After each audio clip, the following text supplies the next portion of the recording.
I'm just an ordinary background actor at an art school, doing odd jobs on film sets to get by until graduation. Everyone treats me as an insignificant nobody, even the school beauty publicly humiliates me. But they don't know that my mind contains the most cutting-edge black technology of the entire Xia Kingdom, even the fictional planetary engines from movies. I can create all of these in reality. The moment I presented the blueprint, everyone was stunned because this was no special effect at all, but rather real technology that is powerful enough to change the world. My name is Qin Feng, a poor soul who just crossed over to this world, and now I'm struggling to graduate and make a living, working as an extra on the set of The Wandering Earth. On the phone, the class group chat was in an uproar over graduation requirements. I stared at the conspicuous flight delay notice posted on the bulletin board before me. A wave of irritation washed over him. What kind of lousy crew is this? They can't even handle a simple model, utterly useless.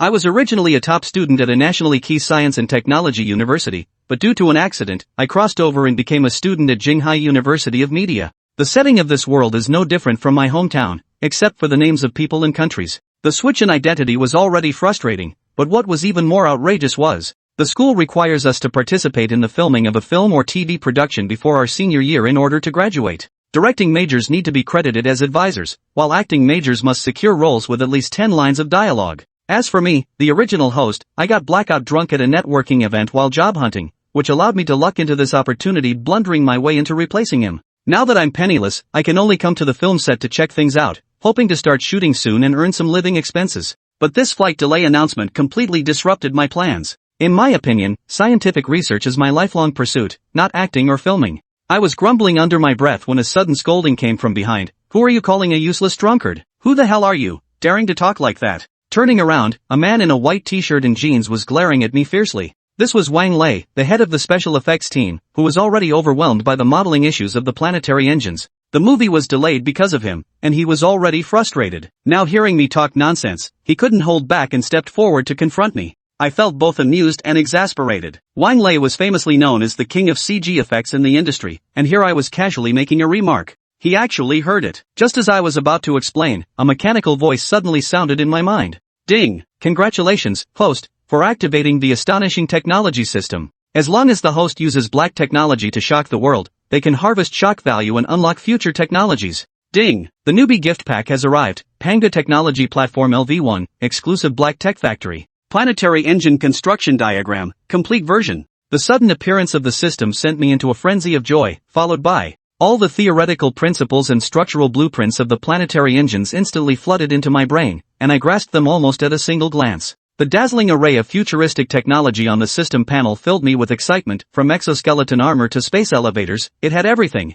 Wang Lei saw me standing there dazed and silent, then looked me up and down with disdain. When he noticed the extras pass hanging on my chest, his contempt grew even stronger. Just a student doing bit parts, yet you dare spout nonsense here. I'll go get someone to fire you right now. Snapping out of my excitement, a faint smile appeared on my face. Calling you incompetent is simply stating facts. When you're wrong, admit it. When you're beaten, stand tall. You can't even handle a simple planetary engine model. Shouldn't you be looking for the reasons within yourselves? I intentionally provoked Wang Lei, hoping he would take me into the special effects team. This way, I could not only fulfill my graduation requirements, but also seize the opportunity to make a name for myself, even attracting the attention of research institutions and kickstarting my scientific career. Sure enough, Wang Lei was provoked. He grabbed my arm and said, "Come on, let's see what you're really made of, daring to talk such big talk." I secretly rejoiced and followed him into the blue shed of the special effects team. A dozen special effects artists were gathered around a rough model of a planetary engine, debating intensely, while error prompts continuously flashed on the screen. The 27th simulation has failed again. The principle of heavy nuclear fusion simply doesn't conform to existing physical laws. A special effects artist shouted in frustration. No doubt about it, the author's setup is absolutely correct. My voice shattered the silence in the shed. Everyone looked at me, this stranger. A middle-aged man with a receding hairline frowned, his face full of disgust. Where did this extra come from? This isn't the place for your nonsense, get out. But Wang Lei raised his hand to stop him, staring coldly at me. Begin your performance. I turned a blind eye to it and walked to the console on my own, my fingers tracing smooth arcs through the air. The holographic model instantly disassembled into hundreds of precise components. You're verifying the correct theory the wrong way. The planetary engine isn't a conventional thruster, its plasma containment field should form a helical topology. My voice carried indisputable authority. Under everyone's gaze, my fingers swiftly glide across the holographic projection. The chaotic parameters and structures begin to reorganize automatically. Your issue lies in the simulation of the plasma confinement field. The core of heavy nuclear fusion is not merely the release of energy, but rather the quantum tunneling effect. Trigger a chain reaction of heavy elements under ultra-high pressure conditions. The special effects team exchanged glances, some with looks of suspicion on their faces. They had never encountered such professional physics theories before. Every parameter I adjusted precisely pinpointed the critical points of their simulation failures. Wait, you're talking about quantum tunneling? Wang Lei widened his eyes, unable to believe that an extra like me could bring up concepts from theoretical physics. Even special effects have to follow basic principles. I curled the corner of my mouth and tapped a few keys on the virtual keyboard. The holographic projection of the planetary engine suddenly lit up. The blue energy flow spirals along the orbital path, ultimately forming a stable plasma vortex at the core. Holy shit, that's fucking awesome. Is this really an extra? This modeling is smoother than our director's hair. If this guy's just an extra, I'll eat my keyboard on the spot. Everyone was in an uproar, and Wang Lei stood there utterly dumbfounded. Our entire team couldn't solve the problem for over 10 days, yet I managed to break through it in just half an hour. He felt ashamed of his unfriendliness toward me just now.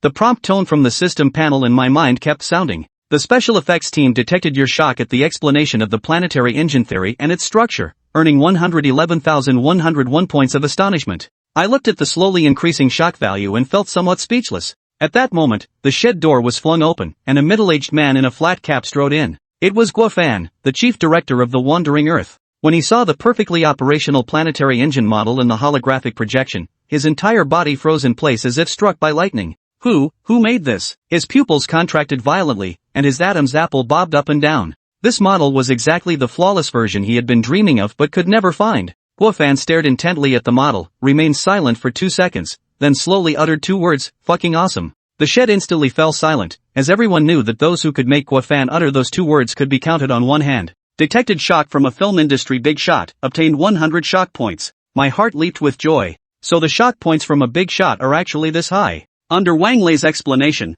Guo Fan looked at me in disbelief. An art school student? Using professional physical science theories, he solved the problem that had been troubling our entire team for days? He quickly stepped forward and tightly grasped my hand. "Classmate, I hope you can stay and help us provide academic theoretical support. Feel free to ask for anything you need." I didn't refuse, but instead stated my conditions. "Sure, but I'll need to serve as the film's chief scientific advisor and have my name credited in the opening and closing titles. Any issues with that?" Guo Fan agreed without hesitation. My request wasn't excessive, and Guo Fan readily agreed. This trip to the film crew was highly rewarding, not only solving my livelihood issues but also giving me hope for gaining shock value. Director Guo advanced me a month's salary, 1,500 yuan, a privilege unique to me and the crew. I rode a shared bike, heading cheerfully back to my rented place. Yet, halfway through the ride, I suddenly felt an odd sensation, as if something had inexplicably flooded into my mind. I stopped the car, opened the system panel, and froze for a moment. Detected astonishment from various circles regarding the host's explanation of the planetary engine theory and its construction. Shock value gained, 111100101000. Especially that last 1,000, which made me inexplicably delighted. At the same time, in an office at the Xia Country Academy of Sciences, the silver-haired chief engineer of Aero Engines, Luo Tianhua, was scrutinizing the blueprint on the table with a serious expression. "This is the WS-16 engine his team has painstakingly developed over half a year. The Western powers have already announced the completion of 6th-generation aircraft upgrades and are about to begin developing 7th-generation aircraft, boasting they will fly all over the world." This blatant provocation filled all the researchers with righteous indignation. However, Luo Tianhua still showed a disappointed expression when examining the structure of the combustion chamber. Still not working, he muttered to himself. At that moment, his assistant researcher Su Mo hurried in with a freshly printed test report, her brow deeply furrowed. The turbine inlet temperature is still 200 degrees short. The Eagle's 6th-generation aircraft engine has achieved a turbine inlet temperature of 2,200 K.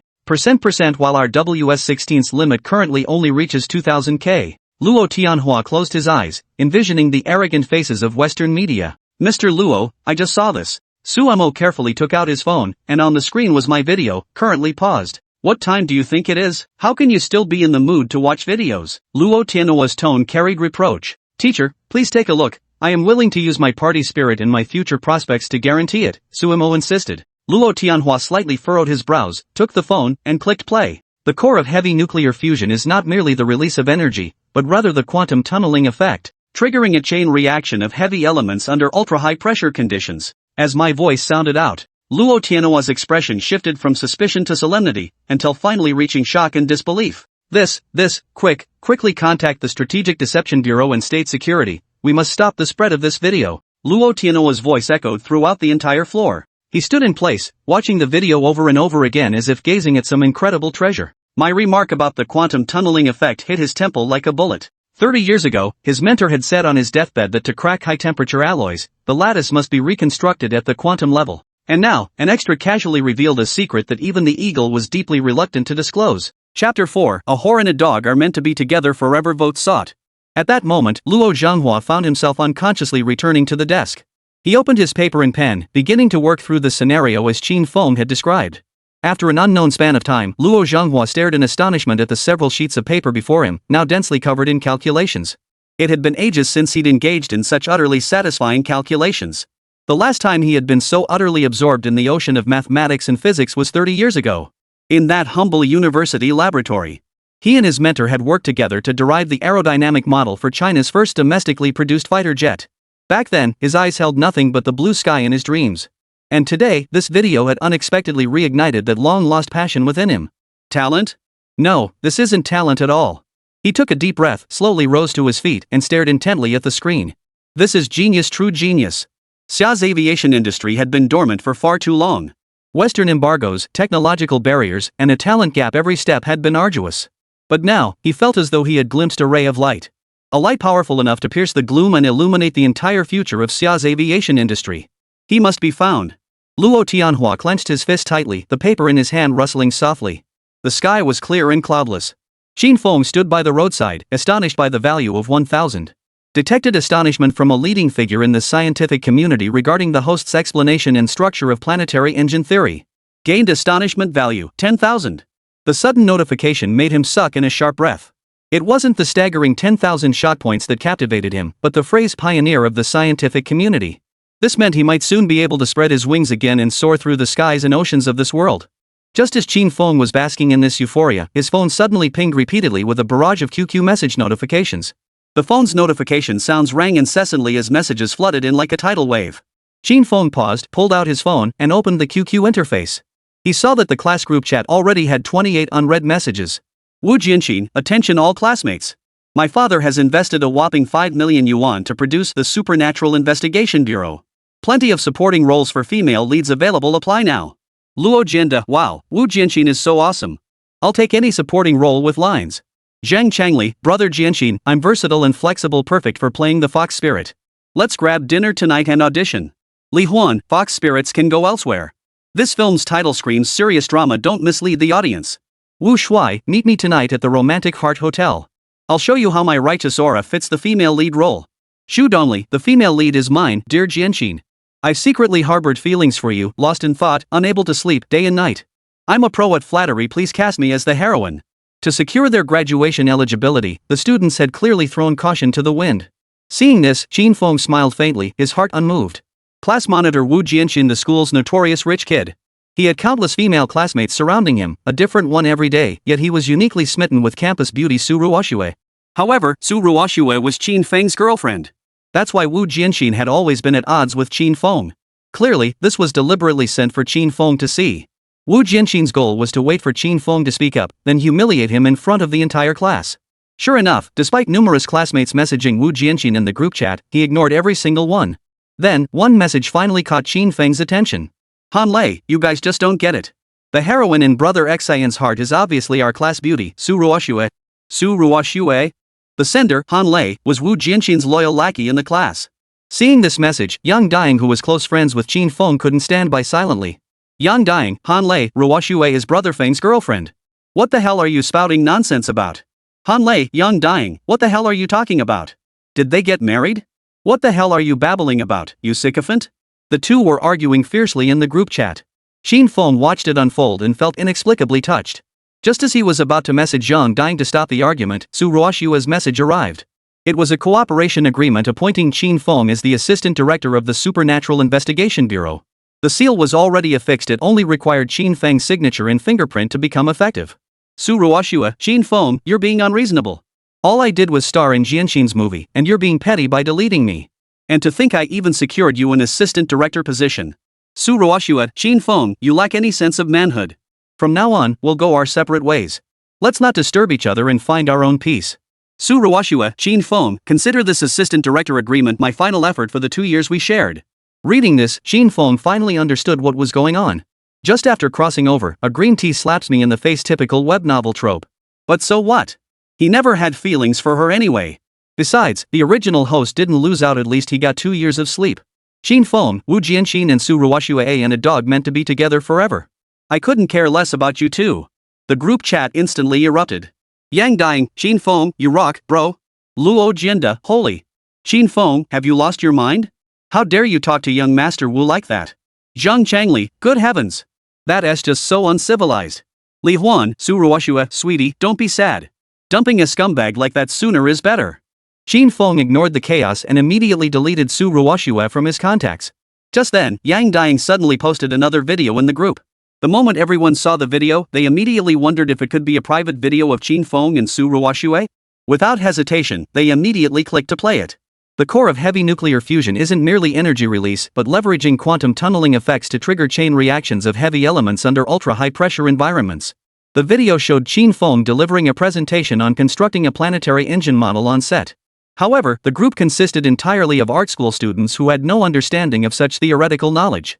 After watching the video, they showed no shock whatsoever. Instead, they scrambled to mock him. Wang Long, hilarious. Now even extras pretend to be scientists? Qin Feng, you memorized your lines well. Which sci-fi show did you rip this from? Zhang Changli, no wonder Ruoshua broke up with you, turns out you're a late-stage delusional teenager. Quantum tunneling? Better focus on scraping together next month's rent. Shoot only, some people actually think throwing on a lab coat makes them scientists? Qin Feng, is your lab in some rented shack in the urban village? Luo Jianda, major announcement to all members. The Propaganda Censorship Bureau just released a statement. All content in this video is detached from reality and pure fantasy. Please refrain from spreading or creating rumors and actively prevent the video's circulation. Video link. Ma Datsuan, holy crap. It's true, even the Wandering Earth crew officially debunked it. So all this time, he was just bragging everywhere? Qin Feng, you should turn yourself in and enjoy the gossip. Wu Jianxin, hey, give Qin the scientist some face, he did fool Ruoshua for 2 whole years with this nonsense. Wu Jianxin, forwarding the video to Moments with caption, shocking. Nobel-level amateur scientist spotted on campus, come witness. At that moment, the system prompted, come and go like the wind, has joined the group chat. This abrupt newcomer's name was unremarkable, blending into the boiling group chat so seamlessly that no one noticed him at first. Come and go like the wind. Hello everyone, I'm Zhou Ruhai from Jinghai University of Science and Technology. May I ask which of you is Qin Feng? Chapter 5, Seeking Qin Feng Vote Request. This message hit the group like cold water splashed into boiling oil, causing an eerie pause in the raucous chatter. After a few seconds of dead silence, skepticism and mockery erupted like a fiercer flame. Luo Jianda? What the heck? Jinghai University of Science and Technology? Zhou Ruhai? Who's that? Zhang Changli, Qin Feng, you hired an actor, right? That name sounds like some old professor. How much did you pay for the appearance fee? Wang Long, ha. I'm dying. Qin Feng, you really went all out to show off. Hired a plant to impersonate a professor? This plant's no good, what a corny name. Shoot only, uncle, come and go like the wind, how much did Qin Feng pay you? Our young Master Wu will double it, expose him now. Li Huan, definitely a scam. Qin Feng, you wait, I'm reporting this fake professor account right now. Han Lei, bro, come and go like the wind, at least make your bluffing believable. Jinghai University of Science and Technology? Never heard of it. And you're going after Qin Feng? Does he even deserve it? Mr. Wu Jianxin, you agree, right? The group's mockery surged, nearly drowning coming and go wind.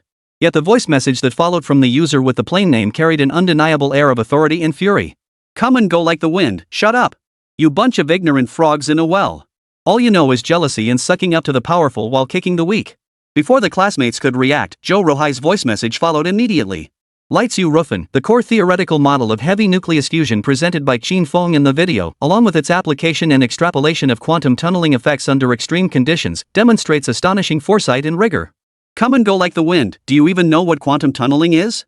Do you understand the ultra-high pressure parameters required for heavy element chain reactions?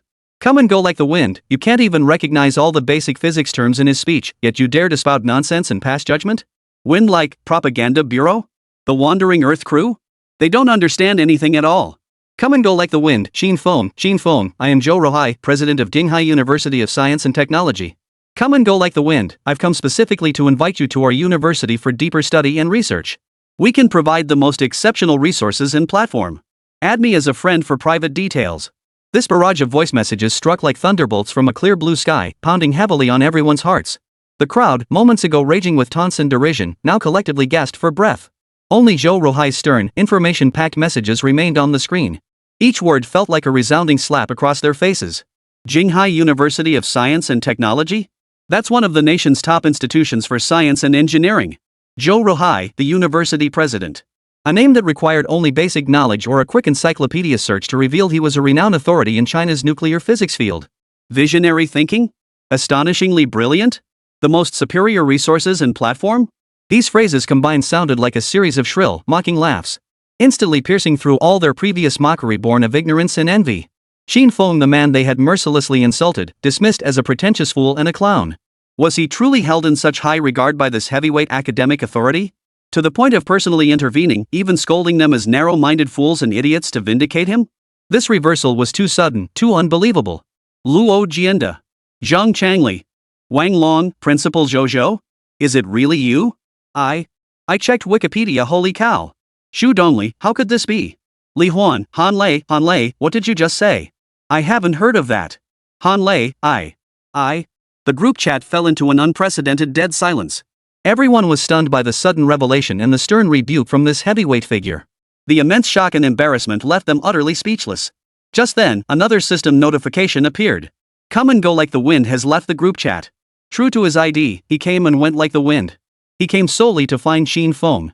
Then he extended an invitation, delivering a stinging rebuke to all who had mocked him. With his work done, he swept his robe and departed, leaving his deeds and fame hidden deep. The entire QQ group fell into a deathly silence. Time seemed to freeze.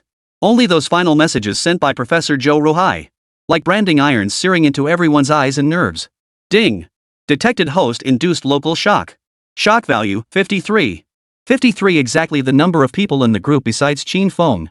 Just as Qin Feng and Zhou Ruhai were adding each other as friends, class monitor Wu Jianxin suddenly posted a message. Wu Jianxin, don't get the wrong idea. What principal would have time to come recruit people in our group? This Zhou Ruhai is definitely an actor Qin Feng paid to hire.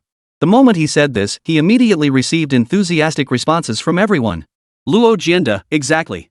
Just studying acting is exhausting enough, when would Qin Feng even have time to read research papers? I've never seen him do it. Han Lei, 1. Didn't our school produce a literary giant before? Qinghai University's College of Literature sent a special car with red flowers to pick us up, that's how we found out.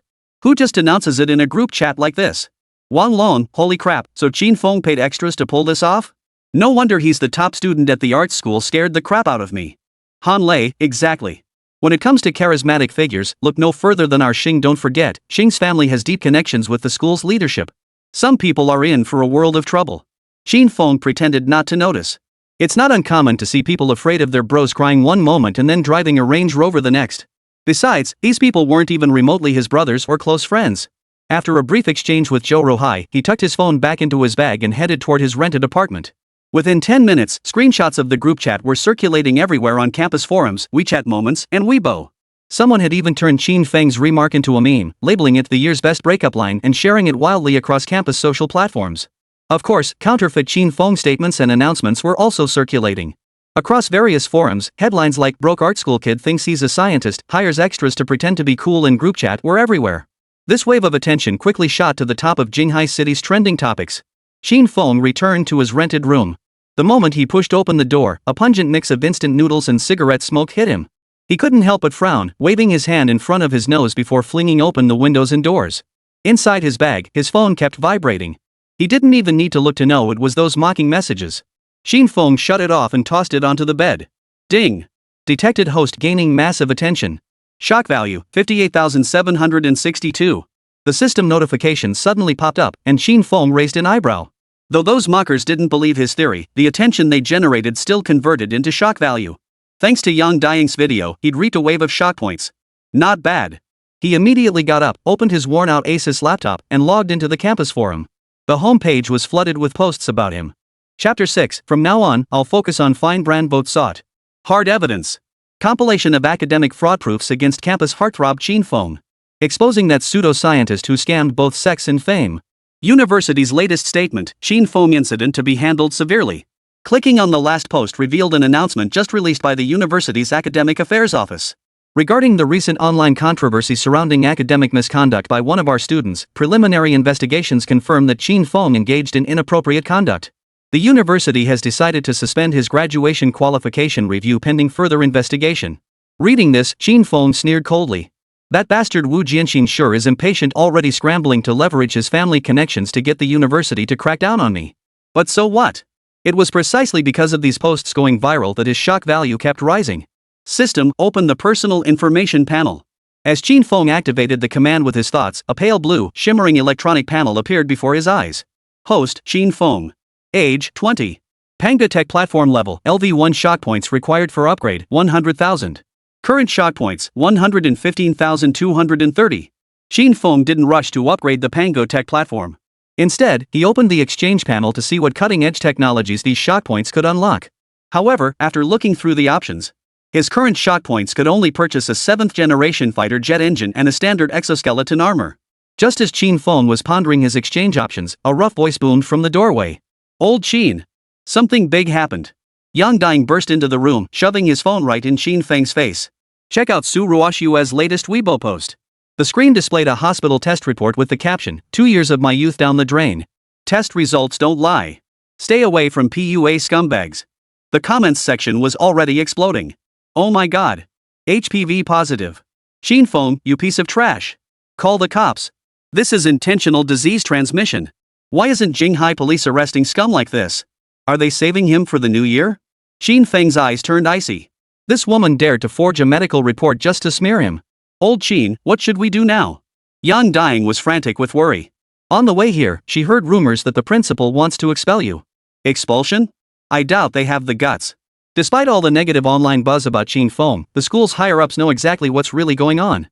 Dismissing him based on such unfounded rumors is completely inconsistent with the requirements of the education department. Those in positions of power aren't fools, they're shrewd opportunists who shift with the wind. At worst, they'd use the school to pressure me into voluntarily withdrawing. Qin Feng sneered inwardly. Such underhanded tricks held no sway over him. I'm not in a hurry, why should you be? Just wait and see.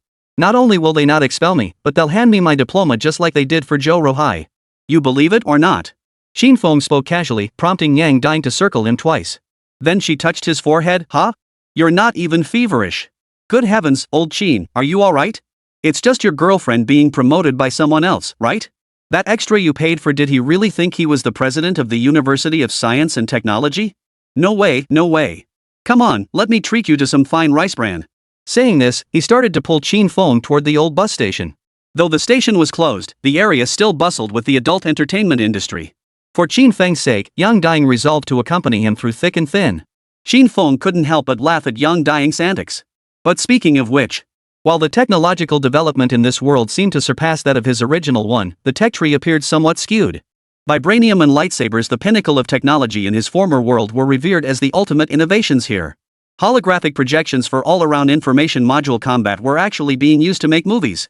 Seems it's time to give these folks a taste of the real deal. With that thought, Qin Feng chuckled softly. Fine flour, indeed. I've made up my mind I'm going to make some fine flour. Hearing Qin Feng say this, Yang Dang felt genuinely happy for him. The brother had finally moved on from his failed romance. He was treating everyone to dinner tonight. That's more like it, old Qin. A real man knows when to let go. Let me tell you, someone like Su Ruoxue, all looks and no substance, just won't cut it. Later, I'll show you what a real goddess is like in a private room, gentle, considerate, obedient. 298 yuan for 60 minutes of love. You deserve it. Each man chatted away, neither paying close attention to the other's words. Yet the atmosphere in the room was remarkably harmonious. Truly, human ears only pick up what they want to hear. After wandering around, they found themselves near the long-distance bus station. Qin Feng led Yang Dang straight into the back alley behind the station without a word. Seeing how familiar he seemed with the place, Yang Dang teased with a knowing smile. Oh my, not bad. Old Qin, you really know your way around. Though the motel environment was a bit rough, it held countless tiers of the mortal world. Gambling dads, sick moms, school-going brothers, and broken women. Sitting in the motel's small room, she waited for a guest to rescue her. But Qin Feng had other things on his mind. This hardware and machinery repair shop by the station was a treasure trove filled with parts you couldn't find anywhere else. Qin Feng suddenly felt a deep respect for this brother who usually seemed so obsessed with women. Who'd have thought this guy would ever share a moment of true kinship with him? While browsing the hardware store, Qin Feng opened the system panel to check his current shock value. Current shock value, 115,230. He then opened the Tech Exchange Mall page and began searching. If he was going to bring shock to this world, he had to start with the scientific thought system. He intended to personally shatter the existing scientific framework and rebuild it from scratch. Now, he'd start with a mechanical exoskeleton suit, just a small shock to this world. Qin Feng selected the most basic mechanical exoskeleton suit from the Wandering Earth. This was the equipment featured in the movie The Wandering Earth. Though the entire exoskeleton looked extremely rudimentary, barely offering full body protection, the required shock points for exchange were surprisingly low, just 100,000. Not only can it allow ordinary soldiers to carry heavier loads, but the two mechanical arms on its back can also mount a Gatling gun and a multi-barrel rocket launcher. Of course, one could opt for 2 Gatling guns or other weapons instead, depending entirely on personal preference. Not only is it affordable, but it's also incredibly durable. Unlike the powered full-body armor of this world, which comes with a chainsaw sword and a polymer shield, while offering comprehensive armor and devastating weapon damage, however, it's limited to close-quarters combat and offers no long-range fire support. A single set costs hundreds of millions of dollars, enough for Qin Feng to assemble an entire army. His exoskeleton armor, equipped with an information modular system. Once my side scans the enemy, overwhelming firepower will blanket them the next second. Even the most luxurious battlesuits in this world would meet their doom in the Northwest. Power armor? Nothing more than a fancy coffin. Qin Feng selected the exchange. In an instant, vast amounts of information flooded into his mind. In mere moments, Qin Feng had mastered every detail concerning this mechanical exoskeleton. Chapter 7, Off to Jinghai tomorrow, votes sought. Qin Feng walked into a copy shop and handed the owner 5 yuan. He printed out all the blueprints for the exoskeleton armor's components. He then stepped inside a hardware store. Owner, is anyone here? Coming right up. Hold on a moment, I'll be with you as soon as I finish this job. A crisp female voice echoed through the hardware store. Moments later, a beautiful woman emerged wearing a crop tank top and denim shorts. Her face and stomach bore faint smudges of engine oil, and she held an adjustable wrench in her hand. Her skin was tanned, and her movements were clean and decisive, giving her a unique kind of beauty. Qin Feng was somewhat surprised to see the owner was actually a woman. In his experience, shops like this were typically run by middle-aged men in their 40s or 50s. Ma'am, do you have these items? He handed her the freshly printed A4 sheet. The woman took the order and scanned it. Quite a lot of items, but I can get them all. A few items will take a day or two to source. Can you wait? Qin Feng nodded with a smile. Time wasn't an issue as long as everything could be gathered. After all, some of these materials are pretty niche, hard to find through regular channels. Alright, I'll come pick them up the day after tomorrow. The woman pointed to the QR code. Pay the deposit first, 1,000 yuan. Qin Feng pulled out his phone and scanned the code to pay. Ding, WeChat payment received, 1,000 yuan. Qin Feng stared at the 500 yuan remaining in his phone balance and fell silent. Of the 1,500 yuan he'd just advanced yesterday, only 500 remained. It seemed he'd have to find a way to make more money. This meager sum wouldn't even cover his living expenses. And the cost price for a single exoskeleton was still around 20,000 to 30,000 yuan, assuming it had mature technology. After settling the payment, he turned and led Yang Dying out of the shop.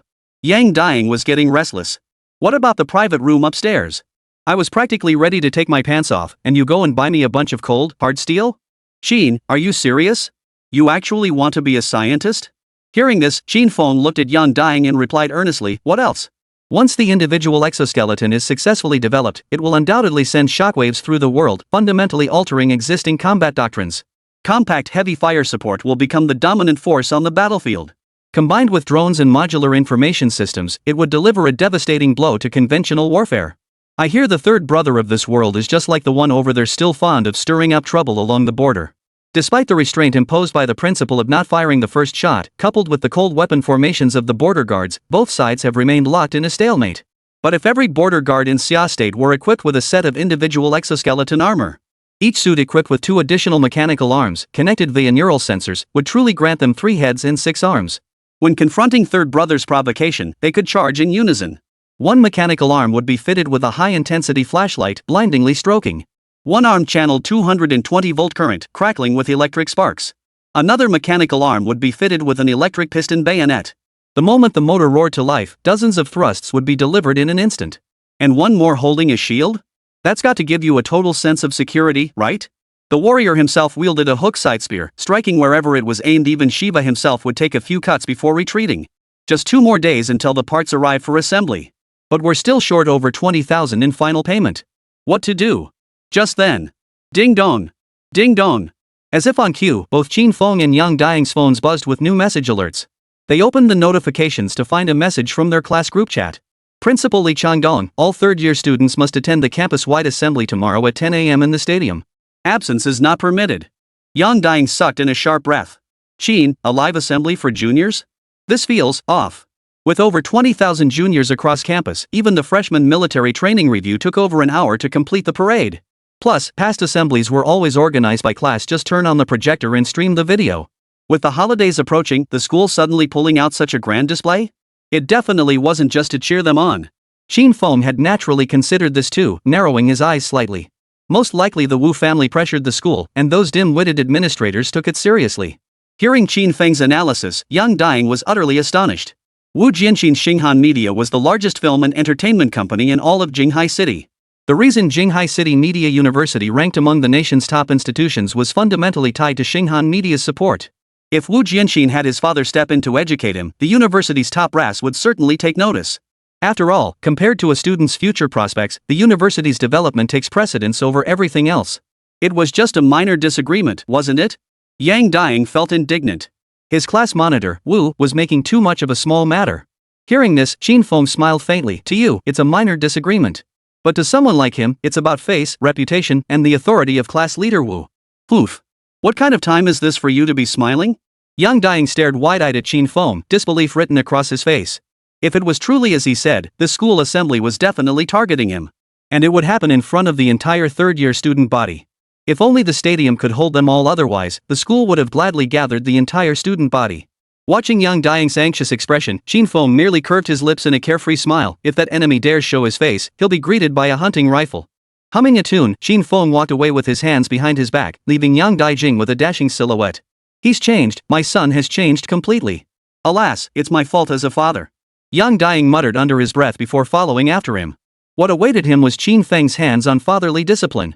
Meanwhile, in Xia Nation, at the Academy of Sciences. Xia Nation Aero Engine Group Company, Limited, Chief Engineer's Office. Luo Tianhua frowned as he studied Qin Feng's personal file. An art school student? His gaze locked on the words Jinghai City Media University, and he looked somewhat incredulous. Across from him, Suemo responded with utmost respect, his voice soft. Yes, he's a junior this year. He joined the Wandering Earth crew to find an extra role for his graduation project. His tone carried a hint of inexplicable resignation. Luo Tianhua lifted his head to meet Sumo's gaze, his expression growing grave. A genius like this actually worrying about graduation? There's something seriously wrong with our nation's education system. Notify the War Planning Bureau and the Security Division of the Research Institute immediately. Prepare to head to Jinghai City Media University first thing tomorrow morning. The eyes in that weathered face now gleamed with the sharp, piercing intensity of a hawk. Chapter 8, School-Wide Criticism Assembly Votes Sought. The next day, early morning. Jinghai Media University's sports field. All third-year students had gathered here. Seeing such a vast and solemn scene, Yang Dang couldn't help but worry about his good friend. Old Qin, something's off. I'm afraid this meeting is exactly what you predicted. Do you think the school will expel you? Qin Feng chuckled lightly, unconcerned. What's there to fear? We'll cross that bridge when we come to it. Who cares? He truly didn't care. With the system at his disposal and the Wandering Earth as his backing, harvesting shot points was no big deal for him. Their conversation was overheard by Wu Jianxin in the back row. His indifference grated on Wu Jianxin, who couldn't resist a taunt. Well, let's see if our great scientist Qin can still be so cocky later. Seeing Wu Jianxin mock Qin Feng, Su Ruoxue chimed in. Qin Feng, you've really disappointed me. Is saving face really that important? If you kneel down now and apologize to young Master Wu, there's still a chance to smooth things over. We're all classmates, there's no need to make things so unpleasant. Qin Feng watched Su Ruoxue's act of pretending to care about him and felt genuinely disgusted. Su Ruoxue, how did I never see before that you're such a two-faced hypocrite? My second brother really suffered those 2 years with you. Young Master Wu, your taste in playthings is impeccable. Su Ruoxue is indeed quite smooth. But as you've seen, playthings are ultimately beneath the table. Qin Feng's words sent Wu Jianxin's emotions spiraling out of control, his face flushing crimson in an instant. Wu Jianxin had genuinely cherished Su Ruoxue. From the very first day of school, he'd been utterly captivated by her one careless glance back. Watching her and Qin Feng inseparable over these 2 years, especially during the Qixi festival and Valentine's Day when love was in the air everywhere. He could only silently open his phone, listening to the song he knew well, the one that told him to leave her world, something he knew was impossible. Yet he still foolishly waited. Until sleep overtook him. The thought of his longed-for goddess being taken by Qin Feng for 2 whole years sent another sharp pang of pain through Wu Jianxin's heart. Qin Feng knew exactly how to strike at his enemy's weak spot. If he wouldn't let him live in peace, then neither would he. Qin Feng, you. At that moment, Su Ruoxue also panicked. To maximize her gains, she'd been playing hard to get with Wu Jianxin these past days, dangling tantalizing hints of affection while doling out sweet rewards bit by bit. Now that Qin Feng had delivered those devastating words, who knew what trouble Wu Jianxin might stir up next? That medical report smearing Qin Feng online? That had been arranged by Wu Jianxin out of jealousy over Su Ruoxue's past with Qin Feng. Su Ruoxue knew it was time to play hardball. She stepped forward, wrapping her arms around Wu Jianxin's shoulder, her ample bosom tightly enveloping his arm.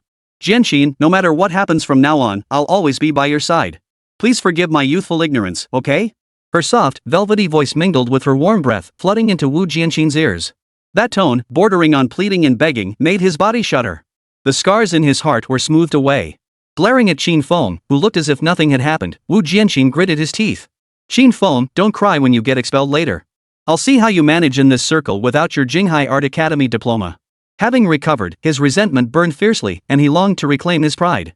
Seeing this, Su Ruoxue quickly pledged her loyalty. Qin Feng, you bastard. How could I have ever fallen for such a shameless scoundrel? With me and Jianxin here, you won't last a day in this circle. She despised Qin Feng intensely. Not only could he not give her what she wanted, but he also tried to destroy the powerful connection she'd worked so hard to secure. It was utterly despicable. Qin Feng had initially ignored these two, but their incessant whining and barking were infuriating. Wu Jianxin, Su Ruoxue, are you two ever going to shut up? Oh, and Wu Jianxin, as someone who's been there, let me give you some advice. When you go on your date with Su Ruoxue tonight, make sure you take the right path and don't end up in the wrong place.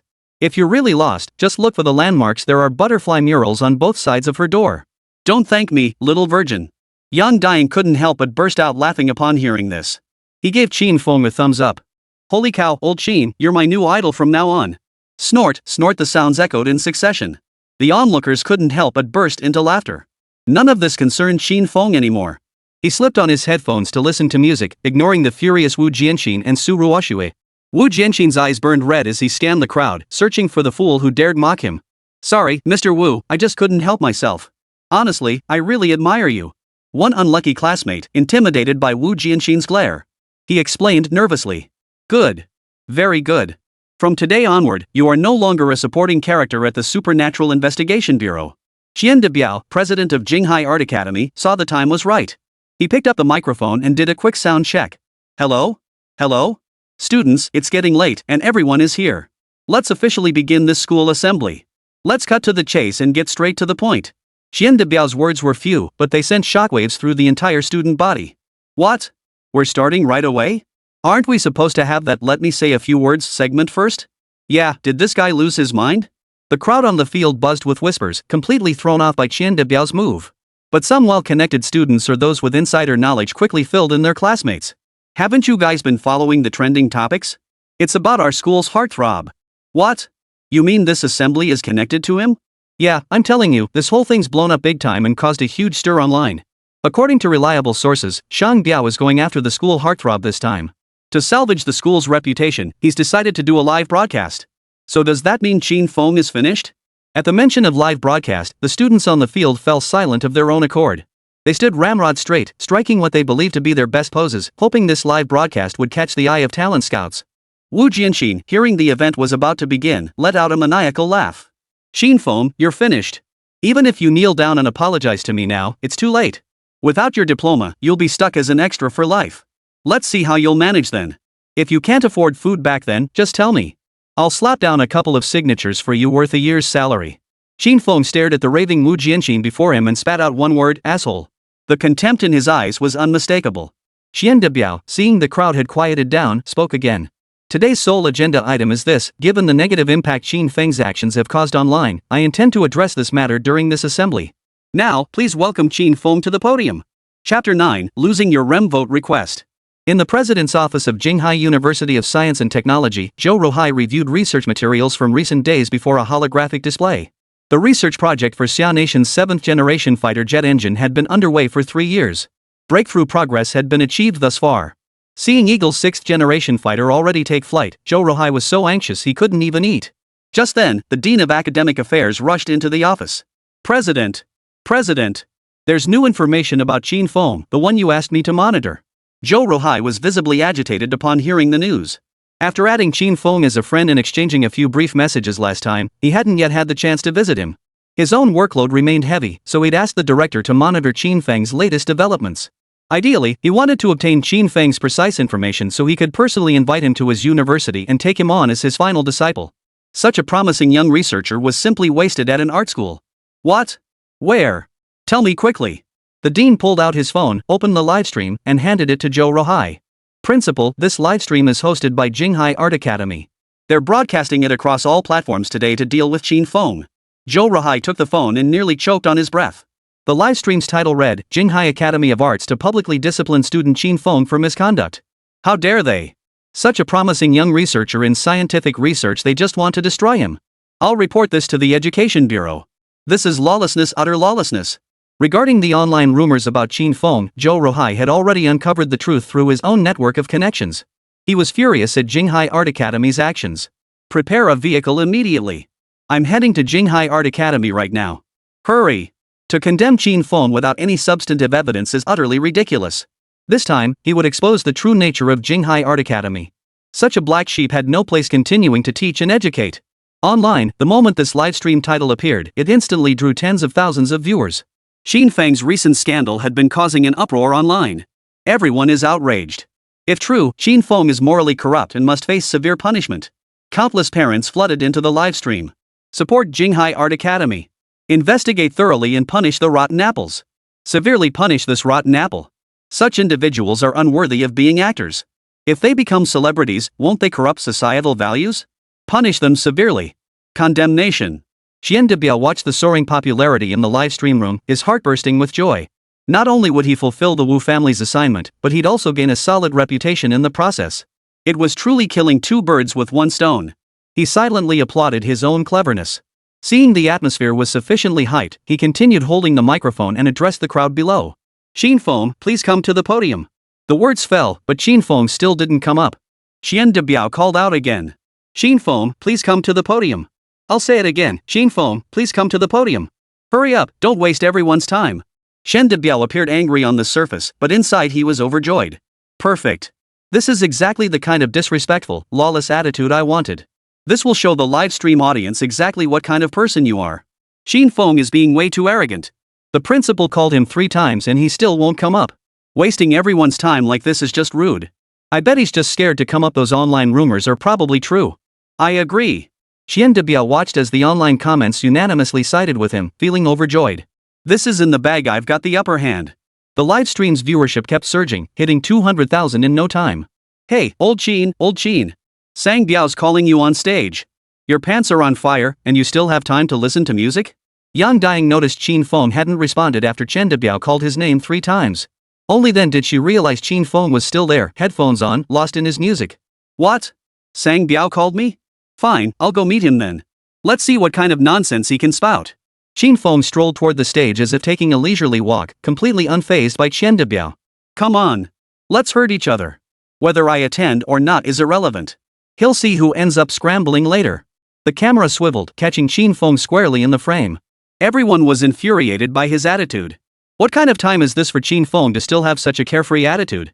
No need to investigate, this guy will be scum of society after graduation.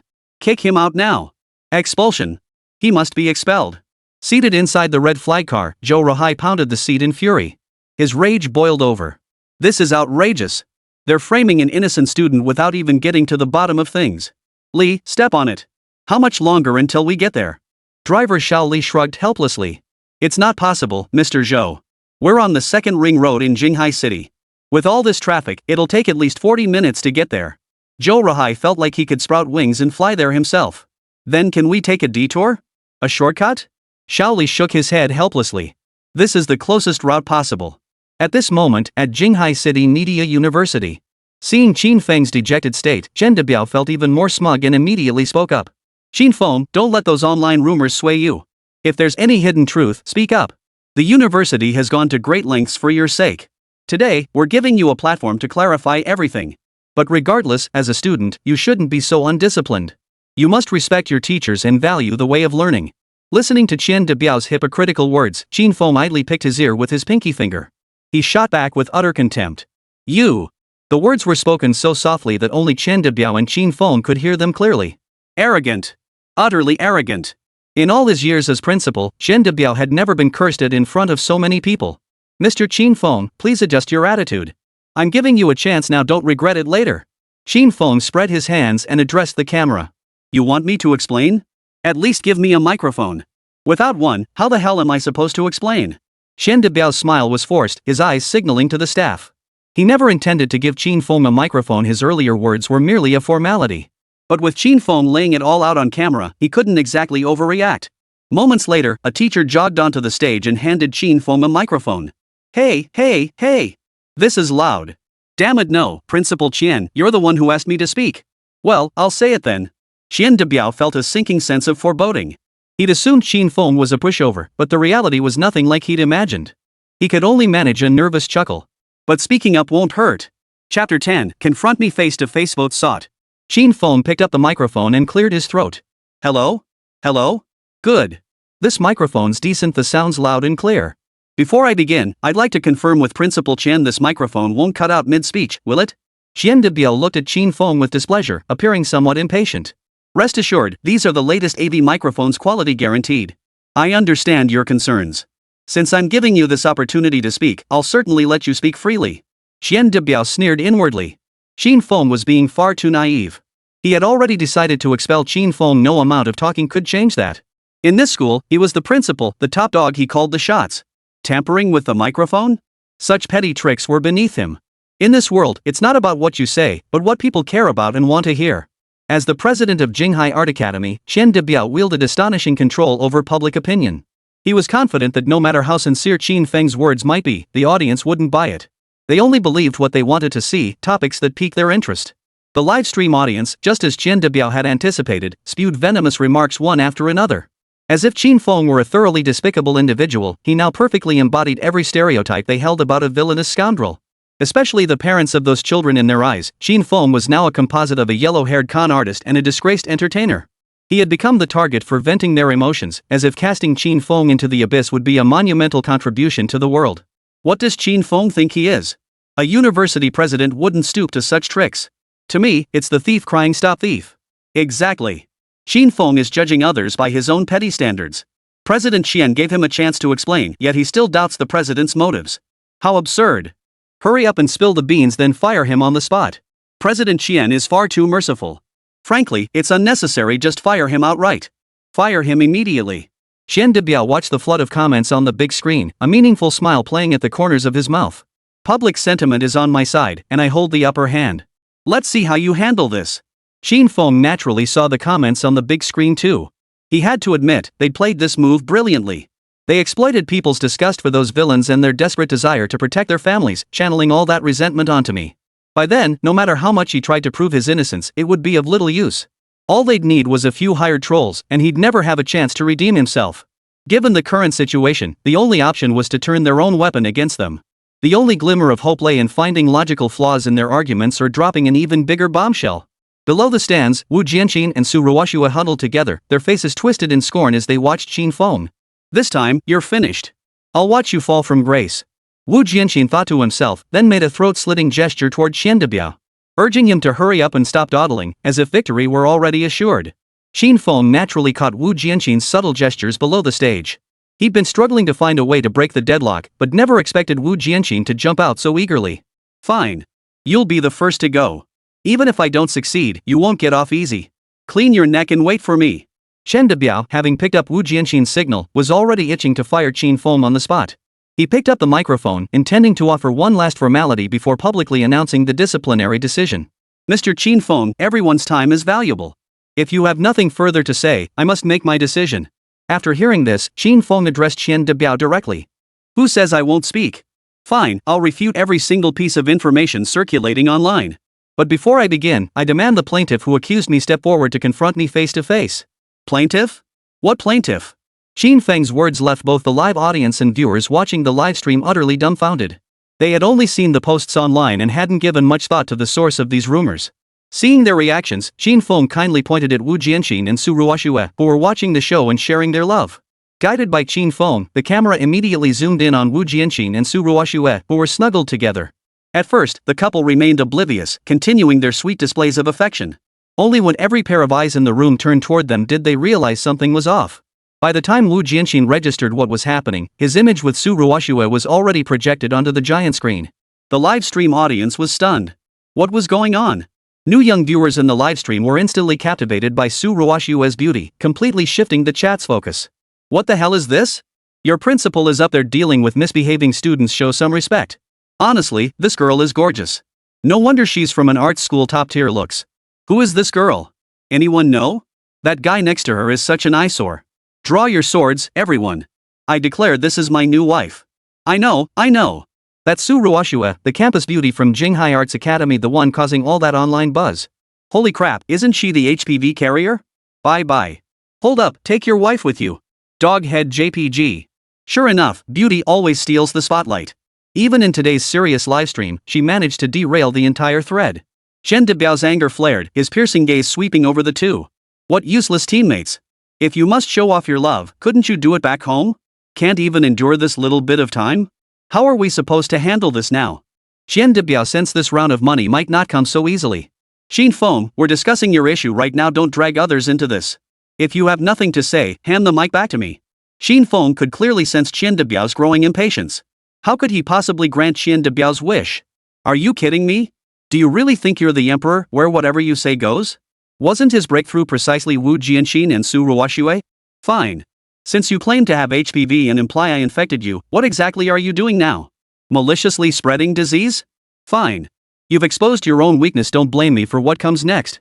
Principal, who said they have nothing to do with me?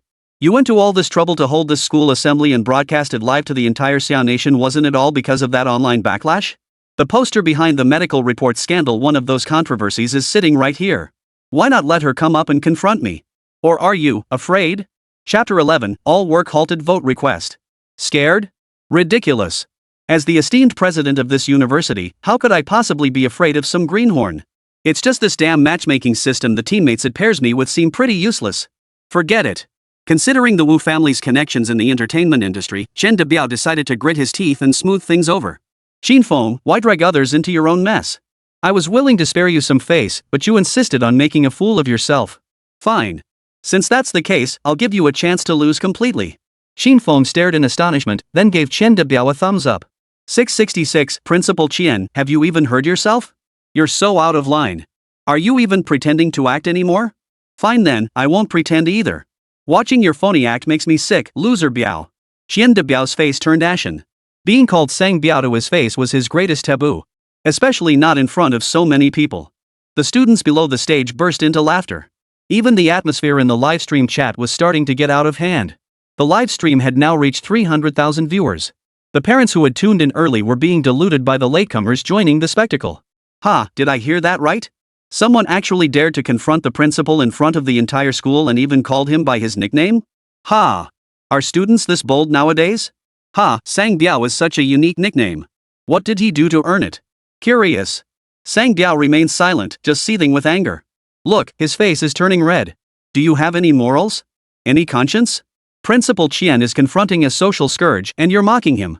At first, some parents spoke up for Qian Debiao, but they were quickly drowned out by the flood of mocking comments from netizens. You're utterly morally bankrupt. The school held a mass meeting to criticize and educate you, yet you dare show no remorse and defy the principal. Qin Feng, I'm expelling you. Qin Feng has completely let loose now. One glance tells you exactly what's going on. If you won't let me live in peace, then none of us will. The sharp-tongued Qin Feng is officially online. If you don't mess with me, I won't mess with you. If someone provokes me, we both go down together. This was Qin Feng's unwavering creed, a fiercely unyielding nature that mirrored the philosophy of that venerable predecessor, Xiaoho, who believed every hair and pore was a gift from one's parents. You. Blah blah blah. You ask if I dare? If you don't know, go ask your mother. You're licking ass and putting on airs here. As principal, you're firing me based on online buzz without asking why or investigating evidence? Do you even deserve to be principal? Tell me, is it so hard to ask me to get a medical report? Fine, if you won't let me, I'll assume you're broke. Who told you to be ugly? You can only feel a shred of genuine affection in this world by paying for 90 minutes of love. You spent all your money on that. Then you won't even let Wu Jianxin and Su Ruoxue face off on stage. Is your ass crooked or something? What's the deal? Did you get a dose of Su Ruoxue's virus too? Qin Feng's tirade nearly drove Qian Debiao into a state of self-loathing. He wanted to retort but couldn't find the words. Qin Feng's remarks were harsh, yet each one hit the nail on the head regarding the entire affair. As the president of an art academy, he was used to dealing with self-proclaimed connoisseurs and old-school artists. When had he ever heard words like these? Standing at the podium, he pointed at Qin Feng, stammering you. For ages, unable to form a coherent sentence. What you? Those online rumors should have prompted police intervention from the start. The truth will come out once the investigation concludes. You had to show off and start a live stream. God gave you a little treasure to be a man, not to be a troublemaker. Yang Dying stood below, listening in stunned silence, then screamed wildly at the stage. Old Qin, you rock. You shut that jerk up. The students below erupted in a tsunami of cheers. Qin Feng is awesome. No matter what the truth is, I'm backing you. I've had it with Shang Biao for ages, he deserved that scolding. The third-year students had long disliked Qian Debiao. That fame-hungry jerk had set the graduation requirements impossibly high this year. Who could handle that? The rich and powerful families aren't worried, but what about the middle-class families? This is just making things hard for them. This time, they're standing with Qin Feng. The live chat exploded with excitement. Holy crap, this is the boldest student I've ever seen going head-to-head with the principal? Whose lieutenant is this, fighting so fiercely? Not just brave, he's got the principal so flustered he's practically hiding. It's like Zhuge Liang berating Wang Lang all over again. Moral decay. A student commits such an outrageous act of disrespect by insulting the principal, and you're actually laughing about it. This is an outrage. A disgrace to Xia Nation's education system. He must be expelled. The impact is far too damaging. 1. After the initial lively banter, a mysterious force took hold of the livestream. A flood of identical comments began spamming the screen, all demanding Qin Feng's immediate expulsion. That useless Qian Debiao. I told him to expel him immediately, but he had to play around with some stupid tactics. Now look at this mess, all that money wasted on paid commenters to control the narrative. Useless piece of. Inside Xinghan Entertainment, Wu Jiangmo cursed Qian Debiao relentlessly. This whole mess wouldn't have happened if he hadn't fixated on the event's traffic and insisted on a live broadcast. It would handle Qin Feng and boost his profile, killing two birds with one stone. His ambition was to elevate Qinghai Art Academy into one of the top 3 performing art schools in Xia Nation. But judging by the current situation, it's like trying to steal a chicken only to lose a sack of rice. Meanwhile, inside the Hongqi sedan, Zhou Ruhai was so furious he was pounding the seat. Paid trolls, definitely paid trolls. How are the net cleanup office people doing their jobs? Can't they see such blatant malicious flooding? This is infuriating. Li, why aren't we there yet? I can't wait to get to the scene. Driver Xiaoli could only sigh helplessly. Traffic was backed up ahead, and there was nothing he could do. Mr. Zhou, if all else fails, you could cheer for Qin Feng in the livestream. Zhou Ruhai slapped his forehead, suddenly realizing. Hey, what was I thinking? They hired trolls, so I can call in reinforcements too. Zhou Ruhai couldn't believe it. As the esteemed president of a tech university, how could his ability to rally friends and allies be any worse than those paid commenters? He pulled out his phone and began dialing. Hey, Dean of Discipline? Drop everything and get people organized for me. What meeting? There's something more urgent. Yes, experiments? Halt them all. Get everyone over to Qinghai Art College's live stream room. I'll send you the details shortly. Lin Gangxing, the Dean of Academic Affairs at Qinghai University of Science and Technology, looked utterly bewildered. He'd assumed halting all experiments meant some major meeting, never expected it was for the art college's livestream. What on earth has gotten into the president? Had he been humiliated by the campus beauty or the top-ranked student? Was he leading everyone to get revenge? But he'd never heard the president was into that sort of thing. Could it be? Chapter 12, You Don't Want It, I Do Vote request. Could it be the principal finally decided to find a life partner? Has the backlog of unpaid salaries weighed heavily on his heart? That would truly be a miracle, a long-awaited blossom on a dead tree. No wonder Lin Gangxing thought that way. Lately, he'd noticed the principal acting suspiciously, often sitting alone, then suddenly bursting into a dazed laugh. My mood became surprisingly good, and even the long troubling research topic on cold aggregation saw a breakthrough. Could this be the power of love? Lin Gangxing mused inwardly. No wonder singers proclaim love as the world's only miracle. He shook his head, banishing these strange thoughts from his mind. The principal's urgent tone on the phone earlier meant it was time to put his execution skills to the test. He swiftly typed out a message on his phone and sent it to each lab group. Dear students and faculty, please cease all current work immediately and follow my instructions. Lin Gangxing deliberately added 3 exclamation marks at the end to emphasize the urgency and priority, as everyone's experiments were critically important. Sure enough, just as he had anticipated, the advisors from each experimental group replied with inquiries. Director Lin, what could possibly be so urgent that it requires us to halt our experiments? Do you even understand the significance of this experiment? Does Principal Zhou know? If you delay everyone's work, be careful, Principal Joe might remove you from your position. Seeing this, Lin Geng simply pulled them into a group chat to explain in front of everyone. Everyone, this order comes directly from President Zhou himself. If you have any questions, we'll address them with the president later. Now, please follow my instructions, open the Douyin live streaming app, enter the Jinghai Arts Academy livestream, and cheer on our esteemed president. The various experimental teams at Jinghai University of Science and Technology were instantly dumbfounded upon hearing this. What? Director Lin, you're not pulling our leg, are you? You know how critical our experiments are. Now you want us to go cheer on some principal in a livestream? Which principal? This is putting the cart before the horse. Lin Gengxing glanced at the group chat and realized he'd gone too far this time. He sighed inwardly. Some people, as they grow old, just lose their bearings. Now look at the mess, everyone's furious, and his reputation is ruined. But as the old principal's confidant, could he simply ignore this difficult request? This was a direct challenge to his authority as the head of academic affairs. No, today they must be made to feel ashamed of their actions. Colleagues and students, Principal Zhou has had it rough. At his age, he's still single, without even a wife. That's tough. Once I asked him why he never married. He replied, how can I settle down when the Huns remain unconquered? Only when Xia Nation's technology advances by leaps and bounds will I start a family. Just listen to that, how deeply moving. Now that Xia's technology has achieved modest success, does that mean Principal Zhou still doesn't deserve to marry? Do you think this way? Is it fair to him after all these years of his diligent, hardworking, and unsung dedication? Or is Principal Zhou simply unworthy of having a wife? Where is your conscience? The group fell silent. Members of every lab team, mentors and students alike stared at the conversation, speechless for a long while. Indeed, no one is perfect. Have we been too harsh on the old principal? Damn it! Guys, we're not doing experiments today. Let's all go cheer on the old principal. Who cares who he is today, we're going to go wild with him. Lin Gengxing watched the group's reaction with satisfaction, silently applauding his own cleverness. Alright, no more talk. Everyone pick a nickname for your experiment group and let's go support Principal Zhou. Let them feel the wrath of researchers. In the livestream chat, Zhou Ruhai stood alone against a barrage of paid trolls, fighting a lonely battle. Shen Debiao, you can't even be bothered to find evidence, just relying on online comments to fire Qin Feng? You don't deserve to be a principal. I'm reporting you to the Education Bureau. Fire Qin Feng. Fire Qin Feng. Every time he spoke, his comments were pushed to the top of the stream. Qin Feng, don't be afraid. Soon, the faculty and students of Jinghai University of Science and Technology will come to support you. Fire Qin Feng. Fire Qin Feng. Shen Debiao stood on stage, his face turning ashen as he watched the flood of comments on the large screen behind him. He hadn't expected some netizens to speak up for Qin Feng. Fortunately, the paid commenters' messages pushed his own to the top, slightly improving his appearance. The immediate priority now wasn't to hold a grudge against the king, but to expel Qin Feng swiftly before things got out of hand. He was beginning to regret organizing this live stream. It had left him in a no-win situation. Qin Feng, you exploited your status as a grassroots scientist to deceive women, engaged in promiscuous relationships, infected Su Ruoxue with a disease, showed disrespect to elders, and verbally abused the principal. I hereby decide to expel Qin Feng. Zhou Ruhai was furious upon seeing Shen Debiao expel Qin Feng so rashly. He immediately started ranting in the livestream. Shen Debiao, you expelled Qin Feng just like that? You'll regret this. I'm reporting you to the Education Bureau under my real name. Shen Debiao happened to see this message and replied with utter contempt. Report me?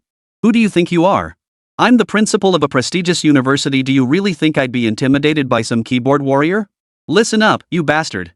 I'm Zhou Ruhai, president of Jinghai University of Science and Technology.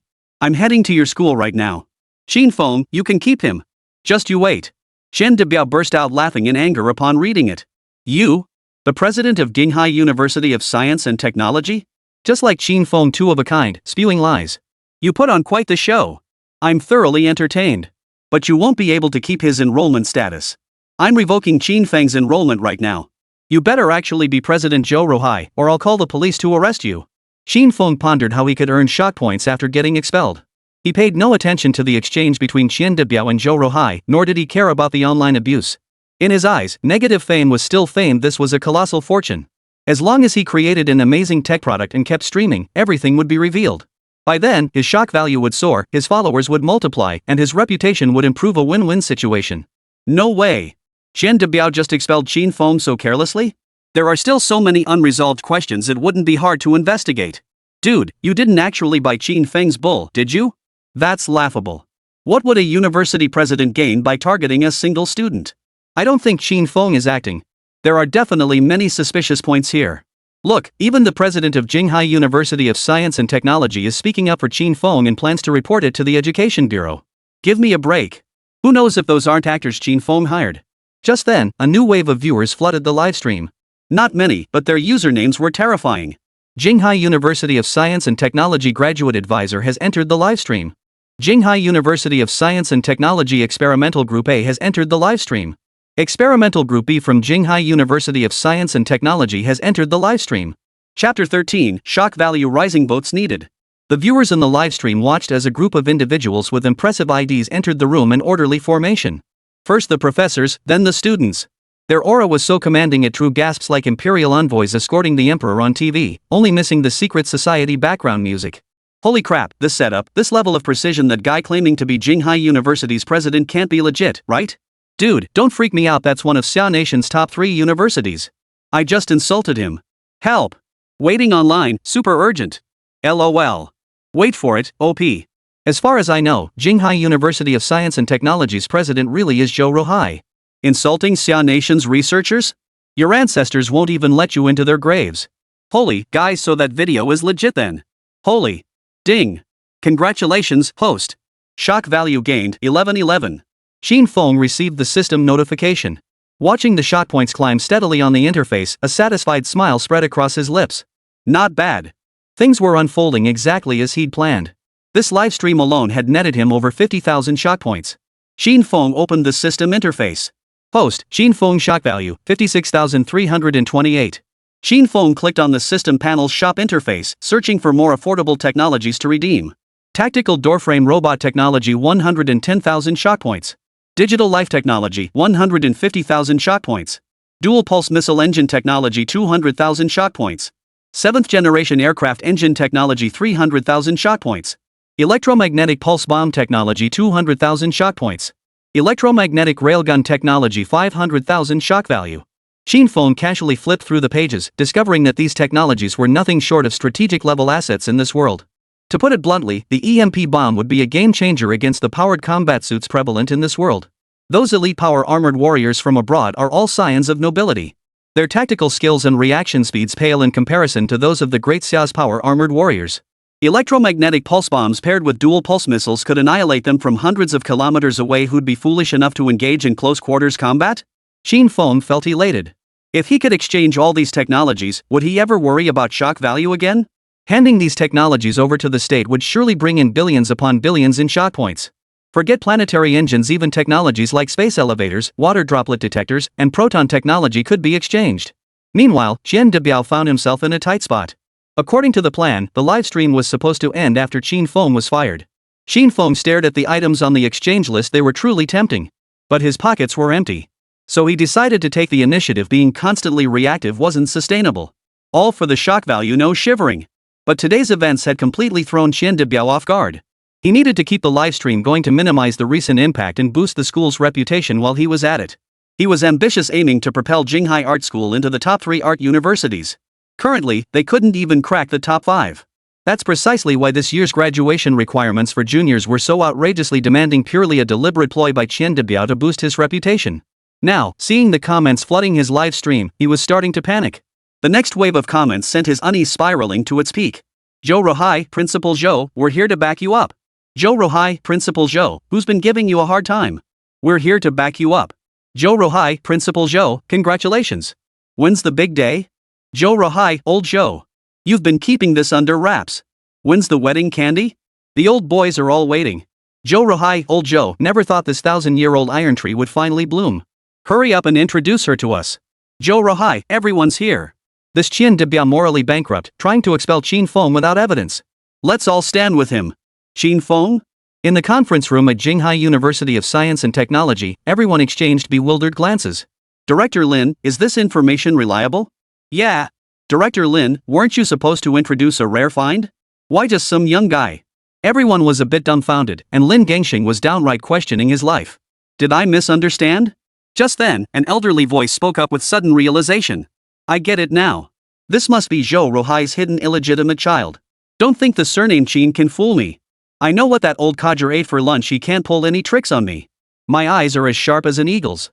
Hearing this, everyone snapped out of their daze. Good heavens. That old curmudgeon Zhou Ruhai, his son, is already grown, and he's even applying to an art program. No wonder he kept it from his old buddies. This choice kinda goes against the family's wishes. Compared to the relaxed atmosphere at the University of Science and Technology, Chen Debiao's heart was now filled with immense anxiety. He refused to believe it could be true. If it was, his days of ease would be numbered. These matters wouldn't stand up to scrutiny. It wouldn't just be a simple removal from the presidency.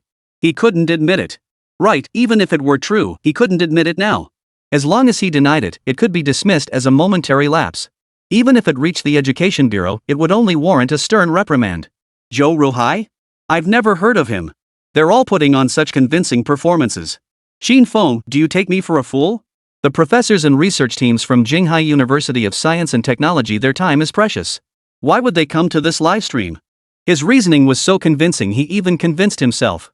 In the livestream chat, viewers who had been misled by the hype and harbored intense hostility toward Qin Feng suddenly looked enlightened. I knew it. An art student who only sings, dances, raps, and plays basketball couldn't possibly have such advanced scientific knowledge. Turns out they're all actors. Support Principal Qian. Selfless and impartial, weeding out the rot. Support Principal Qian. The chat flooded the screen once more. Inside the Hongqi car, Zhou Ruhai urged again. Shaoli, how much longer until we arrive? This Qian Debiao is truly scum. I can't let him revoke Qin Feng's enrollment. We must hurry. Shaoli slammed the accelerator and replied. Principal Zhou, almost there. We're past the 5th ring road, about 2 minutes left. Zhou Ruhai nodded with satisfaction. Good. Meanwhile, the presidents of Xiaogui University of Science and Technology, Xiaogui Academy of Arts, and Magic City Academy of Arts were all simultaneously in their cars, rushing toward Jinghai Academy of Arts. All three institutions ranked among the top 5 universities in Xia Nation. Upon learning of Qin Feng's significance, they could no longer sit idly by. Their goal was to show Qin Feng sufficient respect and ensure he wasn't slighted. Though they would arrive at the scene shortly, Zhou Ruhai still felt infuriated by Qian Debiao's arrogant demeanor. Qian Debiao, you're something else. I'll be there soon to slap you silly. People like you have no business being teachers. But as soon as he uttered these words, they drew mockery from netizens unaware of the truth. You old fraud, addicted to putting on a show, huh? We're not leaving.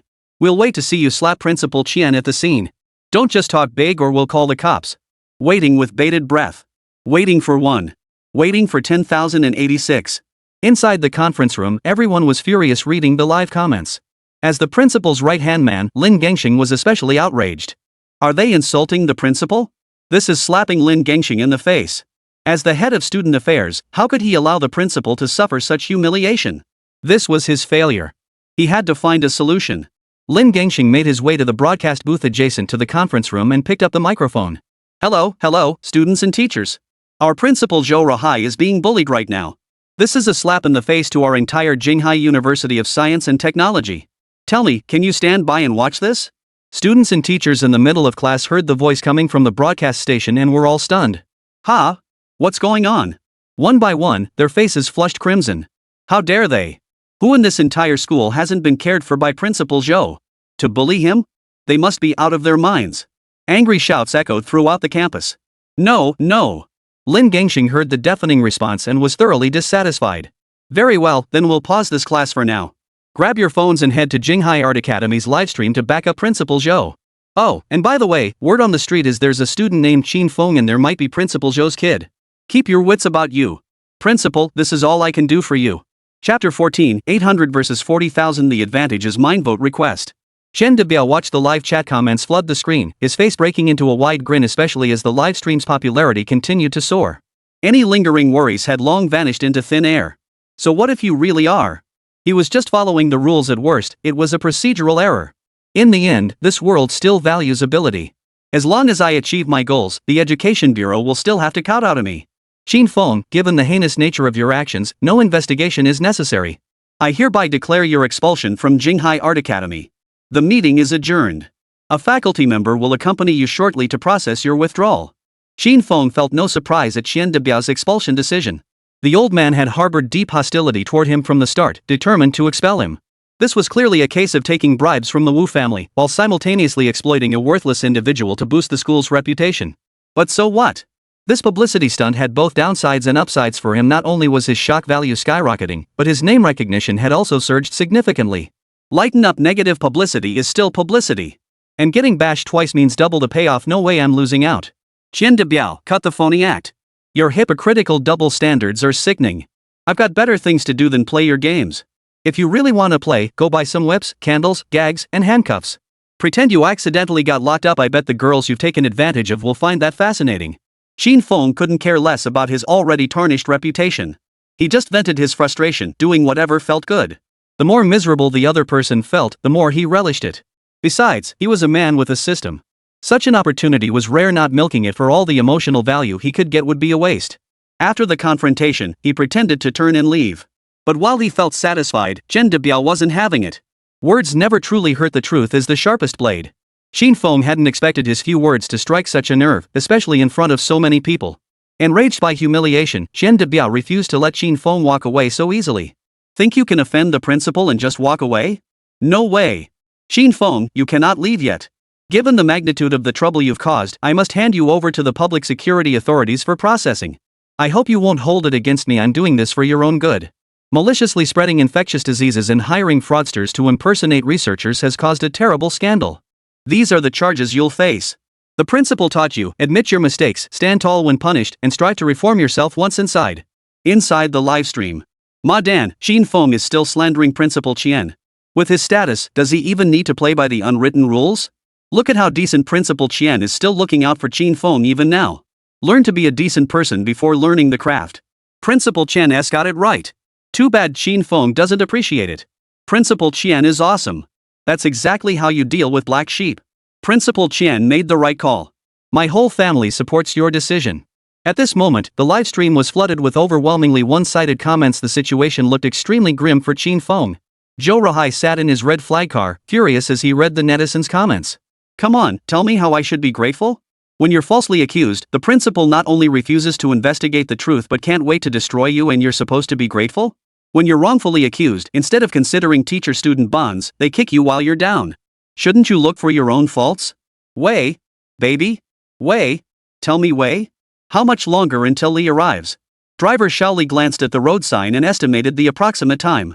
Principal Zhou, it should be here in about 2 or 3 minutes. 2 or 3 minutes. Almost there. Zhou Ruhai mentally calculated the time he should make it. His anxiety eased a bit. But seeing the vulgar insults in the livestream chat still made him seethe with anger. There was nothing he could do. The uninformed masses were completely swept up by the paid trolls, and he and his experimental team were simply too few to make a difference.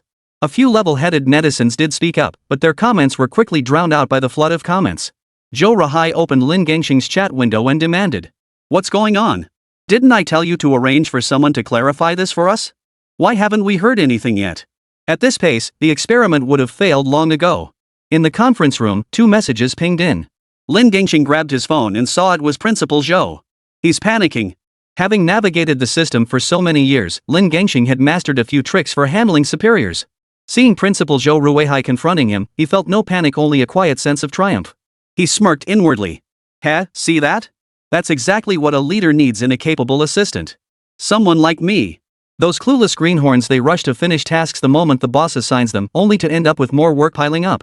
Only by understanding the boss's mindset, appearing just when they're stressed, and solving their problems can you. That's how you get fewer tasks, higher pay, and become indispensable. Promotions and raises are within reach. He calmly typed away on his phone. Principal, I'm terribly sorry, but with so many students, it took me a while to get everything sorted. In a moment, all faculty and students of Jinghai University of Science and Technology will be here to cheer you and the young master on. 10 seconds left, please hold. Lin Gangxing tucked away his phone, casting a smug glance at the other instructors. He couldn't help but feel a sense of satisfaction.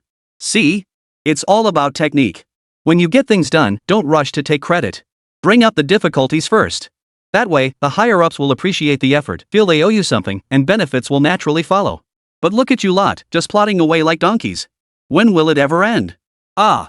That sigh sent a chill down his spine. As he anticipated, Zhou Ruhai's anger cooled upon reading the message. He realized he'd been too hasty. Organizing so many students was no simple feat. For a moment, he even began to doubt himself. Shaoli, do you think I've been too hard on my subordinates lately? Shaoli remained silent, focusing solely on driving. The question was simply too tricky. Seeing Shaoli ignore him, Zhou Ruhai shrugged it off, his eyes fixed unblinkingly on the livestream feed. Wait, it seemed like he'd forgotten some crucial information. Young master? What young master? Does Jinghai University even have a young master? Aren't they all in the private rooms? A barrage of questions flashed through Zhou Ruhai's mind, and a bad feeling settled in his gut. His premonition was soon confirmed. Freshman representatives from Jinghai University of Science and Technology have come to your rescue. Who dares insult our President Zhou and his son Qin Feng? I won't stand for it. Principal Zhou, you and the young master have suffered injustice. We apologize for arriving late to your rescue. Hey upstairs, don't call him young master, he's the crown prince. This rescue mission deserves my share of credit. Think bigger. Forget rescuing him, wouldn't it be better to claim credit for supporting the dragon? Prince, fear not. We're here 800 strong. 800? Where do you plan to put the other 40,000 students? Trying to hog all the glory for yourself? Bring it on. Who's afraid of whom? 800 versus 40,000, the odds are in my favor. 800 tigers stride across the river, striking terror into the green-eyed foes of Jiangdong. In an instant, the entire livestream chat was flooded with the delusional banter of Jinghai University of Science and Technology students. The teachers tried several times to calm the students down, but failed each time. In the end, they simply joined in. From questioning them, to understanding them, to joining them, to surpassing them, it all happened in just over 10 seconds. After these students entered, they too learned what was happening. Upon seeing the video of what had happened, each of them was utterly horrified. Holy crap, is this kind of theory something we can just stumble upon by watching a video? Ding! Congratulations, host. You've gained shock value 555. Chapter 15, Elite Schools Poaching Talent Vote Sought. Qin Feng's mind buzzed again with the system's notification. 555, watching his steadily rising emotion value, a smile involuntarily spread across his lips. He watched the emotion value on the panel, which finally settled at a number that shocked even himself. The final shock value displayed on the system panel reached 250,000. A sudden rush of newly found wealth flooded his heart, accompanied by an overwhelming urge to spend that filled his mind. In the end, Qin Feng managed to suppress that urge. After all, opportunities to earn emotion points like this were rare and hard to come by. What to buy and how to leverage those purchases to earn shock points was a delicate matter. Impulsive decisions were out of the question. The primary task now was to seek out opportunities to take the initiative and earn more shock points. When Wu Jianqin and Su Ruoxue heard Qian Debiao announce Qin Feng's expulsion and academic record revocation from the stage, triumphant smiles broke out across their faces. Ruoxue, look, some people just spout empty rhetoric. It's utterly useless in the face of absolute strength. This world ultimately values power. Clearly, Qin Feng's words had planted a seed of resentment in his heart. Why did he feel unsettled despite winning? I hate young Master Wu. Who hasn't been young and ignorant? Qin Feng is nowhere near your level. Let's go drinking tonight. Su Ruoxue detected a hint of resentment in his words. To keep this powerful ally on her side, she resolved to employ some tactics tonight. Just as everyone assumed Qin Feng's expulsion was a foregone conclusion, a red flag sedan bearing administrative license plates drove straight onto the campus of Jinghai Art School. Driver Xiao Li honked the horn continuously, never easing off the gas pedal. The deafening roar reached the podium, and students on both sides parted to make way amid shouts and curses. Qian Debiao's hands trembled with rage. In all his years, he'd never encountered such brazen arrogance. He grabbed the microphone, ready to unleash his long-forgotten roar of fury, when suddenly he realized, why did this car look so familiar? Wasn't this the exclusive vehicle of President Zhou from Jinghai University of Science and Technology? The model was over 30 years old, and a glance at the license plate confirmed it. He suddenly realized that Zhou Ruohai from the livestream might actually be the real deal. Though he'd already planned his response in his mind, he chickened out when the moment actually arrived. Inside the livestream. Who the hell is this guy? So brazen. This is a live stream, and he's just driving around the playground like that? Doesn't he fear hitting students? Exactly. Everyone, let's share this live stream far and wide. This kind of behavior is utterly despicable. Let's help him get famous. Principal Qian, rest assured we've got your back. Qian Debiao's forehead was now covered in a thick layer of cold sweat. It wasn't just him, the female students on the field had all fallen into an eerie silence. They'd been studying here for 3 years and knew a thing or two about Jinghai's unwritten rules. A saying circulated in Jinghai, you might not fear bumping into a Maybach on the road, but you'd dread encountering an old honchi. Because inside sat either high-ranking officials or peerless national heroes. The older the model, the heavier its weight. Students near the large screen had already pieced together the crux of the matter. They collectively swallowed hard. Could Qin Feng really be Zhou Ruohai's long-lost illegitimate son? Could Qin Feng's theories in the video actually be true? New viewers joining the livestream were stunned by this sudden turn of events. Watching the livestream, they suddenly felt like they were reading a Dragon King fantasy novel. Ding! Congratulations, host! You've gained 111 shock points.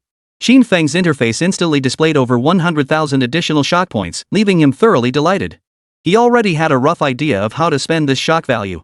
Before his transmigration, the 10th prince, still vigorous in his old age, had shattered the Western military myth with a 6 o'clock victory. Perhaps he should follow in that path, establishing an entirely new model of aerial combat to deliver a small shock to those Western nations engaged in face-to-face missile exchanges with their latest fighter jets. If he did that, the shot points from at least 6 or 7 billion people worldwide would flood toward him like a torrent. With such mind-blowing tech capable of generating billions in awe-inspiration points, wouldn't he finally be able to afford it? With a click, Zhou Ruhai opened the car door and strode purposefully toward the podium. Upon reaching the podium, without uttering a word, he raised his hand and delivered 2 resounding slaps. Smack! Smack! Qian Debiao clutched his jaw, feeling utterly wronged. He'd only been showing off in a live stream, and now the real deal had come through the internet cable to slap him. At the same time, he silently cursed Qin Feng. "You had such a powerful dad, why didn't you tell me sooner?" He wasn't some unreasonable person. Look at the mess this had caused. After punishing Qian Debiao, Zhou Ruhai acted as if nothing had happened and turned to offer his condolences to Qin Feng. "Qin Feng, my apologies, traffic held me up. I'm late. That parasite Qian Debiao doesn't want you, but I do. Come join us at Jinghai University of Science and Technology. If you come, I'll take you as my final disciple. Guaranteed job placement after graduation, a secure career." Qin Feng was completely bewildered by this sudden turn of events. What was going on? He'd already braced himself for expulsion and planned to start a live streaming business. How did the president of Jinghai University of Science and Technology suddenly appear out of nowhere? Seeing Qin Feng's blank expression, Zhou Ruhai glanced around at the surrounding students, all youthful, handsome men and beautiful women, and suddenly slapped his forehead. What a brain I have! Our Jinghai University has many senior and junior female students too, all ice queen types with a cool, aloof aura, perfect for research. I'm sure you'll find plenty in common with them. Meanwhile, the livestream chat exploded with reactions. Zhou Ruhai? It really is Zhou Ruhai.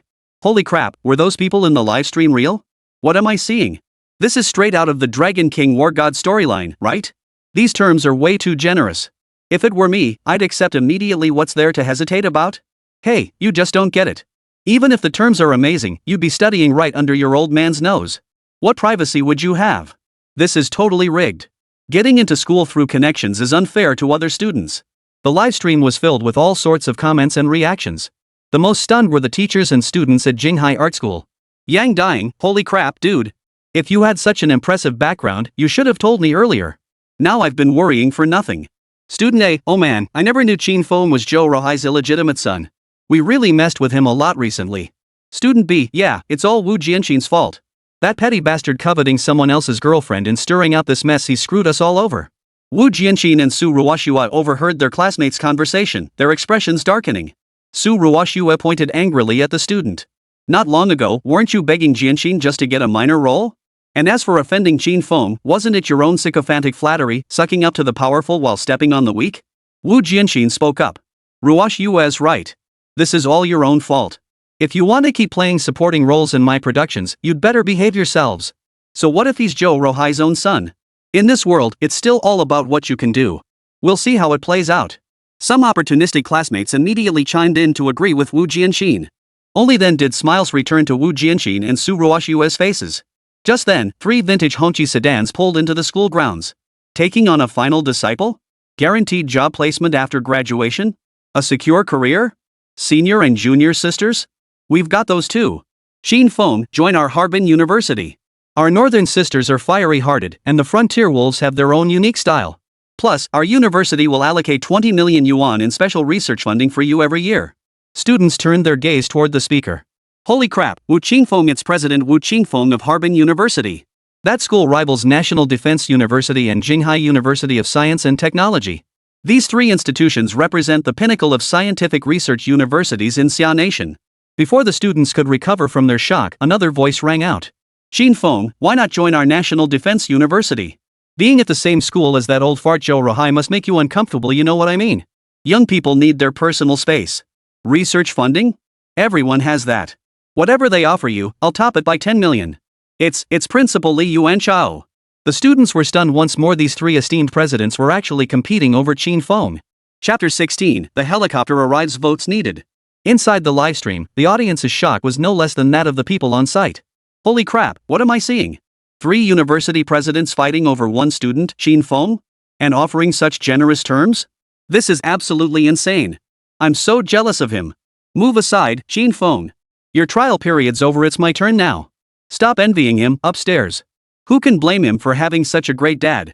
Lin Gengxing, stop spreading rumors. Qin Feng's achievements are entirely his own. I've been by the president's side for years. He studies until midnight every single day. I've never once guided Qin Feng. Keep this up and I'll send you a cease and desist letter. Netizens responded to Lin Gangxing like this, and one by one they shut their mouths. But deep down, they still didn't believe it. Hey, isn't that goddess Wan Kaihua? Seeing her reminds me of that love scammer. Back then, I got slapped by my dad countless times because of her. Damn right. Especially that song Only by Striving Can You Win. Every time I hear it, I feel compelled to buy my dad a pack of cigarettes. Who knew she'd be here today? The resemblance was uncanny.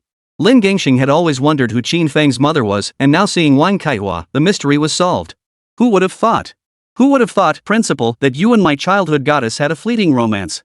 Thinking of this, Lin Gangxing felt his confidant should do something for Zhou Ruhai. Even if it meant bearing the blame, reuniting the family of three was the real priority. Lin Gangxing, whoa, how come Qin Feng looks so much like Goddess Wang? What's going on here?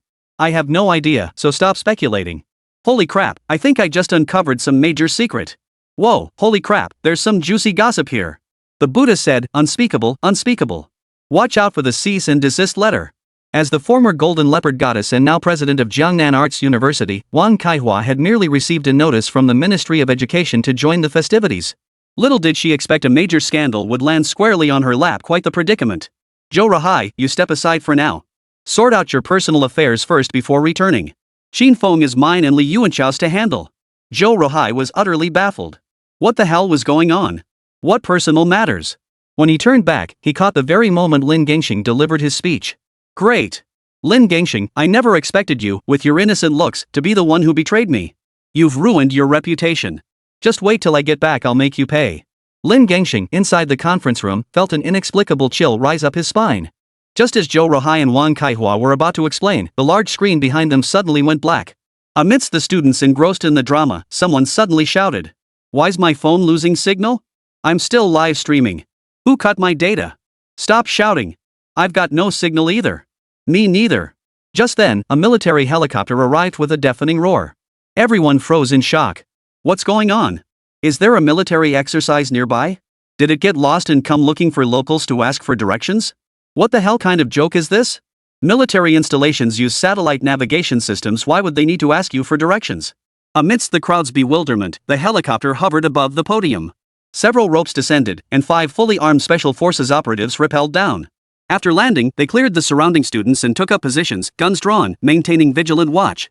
After completing this series of actions, the military helicopter in the sky slowly descended. The fierce wind from its rotors blew the students all over the place. Holy crap, is some big shot arriving? They even deployed a military helicopter? Yeah, look at those Special Forces guys. Their powered armor suits, heard each one costs tens of millions. And that's only because Xia Nation's industrial strength is so advanced. Overseas, they'd cost hundreds of millions of dollars. What major incident is unfolding? Could it be Brother 3 causing trouble again? They just unveiled their latest power armor model recently, with specs far surpassing Xia Nation's. Could this be real? Oh, now I get it, they're here to pick up the school principals. So the higher-ups have finally decided to develop new mechs? The students grew increasingly convinced as they discussed it. Luo Zhanghua stepped out of the helicopter and walked straight toward the podium. Xian Debiao was already numb. He'd thought it was just Zhou Ruhai coming to beat him up over the internet. But then 4 principals followed him, and finally, even a figure like Luo Zhanghua appeared. Just who exactly is this Qin Feng? He had hoped to leverage his connections and play dumb to defuse this crisis, but now it seemed futile. His face was ashen, his soul wished now to step down as principal without further scrutiny. If his past actions came to light, it would be enough to ruin him completely. Luo Zhanghua strode steadily toward the podium. His footsteps seemed to carry a strange power. With each step, an invisible ripple seemed to emanate, causing Qian Debiao's body to involuntarily tremble with every thud. Qin Feng, I've reviewed your recent video. It holds immense significance for Xia Nation's scientific research. After reviewing your work, our research on cold fusion has achieved a major breakthrough. You are truly a treasure bestowed upon our nation by heaven. Now, on behalf of the Xia National Academy of Sciences, I'd like to speak with you privately. Would that be acceptable? Luo Zhonghua's few sentences left the entire room stunned into silence. What's going on? Isn't Qin Feng just some amateur scientist? Known for nothing but chasing women and living a scandalous life? Now the Xia Academy of Sciences is approaching him in such an astonishing manner? Could it be that his previous videos were all genuine? Is Qin Feng really that incredible? Here we are fighting tooth and nail over a minor role in a third-rate production, yet Qin Feng has actually become the special effects consultant for the Wandering Earth? Why is the gap between people so enormous? The student in the front row, convinced he'd figured out the truth. They believed Qin Feng had indeed obtained Zhou Ruhai's research materials by leveraging his status as Zhou Ruhai's illegitimate son. That's why the special effects team for the Wandering Earth took notice of him. Who knew he actually thought he was that awesome? Man, comparison is the thief of joy. Ding! Host detected stunning third-year students at Qinghai Arts University with cold fusion technology. Shock value, 111. Shock value, 100010001000. Qin Feng was finally stunned by the numbers on his interface, racking up a whopping 33,000 shock points in one go. His panel's shock value had now reached 300,000. It seemed this surge came from both the students present and the esteemed figures who had made monumental contributions to scientific research. Qin Feng opened the exchange list and began searching for what he needed. HX Airborne Early Warning Aircraft Technical Blueprint 50,000 shock points. Dual Pulse Missile Engine Technical Blueprint 100,000 shock points. Battlefield Information Module Sharing Technology 100,000 shock points. Whoa! Seeing these prices, Qin Feng sucked in a sharp breath, not because they were expensive. Rather, it was because they were ridiculously cheap, so cheap it defied his imagination. That an airborne early warning aircraft, a true air combat marvel, could be had for just 50,000 shock points was utterly baffling. Baba Yang had used these very technologies to defeat the once invincible third brother. But after reviewing the system description, he understood why. This represented the absolute limit of current technological capability. The tech tree of this world had diverged from the real one since the late stages of World War II. Qin Feng immediately chose to exchange for these three technologies without hesitation. Had he been preparing for a live stream, he would never have considered this exchange. But now, seeing the research mastermind personally arrive in a military helicopter to back him up, what was there to hesitate about?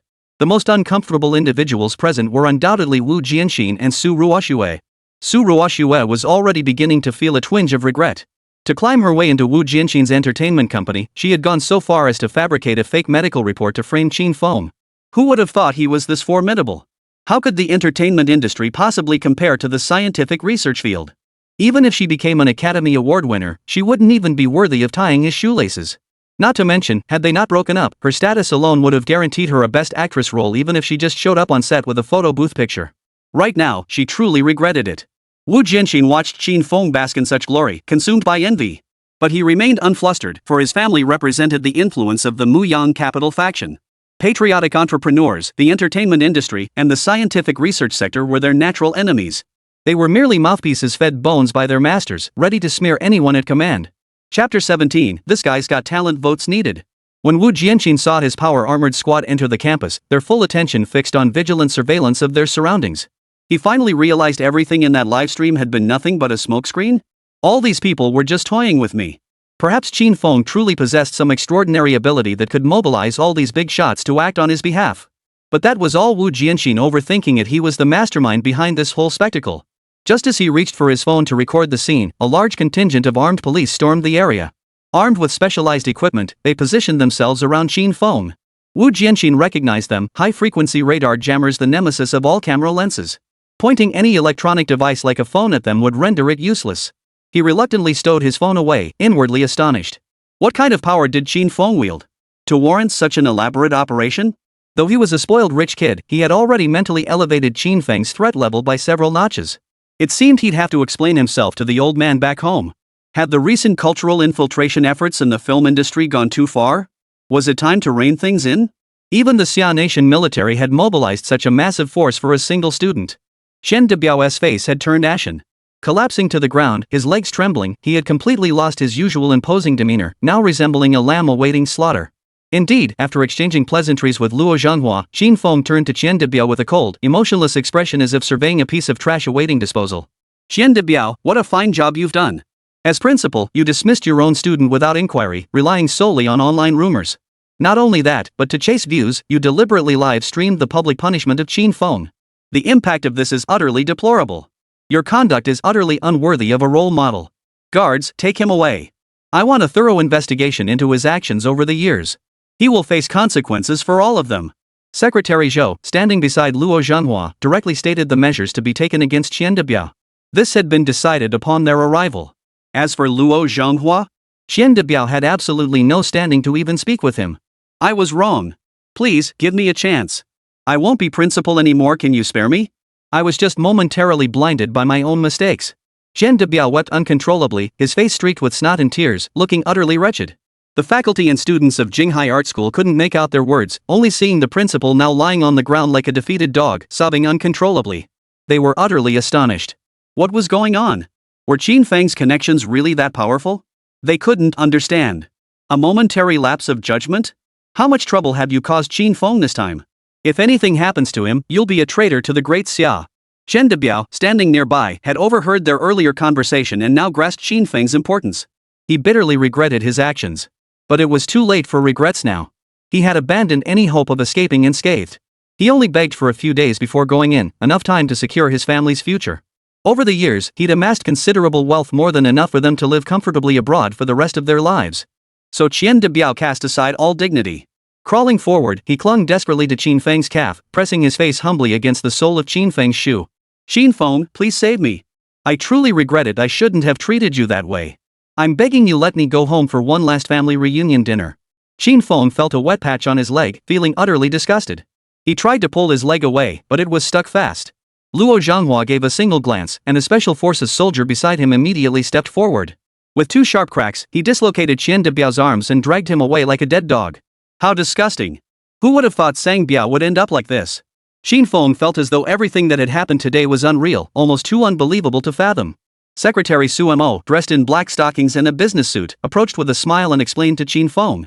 But judging by the way she kept hugging down her skirt, it was clear she wasn't used to wearing such attire. To truly satisfy, one must strike at the heart, and that was the leader's intention. Qin Feng was speechless upon hearing this. He never imagined the higher-ups would orchestrate such a scheme just to vent their anger on his behalf. Luo Zhanghua, observing Qin Feng's expression, knew his arrangements had met with complete satisfaction. Ever since realizing Qin Feng's importance, he'd devoured countless books popular among young people, titles like Dragon King Descends, War God Returns, and Urban Medical Immortal. Today's test proved astonishingly effective. He was thoroughly pleased with his planning. Beautiful women, helicopters, red flags, veteran leaders entering the scene only to slap the villains across the face.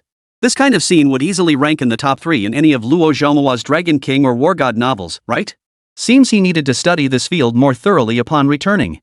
By giving Qin Feng the best emotional value, he could be in a good mood to create more surprises for himself, a mutually beneficial arrangement. After dealing with Chen Debiao, Luo Zhanghua brought Qin Feng, Zhou Rohai, and Wang Keihua back to the ACX headquarters. Luo Zhanghua ushered them into his office, his gaze fixed intently on Qin Feng. His gaze was like that of someone examining a priceless treasure, as if he wanted to devour him whole. The intensity made Qin Feng feel slightly uncomfortable, and he shifted uncomfortably in his seat. Only then did Luo Zhanghua realize his own impropriety. One must take things step by step, one matter at a time. Though he was itching to immediately assign Qin Feng a lab and pair him with several research luminaries to guide his experiments. But things must be done step by step. For now, he needed to ensure Qin Feng's living arrangements were properly settled. There was no need to rush. Preserve the land but lose the people, and you lose both. Preserve the people but lose the land, and you gain both. He understood this principle well. The most crucial task now was to secure Qin Feng's residence, treating him with the utmost respect befitting a national treasure. Simultaneously, security concerns must be thoroughly considered. After all, every era has its scum. He simply couldn't fathom it. During the War of Resistance, spies could be understood, their mindset was comprehensible. But now, with Great Xia having risen, what filled the minds of those who chose to spy? He couldn't grasp it at all. "Comrade Qin Feng, what are your plans now?" Luo Zhanghua intended to consult Qin Feng first. After all, this was their initial meeting, and no relationship had yet been established. Out of respect for talent, he felt it proper to seek Qin Feng's input first. Chief Engineer Luo, after getting fired, I was planning to start streaming and also serve as a special effects consultant for director Guo Fan. I never expected this situation to arise. I haven't figured out the rest yet, but I am somewhat interested in the live streaming aspect. This was unavoidable. Qin Feng's bound system required shock points to unlock more cutting-edge tech, making this avenue something he couldn't abandon. After hearing Qin Feng's words, Luo Zhanghua fell deep in thought. Indeed, showing off is a lifelong pursuit for everyone, even geniuses are no exception. Clearly, Luo Zhanghua had misunderstood Qin Feng. He was earnestly considering how to ensure Qin Feng's safety while also indulging his little quirk. Suddenly, a brilliant idea struck him. He recalled Lin Gangxing from today's livestream. That guy was quite resourceful. Chapter 18, 3rd Gen vs 6th Gen votes sought. Luo Zhanghua conceived a brilliant plan, his eyes darting back and forth between Zhou Rohai and Wang Keihua. This left both of them utterly baffled. Zhou Rohai, for some reason, felt an ominous foreboding rising in his heart. "Mr. Chief Engineer Luo, why are you staring at me like that? Is there something on my face?" As a woman, Wang Keihua was easily embarrassed by the intense scrutiny and finally asked. "Ahem, nothing, Ms. Gong Xiaomi. I was just wondering if you're married? And how do you feel about Zhou Rohai? Luo Zhanghua realized his gaze had been rather impolite and offered an explanation, though it only made things worse. Wang Kaihua screamed inwardly, I only sang the song Love Scammer, I ask you, and the lyrics mention Gong Xiaomi, it's not my name. Chief Engineer Luo, my name isn't Gong Xiaomi, it's Wang Kaihua. But I'm still unmarried. Ordinary men don't interest me. Only someone like Principal Zhou or you people who've contributed to Daxia would I consider. Wang Saihua's expression shifted effortlessly from irritation to girlish coyness, truly befitting the principal of an arts academy. Now it was Zhou Rohai's turn to be dumbfounded. What the hell was going on? He inwardly cursed, damn you, Chief Engineer Luo. Weren't we discussing Qin Feng's case? How did this get dragged into my business? But he quickly realized this was all Lin Gengxing's doing. Even a research heavyweight like Chief Engineer Luo had come to gawk. Just you wait, I'll deal with you when I get back. Seeing Wang Kaihua wasn't married, Luo Zhanghua completely ignored Zhou Rohai. His opinion didn't matter, it was all about looking out for the ladies. Alright then, since that's the case, I'll be blunt. You all heard Qin Feng's proposal earlier. He's a scientific genius, going live will definitely draw attention. There are still a few rotten apples within the great Xia. For his safety, I need you to pose as his parents. Luo Zhonghua's words instantly set the room ablaze. What? Us pretend to be his parents? Does that mean we have to live together? Zhou Rohai gasped aloud. He devoted his entire life to Xia's scientific research, never marrying. This proposal was simply too much for him to swallow. What? You think I'm beneath you? If it weren't for your single-minded devotion to Xia's research, I wouldn't even look at you.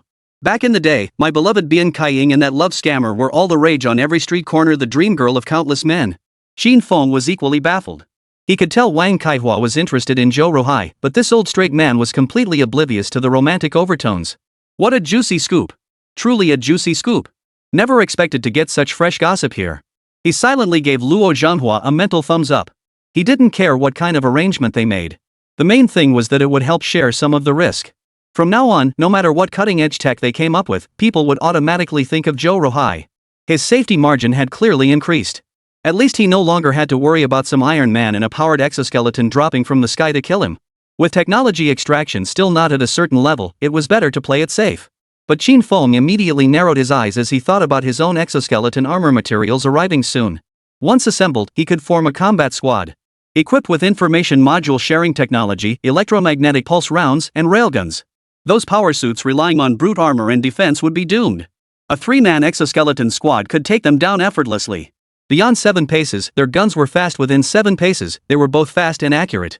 After all, those guys carried flashy laser swords every day.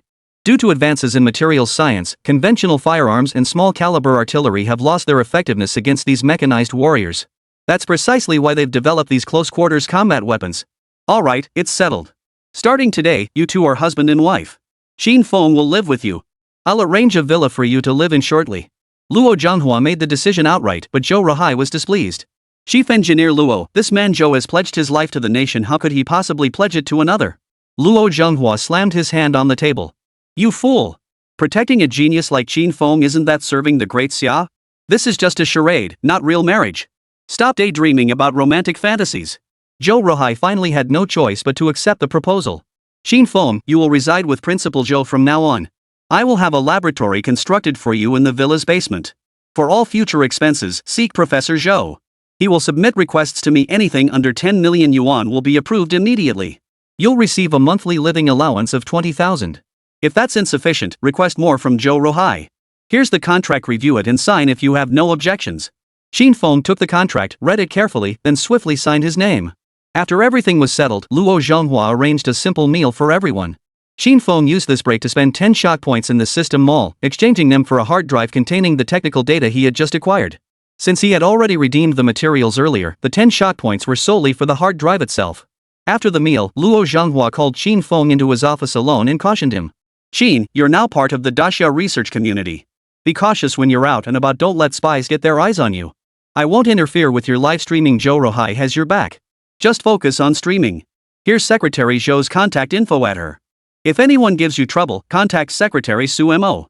That stunning woman in the business suit just now, what do you think? Hot, right? Qin Feng looked utterly flustered upon hearing this, while Luo Zhanghua burst into laughter. Young people, Qin Feng had initially assumed that joining the Xia National Aero Engine Group Company, Limited would severely restrict his freedom. He'd even been ready to turn it down, but unexpectedly, a new path opened up. This company turned out to be quite considerate. They hadn't assigned him any tasks, letting him stream whenever he wanted. They'd even arranged a stand-in for him. What he didn't know was that although Xia National Aero Engine Group Company Limited was just a company, the nation stood behind it. No matter how he maneuvered, the ultimate beneficiary would always be the Great Xia. That's why they offered such generous terms. After all, reciprocating kindness is a traditional virtue of China. No matter what, he ought to show some appreciation. Qin Feng now felt genuinely awkward. He pulled out the hard drive he'd prepared long ago and handed it to Luo Zhanghua. "What's this?" Luo Zhanghua looked at Qin Feng with confusion, unsure what was stored inside. "Chief Engineer Luo, this contains my reform proposals for the current tactics of the Great Xia Air Force, along with some technical documentation." Luo Zhanghua couldn't fathom what Qin Feng was really up to, but he politely accepted the hard drive. However, the moment he heard the words technical documentation, his heart felt like it was being clawed by a cat, unbearably uncomfortable. He carefully stowed the hard drive away, eager to return and study its contents. This was the irresistible allure unique to researchers, a powerful, irresistible allure. But with Qin Feng still present, he had to suppress his inner urge. Only after making all necessary arrangements did he hurry back to the lab. Luo Zhanghua scanned the data on the hard drive, growing increasingly alarmed with each file. Battlefield Information Module Sharing Technology. Dual-Pulse Missile Engine Technology. HX Airborne Early Warning Aircraft Technology and Construction Blueprints. Though his expertise in military affairs was limited, even he could grasp how these technologies would revolutionize current aerial combat paradigms. He could foresee that if this entire system were successfully established, it would deliver a devastating blow to the entire Western world. Third-generation fighters could render fifth-generation ones obsolete. No, they might even eliminate sixth-generation fighters. The thought seized him, and he snatched the red telephone from his office desk, dialing the number with urgency. Chapter 19, Dual-Pulse Missile Engine Technology Votes Needed. "Hello, this is Luo Zhanghua. Notify all temporarily available or D personnel at our unit to report to the conference room immediately for a meeting. Yes, even those on leave must return immediately." Luo Zhanghua hung up the phone. After a moment of contemplation, he finally made his decision and picked up the red telephone on his desk to dial. This was an internal dedicated line, utilizing an old-fashioned telephone network. Its purpose was to maintain communication with other units even if signals were jammed or destroyed by the enemy during wartime. After several beeps from the handset, the call finally connected. "Hello, this is the Southeast Theater Command. Who are you seeking?" A voice on the other end sounded slightly aged but resonated with full-bodied strength and power. Upon hearing the voice, Luo Zhanghua's face broke into a smile as he warmly greeted the person on the other end. "Old Chu, it's me, Luo Zhanghua. I've got something here that needs your attention. Bring a few staff officers with you, and make sure the Yanlong warriors send a security detail too. This is extremely important." A brief silence fell on the other end of the line upon hearing this. Yanlong warrior? That's currently the strongest powered armor unit openly deployed by Great Xia, the backbone of every military district. With only a little over 1,000 deployed across all major war zones, Luo Zhanghua was demanding an entire Yanlong warrior escort team. What was he planning? Commander Chu Dingfang of the Southeast Theater hesitated inwardly. Should he really send them out? Each Yanlong warrior was meticulously selected, possessing exceptional combat skills and unwavering loyalty. Their flaming dragon battle armor is nuclear-powered, constructed from SSS-grade materials offering exceptional defense. Even a small nuclear weapon wouldn't harm them unless detonated directly at the epicenter. Deploying a single one could obliterate the government of a small to medium-sized nation. Each deployment required formal approval from higher-ups. What was this old Luo up to? He knew exactly what the flaming dragon warriors represented. For him to make such a request now, had there been some major scientific breakthrough? With that thought, he immediately called to verify. "Old Luo, what's really going on here?" Deploying all 5 Yanlong warriors at once was no small matter. If neighboring countries got wind of it, they wouldn't sleep soundly at night. Could it be a breakthrough in the 7th-generation fighter program? As Chu Dingfang asked, this possibility suddenly struck him, and his breathing instantly quickened. After all, the Americans had just released the performance parameters of their F-47 6th-generation fighter in a PowerPoint presentation a few days ago. This had left him with no appetite for days. Now, upon considering this possibility, he couldn't wait to verify his hunch. Luo Zhanghua and Chu Dingfang had been close friends for years. They had both risen from ordinary researchers and Air Force pilots to become chief engineers and commanders. He understood perfectly what Chu Dingfang was thinking, but he didn't plan to discuss it over the phone. The matter was simply too mind-boggling. It was better to talk face-to-face. What 7th-generation fighter? All I can say is this is a major discovery that could reshape the current air combat landscape. You'll understand the specifics when you get here. Enough chit-chat. Do exactly as I say, and I guarantee you'll be pleasantly surprised. Without waiting for Chu Dingfang's response, Luo Zhanghua hung up abruptly. Trusting his old friend, Qin Feng ultimately gathered several available staff officers and set out with a squad of Yanlong warriors. Inside the AECX headquarters conference room, all available researchers or those with minimal current assignments had gathered. Luo Zhenghua, assisted by his aide, entered carrying a thick stack of documents. At Luo Zhenghua's instruction, the assistant distributed the document's theoretical materials on dual-pulse missile engines. The primary purpose of today's meeting was to study the feasibility of this technology, enough material to last until the meeting's conclusion. Once the materials were distributed, Luo Zhenghua officially opened the meeting. Alright, everyone, please review the materials first. Any questions can be raised later. Luo Zhenghua timed the session from the podium. 20 minutes later, everyone had finished reviewing the materials. Time's up. Now, everyone, discuss the feasibility of this document. Is it operationally viable? No sooner had Luo Zhenghua finished speaking than a gray-haired researcher stood up from among the scientists below. He stared intently at the documents in his hands, his voice trembling with excitement. This is a genius design. The staged combustion concept not only solves the problem of power depletion in traditional missiles during the latter stages but also significantly extends the missile's range. By conservative estimates, it can reach at least 200 to 300 kilometers. His words earned unanimous agreement from the researchers. Suddenly, under everyone's gaze, the researcher began weeping and laughing simultaneously. The others looked at him in confusion, unable to understand what was happening. With this new technology, the military strength of the Great Xia Empire would be greatly enhanced. Why was he suddenly both crying and laughing? Was he overwhelmed by the magnitude of the breakthrough? Amidst the puzzled stares, the researcher finally spoke. While we were still fixated on the dead-end path of aircraft technology, this man took a bold, unconventional approach by starting with missiles. What about all our previous efforts? What were they worth? Hearing this, the crowd finally understood. His resolve had been shattered by the setback. Usually, a couple more blows like this would do the trick. Chief Engineer Luo, who prepared this report. Could you introduce us to them? Another researcher suddenly interjected. After a moment's thought, Luo Zhenghua decided to be truthful. After all, everyone present came from impeccable backgrounds. Their family histories could be verified for 3 generations. They were individuals who had lived under assumed names since their youth, dedicating most of their lives to the scientific research of Great Xia. This person, you all know him, Qin Feng, the one who caused such a stir online recently. What? How could that be? They usually dismissed such online gossip with disdain, but this rumor concerned their dear comrade Zhou Ruhai. That was an entirely different matter. Many of these researchers were Zhou Ruhai's classmates or students, and they devoured his gossip with relish. Amidst the tedium of scientific research, they relied on this gossip to pass their rare moments of leisure. Just before the meeting began, some were still scrolling through their phones, reliving the details. They had also looked into Qin Feng, the person involved in the incident, learning only that the young man possessed remarkable talent in heavy nuclear fusion and quantum physics. But who could have imagined he would produce such a strategically valuable feasibility study? But how was that possible? An art student, even with exceptional scientific aptitude, how could he have acquired such specialized knowledge? Could it really be true, as rumored online, that he was Zhou Ruhai's illegitimate son? Had Zhou Ruhai secretly tutored him? Luo Zhenghua observed the shifting expressions on everyone's faces. He silently thanked his luck that only the materials concerning the dual-pulse missile engine had been exposed. If he were to reveal Qin Feng's other 2 documents, the HX Airborne Early Warning Aircraft Technical Blueprints and the Battlefield Information Sharing Module Technical Materials, every single one of these researchers would have their minds shattered, and the trouble that would cause would be immense. Seeing the discussion had run its course, Luo Zhenghua cleared his throat to signal the meeting's conclusion. Alright, everyone has reviewed the materials and discussed them thoroughly. So, is this technology actually feasible? The group fell silent for a moment, contemplating every possibility. Only after confirming there were no issues did they respond to Luo Zhenghua. Chief Engineer Luo, this technology is highly feasible for implementation. Our team is willing to take on this project. Chief Engineer Luo, don't listen to him, he's got other projects on his plate.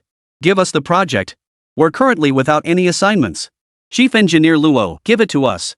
Don't give it to them. Our team is the most efficient group in the entire AECX division. Every team was scrambling to secure this research, which held the potential to completely transform the outcome of air combat.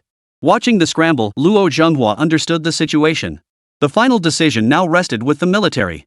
Qin Feng, Zhou Ruhai, and Wang Kaihua had already been flown back to Jinghai City by helicopter. They were escorted to a villa prepared for them by AECX, fully furnished and ready for immediate move-in. The villa's perimeter was secured by both visible and hidden security patrols.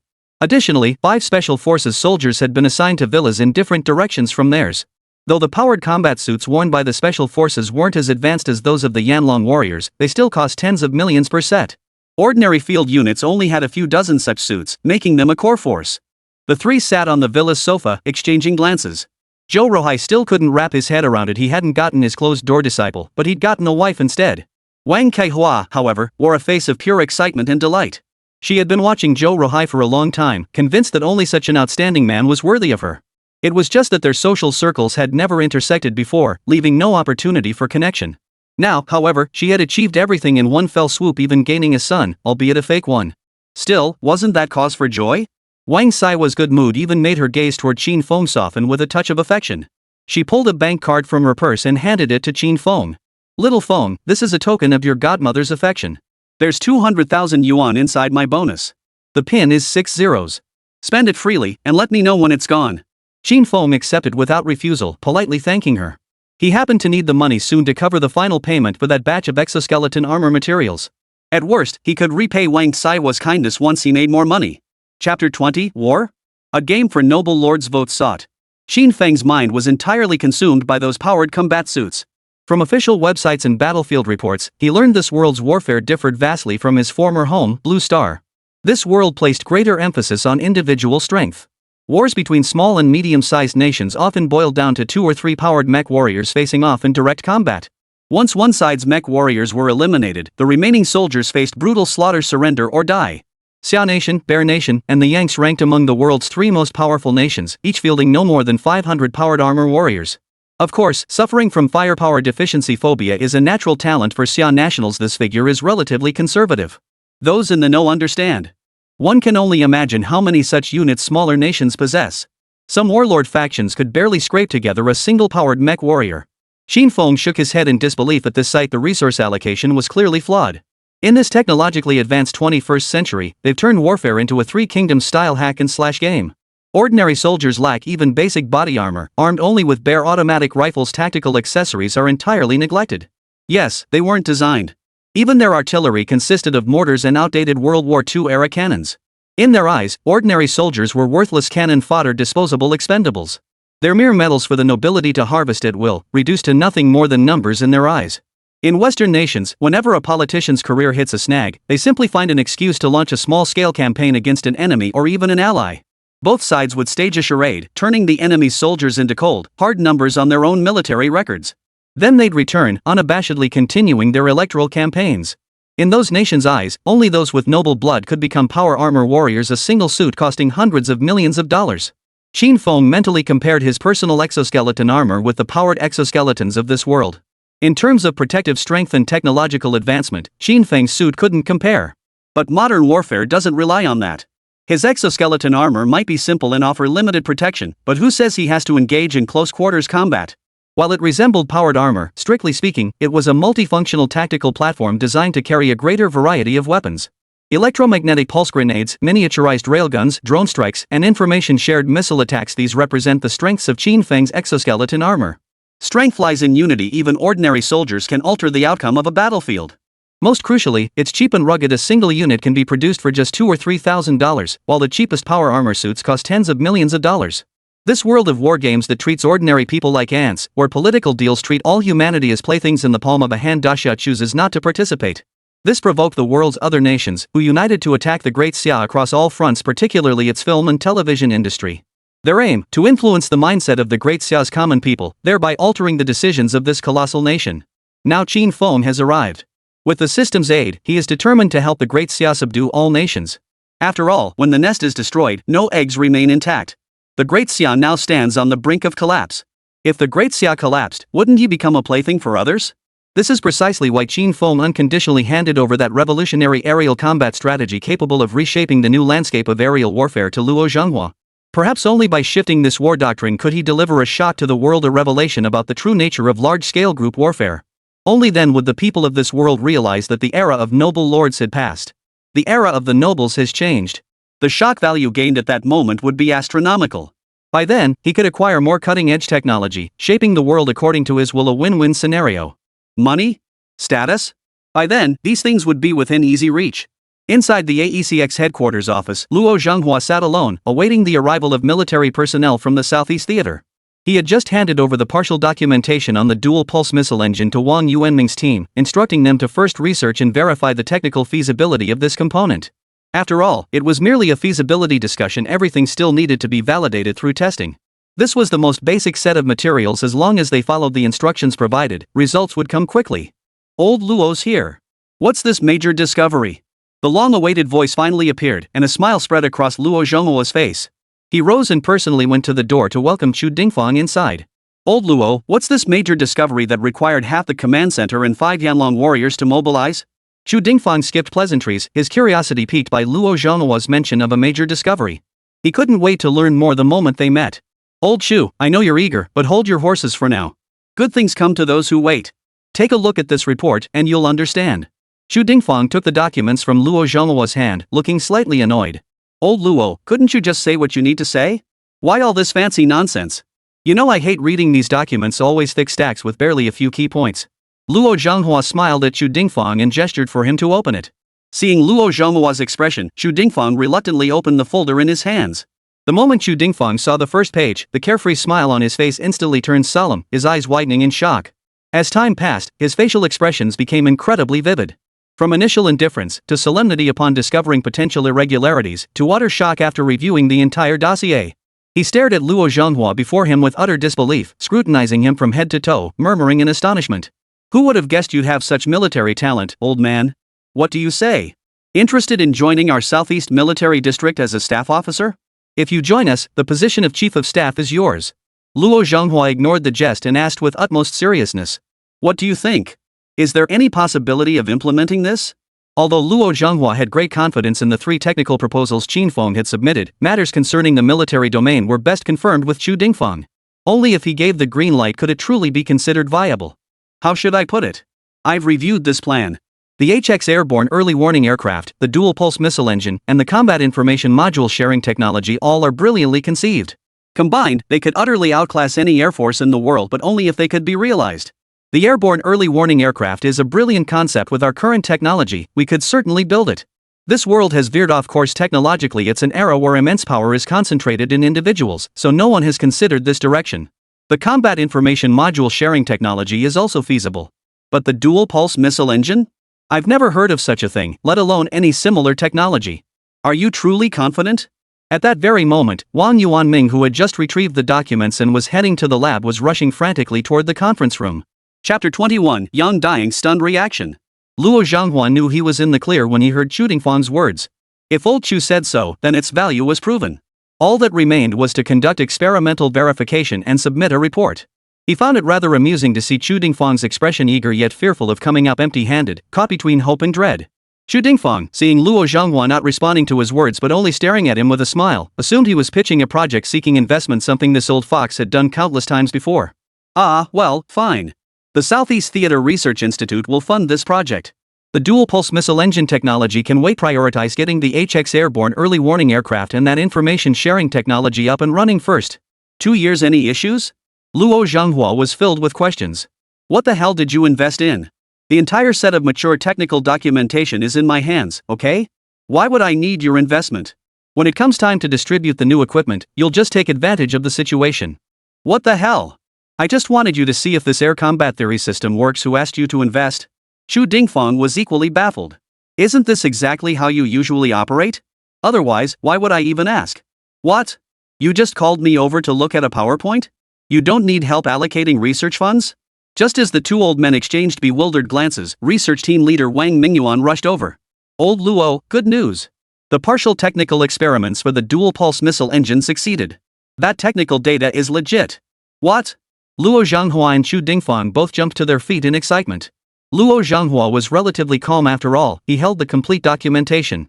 They were only testing the simplest components for validation, as researchers' time was precious. Chu Dingfang, however, was different.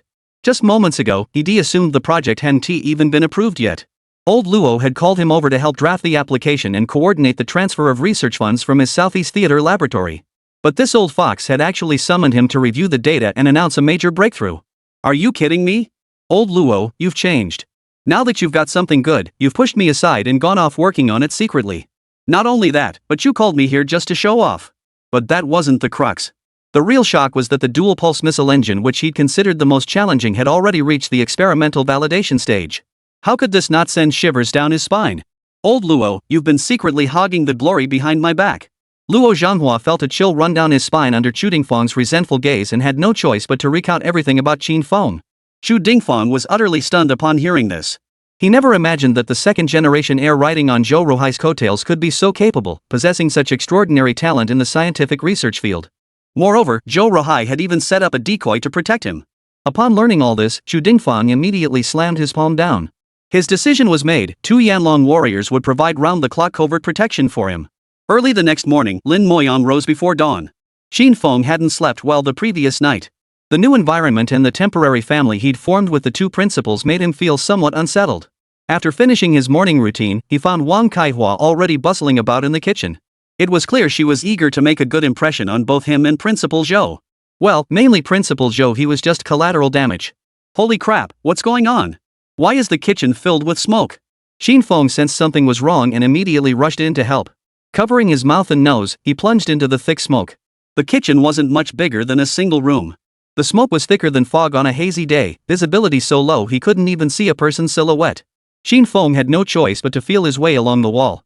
Finally, he found the window and flung it open. A cool breeze swept in, slightly dispersing the fog. Finally, he managed to feel his way to the range hood. Turning it on, he could barely make out the scene inside the kitchen. A shattered clay pot sat on the stove, its contents reduced to an unrecognizable mass of boiled glutinous rice balls resembling the charred residue from Laozi's alchemy furnace. The wind flickered the red embers, making them flicker dimly. This was utterly inedible. Reluctantly, he gave Wang Kaihua a nod. "Auntie Wang, I've got breakfast plans with some classmates today, so I'll be heading out." Wang Kaihua felt a bit embarrassed. She'd intended to show off by making breakfast, but it had turned into a disaster scene. Even the security team next door had started infrared scanning the villa for anomalies. "Alright, go then. Remember to come back early for dinner. Your foster mother will prepare a feast for you." Qin Feng practically fled the house, pulling out his phone to call Yang Daying. "Hey, Jing. Had breakfast yet? I'm treating you to dim sum." "Yeah, right by the station, that century-old shop." Before long, the two met up at the dim sum restaurant. After breakfast, Qin Feng pulled Yang Daying along to check the hardware store. The goods he'd ordered last time had arrived. Just then, Qin Feng's phone rang. He glanced at the caller ID. It was Wang Lei from the production team. "Hey, brother Qin, are you free right now?" His tone was friendly, even a bit ingratiating. "Hello, Mr. Wang. This is Qin Feng. I'm available now." On the other end, Wang Lei replied with surprise, "Really? That's fantastic. Where are you?" "I'll send a car to pick you up immediately." The special effects team had hit a snag while designing the weapons and equipment for the United Government's military. Some suggested simply bringing existing weapons into the film and exaggerating them slightly. Others argued that was unacceptable power armor paired with ordinary soldiers. Are you making the Wandering Earth, Warhammer, or Star Wars? Using these concepts would be plagiarism, wouldn't it? In today's world, Star Wars and Warhammer have already been adapted into films, classics among classics. Director Guo Fan's stance is crystal clear. As China's first hard sci-fi film, this is a groundbreaking endeavor. It must have its own unique characteristics. The weapon systems can't resemble those in other films. We must forge our own innovative path. Chinese filmmakers must stand tall with their own backbone. Surpass them and shatter the stereotypes about Chinese cinema. These words sound inspiring and uplifting. Yet putting it into practice is incredibly difficult. People cannot create what they have never seen. All creations must have their prototypes. Wang Lei had submitted dozens of design drafts, yet Guo Fan remained unsatisfied. Bringing Qin Feng on board would give him a chance to fish around and pick up a few tricks along the way. Leave the professional work to the professionals, absolutely no problem. After setting the time, Qin Feng hung up the phone. Yang Daying, standing nearby, still couldn't quite grasp why Qin Feng would take on such a thankless task. "Qin, we're studying performing arts. Isn't this research a bit off track for us?" Qin Feng was at a loss for words. How was research not focusing on the main task? He didn't want to elaborate, but for the sake of their 3-year friendship, he patiently explained. "If we don't pursue research, how will hard sci-fi films ever take off domestically? Are we just going to keep picking up the scraps left behind by the Eagle Nation? When it comes to Eagle's sci-fi, everyone gives it a thumbs up. But when it comes to ours? Subpar? Romance films disguised as sci-fi?" Qin Feng's words plunged Yang Daying into deep thought. Is it true that we're inherently inferior to others? No, we're not. Our vast nation, with 5,000 years of history, has led the world in countless fields. There's no reason why our ancestors could do it, but we can't. Qin Feng's words ignited Yang Daying completely. He resolved to strive toward this goal together. "Old Qin, you're right, we can't give up. From now on, I'm in this with you. I've got some money set aside." His eyes gleamed with resolve, unwavering in his commitment. Shortly after, Wang Lei pulled up in his Maybach at the agreed location. From a distance, he spotted Qin Feng and Yang Daijing beside him. Wang Lei opened the car door, jogged over to Qin Feng, and pulled the door open for him. The scene before her stunned Yang Daijing. Having been Qin Feng's brother-in-arms for 3 years, he knew him inside out. His family was just an ordinary household, with no powerful connections to speak of. Holy crap, is old Qin sacrificing himself for his film career? The more he thought about it, the more plausible it seemed. Anxiously, he shouted at Qin Feng, "Hey, old Qin, where are you going? Is this guy your friend?" Wang Lei watched Yang Daijing, all muscle and sinew, flailing wildly outside the car. He was frantic like a monkey. Anyone watching would think he'd done something terrible to him.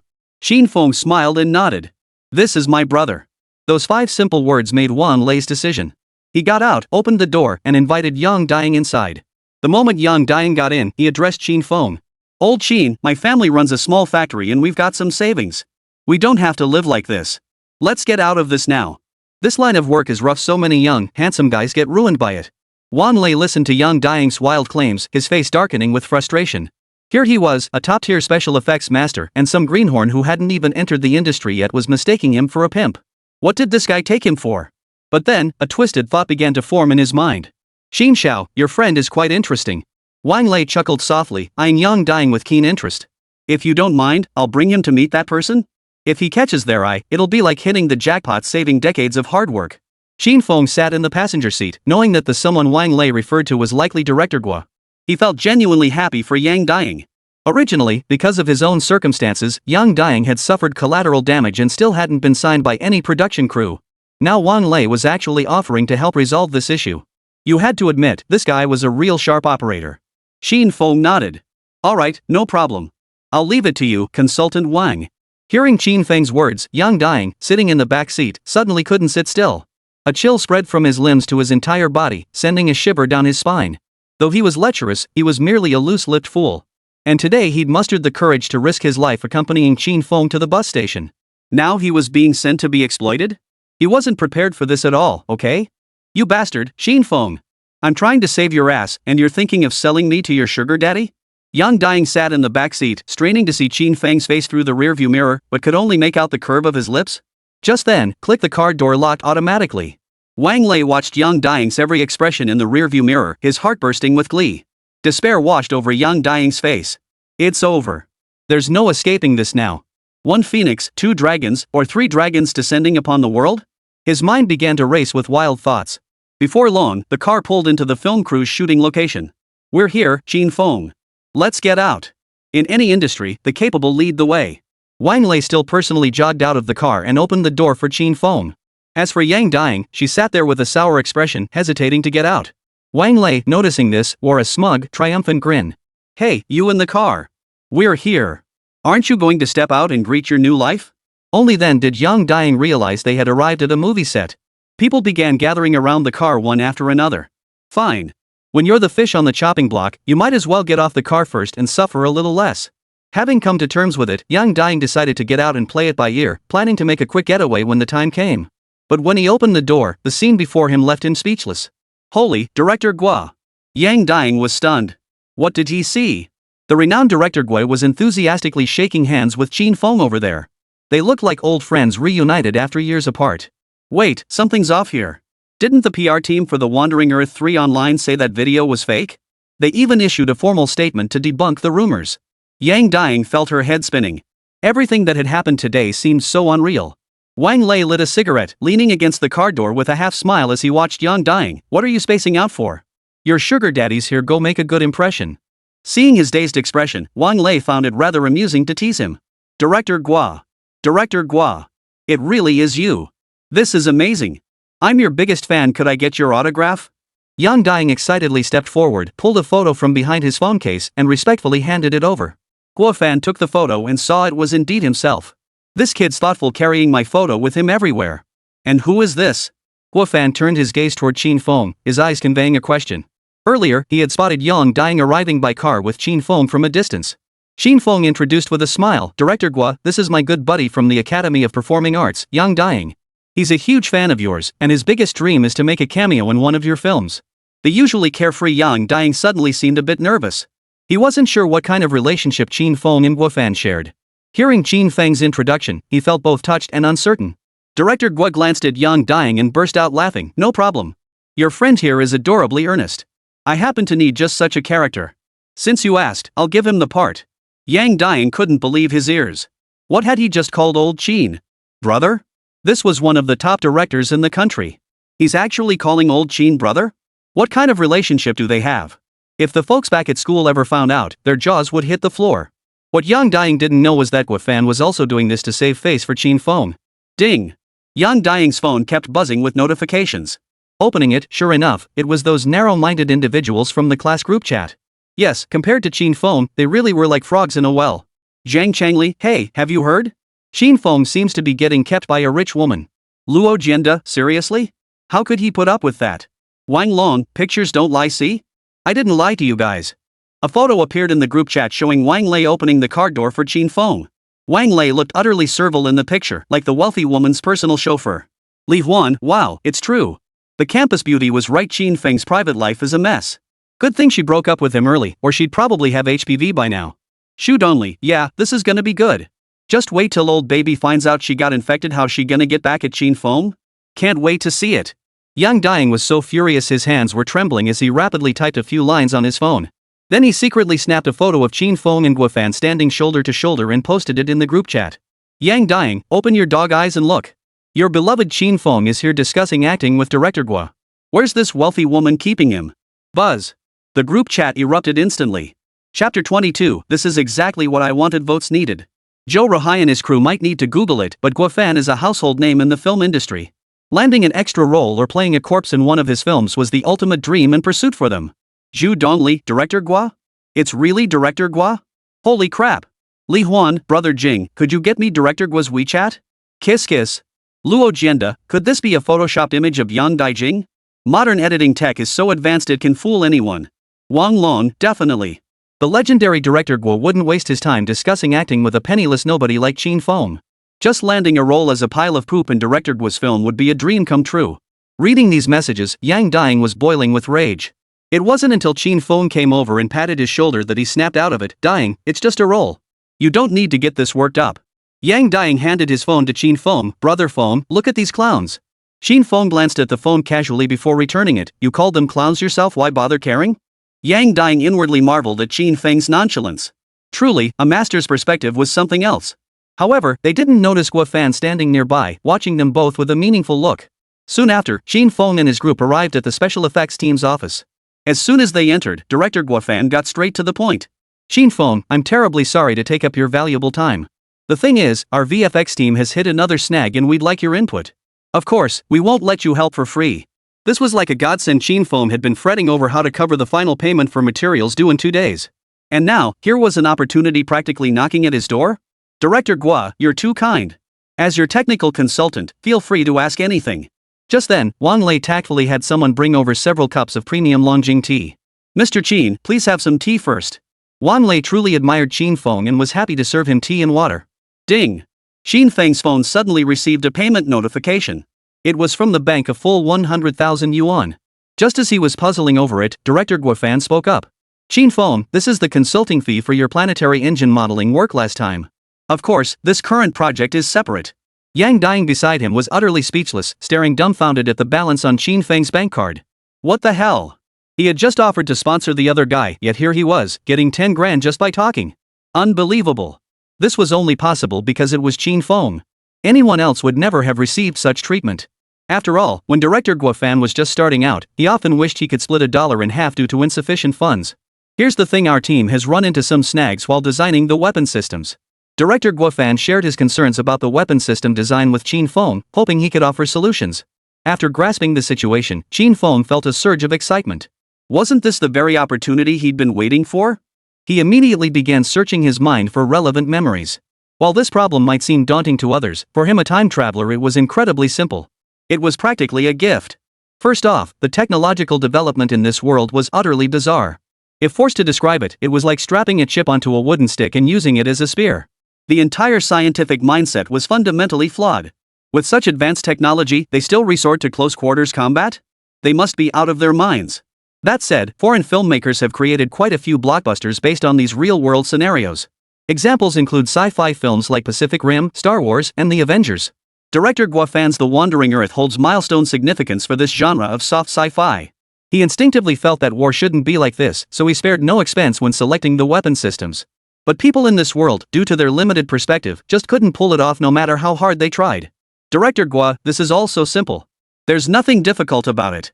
At this remark, the entire office fell silent, staring at Qin Feng in disbelief.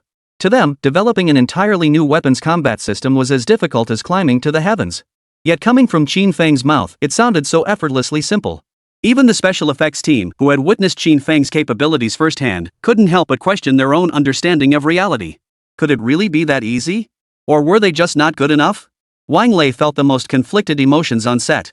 He desperately wanted Qin Feng to solve this professional dilemma for him, yet he dreaded the thought of him figuring it out too easily. For him, it would be a devastating blow. Equally restless was Wang Kai from the props team. He was determined to see just how simple this solution really was. Qin Feng ignored the stunned reactions, offering a faint smile. My idea is simple, a comprehensive modular information combat system. Everyone was dumbfounded. That's it? This money was coming way too easily, just one simple sentence and he'd casually pocketed 100,000 yuan. It seemed Director Guo had misjudged this time. The man hailed as a genius investor in the film industry had been outmaneuvered today by an underclassman who hadn't even graduated yet. Yet Guo Fan remained intensely serious. What exactly is a comprehensive information modular combat system? Unlike the others, he didn't question Qin Feng after all. This genius was backed by the bigwigs above. He couldn't possibly be some fraud trying to pass himself off as the real deal.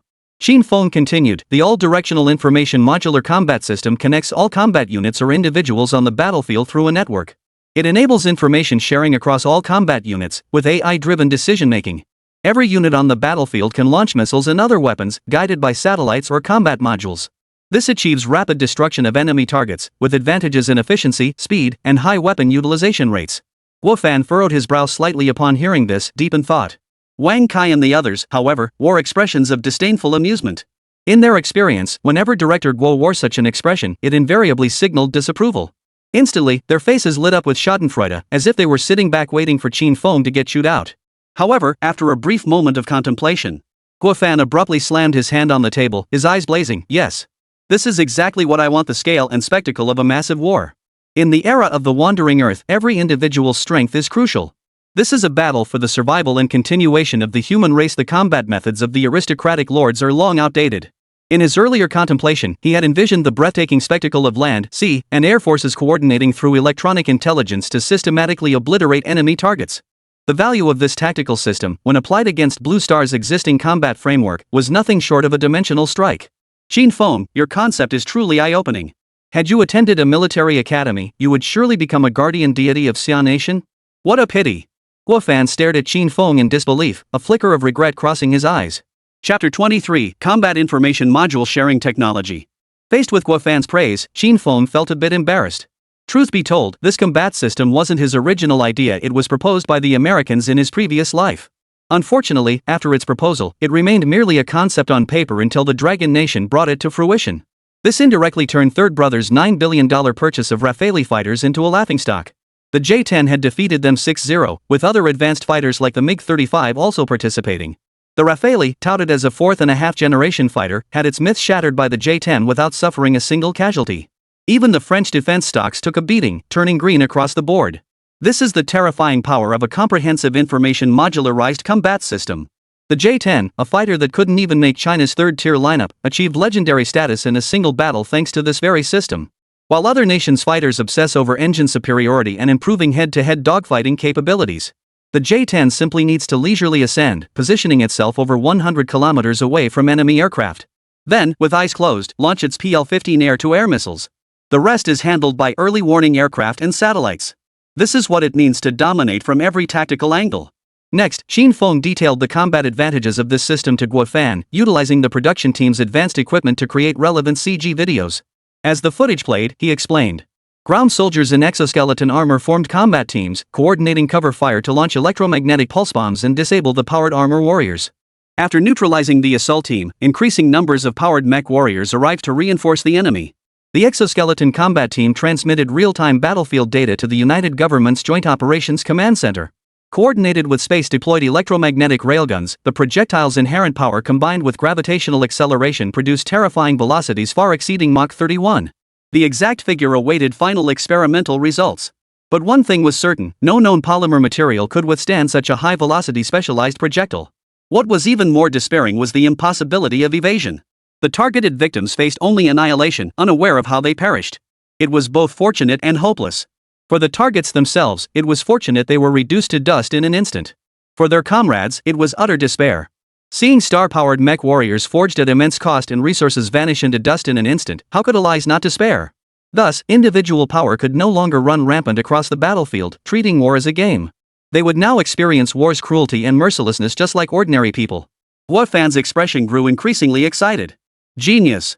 Absolute genius. Qin Feng, applying to an art academy is a waste of your talent. Why don't I put in a good word for you to try getting into a military academy?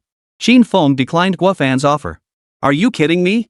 Entering a military academy would mean being locked up in a closed environment. How would he even get shock points then? Wang Lei, standing nearby, clapped heartily in genuine admiration. Especially Yang dying the way she looked at Qin Feng now was like seeing an idol she'd long admired. He never would have imagined this. A classmate so close to me turned out to be a genius in military research. Just as Guo Fan and Wang Lei were about to finalize the weapon system, an untimely voice interrupted. Director Guo, Qin Feng's proposal is way too simplistic. As filmmakers, we need to cater to audience preferences, not let personal biases cloud our judgment. The speaker was none other than master prop designer Wang Kai. A veteran in the industry, he'd worked on numerous international blockbusters and was a well-respected figure in the field. Frankly, he couldn't care less for Qin Feng's combat system. Are you kidding me? How could this unknown creative concept possibly compare to the timeless appeal of mechs? Director Guo, I believe mecha embodies the true romance of manhood. Just recently, Eagle Sauce successfully tested neural feedback mecha control technology. We can totally ride this wave, it'll be a box office smash. Hearing this, Guo Fan didn't get angry at the dissent. Instead, he gave the matter serious thought. While Wang Kai's idea wasn't wrong, it simply wasn't what he wanted. What he envisioned was a hard sci-fi film built on an entirely new system. Seeing Guo Fan hesitate, Wang Kai pressed him again. Director, audiences love mecha right now. Power suits, laser swords, these visceral fight scenes will deliver the goods. Trust me. Faced with his urging, Guo Fan remained unmoved. Instead, his expression suddenly turned impatient. Lightsabers, mechs, these things have been done to death. Using them now is just plagiarism. No way. We need a fresh system. As the prop master, you must fully support Qin Feng and Wang Lei. Seeing Guo Fan about to slam his fist on the table to make a decision, Wang Kai grew frantic. As a Hall of Fame level prop master, how many directors from home and abroad have invited me to collaborate? Who wouldn't respectfully seek his advice? No way. If not for the bread, then for the pride. Director Guo, filmmaking isn't about acting on impulse. What right does that expelled art school student have to be compared to me? As he spoke, his eyes never left Qin Feng. His gaze was intensely provocative. Seeing he couldn't out-argue Guo Fan, Wang Kai resorted to leveraging his seniority, threatening Guo Fan with the signed contract. We have a signed contract. I have final say over all film props, you can't interfere. Guo Fan hadn't expected Wang Kai to stoop so low, showing not a shred of the pride or integrity expected of a dixia filmmaker. All he knew was to kiss up to foreign powers, treating their every word as gospel truth. He now regretted it deeply. Meanwhile, the security agents covertly protecting Qin Feng uploaded everything that had just transpired to Luo Zhenghua and Xu Dingfeng. Upon seeing the contents of Qin Feng's video, they were utterly shocked. Even though they had already estimated the value of the technology Qin Feng had submitted, as meticulous scientific researchers and military personnel, they lacked the kind of imagination found in film professionals. Lacking the imaginative flair of film professionals.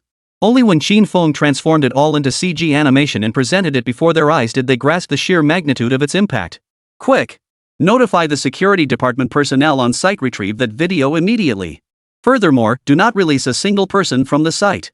Have them sign confidentiality agreements, then place them under quarantine for review. Only release them once cleared.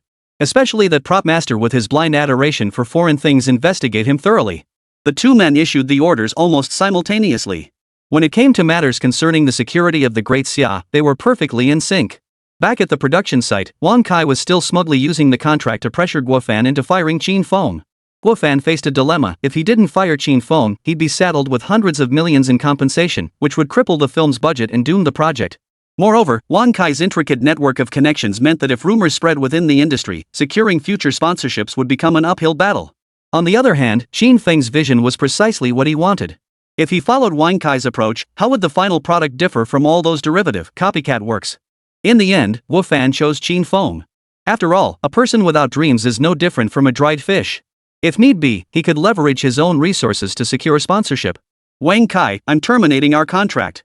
My lawyer will contact you shortly. After delivering this statement, he turned to Qin Feng. Bro, I'm betting everything on you this time. Let's drop a nuclear bomb on this stagnant entertainment industry together. Qin Feng was deeply moved by Guo Fan's words. You treat me as a national treasure, he vowed, and I shall repay you with a whole new world of cinema. Wang Kai bore the heaviest blow. He never imagined Guo Fan would dare abandon him, an industry titan, for an unknown nobody. Fine, Guo Fan. Since you insist on this path, I'll use every connection I have to blacklist you. And you won't get a single penny less than what you owe. Just then, a squad of armed police arrived outside. They surrounded the entire crew, cutting off power and internet access, and made arrests in one swift operation. Some resisted, attempting to protest, but were met only with warning shots. Who do you think you are, arresting people? I'm Wang Kai, I handle millions in deals every minute. You can't arrest me. Wang Kai, relying on his powerful connections, still shouted defiantly. Let me go, or I'll sue your superiors. I'll turn today's events into a movie, and I'll make sure your little armed police unit gets decommissioned. But all he got in return was the butt of a rifle. Before he blacked out, he saw the soldiers escorting Qin Feng out with utmost respect. His heart seethed with defiance, but his eyelids drooped. He couldn't hold on for even 2 seconds before another rifle butt smashed into the back of his head, knocking him completely unconscious. You coward! Can't even subdue a sheepdog? Get back to training. Take him away. At that moment, a figure who appeared to be a leader entered and gave the order. The entire group was led away in orderly fashion. Except for director Guo and Yang dying due to their connection with Qin Feng, they weren't taken away, but they did sign confidentiality agreements. Chapter 24, Panga Tech Platform Launch. Qin Feng bid farewell to director Guo and headed toward the exit of the film studio. The golden glow of the setting sun slanted across the glazed tiles of the ancient-style buildings, stretching the shadows of passers-by. Yang Dying hadn't followed him, he'd been left behind for intensive training, as his role required him to portray a soldier. When Qin Feng reached the studio gates, Luo Zhenghua's secretary, Su Mo, was already waiting there. Today, Su Mo wasn't wearing her usual business attire but instead a full set of casual clothes. Her oval face, free of makeup, looked sweet and adorable. Leaning against Luo Zhenghua's official Hongqi vehicle, she immediately stepped forward upon seeing Qin Feng emerge. Mr. Qin Feng, you're out already. Perhaps because they were both young, Su Mo's demeanor today was relaxed and casual, completely unlike the reservedness she had shown when they first met 2 days prior. Qin Feng felt a bit overwhelmed by the attention, seeing Luo Zhenghua's personal secretary waiting for him at the entrance in his official vehicle. The feeling was hard to describe, like being a lord in the Three Kingdoms era, gifted both with red hair and Diochan. Secretary Su, were you waiting specifically for me? What about old Luo? Before Qin Feng could finish, Su Mo cut him off. Starting today, I'm your personal secretary. Any arrangements you need made, just hand them over to me. Her smile was radiant, her tone crisp and decisive. Qin Feng was taken aback. Old Luo transferred you to me? What about him? Su Mo looked at Qin Feng and explained with a smile. Let me reintroduce myself. I'm Su Mo, a student of old Luo. That day, I was just filling in as his secretary. Let's go. We'll get in the car first. Qin Feng followed Su Mo into the car, closely guarded by the Yanlong warrior assigned to protect him, with the security department's soldiers trailing behind. The red flag car stopped near the station. Su Mo parked and followed Qin Feng into the alley. Qin Feng located the hardware store from memory. Upon entering, he saw the owner leisurely seated in a chair and immediately asked, "Boss, has the shipment arrived?" The owner pointed straight at a box on the floor without even glancing at Qin Feng, continuing to play his game. It's here. Total is 28,650 yuan. Minus your deposit, you still owe 27,650. Qin Feng didn't bat an eye. He pulled out his phone and made the payment. Ding! WeChat payment received, 27,650 yuan. After paying, Qin Feng bent down to lift the box. But the box was too heavy. He tried several times but couldn't manage it. Should I call you a van? Seeing Qin Feng struggling to lift it alone, the beautiful boss offered to help. At that moment, Su, who had been silently following behind Qin Feng, spoke up, "No need, boss. We've got people." With that, he pulled out his phone and sent a message. Shortly after, several security personnel in plain clothes walked in. Under Sumo's direction, they carried the box out. When owner Xing Yuma saw the security guards, a flicker of light passed through her eyes before she resumed her lazy demeanor. After leaving the hardware store, Su Mo drove the Hongqi car toward the villa where Qin Feng was currently staying. Throughout the journey, Qin Feng kept flipping through the system interface, pondering how to spend these shock points. Electromagnetic pulse bomb technical blueprint, 200,000 shock points. Simulated robot technology, 300,000 shock points. Digital life technology, 500,000 shock points. These were the 3 technologies Qin Feng needed most urgently, totaling 1 million shock points. Currently, his interface displayed only 350,000 points. After much deliberation, Qin Feng ultimately chose to purchase the electromagnetic pulse technology blueprint. Simulated robotics and digital life technology were both promising, but he didn't need them yet. The EMP bomb, however, was different. It could be mounted on individual exoskeleton armor. As the primary weapon of the exoskeleton combat squad, a single hit could cripple those billion-dollar noble power suits, turning them into giant iron coffins. When Qin Feng arrived home, he found the security department soldiers who had helped move the items were already waiting at the villa entrance. Upon seeing Qin Feng, they all rendered a military salute in unison. The lead soldier reported loudly. Reporting to the commander, the cargo has been delivered and is in the underground laboratory. Awaiting your instructions. Qin Feng, seeing someone salute him for the first time, felt a bit awkward and could only return the salute. Good. No further instructions needed. You may all stand down. Unaccustomed to such formalities, he dismissed the security guards at the entrance and hurried down to the basement, locking the door behind him. After circling the room to confirm no cameras were present, he activated the system panel and summoned the Pango technology platform. Ding! Please select an open area to deploy the Pango technology platform. Qin Feng's current residence had been specially selected by Luo Zhonghua to provide an ideal environment for experimentation. The basement offered an exceptionally spacious area. This allowed the Pango tech station to be installed smoothly within the basement. Ding! Congratulations, host! Pango tech station installation complete. Pango tech station is currently at level 1 and can be upgraded. Upgrade requires 1 million shock points. Current craftable items, level 1. A series of system notifications echoed in Qin Feng's mind as his system panel underwent a transformation. Under the Exchangeable Technologies section, a level indicator now appeared beneath each technology. Single Soldier Exoskeleton Armor Standard Type LV1. Electromagnetic Pulse Bomb LV1. 7th Generation Aircraft Engine LV3. Planetary Engine LV4. Space Elevator LV4. Looking at the levels of these technologies, Qin Feng felt a wave of frustration wash over him. To develop more technologies, it seemed he'd have to work harder to earn shock points. After securing the tech platform, Qin Feng noticed a retract option on the interface panel. He selected it, and the Pango tech station, which had previously occupied half the basement, was instantly retracted back onto the system panel. This feature was surprisingly user-friendly, at least he wouldn't have to worry about it when moving locations in the future. Qin Feng deployed the Pango tech station once more and stepped into the control center. A holographic interface materialized in midair. Unlocked technologies. Dual pulse missile engine materials insufficient. Electromagnetic pulse bomb, materials insufficient. HX airborne early warning aircraft, materials insufficient, space insufficient. Standard type individual exoskeleton armor, materials fully restocked, ready for production. Qin Feng decisively chose production, and the 3D virtual projection shifted once more. A progress bar appeared on the display interface, production progress 110%, remaining time 120 minutes. Due to the host's technology station being at the initial level, production speed is slow. Production speed will increase after upgrading the technology station level. Qin Feng watched the entire process of the Pango tech station manufacturing the exoskeleton armor. Mechanical arms automatically extended from the back of the platform, grabbing components from nearby boxes and assembling them through continuous welding. 2 hours later, the single soldier exoskeleton armor was finally complete. Chapter 25, Counterattack. Qin Feng examined the individual exoskeleton armor before him. Though it lacked the flashiness of powered armor and didn't offer comprehensive protection. In comparison, it was even rather crude. Its primary coverage areas were limited to the limbs and the spinal region on the back. Frontal protection was virtually non-existent, and the battery pack on the back was the best defensive feature of the entire exoskeleton armor. Whether it looked human or not didn't matter. Even so, Qin Feng's eyes sparkled with delight. He couldn't wait to suit up and test it out. Ding, standard single soldier exoskeleton armor. Battery pack runtime 6H. Maximum assisted weight 5 tons. Weapon module slots 4. The armor's specifications appeared on the system panel. Qin Feng stepped closer for a detailed inspection.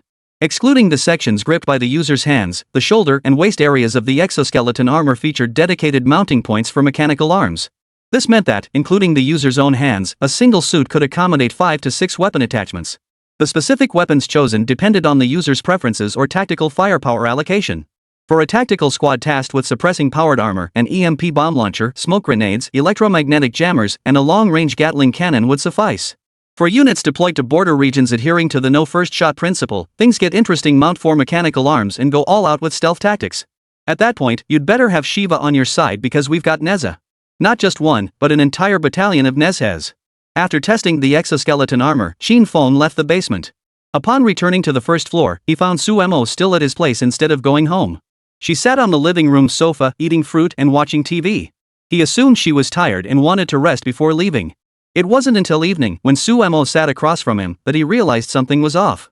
At the dinner table, Zhou Ruhai and Wang Kaihua kept serving Suemo dishes, her pace clearly unable to keep up with their enthusiasm. Her little mouth kept eating, her cheeks puffing up plump and round. Qin Feng wanted to ask her about it several times but couldn't find the right moment. After dinner, while Suemo helped Wang Kaihua wash the dishes, Qin Feng slipped into the kitchen. Finally finding his chance, he asked, "Secretary Su, aren't you going home yet?" Suemo wiped the water droplets from her face, looking puzzled. "Mr. Luo asked me to stay right here in this villa so I can help you handle any issues anytime. He already spoke with Principal Zhou about it." "What, didn't you know?" Qin Feng felt both amused and exasperated upon hearing this. What kind of impression had he made on old Luo? First, he had Suemo wear a professional black stocking outfit. Then, he arranged for her to become his personal secretary. And now, she was practically living in his home. He'd heard rumors in his past life that important researchers were often matched with partners through internal organizational arrangements, but he never imagined this would suddenly happen to him.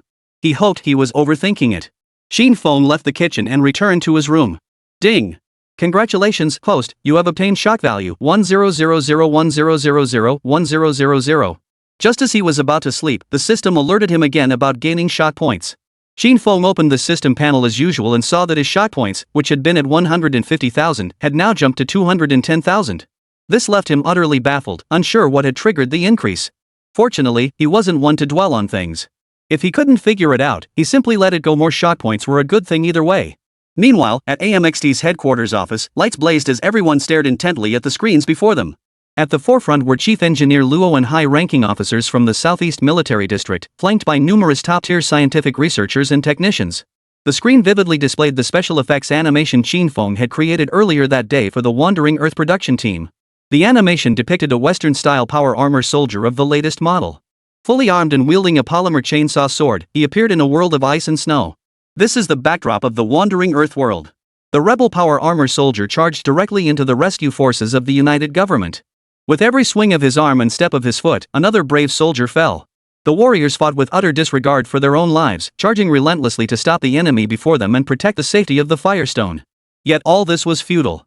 Ordinary soldiers' firearms couldn't breach the power armor's defenses. Not even the nearby small-caliber cannons could do more than chip away at the paint. The slaughter continued relentlessly. Just then, 2 smoke grenades launched from a dispenser landed at the feet of the power armor warrior. Thick smoke instantly obscured the power armor warrior's vision. Yet the smoke couldn't stop the power armor warrior. In the animation, he activated his infrared thermal imaging sensor, clearly locking onto the audacious individual who dared to attack him. Through the infrared sensors, the mech warrior easily discerned that it wasn't just one attacker, but 3. They had formed a combat squad formation, tightly encircling him within their ranks. The mech warrior felt smug. "How dare 3 of you even think of challenging me? You're completely out of your minds." As the smoke cleared, the 3 who dared to attack the mech warrior came into view. They turned out to be 3 ordinary soldiers clad in rudimentary exoskeleton armor. Their gear was extremely crude, not even half as powerful as the powered mech warriors. Just as everyone assumed these 3 soldiers would meet their end in the northwest, one soldier launched a smoke grenade while another fired an electromagnetic interference grenade. The moment the electromagnetic interference grenade detonated, it severed the mech warriors' connection to headquarters, cutting off the support of their analytical think tank. Immediately after, the smoke grenade landed, enveloping the powered mech warriors in thick fog, obscuring their view of the battlefield entirely.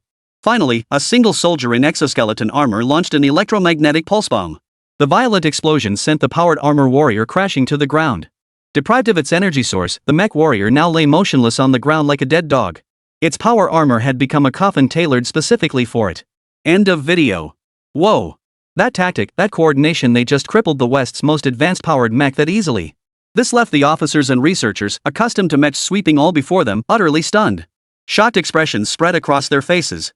They never imagined warfare could unfold like this. Powered armor units worth hundreds of millions of dollars had been defeated by this pile of cheap junk. Especially the Yanlong warriors responsible for security, their faces were now ashen. Impossible. Absolutely impossible. Chapter 26, State Your Opinion. 5 Flame Dragon warriors attended this meeting. The rest remained at the base to respond to any emergencies. With the widespread adoption of single soldier-powered armor, major nations often required elite armor warriors to guard important figures. The one voicing the objection was the captain of the Yanlong warrior squad assigned to this escort mission. He scoffed at the idea that such crude exoskeleton armor could defeat the latest power armor worth hundreds of millions of dollars. The powered armor in the video was the latest model the Americans had unveiled not long ago, admittedly an enemy model. He had to admit the American mechs possessed some genuine capabilities. He had personally engaged in combat against American-powered mechs, and the technological gap between them was not significant. The user's experience and combat skills were the decisive factors in victory. He wielded a polymer composite spear whose tip could amplify laser damage. Relying on his family's 6 Harmony Spear martial art, he had to give his all to pierce the chests of 3 enemy-powered armor warriors. Judging by the footage shown, it seemed like nothing short of a fairy tale. This gasp caught Chu Dingfeng's attention. He was eager to hear the thoughts of the Yanlong warriors, who wore the top-tier nuclear-powered mechs of Great Xia. Their thoughts could reveal much. As a commander, understanding enemy and friendly equipment was only part of the equation. Knowing both yourself and your enemy ensures victory in 100 battles. Capturing the enemy's psychological state is also crucial to determining the outcome of a campaign. How else could the instructor have toyed with the enemy at will during the 4 crossings of the Red River campaign? Chu Dingfeng decided to give the Yanlong captain before him a chance to speak. "Oh? What are your thoughts? Speak up." Upon hearing Chu Dingfeng's inquiry, the man promptly voiced his perspective. "General Chu, this is utterly impossible. As everyone knows, modern powered armor relies entirely on energy sources and advanced polymer materials. Regardless of the nation's origin, the protective capabilities of powered armor are undeniable. High-grade materials can even withstand the lethal force of large-caliber howitzer shells. Yet the shell shown in this video possesses far less destructive power than a large-caliber howitzer. And the inclusion of an electric arc attack is downright ridiculous. Even the most basic powered armor is constructed with fully sealed, insulated materials. Such an arc simply cannot harm it. Moreover, the exoskeleton armor in the video is extremely rudimentary. Even an ordinary soldier with a rifle could defeat them. In summary, this is pure fantasy." After voicing his opinion, the squad leader saluted and returned to his post. Chu Dingfeng received the feedback from the frontline power armor soldier without comment, a flicker of surprise crossing his eyes. He exchanged a glance with Luo Zhenghua. Years of partnership had forged an unspoken understanding between them, instantly conveying their mutual thoughts. Indeed, if even their own Yanlong warriors harbored such complacency, what about those Western mech warriors from noble backgrounds? The moment they saw these individual exoskeleton warriors, they'd likely collapse laughing on the ground. They might even think, has Great Xia run out of money? Sending out these things that can't even cover their entire bodies? They're clearly trying to laugh us to death. Underestimating the enemy is a cardinal sin in warfare. No matter the opponent, one must fight with the ferocity of a lion hunting a rabbit, giving it their all. The moment you look down on your adversary, the battle is already half lost. Chu Dingfeng and Luo Zhenghua had long heard Qin Feng mention the concept of electromagnetic pulse bombs. Luo Zhenghua had even established an experimental team to validate the feasibility of this technology. Their conclusion? Absolutely feasible, though currently only at the theoretical stage. Still, the fact that it could work was encouraging. Technology takes time, if not in 1 year, then 2, if not in 2, then 5. Eventually, it would be perfected. On the large screen, the video continued to play. Within a mere dozen seconds, the 3 single-soldier exoskeleton combat teams had neutralized the once invincible powered armor warriors. This sudden shift instantly caught the attention of the rebel forces, who abandoned their previous disdain and began to take these 3 crude exoskeleton warriors seriously. The rebel leader knew they possessed some kind of weapon capable of instantly crippling the powered armor warriors. He therefore ordered the deployment of all remaining power armor units, aiming to capture them alive for thorough analysis. Meanwhile, the 3 individual exoskeleton armored soldiers found themselves isolated and outnumbered. All the United Government's soldiers had perished, leaving only civilians hiding inside the engineering vehicles, utterly incapable of offering any assistance. Earlier in the video, everyone had held their breath in anxiety for the 3 exoskeleton soldiers of the United Government. Even the Yanlong warriors were no exception, having fully immersed themselves in the perspective of the 3 exoskeleton warriors. In their subconscious, the exoskeleton warriors had already played their last card just to barely take down 1 powered armor soldier. Such an achievement, if replicated in reality, would shock the entire world and spark a new arms race. But this was ultimately movie special effects. In the video, no fewer than 10 powered armor warriors closed in from all directions, intent on capturing the 3 before them alive. What they didn't know was that within the digital helmets of the 3 exoskeleton warriors, numbers flashed constantly. They calculated the coordinates and movement trajectories of every powered armor soldier, uploading the data to the space station above their heads. Simultaneously, the video feed shifted, revealing a combat command center before everyone's eyes. Nightwatch Squadron has encountered Rebel power armor units and is now surrounded. Data transmission complete. Rebel power armor coordinates and movement trajectories fully acquired. Space electromagnetic railgun fully charged. Requesting launch. Authorized to fire. As the launch command was issued, over a dozen electromagnetic railguns fired simultaneously from a space station orbiting above. Special projectiles made of high molecular materials entered the atmosphere, streaking across the sky like a meteor shower strikingly similar to the rocket debris from Bosma. These projectiles far exceeded Mach 31 in velocity. Amplified by the combined effects of the electromagnetic railgun and the Earth's core shadow force, they plummeted toward the target at staggering speeds. In the blink of an eye, over a dozen powered armor warriors were shattered. Their high molecular protective armor couldn't even preserve their bodies intact. After piercing through their bodies, the shells continued their descent unabated, driving straight through the ice beneath their feet. The impact points radiated outward across a dozen massive fissures, causing that entire section of land to sink into the ice. This shocking spectacle left even Qin Feng and Luo Zhenghua, watching from their screens, deeply stunned.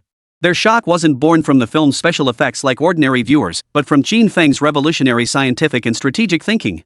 Never before had they imagined warfare could be conducted in such a manner. Powered armor warriors, once seen as invincible by ordinary people, now appeared utterly fragile before this weapon. A single word instantly flashed through their minds: ants. Yes, before such weapons, anyone could become mere ants, and the powered armor warriors were just slightly larger ants. The most excited at that moment were undoubtedly the researchers. Genius! This was nothing short of a genius concept, combining an electromagnetic railgun with the utilization of Earth's gravity. As long as the projectile was sufficiently hardened, there would be no target in the world it couldn't destroy. The fusion of electromagnetic railgun technology, space fortress warfare, and battlefield information sharing modules, this combination had produced something truly formidable. This completely disrupts existing warfare paradigms, Commander Luo. Let's establish an experimental team to study this immediately. Luo Zhenghua hadn't anticipated such fervor from his research team. Qin Feng had already handed over the battlefield information sharing module technology to him. Electromagnetic rail technology isn't particularly difficult either. The only thing missing now is a space combat fortress. Gasp! As Luo Zhenghua pondered this, he couldn't help but suck in a sharp breath. It seemed that with the technological capabilities currently under Daxia's control, it might actually be possible to build it. At this thought, his heart burned with fervor. Chapter 27, The Age of Great Men has changed. When Luo Zhenghua saw the stunned expression on Qin Feng's face, he decided to suppress the fervor surging within him. If Chu found out, it would be disastrous. He'd be bombarding him with at least a dozen calls a day demanding progress updates. Luo Zhenghua couldn't handle that. For now, he could only wait until Qin Feng left before convening an internal meeting, submitting a project proposal for research funding, and launching the experiment. Compared to Luo Zhenghua's technical astonishment, Qin Feng's shock was more visceral. He clearly realized that if this technology became reality, the era of powered exoskeleton warriors would be completely over. The era of personal heroism belonging to Western noble lords would also become a thing of the past. They would lose all their glory, just like the feudal lords of the Middle Ages. Powered mech warriors would become spectator entertainment, like medieval plate armor, battling in arenas for prize money. The existing mechs of Great Xia might find their way into museums, displayed alongside ancient armor from past dynasties for visitors to admire. They might even become widespread among the populace, used for hazardous exploration and mining operations. But regardless, it will ultimately become history. Qin Feng's emotions were intensely complex. While he felt a sense of melancholy for the future of powered armor, he was even more filled with relief. He was relieved to be a witness to this historic moment, or if not, then at least to be the one turning this page of history.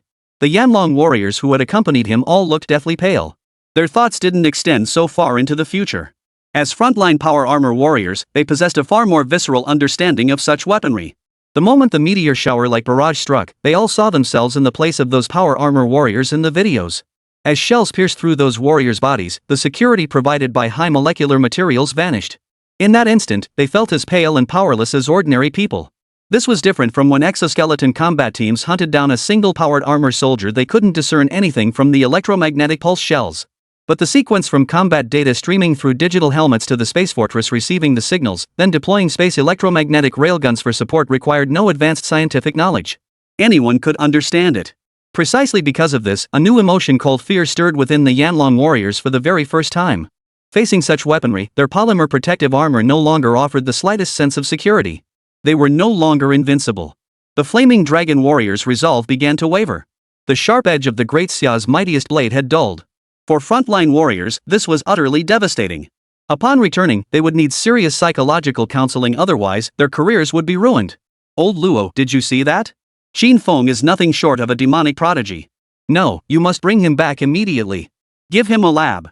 If he can't replicate what's in that video within a day, he's not leaving. Luo Zhenghua shook his head upon hearing this, watching Qin Feng before him so overcome with excitement he'd lost all coherence, spouting such absurd demands. Old Chu, calm down. While we researchers all share lofty ideals and are willing to pour our sweat and blood into serving the great Xia day and night. But I take exception to your tone. We're researchers, not beasts of burden. And Qin Feng is still young, you can't speak to him like this. Only then did Chu Dingfang realize his earlier words had indeed offended the researchers. He immediately apologized to Luo Zhanghua. Old Luo, I'm just a rough and tumble guy. Don't take what I said earlier to heart. Speaking of which, you mentioned Qin Feng is young. How can we motivate him to produce more results? Luo Zhanghua accepted Chu Dingfang's apology. He then began sharing with Chu Dingfang his recent insights on interacting with young people, how to provide emotional support to Qin Feng, and his experience in eliciting feedback on research materials. Let me tell you, young people care about saving face. To put it simply, they like to show off. But there's an art to how they do it, it's not something you can explain in a sentence or two.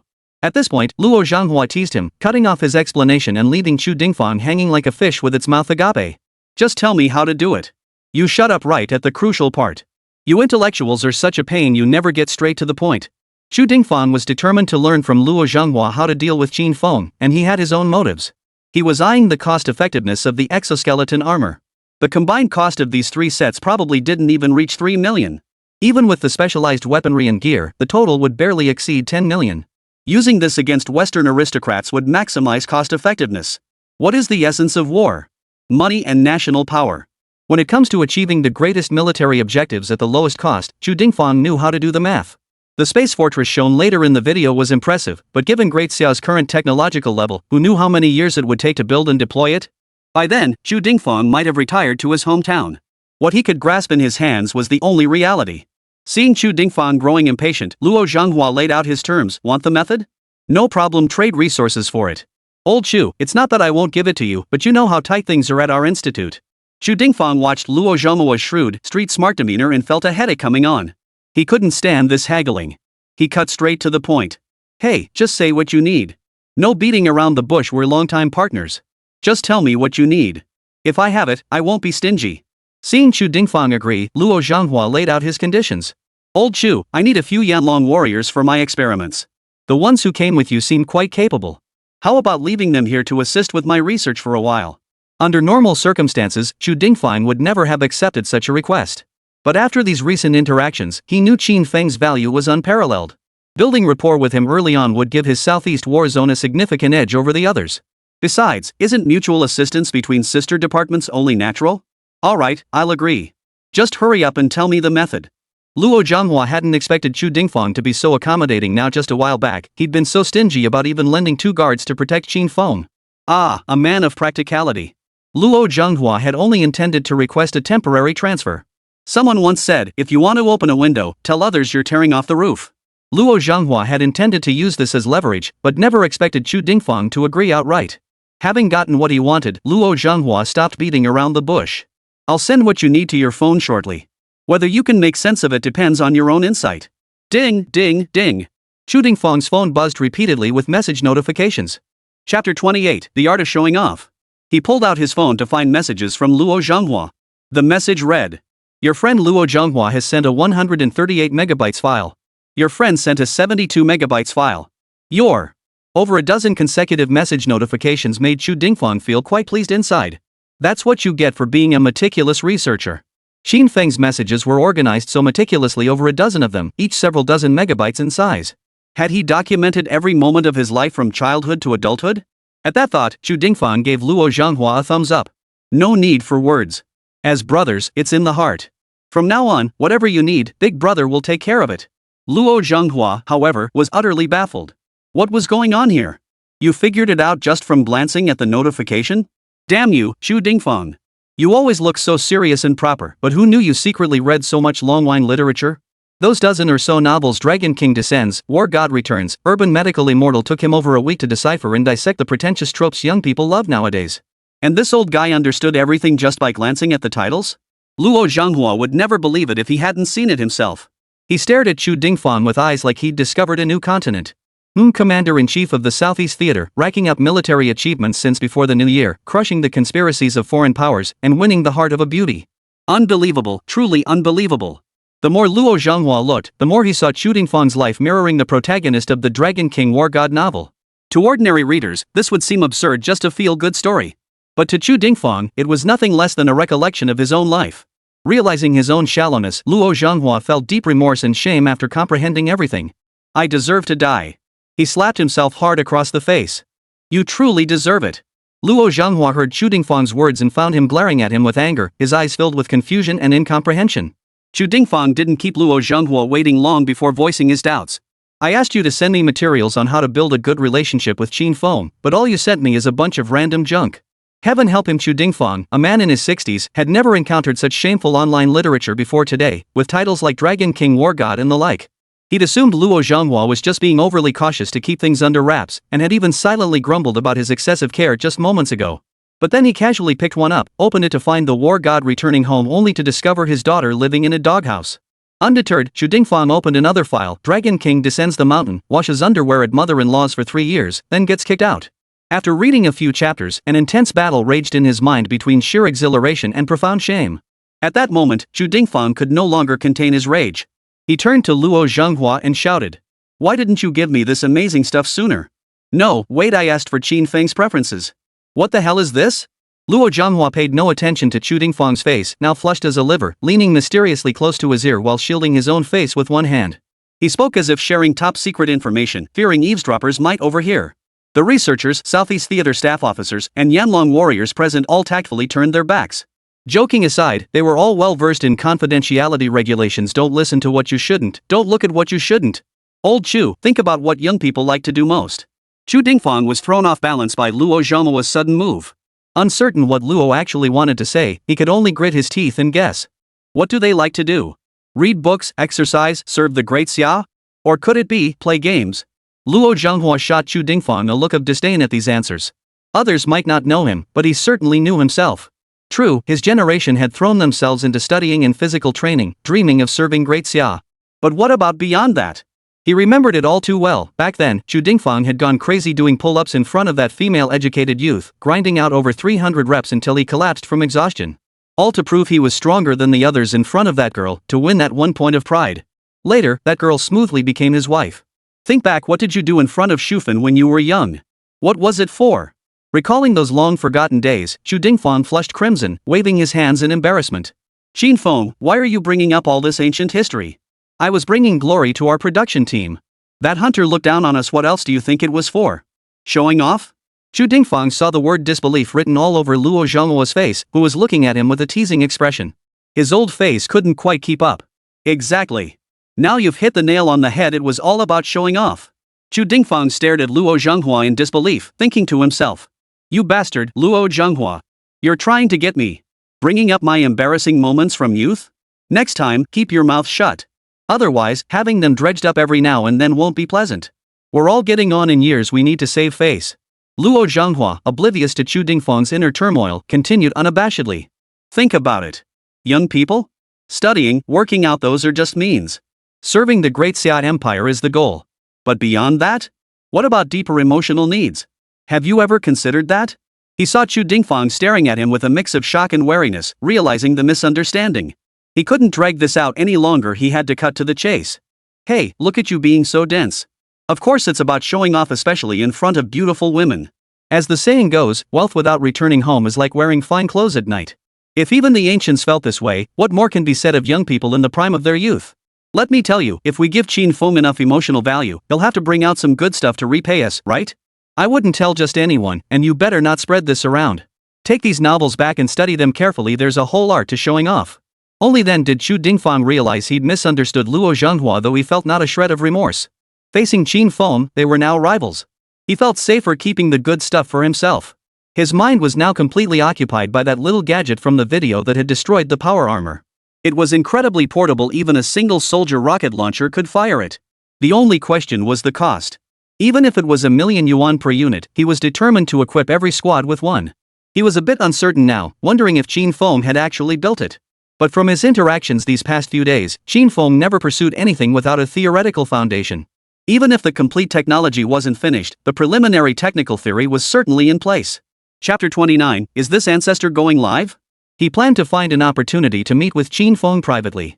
He'd ask what this weapon was called, the one that could instantly disable a power armor suit, and get its theoretical basis to have the military experts in his theater study it. Meanwhile, Qin Feng stood in the villa's courtyard greenhouse, contemplating his next move. Ding! Congratulations, host. You have acquired shock value 10001000. A series of system notifications echoed in his mind. He opened the system panel to check. Whoa, holy crap. The system panel showed a whopping 60,000 point increase, bringing his current balance to 270,000. With only 30,000 shock points left to acquire, the technology Qin Feng most desperately wanted to exchange for was digital life technology. To others, this might be the key to achieving an alternative form of immortality. But in Qin Feng's eyes, it was a time accelerator. Qin Feng's system could grant him numerous revolutionary black technologies, propelling Great Xia to soar and enter the era of space exploration and territorial expansion centuries ahead of schedule. But a pressing reality followed: the issue of time. Human lifespans were finite even under ideal conditions, they barely stretched beyond a fleeting century. The heights Qin Feng could achieve for Great Xia within his lifetime were finite. He refused to settle for stopping there. Qin Feng envisioned the Great Xia's footprints spanning every corner of the cosmos, where all that met the eye would be Great Xia territory. His ambition was the vast expanse of stars and oceans. After much contemplation, he finally devised 3 solutions. The simplest was cryogenic hibernation technology. Low-cost and maximally effective, it could extend Qin Feng's life indefinitely. He could simply hand over his current technologies to Great Xiao's researchers, choose hibernation, and awaken decades or centuries later to present new innovations before hibernating again. Yet the drawbacks were glaringly obvious. Once these technologies were shared, researchers would spend decades studying them. By then, people would take them for granted, and the sense of wonder they inspired would be severely diminished. Moreover, prolonged hibernation would cause physical deterioration, muscle atrophy, and other issues which he was unwilling to endure. The second path was digital life technology. However, Qin Feng had no intention of using it on himself. After all, the system was bound to his physical form. If his body perished, the system would cease to exist. The primary issue now isn't insufficient shock value, but rather a shortage of researchers in Great Xia. Although Great Xia currently boasts the world's largest talent pool, once the technologies he entrusted to Luo Zhenghua and others bear fruit, shock points would surge by hundreds of millions. At that point, every technology acquired would require vast numbers of researchers to maintain and advance. Even possessing complete blueprints wouldn't suffice. They would need to thoroughly study and master the technology before creating new innovations. This was the greatest challenge facing Qin Feng. With digital life technology, researchers could master and proficiently apply it within half a year, or at most 1 or 2 years. At that point, every researcher who made significant contributions to the Great Xia Empire could upload their consciousness upon passing, leaving an eternal legacy within the nation. They would continue to shine and contribute to the Great Xia, achieving a form of immortality. At this thought, tears welled up in Qin Feng's eyes. The predecessors were truly magnificent. History was too brief to capture their greatness. Especially when he thought of that grandfather on Blue Star who dreamed of resting in the shade of others' labor, the tears welling in his eyes could no longer be held back. Now, all that remained was to acquire the digital life technology. He needed to think boldly and expand his horizons. Back up Luo Zhenghua's data consciousness thousands of times, then exchange for simulation robot technology. That way, Qin Feng would gain thousands of top-tier aviation research experts. Assigning them to a single research team would yield twice the results with half the effort. Since they all shared the same data consciousness, they would understand each other perfectly. No eye contact would be needed to grasp one another's intentions. Just imagining it gives me a little thrill. Qin Feng felt no hesitation whatsoever. This was contributing to the greater good of the Great Xia.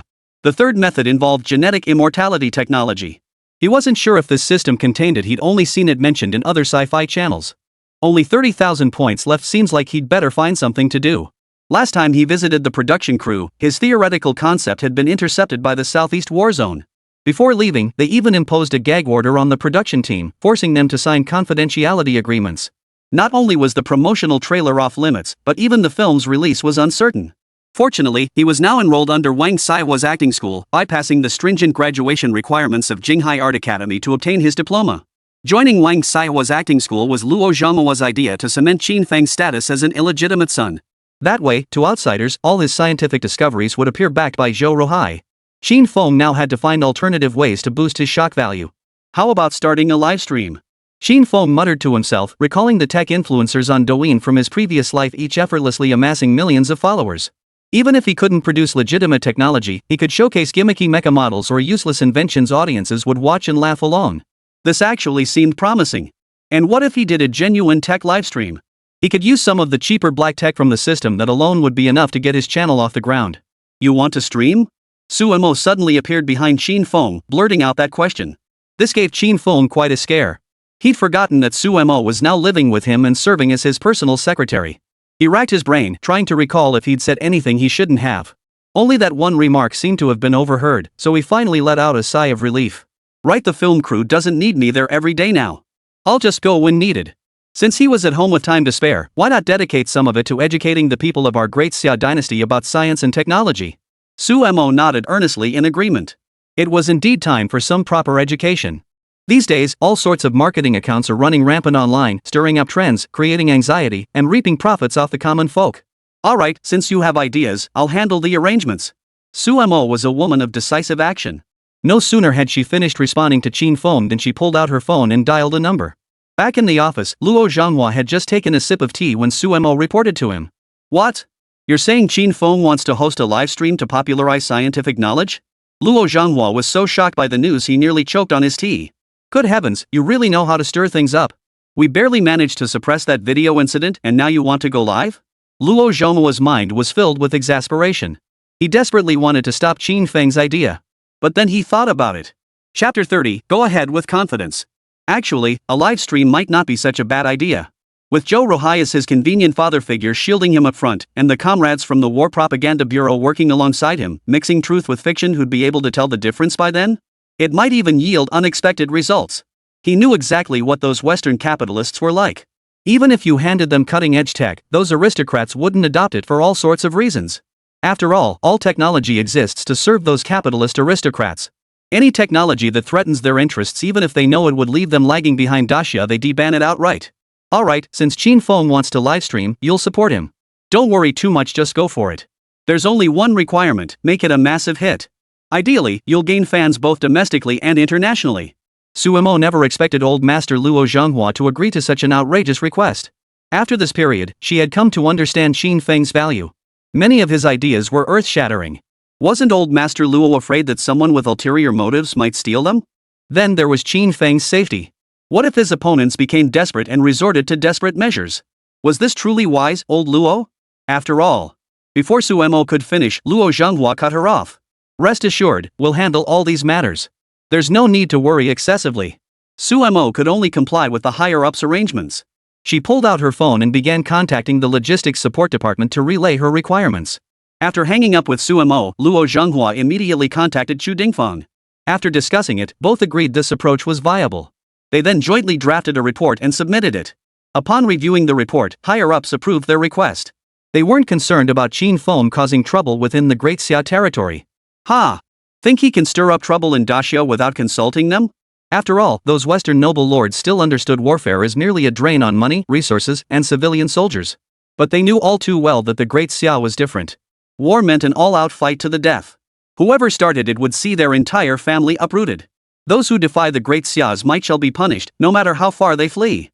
This maxim had been seared into their minds through the wars fought during the Great Xia's founding. No matter how deep the grievances, no one would be foolish enough to wage war against the Great Xia, let alone deploy powered armor warriors to stir trouble within its borders. That would be far worse than declaring war. Sumo's efficiency was remarkable. Before long, a specialized team arranged by the logistics department arrived at the entrance of Qin Feng's villa.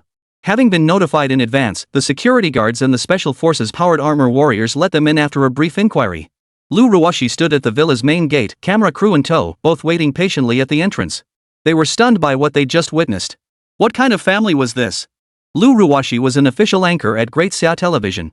Having just completed her internship this year, she had believed she was finally ready to make her mark. Little did she know that her superiors would assign her to be the live stream assistant for a man named Qin Feng, tasked with helping him quickly establish his live streaming career. This left her feeling somewhat aggrieved. She prided herself on her looks and figure, yet now she had been reduced to being someone's assistant. She felt a bit resentful, but after her inquiry just now, she completely set aside her pride and dissatisfaction. Are you kidding me? This is a family with a mech-powered warrior as their security guard.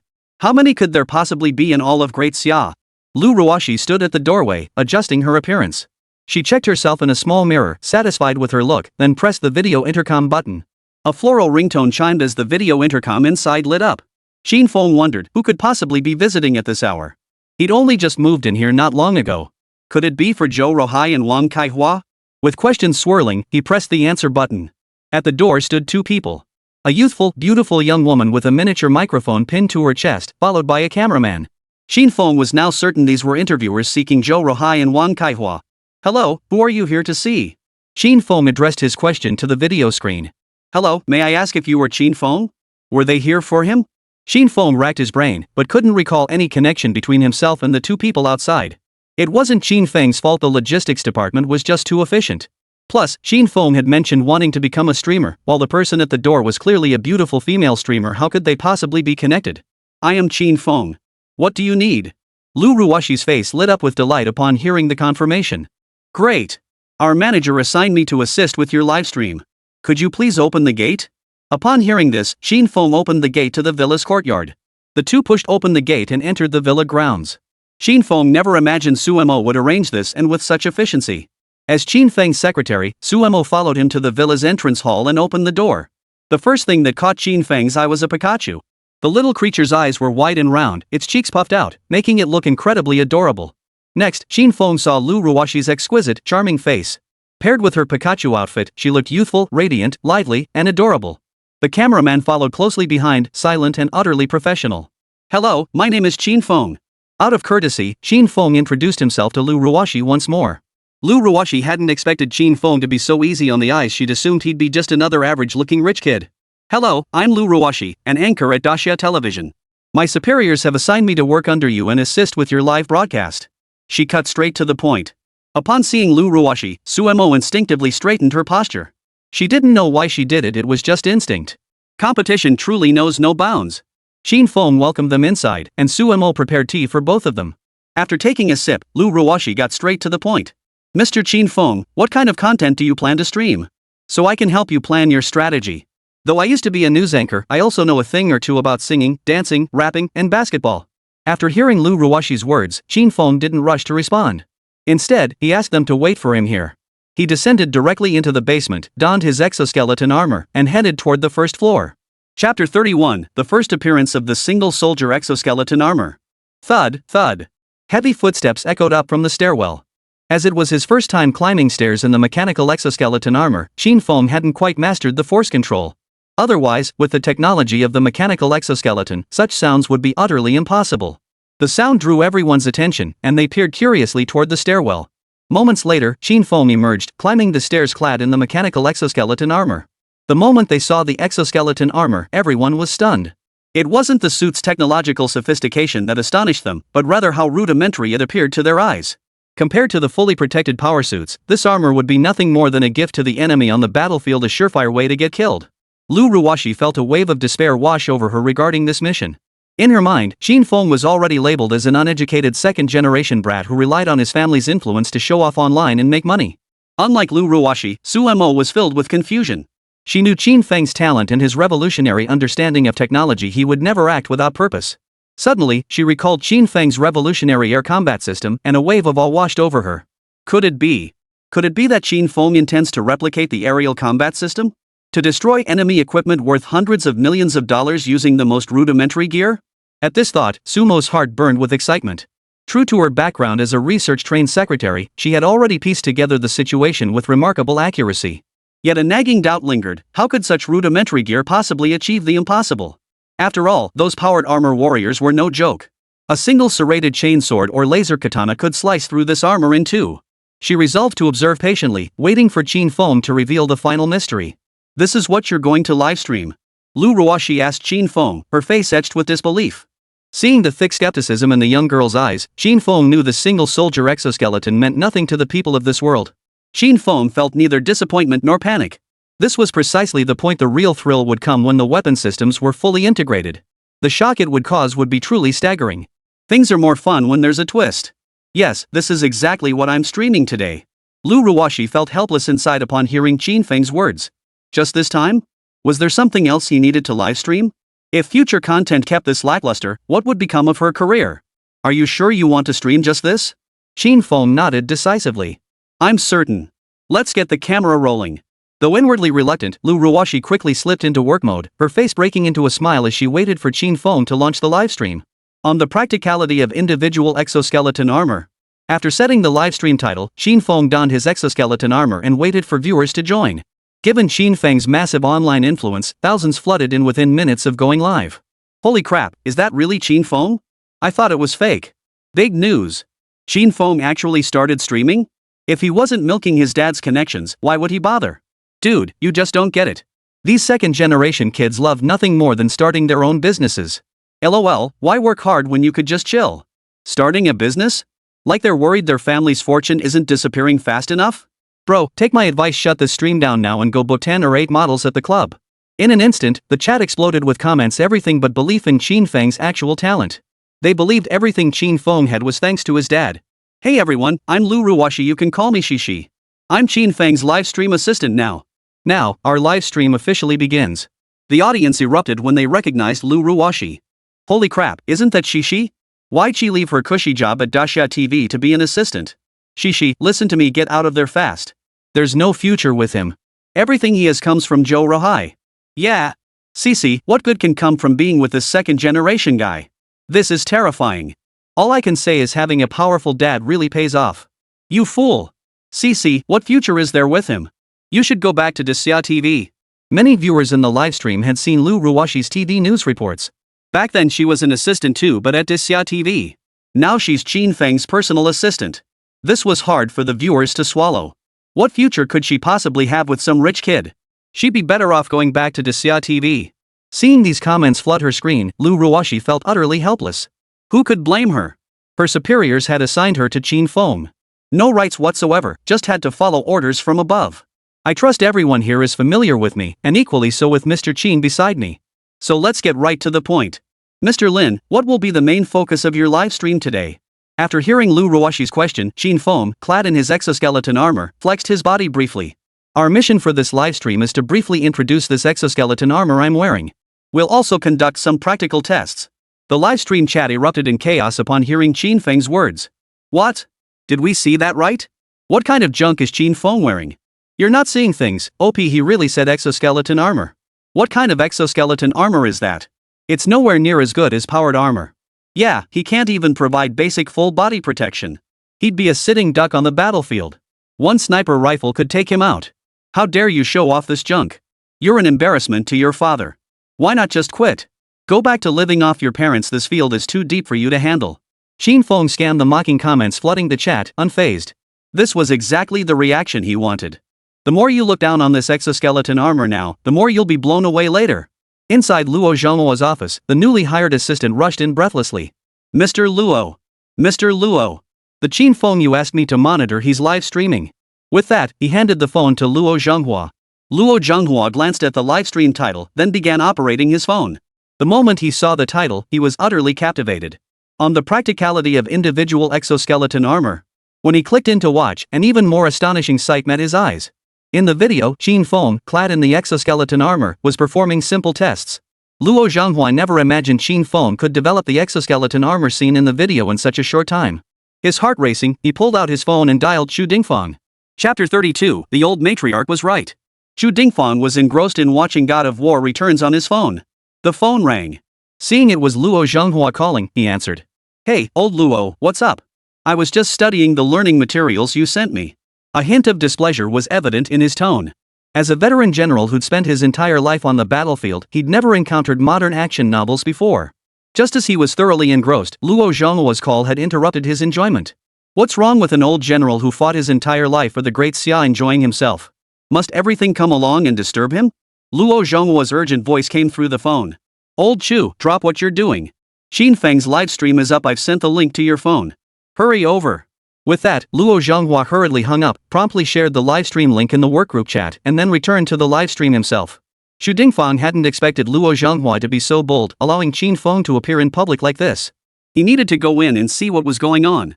If Qin Feng's safety was truly threatened, he'd play the villain and shut down the livestream himself. Xu Dingfang opened the chat window with Luo Zhenghua. The link read, on the practicality of individual exoskeleton armor. Xu Dingfang's pupils contracted sharply upon seeing the title. How could this be? Wasn't this the very thing that had appeared in a video just a short while ago? Had Qin Feng already developed the theoretical data and specifications so quickly? Judging by Qin Feng's earlier willingness to hand over technical blueprints, Xu Dingfang could make an even bolder guess he might have even produced the blueprints themselves. Xu Dingfang clicked the link impatiently, entering the livestream. The moment he entered, he was stunned by the scene unfolding on his phone screen. What did he see? In the video, Qin Feng was wearing a single soldier exoskeleton armor, performing simple movement tests. This fast? Xu Dingfang was stunned by Qin Feng's efficiency. He had assumed at most that the blueprint data and parameters would be finalized. But what did he see now? A fully functional exoskeleton armor suit right before his eyes. Earlier, while watching the video, he had already developed a keen interest in this simplified single-soldier exoskeleton armor. Though inferior to powered mechs, equipping elite soldiers with them would allow them to wield heavy firepower and provide battlefield support. Then it would be soldier against soldier, general against general.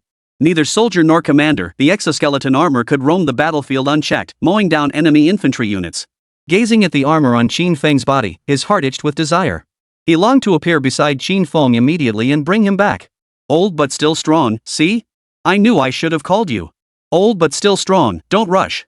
Assess the situation first. Remember the intel I gave you, it's time to put it into practice. Xu Dingfang glanced at the ID. No need to guess, it had to be that old codger Luo Zhanghua. Who else would use stellar seas as their handle? What did he mean, no need to rush? An opportunity to put it into practice? What on earth was he talking about? He didn't quite grasp Luo Zhenghua's meaning, but when he saw the comments flooding the livestream, old Luo's intent suddenly clicked. The vast majority of fans in this livestream channel first came to know Qin Feng through that trial assembly at Jinghai Art School. They all held a negative impression of Qin Feng, believing that even if those videos were real, they were only possible because of Zhou Ruhai, that he himself had absolutely no talent whatsoever. This tech review livestream is probably another case of him riding on Zhou Ruhai and Wang Xiao's coattails. Otherwise, what decent person could possibly pull off snagging a Dasha TV intern anchor as their assistant? Holy crap, Qin Feng has it made leveraging family connections to become a tech streamer. Let's be honest, that armor suit he's wearing looks so cheap. Is that it? He didn't sneak into Jinghai Tech University's lab and steal it, did he? It's way too basic. Hard to say. Maybe Zhou Ruhai spoiled his son and gave him a failed prototype power armor for the stream. If it were me, I'd just shut down the stream and go home to chill. Wearing that exoskeleton armor on the battlefield is practically suicide. Reading these comments made Xu Dingfang's forehead veins bulge. He was so furious he wanted to drag them out for a 5-kilometer cross-country run. Qin Feng himself cherished it like a precious jewel, afraid it would melt if held in his mouth, afraid it would break if held in his palm. How dare they? As commander-in-chief of the Southeast Theater, he couldn't do such things himself, but he could still show his support online. Now he finally understood what Luo Zhanghua meant. He'd just read the part where the war god celebrated the old grandma's birthday. He knew all these tactics. Xu Dingfang recalled the plot of celebrating the old lady's birthday and considered where to begin. Got it. All he needed to do was step forward and berate the haters with a fiercely arrogant tone. Then, well, he'd see. Thinking about what was about to unfold, Xu Dingfang felt a tinge of anticipation. How dare you? Do you even know who Qin Feng is? What he means to the great Xia? To show him disrespect like this, I see you've no desire to survive. This declaration, thick with the aura of a dragon-slaying war god, instantly grabbed the attention of viewers in the livestream chat. Who is this guy? So cocky could he be? A plant Qin Feng hired? Guys, don't get fooled by him. This isn't the first time Qin Feng's hired actors. Charge. Exactly. Justice lies in the hearts of the people. Even if he's genuine, so what? Qin Feng has his own issues.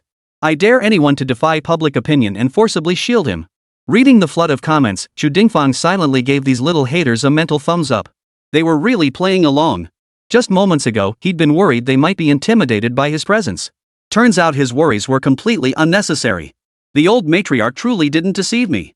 Qin Feng stared at the screen filled with hateful comments directed at him, not particularly bothered. In fact, he almost wanted to fan the flames. After all, his new channel had just launched and he desperately needed traffic. Having these people rant about him online and share it with friends and family? That was practically free labor. Sometimes, things you couldn't achieve even with money were accomplished by them. Calculating it this way, he'd saved a ton on promotional costs. Especially when some random viewer dropped a cryptic comment, the chat exploded.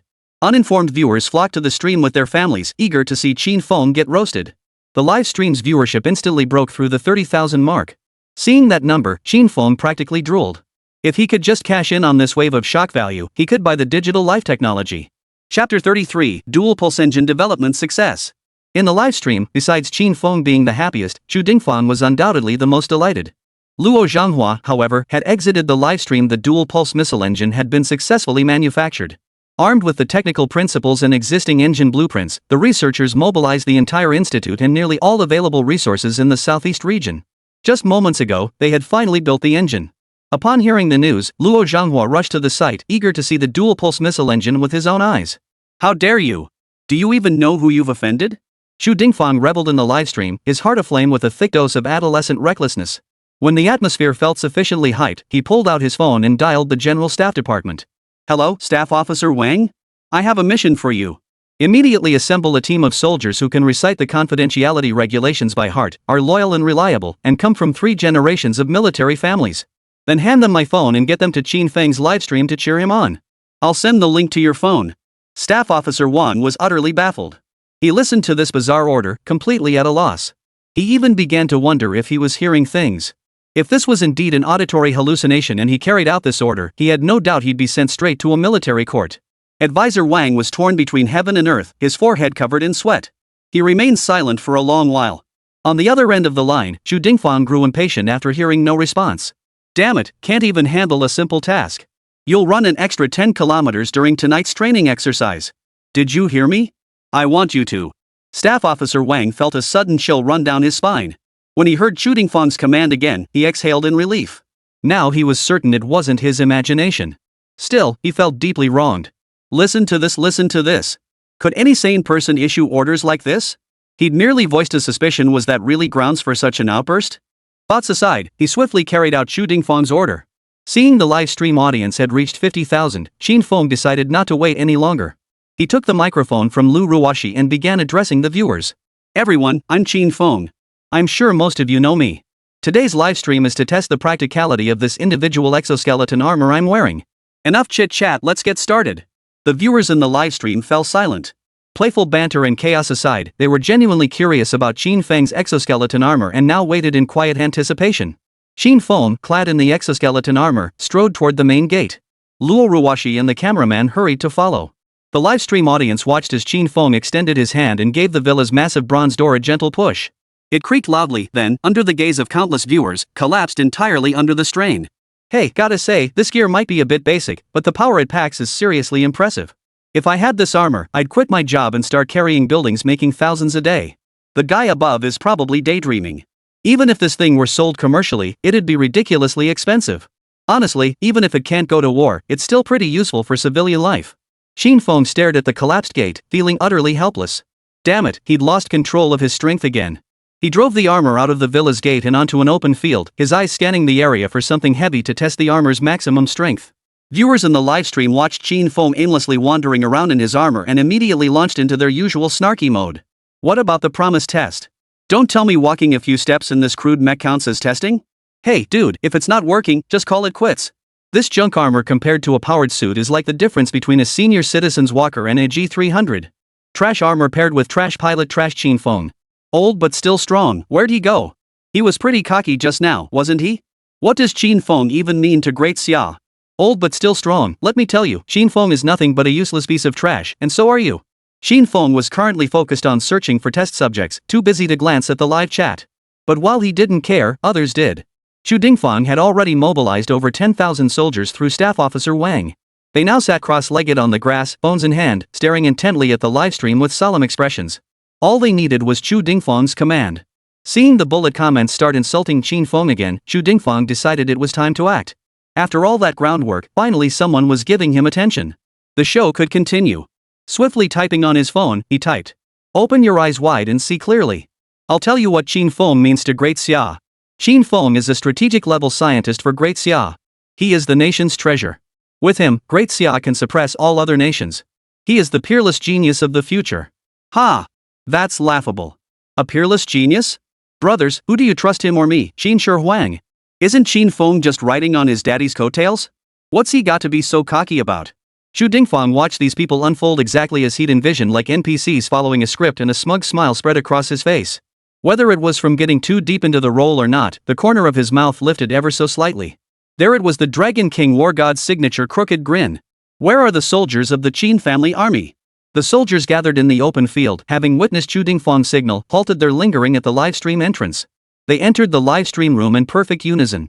Each ID displayed their unit designation, soldier so-and-so of the Qin family army's XTH regiment, youth battalion, ZTH company. They marched in perfect formation, radiating an overwhelming sense of pressure as they entered the livestream. Qin family army, present. Qin family army, present. Wind, wind, strong wind. Over 10,000 identical replies flooded the chat, leaving the live stream audience utterly stunned.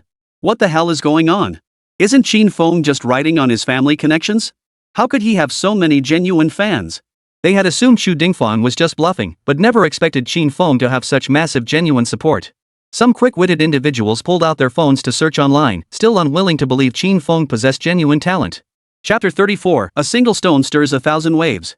Like the rest of the audience, they had been intimidated by Chu Dingfeng's earlier display.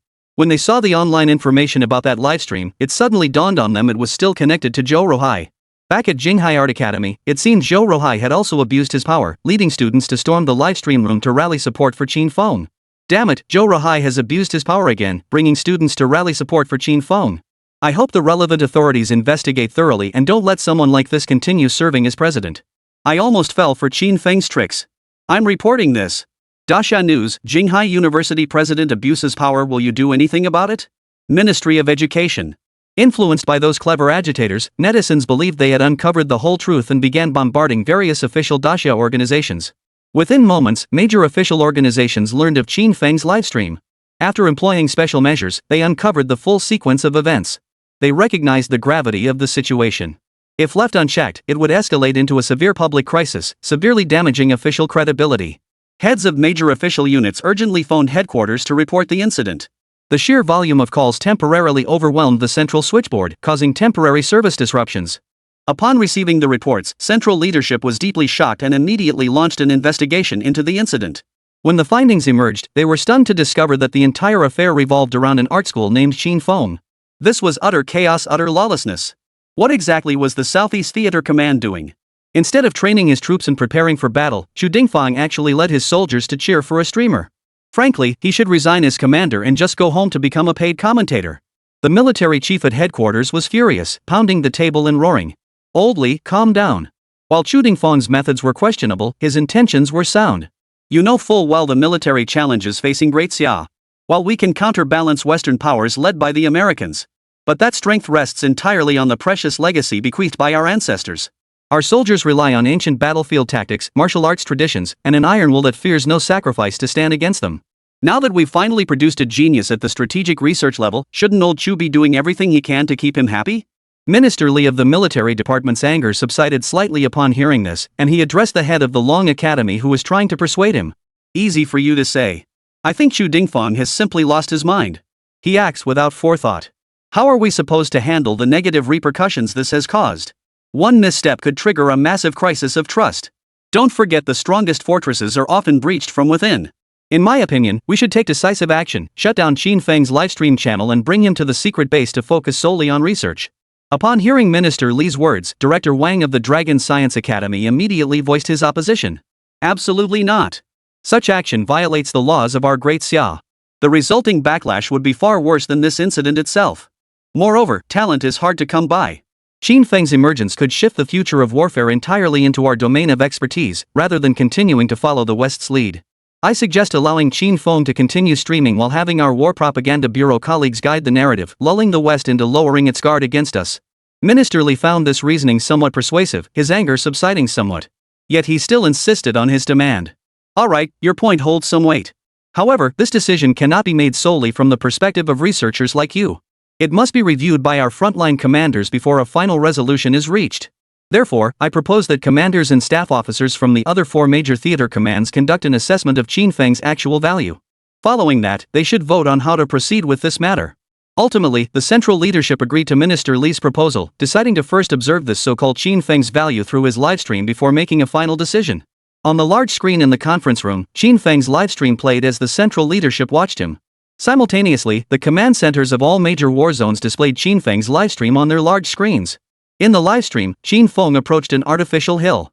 This hill was a single piece of taihu stone, situated beside an artificial lake. This monolithic taihu stone, if placed on the market, would command a hefty price. Though it was just a rock in ancient times, it would have been worth a fortune. Qin Feng approached it and estimated its weight to be around 7 or 8 tons. He manipulated his exoskeleton armor to firmly grasp one side of the stone, preparing to lift it. Inside the livestream. Ha, this is hilarious. Does Qin Feng seriously think he can lift this thing? Bro, take my advice, drop it now. That rock's at least 8 or 9 tons. You won't be able to hold it. We're just here for the show, don't risk your life over this. Drop it. Qin Feng couldn't see the chat messages in the livestream. He crouched down, focusing solely on exerting his strength. With a crack, the base of the stone snapped off. Qin Feng lifted the exposed section high above his head. Holding the rock, he began jogging around the artificial lake, testing the limits of this mech. The livestream chat exploded with chaos, filled with a chorus of holy. No way, Ajin, you're actually doing this. Hallucination. It must be a hallucination. How could this crude, half-finished power mech possibly have such strength? Holy crap, how is this possible? That rock must weigh at least 8 or 9 tons. I'm in the rockery business. The shockwaves weren't confined to the livestream. The headquarters of every major combat zone were buzzing with activity. Chiefs of staff stared wide-eyed, utterly incredulous. Judging by the footage, the specs of this single soldier exoskeleton armor had surpassed the Special Forces-powered exoskeletons. If forced to compare, the only advantage the Special Forces-powered armor held was its protective coverage. As military professionals, they could instantly recognize the utility and advantages of this exoskeleton combat suit. Quick! Zoom in! Zoom in on the image. Almost simultaneously, this command echoed through command centers across every theater of operations. Their commanders had witnessed something astonishing. As the image zoomed in, their hands pointed excitedly at the exoskeleton armor on the screen. Several slot-like connection ports were visible where they pointed. Yes, right here. Zoom in further. Chapter 35, Qin Feng, you deserve to die. Commanders across all military districts ordered their subordinates to keep zooming in until the weapon mounting section of the individual exoskeleton armor was fully exposed before everyone. 1, 2, 3, 4. Unbelievable. Truly unbelievable. As the 4 weapon mounting interfaces on the exoskeleton armor came into clear view, everyone sucked in a sharp breath. As the heads of major war zones, they understood exactly what these meant. Only now did they realize their mistake. They had been misled by conventional thinking from the very beginning. This wasn't the close-quarters combat approach of powered armor at all. It was designed as a battlefield firepower platform. Just imagine, if an ordinary soldier donned this exoskeleton armor and walked onto the battlefield, the sheer destructive power unleashed upon the enemy would be staggering. It could be said that aside from elite forces and powered armor units, no other soldiers would survive. On the battlefield, only another powered armor unit can counter it. And when elite forces clash, ordinary soldiers simply lack the capability to deal with this so-called exoskeleton armor. Judging by its current capability to lift 8 to 9 tons, it can easily carry many heavy weapons. Its running speed makes it a mobile, human-shaped arsenal on the battlefield. Strike and retreat, leaving the enemy utterly baffled. No wonder it lacks armor. This thing is designed as a heavy firepower assassin from the ground up, never meant for direct combat. This is pure strategic genius. Damn it, that old bastard Qin Feng beat us to it. Qin Feng, you deserve to rot. How could you keep such a gem to yourself instead of sharing it? No way. We can't let him reap all the benefits alone. We need a piece of the pie too. The commanders of every theater of operations thought this simultaneously. Prepare the aircraft immediately. Once the broadcast ends, I'm heading to the Southeast Theater. Don't forget to report to headquarters. Thus, the commanders of several major war zones simultaneously decided to head to the Southeast War Zone to find Qin Feng. Meanwhile, in the central conference room, department heads watched the video feed of the exoskeleton armor. Its performance shook even these unflappable leaders from their composure, as if a mountain had collapsed before them. This thing is great. It fills the gap in mid to high-tier combat capabilities and can totally be used as a regular force. Old Lee was right. The only question is the cost. If it's affordable, each theater could get 1,000 units. Then, I wonder if those Western bastards would still dare to act so arrogant. The finance minister now stared intently at Qin Feng. A true genius. This man, the Lunka Academy demands him. If he joins us, I'll approve 100 million yuan in initial funding for every project he takes on. Reporting, these are Qin Feng's recent month's materials for your review, comrades. After placing a folder before each leader, the guard respectfully withdrew. Minister Lee was the first to pick up the documents and begin reviewing them. Moments later, he exclaimed in disbelief. How is this possible? A dual-pulse missile engine with a maximum theoretical range of 700 kilometers? This completely overturns all air combat systems. Keep in mind that the maximum range of air-to-air missiles barely reaches 30 kilometers. The finance minister and President Wang of the Long Academy also gasped in astonishment upon hearing this. What? Is this true? Precisely because of the 30-kilometer maximum range of air-to-air missiles, nations are compelled to intensively pursue advancements in fighter jet generations, striving to enhance their aircraft's performance and speed. Only in this way can they ensure the survival rate of their pilots in aerial combat. Training a pilot is no easy task, no matter where you are. Upon hearing this, all the leaders opened the documents before them with solemn expressions. Only upon seeing that a prototype of the dual-pulse missile engine had been built did they confirm the authenticity of this new missile engine. The only thing left was target testing. It was reported that Luo Zhonghua had already applied to the Southeast Military District for trials, and experimental data would likely be transmitted back soon. The leaders exchanged glances. Initially, they had doubted Qin Feng's value. But upon reviewing the documents in their hands, they finally grasped Qin Feng's critical importance. Gentlemen, what are your thoughts? What else could they say? Qin Feng truly deserved the title of strategic-level scientific genius. Each of his inventions carried revolutionary significance. If the test results prove successful, then our great Xia still has a fleet of third-generation fighters that could be retrofitted. We could showcase them at the global air show and potentially even turn a profit. Exactly. Even if we don't sell them, the 10th master remains vigorous in his old age. He can continue to shine for Great Xia for another decade or more. At this moment, the leader's opinions were in perfect alignment. Qin Feng is indeed a treasure, and he must be treated with the utmost care. In the livestream room, the comrades from the War Propaganda Bureau stared for ages without seeing anyone dare criticize Qin Feng again. They were utterly captivated by Qin Feng's test run. They never imagined that such a small, half-finished power mech could deliver this kind of performance. The only ones suffering were the comrades of the War Emergency Bureau, who had just received a call from headquarters. Headquarters demanded they conceal Qin Feng's true capabilities by any means necessary. But the live stream was now eerily quiet, making it incredibly difficult for them to act. Halsey didn't keep them waiting long. A new wave of people flooded into the live stream. Without a word, they launched into a chorus of praise. Qin Feng doesn't have the skills, he only has his half-finished mecha thanks to Zhou Rohai. I refuse to believe an art school student could be that skilled. That half-finished power mech was definitely not his creation. We demand the truth. We can't let those anonymous researchers who dedicated their lives to the rise of Great Xia feel disheartened. The comrades from the War Propaganda Bureau couldn't believe their eyes. To find such comments in the live chat was like striking gold when least expected. They joined the ranks of the trolls, helping to spread their message. For the first time, those paid commenters realized how easy money could be. Everyone, let's move on. This definitely wasn't their creation. Yeah, something's off about Qin Feng. There's no such thing as a genius in this world. Disperse, disperse. This must be Zhou Rohai's research, now stolen and used by Qin Feng. What a shameless thief. Scatter, scatter. After finishing the test, Qin Feng returned to the front of the livestream, scrolling through the chat comments. This should rack up quite a few shock points. Qin Feng was truly experiencing a bittersweet mix of pain and pleasure. Ding! Congratulations, host! You have obtained 1,100,000 shock points. He opened the system panel and saw his shock points had surpassed the 300,000 mark, now standing at 320,000. Digital illumination technology was now redeemable, but Qin Feng didn't rush to exchange it. Instead, he browsed the system store. Whoa, a single soldier exoskeleton armor with an external mechanical arm? Qin Feng spotted a research technology that thrilled him. Once he developed it, its future applications would be immense. Especially in the border regions. Word was third brother was still stirring trouble lately. If he could acquire this technology, it would become an indelible scar on third brother's future. Currently, the Great Xia adhered to the principle of not firing the first shot. But with this technology, soldiers would become like Neza, possessing multiple heads and arms. By the time these arms reached the border patrol soldiers, the third brother faction would surely be cowed once more. Chapter 36, The Extreme Reverses, Breaking Free. Mechanical exoskeleton armor with external arm technology 50,000 shock value. Brainwave external sensing interface technology 250,000 shock points. Qin Feng stared at these two technologies, feeling a twinge of envy. They were indeed impressive, but the price was outrageous. The mechanical arm itself wasn't too pricey, but that brainwave interface tech was downright steep. The crucial part was the manual. These two gadgets were designed to work together. Buying them separately was pointless. How could you control the mechanical arm without the brainwave interface? Dear fans, testing of the mechanical exoskeleton armor is nearly complete. That wraps up today's livestream. 886, see you next time. Qin Feng saw that the shock value had been sufficiently milked, so he shut down the livestream. He returned to the villa basement in his mechanical exoskeleton armor and disarmed. At the same moment, commanders across all major battle zones simultaneously issued orders to their subordinates. Hey, why did he shut it down? We weren't even done yet. No way, we need to get a plane ready immediately. We're heading straight to Jinghai City. You guys file a report to headquarters and notify Jinghai City, tell them we're taking annual leave.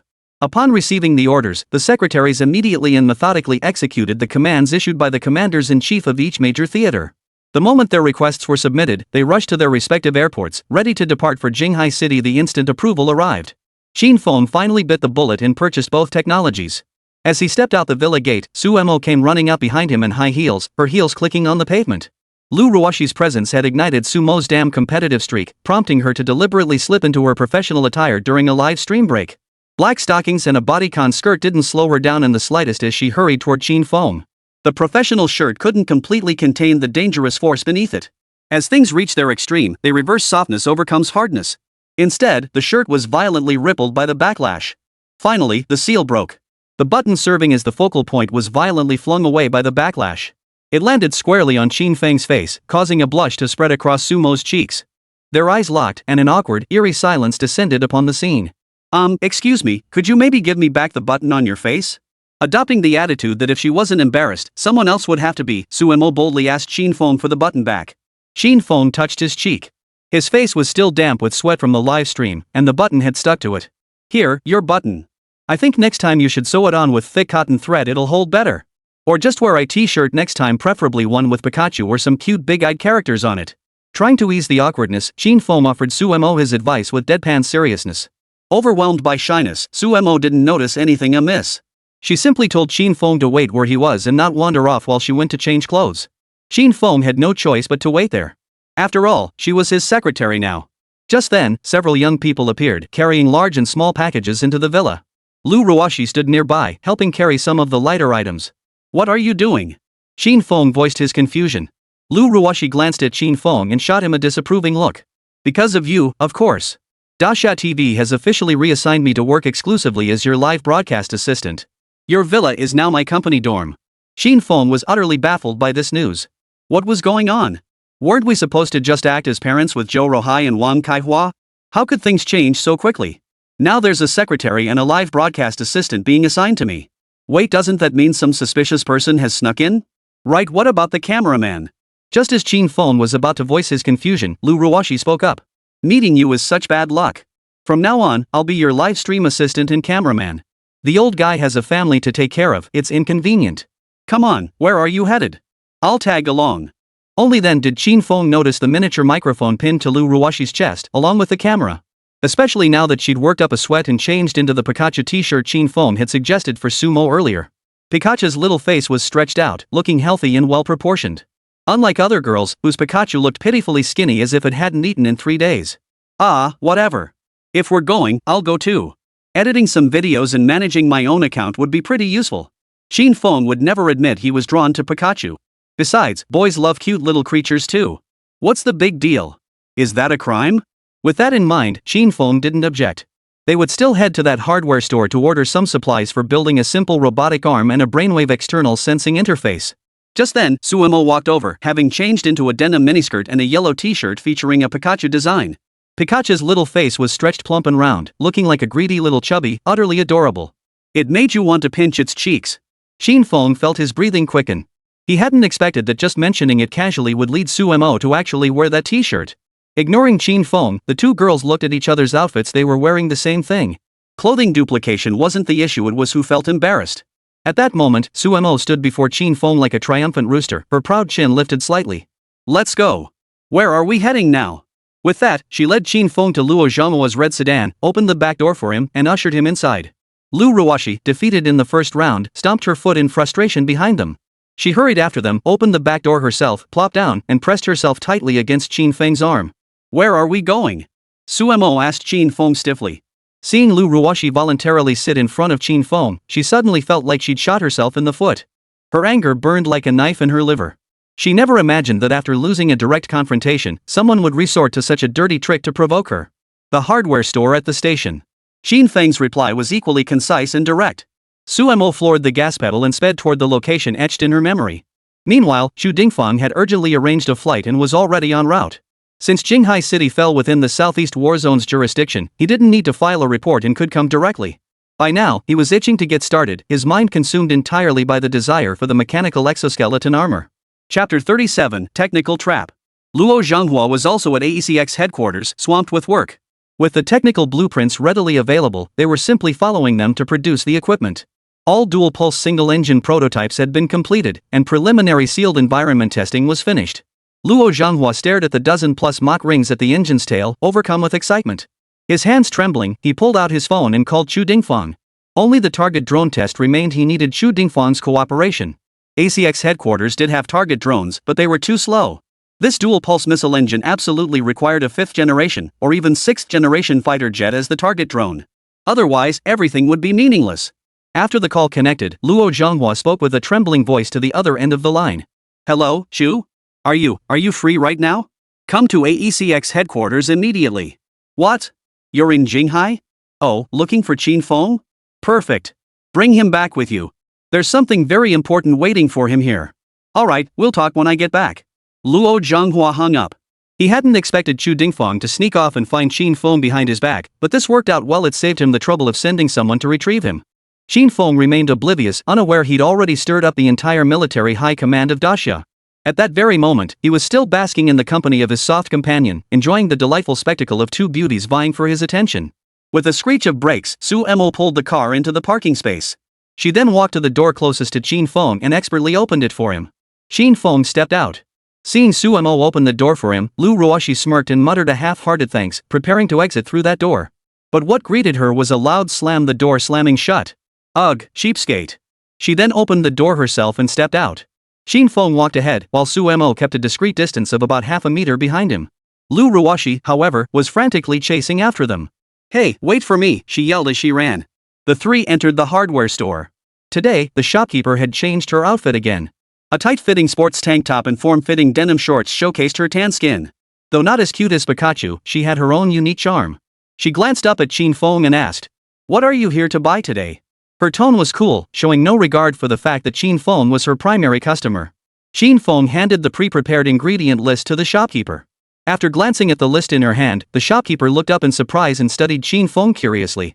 "We do have these items, but they all seem related to power armor. You're not some kind of enthusiast, are you? Planning to build all kinds of models at home and make money streaming with those two beauties beside you?" Her slightly lazy tone as she questioned Qin Feng before her carried an air that perfectly mirrored the Tokyo gal style of his past life on Blue Star. "You're right, I'm a power armor enthusiast. I'm here to stock up on supplies these days." The shopkeeper quoted the price immediately upon hearing Qin Feng's question, without further ado. Total, 120,000.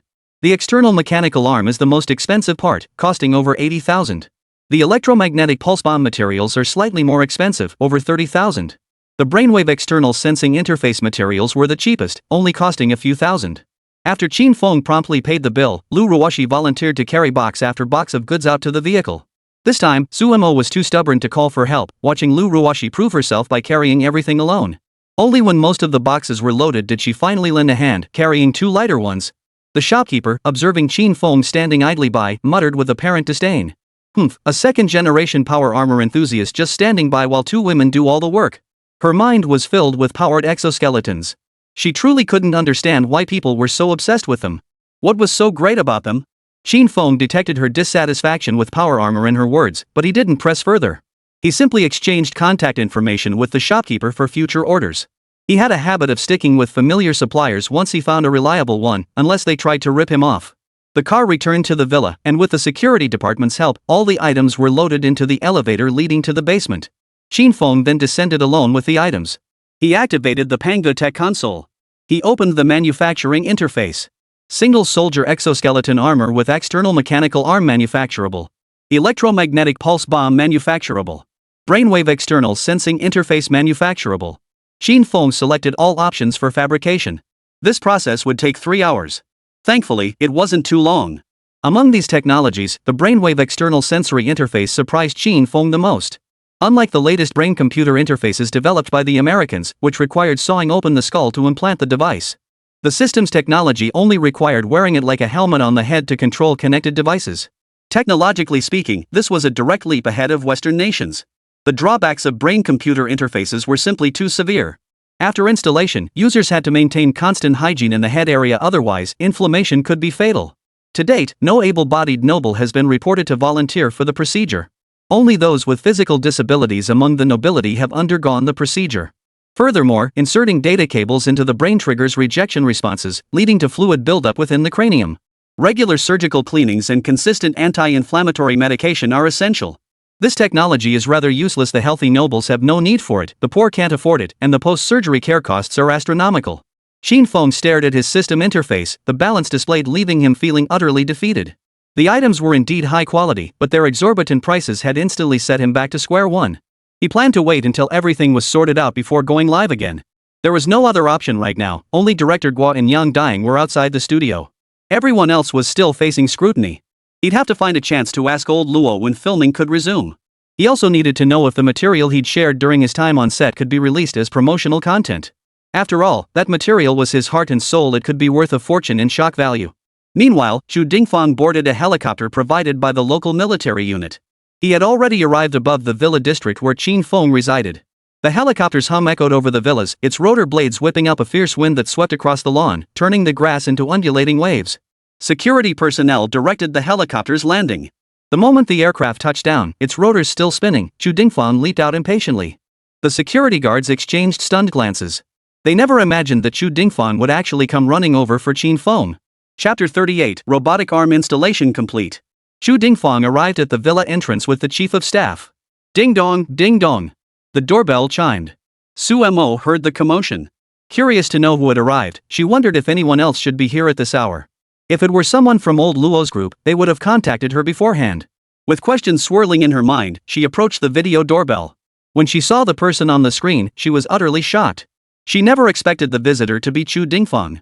As one of old Luo's star pupils, she was quite familiar with the man before her. After all, leaders of his caliber had precious little time. At AECX headquarters, he always arrived and departed in a hurry. Yet here he was, clearly coming for Qin Feng. Realizing this, her doubts dissolved. After all, the test results for Qin Feng's single-soldier exoskeleton armor were astonishing. Many countries' powered exoskeletons couldn't match its load-bearing specifications. Su Mo unlocked the villa's courtyard gate via the video doorbell, then proceeded to the entrance hall. She opened the main door and welcomed Qin Feng inside. Oh, it's little Su. Old Luo really is generous, he actually transferred you to work alongside Qin Feng. Wait, what's with that outfit? Qin Feng instantly recognized the former sidekick who used to follow Luo Zhenghua around, greeting her warmly. But when he spotted the Pikachu on Su Mo's outfit, he froze. Su Mo flushed bright red, stammering uncertainly. Well, it was so hot, I just grabbed it at the supermarket.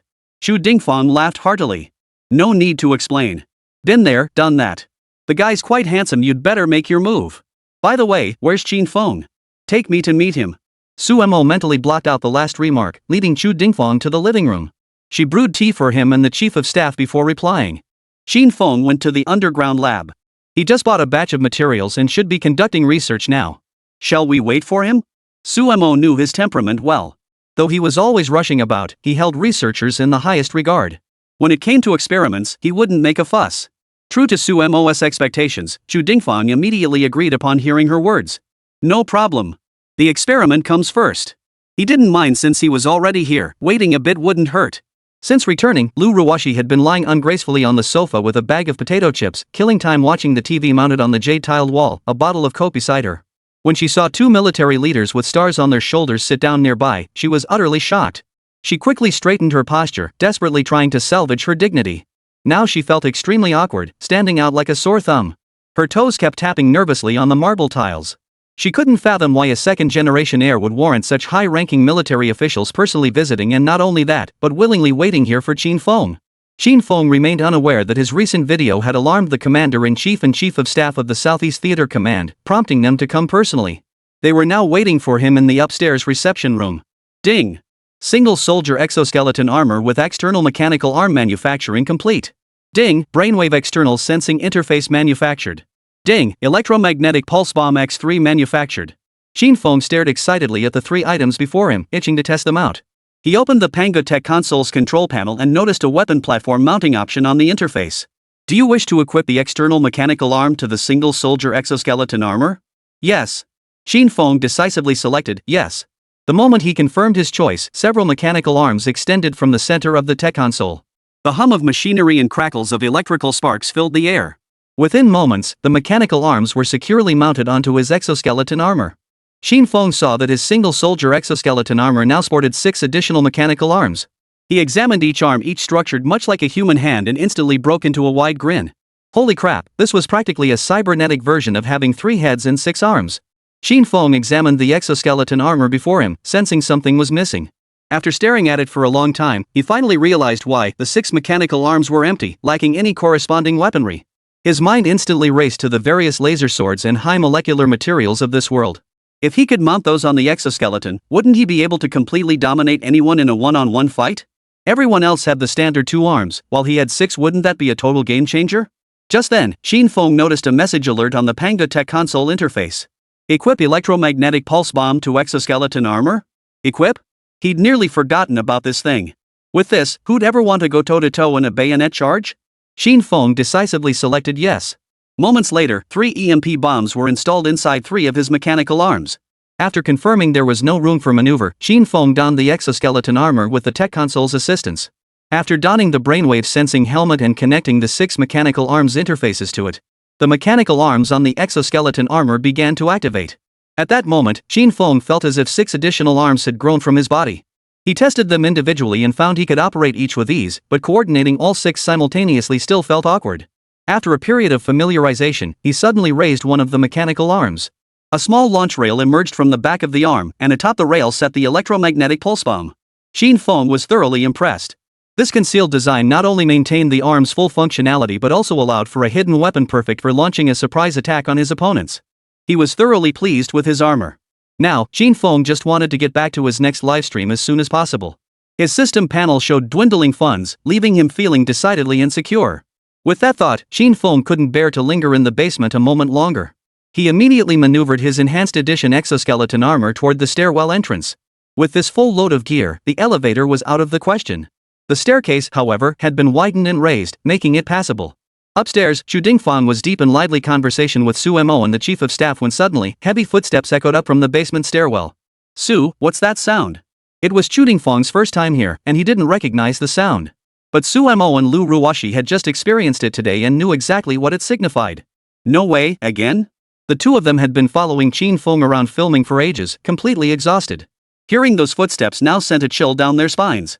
It sounded exactly like overworked oxen and horses hearing their boss's footsteps approaching from the office. Old Chu, that's the sound of Qin Feng walking in his exoskeleton armor. Chapter 39, The Agile Mechanical Arm. When Chu Dingfang realized it was Qin Feng ascending the stairs in his exoskeleton armor, he was overcome with excitement. This is perfect. It's like searching high and low for something, only to find it effortlessly. Overcome with emotion, Chu Dingfang blurted out his inner thoughts. He'd been here for 3 hours already. How much could he accomplish in that time? Wasting time chatting like this. He'd expected to exchange polite pleasantries once Qin Feng arrived. But now, unexpectedly, he'd come up wearing the armor himself. Perfect, he could just pack him up and take him away. No need to waste time explaining anything. Old Chu, what did you just say? Su Mo was a bit stunned.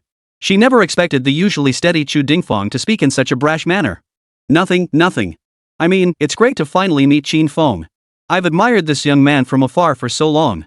Su Mo chose to keep quiet. She heard clearly enough that wasn't what old Master Chu had said. Ah well, never mind. They were all big shots. As a lowly karami, she just stay put. Lu Ruoshi was also startled by Chu Dingfang's words. Truly, art imitates life and surpasses it. The image of Li Yunlong instantly flashed through her mind. At the same time, she wondered, do all military officers have personalities like this? As each person lost in their own thoughts, Chu Dingfang appeared at the stairwell entrance clad in exoskeletal armor. The futuristic brainwave interface helmet, the 6 menacing mechanical arms protruding from the armor, plus the 2 built-in armor arms 8 in total materialized before their eyes with startling clarity. Chu Dingfang stared at the drastically altered mechanical arms, and a mouthful of tea erupted from his lips. Just moments ago during the live stream, everything had been normal. How had his single-soldier exoskeleton armor transformed into this monstrosity? He couldn't accept it at first. To him, these extra mechanical arms seemed like a cumbersome burden. How could a normal person possibly operate so many arms simultaneously? Useless and flashy, that was the verdict Chu Dingfang instantly passed on these mechanical arms in his mind. Young comrade, you're still so green, he thought. I'll have to give him a proper lecture later. All scientific research must be practical. Qin Feng was utterly bewildered when 2 military officers bearing shoulder stars appeared at his residence. He instinctively reached to scratch his head, but the mechanical arm behind him received the command and took over for Qin Feng's arm, performing the action of scratching his helmet. Hello, my name is Qin Feng. May I ask who you are? Chu Dingfang and the chief of staff fell silent simultaneously upon seeing the mechanical arm still scratching behind Qin Feng. They had assumed these were merely weapon-carrying platforms. They were specifically designed to resemble arms, but they never imagined it could actually function like a real arm. Gentlemen? Seeing the 2 men remain silent, Qin Feng spoke again. Oh, hello comrade Qin Feng. I am Chu Dingfang, Commander-in-Chief of the Southeast Theater. This is Wang Weigua, Chief of Staff of the Southeast Theater. We've come specifically for you this time. Qin Feng listened in disbelief. These 2 were high-ranking officials commanding entire regions, and now they'd made a special trip just for him? Then it dawned on him they must have learned about the techniques he taught Luo Zhenghua, or perhaps they had seen his recent livestream. Indeed, there had been some unusual fans in the livestream chat earlier organizing to back him up. Could it be them? In the split second Qin Feng subconsciously pondered this, the robotic arm behind him simultaneously executed 6 distinct responses. Had any psychology experts been present, they could have deciphered Qin Feng's mental state through the robotic arm's movements. Chu Dingfang and Wang Weiguo watched the robotic arms behind Qin Feng. Some scratched their heads, others waved their hands, some patted their chests, while one pair crossed their arms in front of Qin Feng. Both men sucked in a sharp breath. Chu Dingfang, in particular, felt a pang of regret over his earlier dissatisfaction. Sorry, I spoke too loudly just now. The silence at that moment was deafening, an unspoken holy crap echoing throughout the entire villa. Beside them, Su Mo and Lu Ruoshi were both stunned by the dexterity of the mechanical arms. Ding! Congratulations, host, you have gained shock value 100010001001001100. When Qin Feng received the system notification, he was overjoyed. His hunch had been right. All he needed was to start a live stream, and the shock points would pour in like a flood. The robotic arms mirrored Qin Feng's thoughts, each performing distinct actions. Two arms crossed over their chests, one gripped his chin, and another supported the chin-gripping arm. The other two arms clapped excitedly together. In that moment, his thoughts were completely betrayed by the mechanical arms. Ding! Congratulations, host, you have obtained 10001000 shock points. That seamless sequence of movements left the entire audience stunned once more. True to her scientific background, Su Mo discerned a crucial detail. These 6 mechanical arms were clearly not manually operated. Recalling the latest American brain-controlled powered exoskeleton, she instantly understood. Qin Feng's 6 mechanical arms, like the American model, were controlled by brainwaves. But looking at the helmet, she couldn't be sure if Qin Feng had also drilled holes in his skull and inserted 6 sensor wires inside. An inexplicable anxiety surged within her. It wasn't that Great Xiao lacked the technology, it was the overwhelming number of side effects. Su Mo desperately didn't want to see Qin Feng trapped in a technological trap because of this technology, forced to live the rest of his life in constant fear. The slightest carelessness, a bump to the head, could knock the interface out of alignment, potentially impairing his brain function. She watched Qin Feng, hesitating to speak. The current setting was hardly suitable for such a conversation, so she decided to observe him for a while. If there were truly no issues, then so be it. But if there were, he absolutely must undergo surgery to have his skull cap restored. For my sake? Could the two leaders elaborate? Chu Dingfang and Wang Weiguo had now recovered from their shock. Indeed, it was for you, or rather, for the individual exoskeleton armor you're wearing. Well, you've certainly given me a huge surprise. The technology behind those 6 mechanical arms on your suit, if we could integrate it into our powered exoskeletons, it would be like adding wings to a tiger. Both men stared intently at Qin Feng's gear, their eyes burning with desire to strip it off him immediately and take it back for study. Upon hearing their responses, Qin Feng wore an expression that said, I knew it. After using his mechanical arms to pour tea for the two men, Qin Feng asked, Gentlemen, what are our next steps? Qin Feng cut straight to the chase. Chu Dingfang, delighted by the directness, promptly revealed the purpose of their visit. Comrade Qin Feng, we've come specifically to take you to our Southeast Theater camp. We wish to conduct comprehensive testing on the exoskeleton armor you're wearing. As the creator of this armor, we urgently need your assistance to complete these tests. Chapter 40, The Overwhelming Superiority of Control Technology. Qin Feng knew it all along. These two had set their sights on his exoskeleton armor and its external mechanical arm technology. Ah, Commander Chu, Chief of Staff 1, hello. Hello. I never expected you to come in person. I'm truly flattered. For something this minor, ACX could have just sent an email. Chu Dingfang and Wang Weiguo heard Qin Feng's words and inwardly scoffed. Minor technology? You call this minor technology? Forget the exoskeleton armor for a moment. Not only is it inexpensive to produce, but its load-bearing capacity is formidable. Its cost-effectiveness is practically off the charts. Exoskeletons costing less than 1 million yuan outperform some powered exoskeletons priced at hundreds of millions. Had they known the actual cost, their jaws would have dropped. Then there was that external mechanical arm. Its flexible, ingenious design was unlike anything they'd ever seen. People in this world haven't been without such ideas, but controlling extra mechanical arms is a major headache. Some can barely manage their left hand, let alone operate multiple arms simultaneously. As Commander-in-Chief of the Southeast Theater, Chu Dingfang's mind raced with at least 100 tactical applications the instant he saw those mechanical arms. Some were more aggressive, like combining blades and shields, or wielding 6 lightsabers simultaneously. Then there were the more unmanly options, 2 flashlights, 2 stun shields, 2 pepper spray canisters. Those, however, were only suitable for dealing with the third brother and his crew. This isn't some minor technology, Qin Feng. Your innovations would cause a huge sensation if presented individually on the international stage. Don't sell yourself short. And from now on, just call me Grandpa Chu. No need to be so formal. Time is tight. We're leaving immediately. Any objections? Chu Dingfang held Qin Feng in such high regard that he made an exception, allowing him to address him as Grandpa. Of course not. As a citizen of Great Xia, it's my duty. Besides, I'm even on secondment at AECX. Qin Feng dared not take Chu Dingfang's courtesy as license to be reckless. No matter what, it was wise to keep up the pleasantries and make a good first impression. Originally, Qin Feng had planned to host another livestream, using the newly fabricated robotic arm to harvest another wave of shock value. But that seemed unlikely now. After all, Chu Dingfang had made it clear this technology definitely couldn't be showcased in a livestream. Qin Feng reluctantly abandoned his livestream plans. Staring at the 20,000 shot points displayed on his system panel, he felt anything but secure. As soon as Chu Dingfang and Wang Weigua saw Qin Feng agree, they immediately let him out of the villa. Was it really that urgent? Couldn't they at least wait until after dinner? Seeing Qin Feng being pulled away, Suemo quickly jogged to catch up.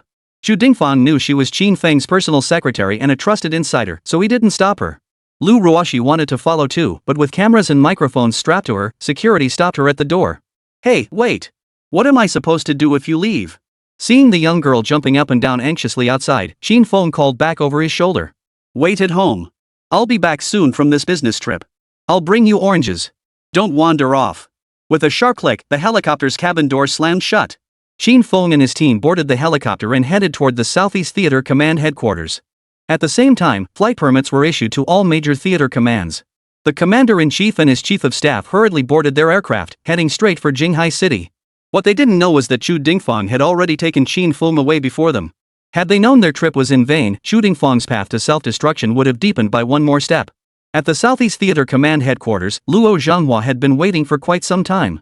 He had arrived early with the assembled dual-pulse missile in tow, waiting specifically for Chu Dingfang and Qin Feng.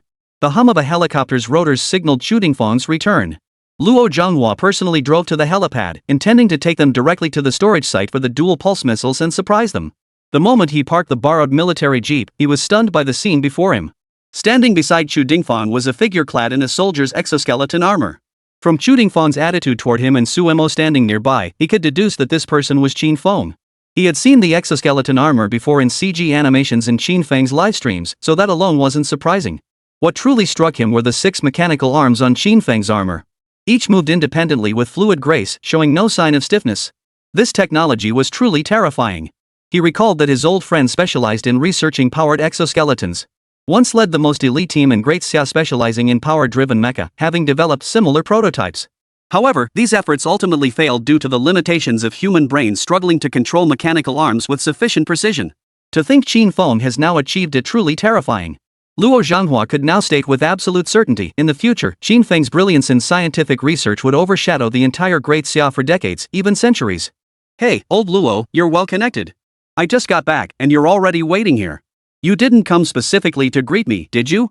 Chu Dingfang spotted Luo Zhanghua waiting from afar and teased him. Come on, you're not so old that I need to personally greet you. I'm here to see Qin Feng. Luo Zhanghua's eyes gleamed with intensity as he stared unblinkingly at Qin Feng, or rather, at the armor he wore. Qin Feng? He called out uncertainly, for the 6 mechanical arms protruding from Qin Feng's back were simply too astonishing. As a researcher, he couldn't help but stare at them for a long moment. He realized these arms were merely executing movements based on Qin Feng's subconscious thoughts. It was like having a vague idea in your mind, and your body would involuntarily follow through. No, this was even more extraordinary than controlling one's own body. Old Luo, it's me. What's the matter? Luo Zhonghua's eyes welled up with tears of excitement. He could see just how advanced the technology behind this robotic arm system and its underlying control methods truly was. Ever since the Great Xia Empire had been dragged into the vicious cycle of power armor competition, the Americans had consistently outpaced them in every technological aspect. Daxia's powered armor warriors could only reclaim some dignity on the battlefield through sheer willpower and ancient martial arts techniques at the cost of young lives forever lost in combat. At this thought, his tears could no longer be contained. Chapter 41, They Seem to Have Died. As Luo Zhonghua's longtime friend, Chu Dingfang knew exactly what was on his mind. His own eyes grew slightly red. These warriors were the cream of the crop, handpicked by Great Xia. Every soldier who fell represented a shattered family. Unlike the Western noble lords, the Great Xia recruited power armor warriors from across the nation. He wiped the tears from his eyes and addressed Luo Zhanghua. Enough, stop crying here. Don't let the kids laugh at us. Let's get back early, complete the tests, and then you can really master the technology. This time, we'll fling that backward label across the ocean. Luo Zhonghua's heart surged with fighting spirit as flames of fury blazed in his eyes. Yes, we'll send that backward label packing across the ocean. So Chu Dingfang, Wang Weigua, and Suemo all climbed into Luo Zhonghua's jeep. Only Qin Feng, clad in his exoskeleton armor, couldn't fit inside and could only watch helplessly from outside. Chu Dingfang stepped out of the vehicle and addressed Qin Feng. Wait here. I'll call the motor pool to send a truck over. We'll head back together. Qin Feng gave Chu Dingfang a smile, indicating it wasn't necessary. Grandpa Chu, you and old Luo lead the way up front. I'll drive the armor and keep pace with you. Chu Dingfang looked skeptical. He acknowledged the high technological sophistication of Qin Feng's exoskeleton armor, but its bulky appearance made it seem unlikely it could keep pace with their vehicles. Are you serious? That exoskeleton armor can keep up with our speed? Qin Feng pushed Chu Dingfang back into the car and addressed Luo Zhenghua. Old Luo, just drive ahead. Don't worry about me. This is the perfect chance to test this exoskeleton armor's top speed. Luo Zhenghua heard this and understood Qin Feng's intent. He too wanted to see how fast this armor could go. He decisively started the engine, stomped on the gas, and the vehicle shot forward with a roar. And so it was the jeep led the way, with Qin Feng chasing behind. Luo Zhenghua had initially worried his speed might be too fast for Qin Feng to keep up, but to his surprise, every time he tapped the accelerator, Qin Feng would increase his pace slightly. He kept a steady pace right behind, clearly still with plenty of reserves. Luo Zhenghua and Chu Dingfang were also eager to see just how far this exoskeleton armor could go. Thus unfolded this scene. Luo Zhenghua stomped the accelerator pedal to the metal, while Chu Dingfang, watching from the passenger seat, kept complaining the speed was too slow. Damn it, can you even drive? This is way too slow. Faster. Floor it. He's catching up. Luo Zhenghua was sprayed with spittle from Chu Dingfang's rant, looking thoroughly disgusted. You think you can do better? Get in the driver's seat. There's a 90-degree turn up ahead, and we're already pushing 90 miles per hour. Though he said this, his foot showed no sign of easing off the accelerator. The final bend lay ahead. Once past it, there wasn't much road left before reaching headquarters. Luo Zhenghua wasn't about to let this chance slip away. He floored the accelerator, pushing the speed straight to 120. In that moment, Zhao Guangyi channeled the spirit of Schumacher. He wasn't driving alone. As he approached the curve, he released the gas, pulled the handbrake, and yanked the steering wheel. Luo Zhenghua executed this sequence with flawless precision. He felt a quiet triumph inside. He might not have eaten pork, but he sure knew how to run with it. In the backseat, Suemo and Wang Weigua gripped the handles tightly, their hearts pounding in their throats. Especially Wang Weigua, whose muffled cries echoed. Grandpa! Grandpa! The kid's still young. Slow down. Slow down. He's still young. He tried to appeal to Luo Zhenghua's conscience this way. But at that moment, Luo Zhenghua's eyes held nothing else but an insatiable curiosity to test the limits of Qin Feng's armor. Just then, the jeep's high body couldn't withstand the extreme angle of the high-speed drift. The vehicle spun out of control and flipped over. Seeing this, Qin Feng shouted in alarm, immediately summoning every ounce of his potential to push the exoskeleton armor to its absolute limit.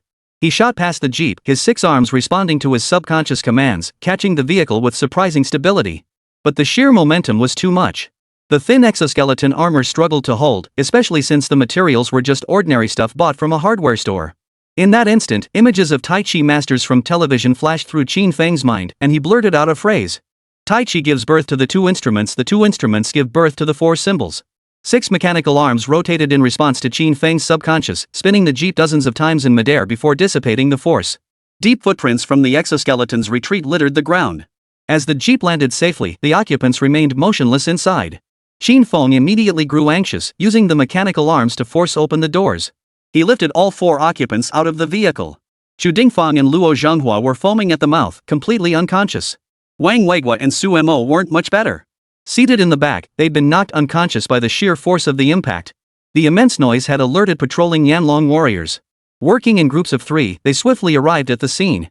What met their eyes was a battle zone jeep nearing total destruction, its mangled door flung aside by Qin Feng. Lying on the ground were Chu Dingfang, Wang Weigua, Luo Zhenghua, and a female comrade. They immediately grew alarmed, mistaking Qin Feng for an enemy spy who had infiltrated covertly. Who goes there? Disarm and surrender immediately.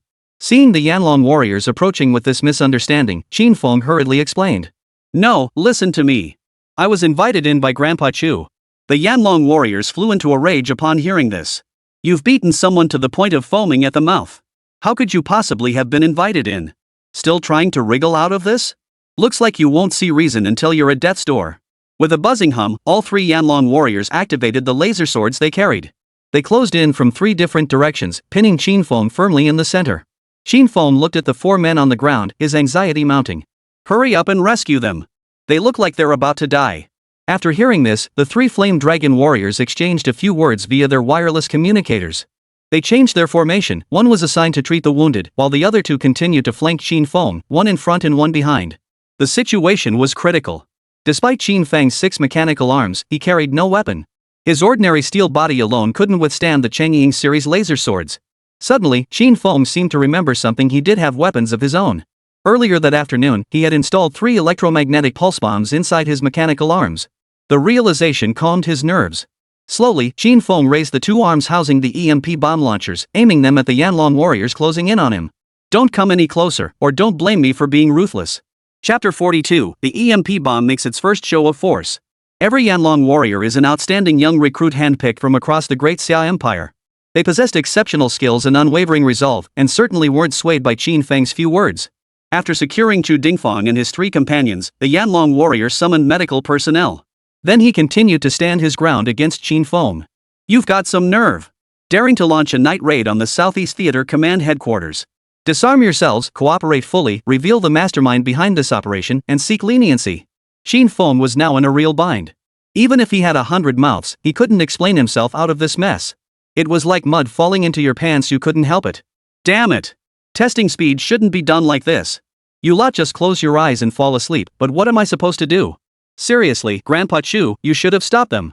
This was the first time Qin Feng inwardly cursed Luo Zhenghua for being unreliable. Comrades, this is all a misunderstanding. I'm on their side. Let's discuss everything once Grandpa Chu wakes up. Just a moment, everyone.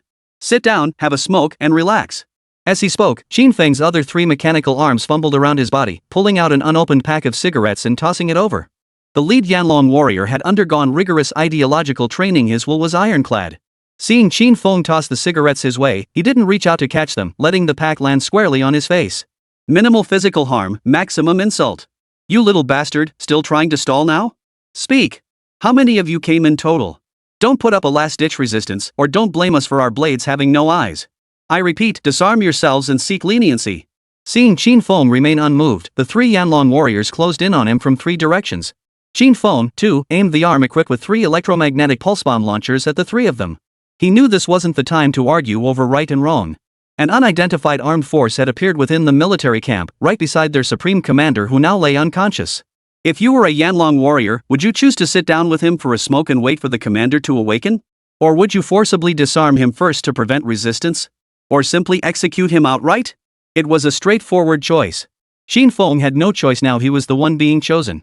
The commotion here roused Chu Dingfang and Luo Zhenghua from their stupor, restoring a sliver of consciousness.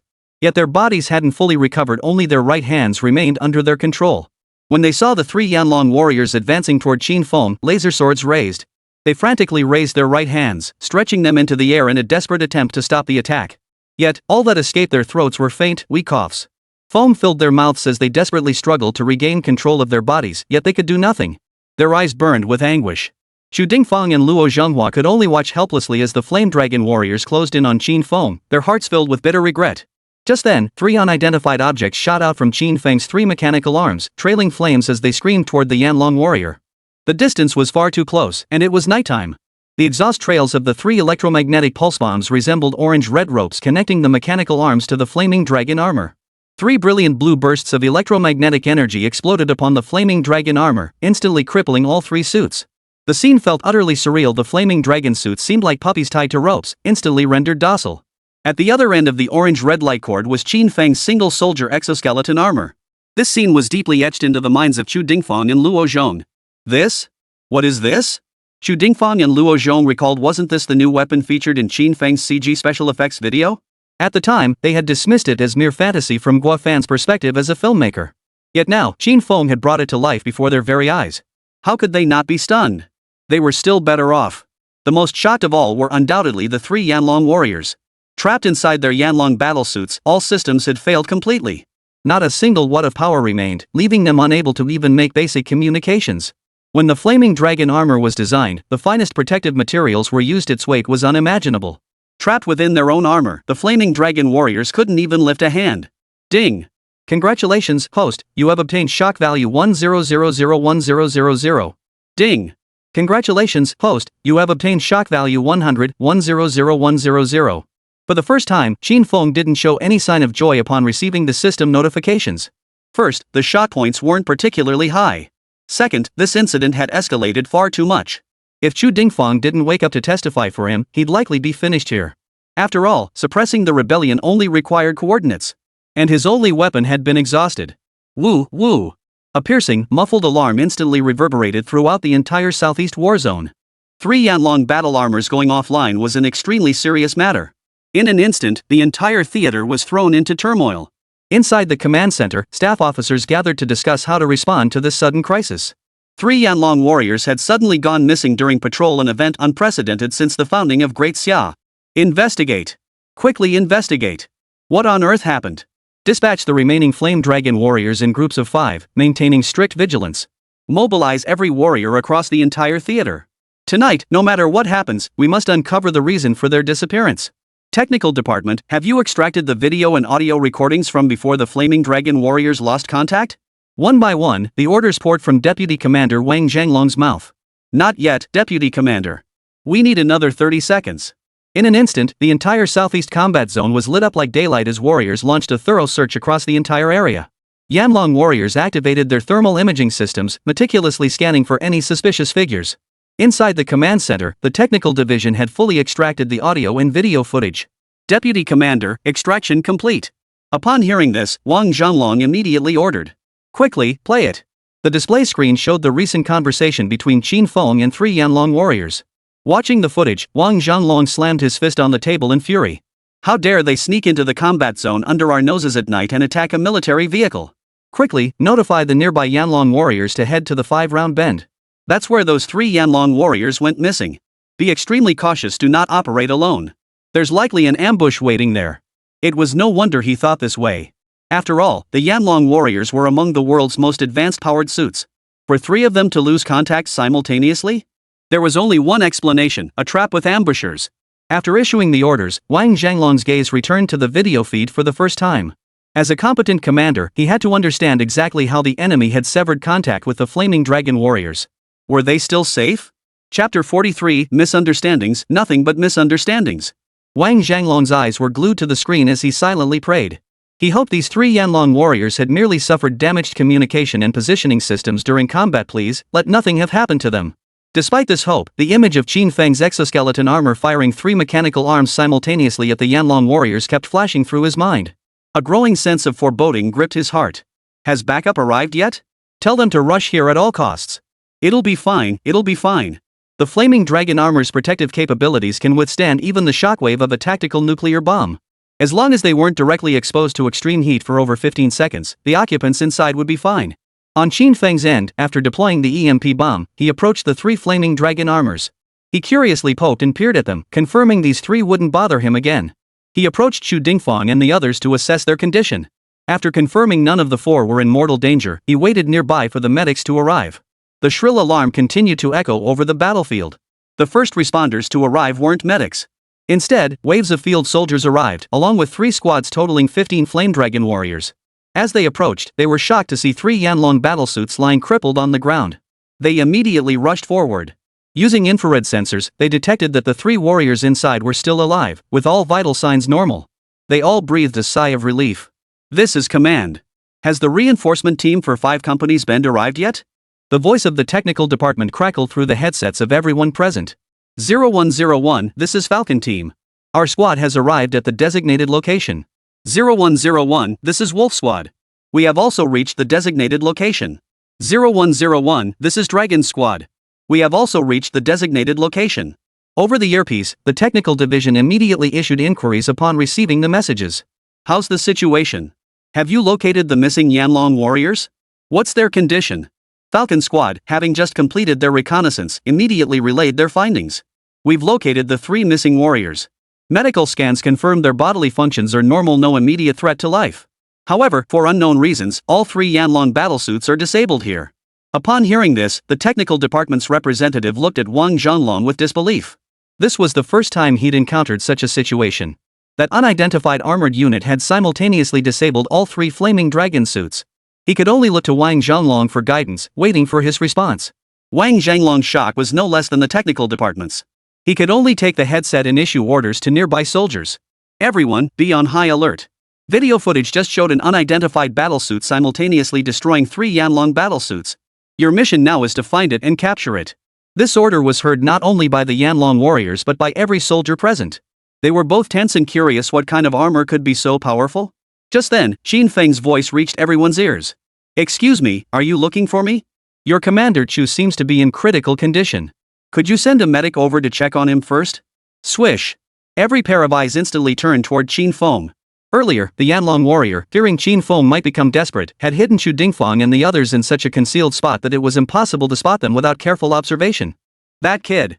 After taking down 3 Yanlong warriors, he didn't even try to escape. He actually dared to take Commander Chu hostage. He really doesn't know his place. He clearly doesn't think much of us. Whatever tricks you've got, let's see them now.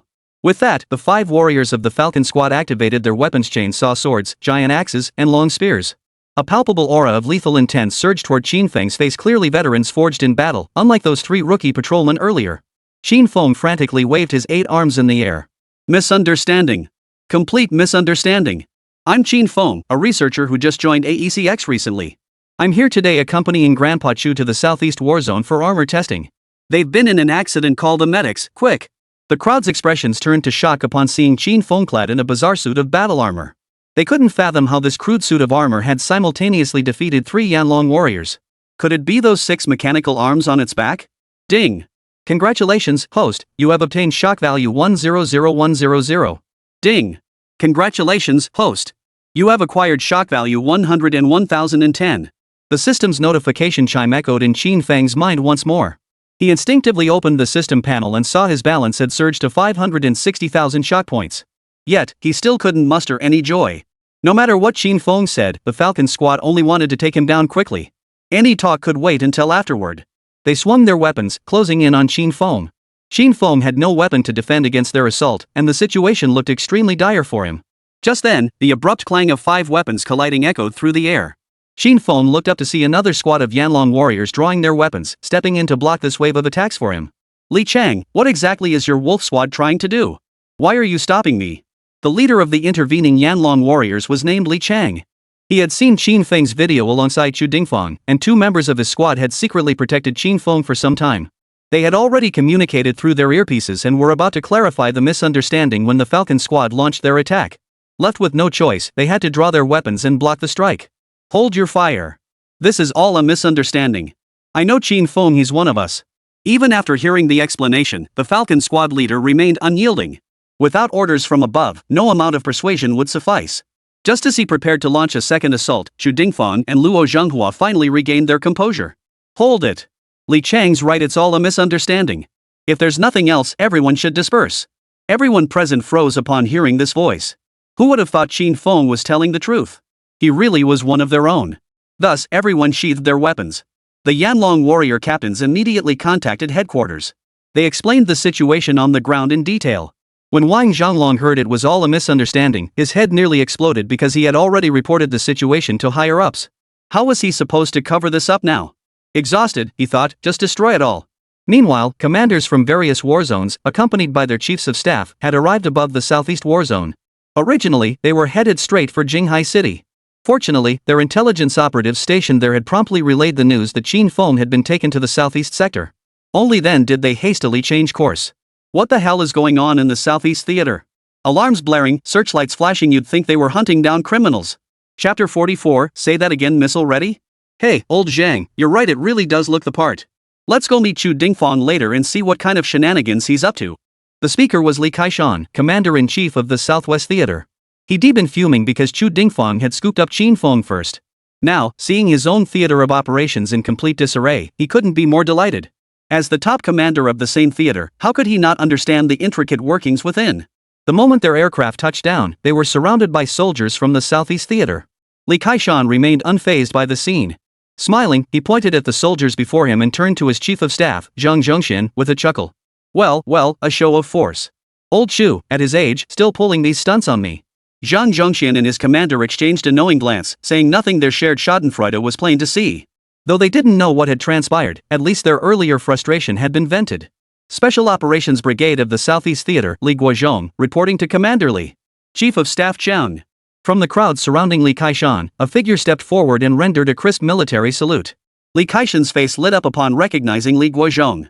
Brigadier General Li, your Southeast Theater's welcoming ceremony is quite unique. Could you tell us what exactly happened?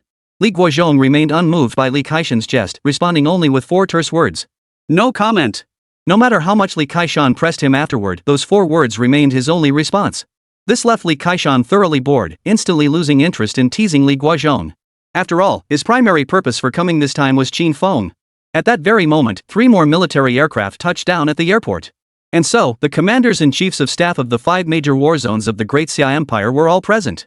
Li Guozhong silently rejoiced that radar had detected them early.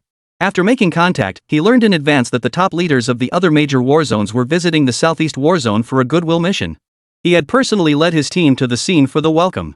Otherwise, if they had witnessed Qu Dingfang's current disgraceful state, the Southeast Theater Command would have been unable to hold its head high for decades. After exchanging pleasantries, the commanders and chiefs of staff were led by Li Guozhong into the command center. Meanwhile, Qu Dingfang and Luo Zhenghua, having recovered, resolved the misunderstanding that had just arisen. He ordered the soldiers to return to their respective posts.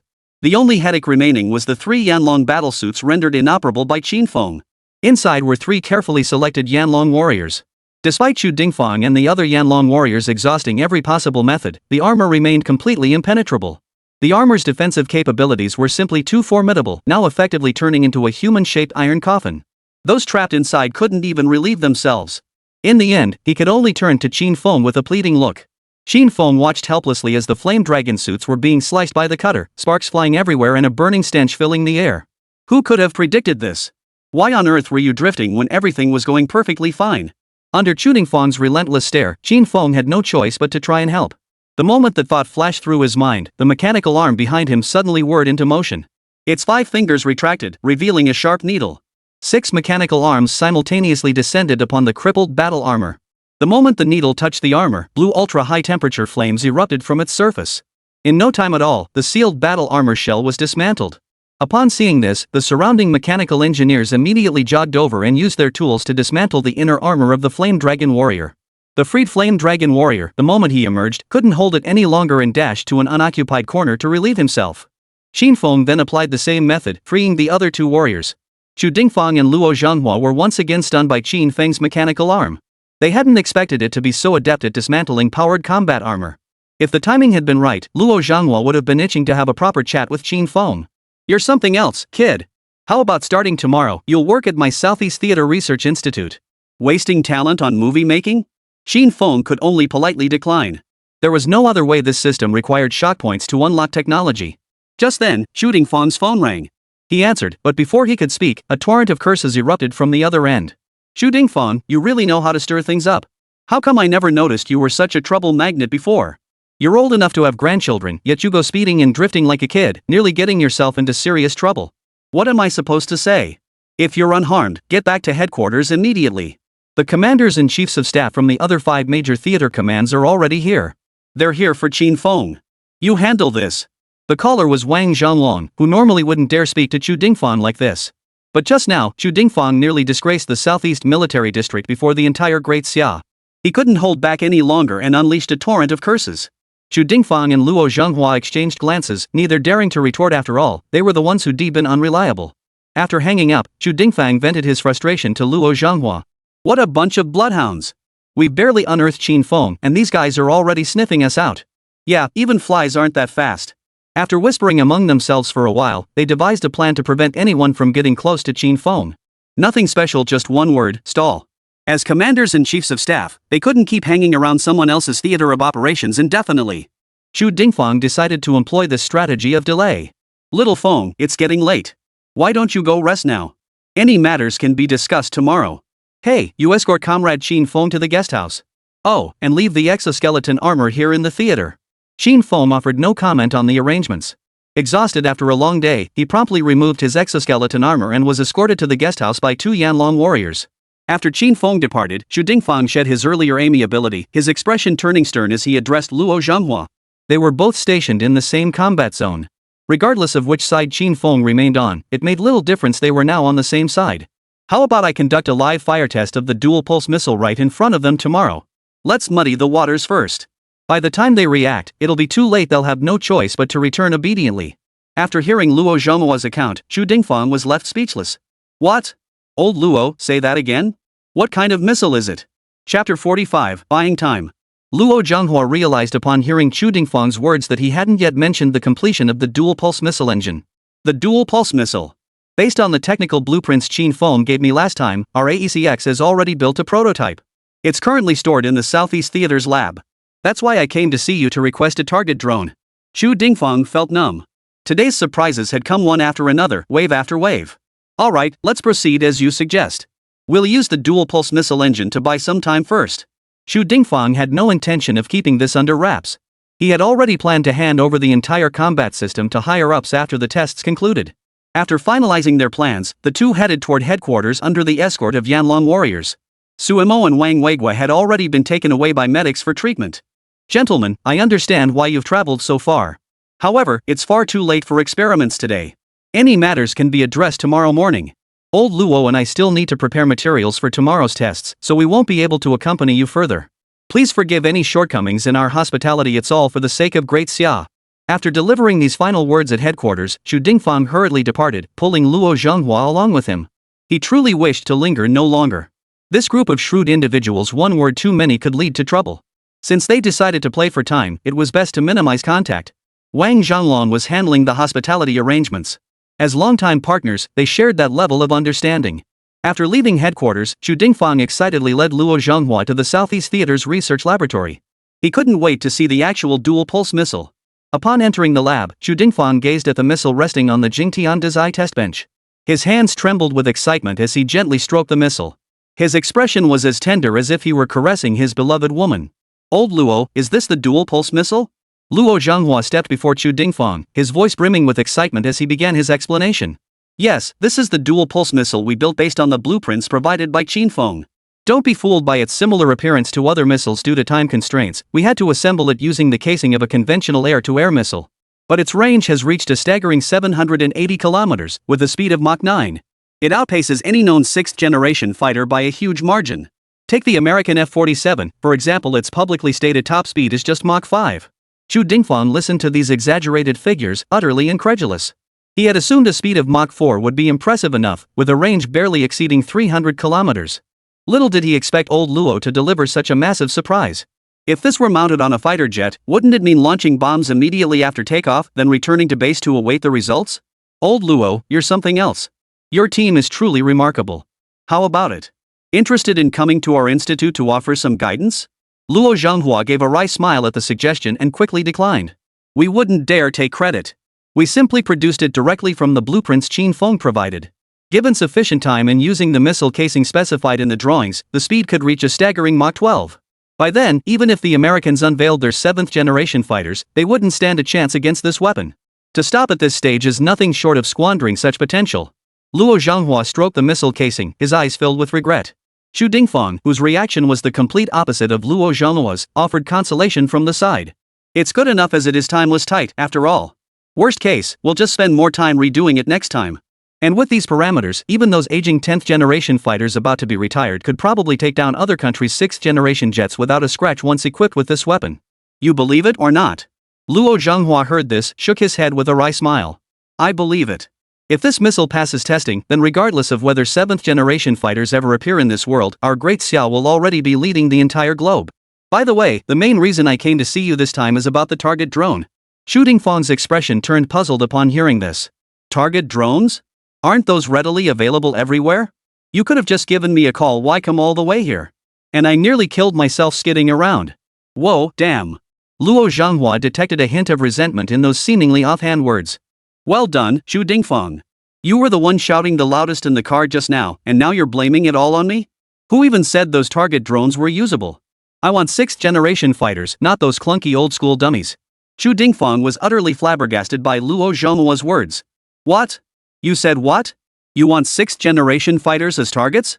Why don't you just go rob a bank? These 6th-gen jets aren't child's play. Even the slightest glitch requires immediate reporting to higher-ups. Forget about using it as a target drone. Without a second thought, he flatly refused Luo Zhenghua. Are you kidding me? Tonight, due to a misunderstanding, we already lost 3 Yanlong battlesuits. Now you want to throw away a 6th-generation fighter too? If headquarters investigated this, would his commander even keep his job? No 6th-gen fighters available, only 5th-gen models. Take it or leave it. Luo Zhenghua's mood dipped upon hearing there were no 6th-gen fighters, but when he learned 5th-gen fighters could substitute, his expression instantly relaxed. 5th-generation fighters were acceptable, at least better than those target drones. Alright, 5th generation it is. Start the experiment at 10 a.m. tomorrow. Don't forget to notify them. I'm heading back to sleep. See you tomorrow. With that, Luo Zhenghua departed with a flourish. Left alone in the room, Chu Dingfang pulled a cigarette from his pocket and lit it. At this moment, he couldn't wait to see the stunned expressions on the other theater commanders' faces. After finishing this cigarette, he returned to his room to prepare for sleep.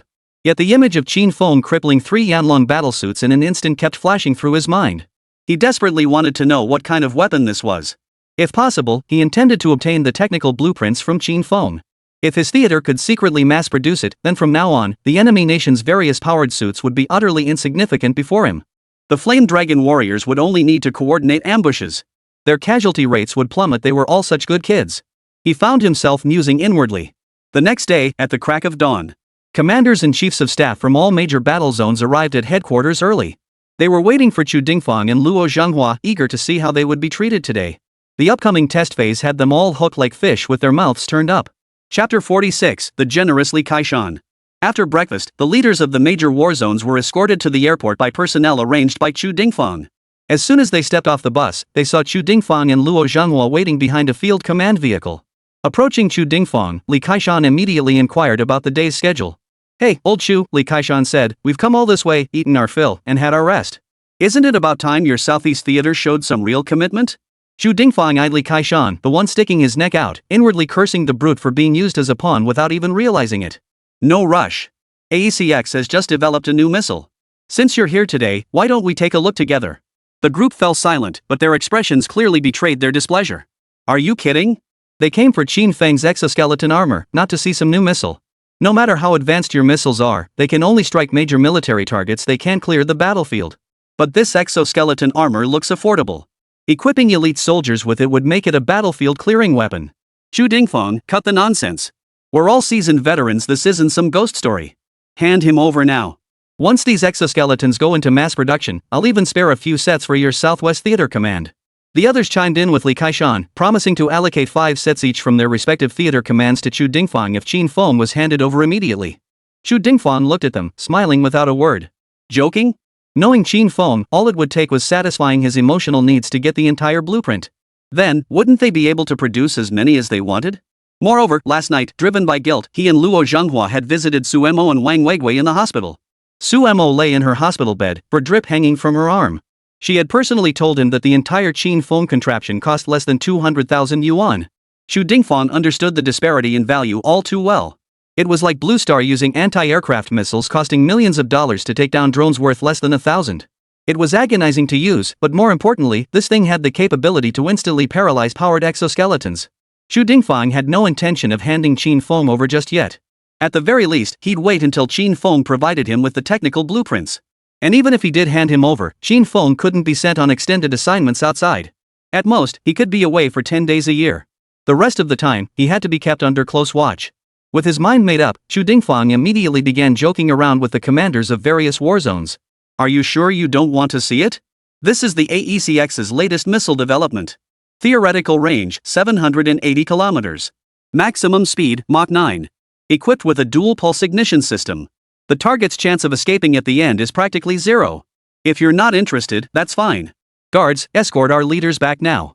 We'll find them again after the test." As soon as Chu Dingfang spoke, the commanders of each theater all wore expressions of disbelief, as if questioning whether he was putting on a show for them. Li Kaishan, in particular, voiced the strongest objection. "Chu Dingfang, we've come all this way. Even if you don't want to hand Qin Feng over to us, you don't have to treat us like fools. Fine, I see through you now. Here's the deal, hand over that exoskeleton armor for us to study back at our base. Qin Feng stays with your Southeast Command. Is that acceptable?" The other war zones are all complaining too. This Chu Dingfang is being way too petty. "Yeah, old Chu, you didn't need to spin such a lie to keep Qin Feng here. You must know that in today's world, the most advanced air-to-air missiles only have a range of 38 kilometers and a top speed of Mach 3. Otherwise, why would so many nations be racing to develop 6th-generation fighters, even 7th-generation ones? By your logic, even the 10 grand would be able to launch a missile, fire it, and return safely? And here we were, making a special trip just for this. We really misjudged you." Everyone was seething with indignation, ready to board the vehicle that had brought them here and leave. Just then, the roar of aircraft engines thundered toward them. They all froze in their tracks, turning to see what the hell Chu Dingfang was up to. As they collectively turned their gaze, a 10 grand aircraft carrying 2 of the latest dual-pulse missiles descended from the sky and touched down on the runway. Chu Dingfang had ordered it retrieved from storage. To ensure the experiment proceeded smoothly, he specifically had the pilot test the aircraft's performance in flight first to verify its functionality. When the crowd recognized the aircraft, their eyes widened in unison. Seriously? You're for real? Damn you, Chu Dingfeng. You dragged the 10 Lord out of storage just to pull this stunt on us? And you pulled it off pretty convincingly. Even the missile casing is still using the old-style design. For a commander of a regional military zone, you don't even understand that details determine success or failure. They weren't in a hurry to leave now, they were simply furious with Chu Dingfeng. They'd see just what he could pull off. If he couldn't pull it off, well, that would be embarrassing. Chu Dingfeng, I'll see what you can actually pull off. Mark my words, Old Li here isn't one to be trifled with. If you try to pull a fast one on us, don't blame me, Old Li, for not holding back. Li Kaishan, in particular, was like a raging bull at that moment. He stormed toward Chu Dingfeng, his voice thick with fury. When facing enemies, he remained utterly composed. But this? His own comrades, his own brothers in arms, were deceiving him, treating his intelligence like dirt. That was unbearable. Chu Dingfeng looked at the furious Li Kaishan and asked, "What if it is real? How about this? Let the Southwest Military Region provide the target drone for this experiment. What do you say? Dare you?" Li Kaishan's rage had now turned to a bitter laugh. If looks could kill, Chu Dingfeng would already be nothing but bones. Fine, I'll do it. If we can't achieve the data you mentioned, then I'll take Qin Feng with me. Deal? Chu Dingfeng was a shrewd operator, he never took a loss. Ever since witnessing Qin Feng's exoskeleton armor utterly outclass the Yanlong battlesuit yesterday, he'd developed unconditional trust in the young man. Thus, he agreed. Having Li Kaishan provide the target drone meant he could save one 5th-generation fighter jet. Later, he must insist Li Kaishan provide a 6th-generation fighter jet. Otherwise, Chu Dingfeng would feel he was getting shortchanged after all. This was the latest dual-pulse missile model. Alright, let's do it this way. But I need you to deploy a 6th-generation fighter as the target drone. Anything less won't test this missile's full capabilities. Li Kaishan burst out laughing upon hearing Chu Dingfeng's demand. Only then did he realize that people truly do laugh when they're speechless. Alright, deal. We'll see about that. Chapter 47, The Dual-Pulse Engine Unleashes Its Might. Holy crap, Old Li, don't be impulsive. Have you forgotten what our main purpose here is? Seeing Li Kaishan and Chu Dingfeng seal their wager, the others chimed in with warnings. We know the missile specs are outrageous, but what if? Yeah, this is a 6th-generation fighter. It's no small matter. If it gets damaged, you'll have to write a self-criticism. While it's unlikely, we're military personnel, we shouldn't gamble even on a 1 in 10,000 chance. Exactly. Even if Chu Dingfeng is bluffing, flying your fighter outside your assigned combat zone is a serious violation. You must think this through. Don't act impulsively. Seeing his comrades rally to dissuade him, Li Kaishan felt a surge of warmth. Yet that emotion vanished instantly when he met Chu Dingfeng's mocking gaze, replaced by seething anger. At this point, I no longer care about right or wrong. Chu Dingfeng, let's settle this once and for all right now. After speaking, Li Kaishan pulled out his secure internal network phone and dialed a number.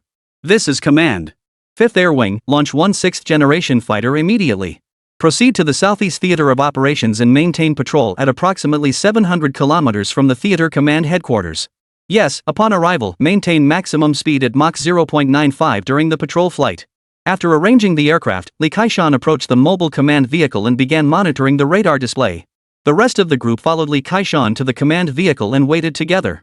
After over an hour, the radar detected a high-speed object circling the Southeast Theater command headquarters at Mach 0.55. The distance was precisely 700 kilometers. Chu Dingfeng, my aircraft has arrived. Now it's your turn. Let's see how you handle this. Upon seeing his aircraft arrive, Li Kaishan issued a challenge to Chu Dingfeng. Chu Dingfeng hadn't expected Li Kaishan to play so big, a 6th-generation fighter crossing an entire central theater to engage in the Southeast Theater. Well, since you're here, you'll take a missile first. He immediately gave the order to commence the experiment. Upon receiving Chu Dingfeng's command, the 10 Master on the runway instantly ignited its engines. The entire sequence acceleration, takeoff, and launch was executed seamlessly in under 5 minutes. Before the aircraft had even vanished from sight, it had already begun its return flight. Guided by radar, the dual-pulse engine missile swiftly raced toward the 6th-generation fighter in the southwest combat zone. Watching the 10 Masters' entire sequence from takeoff to return in barely 5 minutes left everyone collectively dumbfounded. They had assumed Chu Dingfeng intended to let the aircraft fly longer to buy time, but unexpectedly, it returned so hastily. Relief washed over them. Thankfully, old Chu hadn't gone too far, otherwise, they'd have a tough time explaining it. In their eyes, Chu Dingfeng's actions were clearly an attempt to save face. They resolved to act as peacemakers shortly, carefully mediating the conflict between Old Li and Old Chu. Afterward, they would summon Qin Feng to let everyone get a good look at him. Once they secured the blueprints, this trip would conclude perfectly. But just as they were thinking this, an unexpected change occurred. The radar screen showed the missile steadily accelerating. The incessant beeping of the alarm pierced their ears. An unidentified flying object had been detected, and calculations showed its speed had reached Mach 3.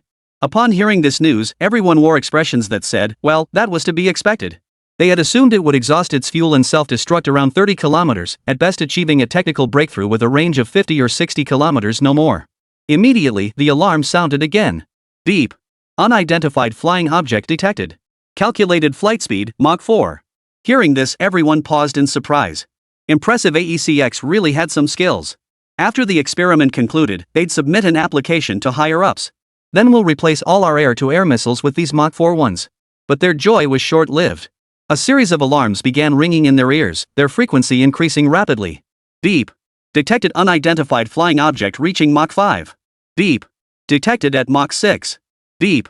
Detected at Mach 9. When the final speed reading appeared, everyone's faces froze in horror.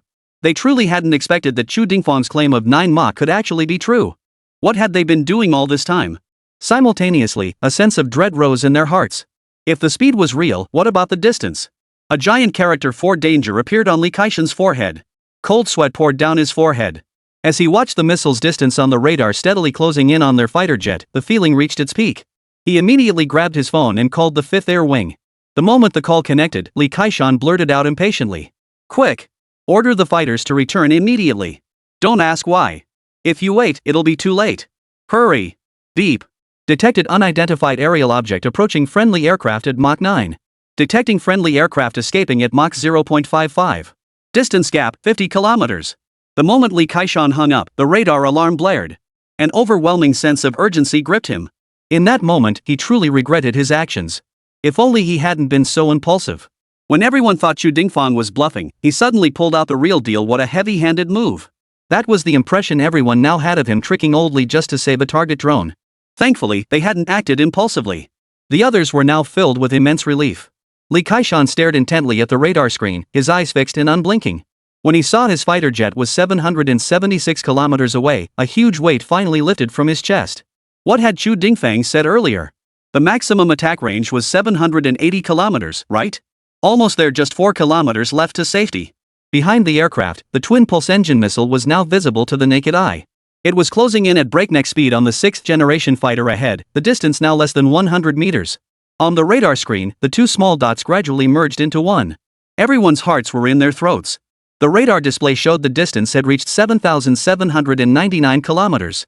Almost there, just 100 meters to safety. Just then, one of the dots vanished from the radar, and everyone breathed a sigh of relief. Phew, old Li, you got lucky this time. Don't be so reckless next time, especially don't bet against Chu Dingfang again. You were this close to losing your plane. How were you going to explain that to the higher-ups? Meanwhile, the pilot of the 6th-generation fighter jet was returning with a grave expression, the aircraft's fuselage entirely covered in bright red paint. Since it was primarily an experimental engine, no live ammunition was loaded this time, only paint bombs. Chapter 48. Excellent, absolutely excellent. Vote sought. Chu Dingfang watched the 6th-generation fighter from the Southwest Theater of Operations fleeing at Mach 0.55 on the radar. A hint of disappointment flickered in his eyes. It had been so close, just a hair's breadth away from permanently anchoring that fighter in the Southeast Theater. It wasn't that he was heartless. To ensure pilot survival rates, the Great Xia's 6th-generation fighter was equipped with a dangerous ejection system. The moment any unidentified object approached within 20 meters, the ejection seat would automatically activate, safely launching the pilot out of the aircraft. Though it fell just short, the missile's performance was undeniable. Had the aircraft not been operating at the absolute edge of its effective range, escape would have been impossible. Old Luo, you've outdone yourself developing such a formidable missile. With this missile, our Great Xia's air defense will become impenetrable. No invading enemy will ever breach our airspace. The group engaged in a heated discussion, each chiming in with their opinions. Li Kaishan, however, was still panting with lingering fear. It was so close. His plane had nearly been shot down. If that happened, Minister Li's demanding phone call would be inevitable, and he would become a permanent disgrace to the Southwest Theater Command. Just then, a hand landed on Li Kaishan's shoulder. Startled, he grabbed the hand. He spread his legs, lowered his body, and instinctively executed a shoulder throw. Turning to see who it was, he recognized Chu Dingfang. Old Li, you lost. I wonder if that bet still stands. Only then did Li Kaishan recall the wager he'd made with Chu Dingfang. Of course it counts. Your missile is formidable, and its performance far exceeded everyone's expectations. But didn't my plane return safely? This round should count as my win. I'd almost forgotten about it. Thanks, old Chu. I'll be taking Qin Feng with me. You're a real stand-up guy. Hearing Li Kaishan's words, Chu Dingfang felt as if he'd swallowed a dead fly. Everyone frowned. While Li Kaishan hadn't won fairly, who cares about that in war? A loss is a loss. If blame must be assigned, it falls on Chu Dingfang's poor luck or perhaps his overconfidence. Hurry up, old Chu. Call Qin Feng over here. I won't take this exoskeleton armor, leave it for you to study at your leisure. Qin Feng alone is all I need. Li Kaishan might have that kind of personality, but anyone who'd risen to his position, didn't they all have their sharp edges? He hadn't mentioned the missiles, but he knew today's events couldn't be concealed. Once those missiles entered mass production, he'd inevitably get his share. So his primary objective now remains Qin Feng truly staying true to his original intent. Bull. Don't even think about it. You clearly lost. If I hadn't given you the data parameters, how could your plane have escaped? Don't even think about taking Qin Feng away. Hearing Chu Dingfang's somewhat underhanded words, commanders from all major war zones stepped forward, accusing him of breaking his word. Old Chu, you underestimated your opponent. Who else can you blame? Success comes from secrecy, failure from leaks. Did you waste your time at military academy? Win or lose, you must honor the wager. Exactly. Bring Qin Feng out now, don't make your brothers look down on you. Seeing them all rally behind Li Kaishan, Chu Dingfang's face flushed crimson with rage. If not for Luo Zhenghua holding him back, he would have challenged Li Kaishan to a private duel. Just as everyone thought the matter was settled, Chu Dingfang's phone suddenly rang. He glanced at the caller ID, Minister Li. Without a moment's hesitation, Chu Dingfang answered, fearing he might delay a military matter. The moment the call connected, Minister Li's furious shouts erupted. Chu Dingfang, what the hell are you doing? Do you even know which country's theater commander you are? Chu Dingfang was momentarily flustered by Minister Li's explosive outburst on the other end. He had no idea what had gone wrong. Reporting to the leadership, I, Chu Dingfang, am a man of great xia in life and a ghost of great xia in death. Of course I'm the commander of the Southeast Theater. No matter what mistake he had made, maintaining the right attitude was paramount. Minister Li's anger only intensified upon hearing Chu Dingfang's declaration. So you still remember you're the commander of the Southeast Theater, he snapped. Are those people with you? If they are, put the phone on speaker and place it next to the microphone. Upon receiving the order, Chu Dingfang dared not hesitate for a moment and immediately complied with Minister Li's instructions. He stood beside the speaker in a rigid military posture, awaiting the minister's reprimand. He instinctively sensed that the minister's fury this time was connected to the events involving himself and the others today. At ease, attention. The commanders and staff officers of each military region were still wondering what Chu Dingfang was up to. When Minister Li's voice came through the phone, they reflexively snapped to attention alongside Chu Dingfang.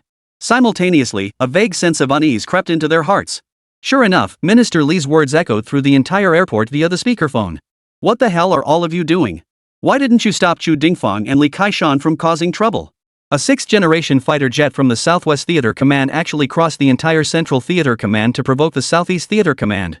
You lot are all fine and dandy, none of you stopped Li Kaishan, you were even watching the show. The Southeast Theater's air-to-air missiles were actually fired at friendly aircraft, and you didn't stop it. Well done, very well done indeed. If it weren't for the real-time data feed from the mobile command vehicle to headquarters, I'd never have known about your shenanigans. Ah! Every last one of you disorganized, undisciplined. Write me a self-criticism. 6,000 words. Especially you, Chu Dingfang and Li Kaishan, you two write 20,000 words. And hand over a copy of the new missile blueprints to me later. Day after day, you never stop causing me headaches. A perfectly good 6th-generation fighter jet is now covered in dye, and the stealth coating needs to be redone. How much will that cost? That's all for now. Minister Li's words exploded like a heavy bomb in everyone's minds. They weren't so much concerned about the 6,000-word self-criticism as they were about that 6th-generation fighter. In the end, it hadn't escaped unscathed, it had been bombarded with dye shells. It seemed Chu Dingfang had won this wager. But Chu Dingfang's face was now as sour as a bitter melon. He'd won the bet, yet he couldn't muster a shred of joy. Had he known Luo Zhenghua had loaded dye bombs, he wouldn't have gone to such lengths to trick Li Kaishan. Truly, he'd shot himself in the foot. Li Kaishan's face was even more sour. Not only had he lost the bet, but he also had to write a 20,000-word self-criticism. The aircraft's stealth coating needed to be redone. He'd lost everything in one fell swoop. This morning's experiment had no winners, not even Luo Zhenghua or Qin Feng. Ding! Congratulations, host. You have obtained shock value 10001000. Chapter 49, The Great Xia has withdrawn from this plan. Will you follow? Qin Feng, still asleep in the first guest house, was jolted awake by the system's notification chime. He rubbed his eyes and opened the system panel with practiced ease. The shock value balance now stood at 80,000. He was somewhat surprised. He had only brought the individual exoskeleton combat armor to the Southeast Theater of Operations, yet overnight, his shock value had surged by another 240,000. Qin Feng marveled inwardly. Military units are truly something else, their speed and efficiency are beyond ordinary. But just then, another system notification pinged in his mind. Ding!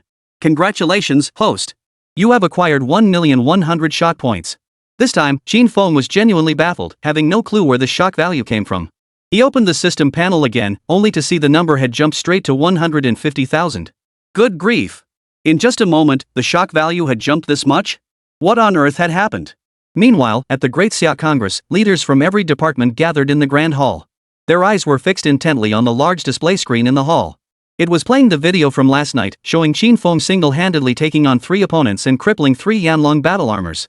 Every person present wore an expression of utter disbelief. In their understanding, the best weapon against a powered combat suit was another powered combat suit. Qin Feng's single-soldier exoskeleton armor had utterly shattered that belief. Within the hall, everyone felt their worldview shatter and rebuild in that instant.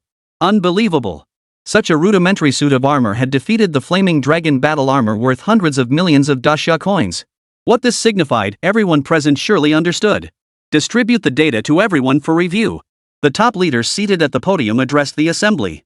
Upon hearing his words, the secretary behind him immediately arranged for someone to place a set of materials in front of each pillar. They picked up the documents and began examining them. As the contents became clear, their hands trembled with excitement. Could this be true? But how could this be possible? The world was about to change. The era of Western aristocrats would be gone forever. The future belonged to Great Xia. This was the conclusion they reached after reviewing the documents in their hands. At first, when they saw that Qin Feng had created such formidable equipment for less than 200,000 Great Xia coins, they thought they must have misread it. Only after repeated verification did they finally accept it as fact. It wasn't that they didn't want Great Xia to grow stronger, it was simply that this reality felt utterly surreal. This technology could topple the governments of every nation on Earth except Great Xia. Alright, you've reviewed the materials. Now, share your thoughts. Commander-in-Chief spoke again. Commander, I believe we should immediately assemble our researchers. Under Qin Feng's leadership, we must achieve mass production of this so-called exoskeleton armor. Seconded. Over the years, they've collaborated to suppress Great Xia on all fronts, and too many soldiers have already sacrificed their lives. I believe we should roll this out as quickly as possible, ensuring every soldier has access to it. Seconded. We must secure Qin Feng's protection at all costs. No spineless traitors or foreign forces must harm him. Seconded. Opinions were largely unified. All hoped to place Qin Feng under secret protection immediately, allowing him to lead researchers in further developing this exoskeleton armor technology. After hearing everyone's suggestions, the commander-in-chief did not respond immediately. After deep consideration, he presented a different perspective. I understand your feelings, but you've also seen the materials. This young man comes from an arts academy background. He's recently been collaborating with Guo Fan on filming The Wandering Earth. He was even live streaming just yesterday. Your proposal is sound, but you've overlooked the young man's own wishes. I believe we must respect Qin Feng's own decision. If he prefers this kind of public life, then we shouldn't interfere too much. The moment the chief's words ended, someone in the meeting hall grew impatient. Chief, you know full well how crucial Qin Feng is. If something truly happens to him, there won't even be a place to mourn. Let me be the one to play the villain. Minister Qian is right. This is no time for sentimentalism. I'm sure Comrade Qin Feng will understand. The top leader listened quietly from above as they spoke, waiting until all had voiced their opinions before responding. You're being overly cautious. After all these dealings with the West, haven't you learned? The more we shield him, the easier it is for them to exploit our vulnerabilities. They'll stop at nothing to eliminate Qin Feng. If we mold him into this kind of celebrity, a blogger, variety show guest, then they won't care about Qin Feng. Surely you understand the principle of blind spots under the lamp? With the War Propaganda Bureau coordinating, his safety can be ensured. We'll only need to provide covert protection then. After number one finished speaking, everyone agreed it made sense, and the matter was settled. The large screen then continued playing the CG animation effects Qin Feng created for the Wandering Earth production team. When they witnessed the space fortress, paired with the space electromagnetic railgun, utterly annihilating the powered armor warriors, they were stunned once more. In just one short day, their worldview had been shattered twice. They had already witnessed the exoskeleton weapons and the effects, and their real-world performance surpassed the visuals. What truly astonished them now was Qin Feng's space fortress concept, a truly genius-level innovation. Qin Feng wasn't just an ordinary scientific genius, he was a strategic-level scientific genius. If he truly succeeded in building it, wouldn't the world become dominated by Great Xia alone? Moreover, this was a masterstroke of strategic maneuvering. As long as Great Xia pursued it, other Western nations would inevitably follow suit, albeit half-heartedly. Refusal would cost them public support, leading to a sharp drop in election turnout. If they did follow suit, the aristocratic lords would be the first to jump out in opposition. For this plan would strip them of their divine status and reduce them to mere mortals. They would never permit its success even at the cost of Western nations lagging centuries behind Great Xia in technological advancement. They would never allow such a thing to happen. Once Great Xia unveils its experimental results, whatever those nations do will be wrong. They would either cling to power by any means necessary or face the abandonment of their presidents, triggering internal turmoil. At this moment, every leader in the Great Hall desperately wished this plan were real. Though it seemed like a fairy tale, or even a movie CGI promo, Qin Feng had already fully replicated the individual exoskeleton armor within it and even upgraded it. But what about that space fortress? They didn't seek upgrades, they only wanted it to be identical to the one in the special effects. Qin Feng remained unaware that he had become the focal point of the Great Xia's high command at that very moment. At that very moment, Zhu Dingfang and Luo Zhanghua were still basking in the satisfaction of having successfully drawn the attention of commanders and staff officers from all theater commands with their dual-pulse missile engine. Minister Li's call came through. Chapter 50, Zhu Dingfang's Failed Gambit. What single-soldier exoskeleton armor? Those are toys, you know that. Qin Feng is Zhou Rohai's illegitimate son. Oldly, look at you fuming at your old buddy over some virtual nonsense online? If I had something good, would I keep it from you? And you old farts, every last one of you, getting duped by a live stream like this? There are even masters online claiming to inflict harm from afar. Why don't you go invite them back to the war zone to worship them? Where's the trust between people? We were comrades in arms, good comrades. What you're doing breaks my heart. Zhu Dingfang was gloating as he berated the commanders and chiefs of staff from other battle zones. His phone rang again. He saw it was Minister Li. Zhu Dingfang assumed Minister Li was calling about that pulse missile incident. To lend more weight to his words, he decided to use Minister Li's statements to indirectly pressure these old-timers.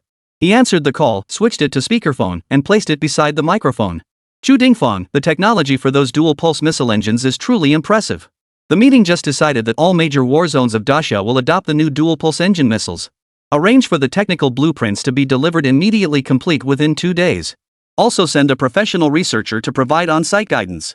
Oh, and retrieve all the 10E missiles from your theater's warehouses. Refurbish and modify them, then equip them with a low-spec version of the dual-pulse missile. Sell them to the big dogs and the sheep at the upcoming air show.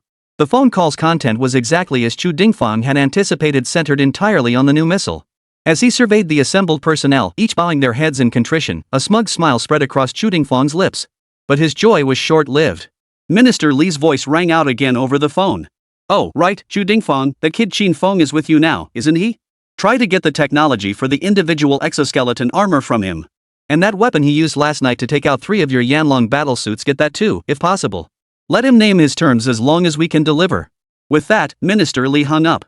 Zhu Dingfang was stunned. He'd intended to borrow authority for a moment, but ended up blowing it. The commanders and staff officers from all the war zones now stared at him as if they wanted to devour him alive. You bastard, Zhu Dingfang. We knew you'd be hoarding secrets. Would I hide something good from you? Put. If you don't give us a proper explanation today, this isn't over. You stingy bastard. How could you pull out such a good piece of gear? Turns out it was just cover for something even better. A single crude exoskeleton armor unit took down 3 of your Yanlong battlesuits. No wonder your sector was so lively last night. Zhu Dingfang was instantly surrounded by the crowd, who pointed right at his nose and berated him, not a shred of dignity left in this so-called regional warlord. Ouch, ouch. Stop yanking my hair, not there. My beard. Alright, everyone, hold your horses. It's just Qin Feng and the exoskeleton armor, right? I'll take you to see them right now. In the end, Zhu Dingfang had no choice but to give in and agree to show them Qin Feng and the armor. Luo Zhanghua, regarded by them as the developer of the new missile, stood nearby grinning as he watched Zhu Dingfang get humiliated. Ding! Congratulations, host, you've earned 1,000 shot points. Qin Feng, waiting inside the guest house for Zhu Dingfang's summons, received another notification from the system. This time, the shot points gain was modest, only 8,000. His current balance now stood at 1.58 million shot points. He habitually opened the mall interface, only to find a paltry selection of exchangeable technologies. Aside from those previously obtained, only one new entry appeared: electromagnetic railgun technology. Electromagnetic railgun technical blueprint, 180,000 shot points. Qin Feng's current shock value was insufficient for redemption. After browsing for a moment, he closed the store. Outside the guest house, 3 military jeeps pulled up smoothly. The sentry at the gate watched the approaching vehicles with sharp, alert eyes, maintaining vigilance despite their military license plates. Upon recognizing Chu Dingfang among the disembarking passengers, the sentry immediately rendered a crisp military salute. He had initially assumed Chu Dingfang held the highest rank among the group. However, upon seeing the others disembarking from the 3 vehicles, he realized at least 4 were Chu Dingfang's equal in rank, while the rest were only half a rank lower. He maintained his salute until the entire group had entered the guest house. The sentry wondered inwardly, had he stumbled into a general's den today? How could there be so many high-ranking officers? The group followed Chu Dingfang to the door of Qin Feng's room. Chu had specifically arranged this accommodation, so he knew exactly where Qin Feng was staying. After Chu Dingfang knocked 3 times softly, Qin Feng opened the door from inside. The sight that greeted him upon opening the door startled Qin Feng. Standing in a dense crowd at the doorway were 10 elderly men. Apart from Chu Dingfang and Luo Zhenghua, whom he recognized, the other 8 all bore the insignia of generals on their shoulders. Not a single one was familiar to him. "Little Qin, my apologies for dropping by unannounced. Are you free now?" Chu Dingfang's tone startled Qin Feng, but judging by the shock value displayed by the system, he realized these men were undoubtedly here for the exoskeleton armor. He stopped hesitating and answered the group calmly. "I'm free, Grandpa Chu. What brings you here today?" Though he had a vague suspicion, Qin Feng still voiced his question. "This must be Qin Feng. Truly a fine young man. I'm Li Kaishan, you can call me Grandpa Li." Qin Feng visibly startled at the name. Li Kaishan? Wasn't he the commander of the Southwest Theater? Why would he be here? And with Chu Dingfang? Seeing Qin Feng's confusion, Luo Zhenghua began introducing everyone present. After hearing the introductions, Qin Feng felt a sense of unreality. The commanders and chiefs of staff of the 5 major war zones of the Great Xia Empire had all come looking for him? Wasn't this a bit over the top? Qin Feng knew his exoskeleton was formidable, but he hadn't anticipated its influence would be this significant. Seeing the commanders and staff staring at him expectantly, he quickly replied. "I'm free. I don't have much on my plate these next couple of days." "Gentlemen, is this about the exoskeleton armor?" The group nodded in unison. "Yes. We saw the video yesterday of you taking on 3 opponents and defeating 3 Yanlong battlesuits. We all wanted to meet you in person. Now that we've seen you in person, it's clear that heroes truly emerge from the young. Not only are you talented, but you're also handsome and dignified, a fine son of our great Xia." Everyone was stunned by Li Kaishan's remark. They never imagined the usually blunt-spoken Li Kaishan would break his usual pattern and actually compliment someone today. But seeing that the target of his praise was Qin Feng, they quickly dismissed their surprise. "Young Qin, we're all quite interested in your single-soldier exoskeleton armor. Would you be willing to accompany us old folks for some simple testing?" Chapter 51, The Exoskeleton Armor Deal. "Sure thing, gentlemen. Shall we head out now?" After quickly gathering his things, Qin Feng followed the group of elders out the guesthouse doors. The sentry watched longingly as the young man, surrounded by a group of big shots, walked out the door of the guesthouse. His eyes brimmed with admiration as he thought to himself, that's how a real man should be. As Qin Feng and the others approached the military vehicles, the previously cheerful atmosphere instantly turned tense. Each of them wanted to pull Qin Feng into their vehicle, whispering secrets en route to lure him away. Chu Dingfang saw right through it. He grabbed Qin Feng's hand and played the emotional card. "Little Qin, ride with Grandpa Chu. I drive steady as a rock, nothing like those roughnecks who floor it like their gas pedals are welded down. Let me tell you, back in their youth, they'd haul comrades like pigs in the back. If one fell off, they wouldn't even slow down, just waited for him to catch up and climb back on." Chu Dingfang publicly shamed them like that. How could that be acceptable? The bickering erupted again. If they hadn't been outside, fearing a bad impression, they might have come to blows. Qin Feng watched the rowdy crowd before him, feeling his own nerves fray. Honestly, Qin Feng really didn't want to ride with them. Things were already this tense, wouldn't they just end up arguing in the car? Driving while sulking was dangerous. He still remembered yesterday when Chu Dingfang and the others had flipped their car while drifting at 120 kilometers per hour.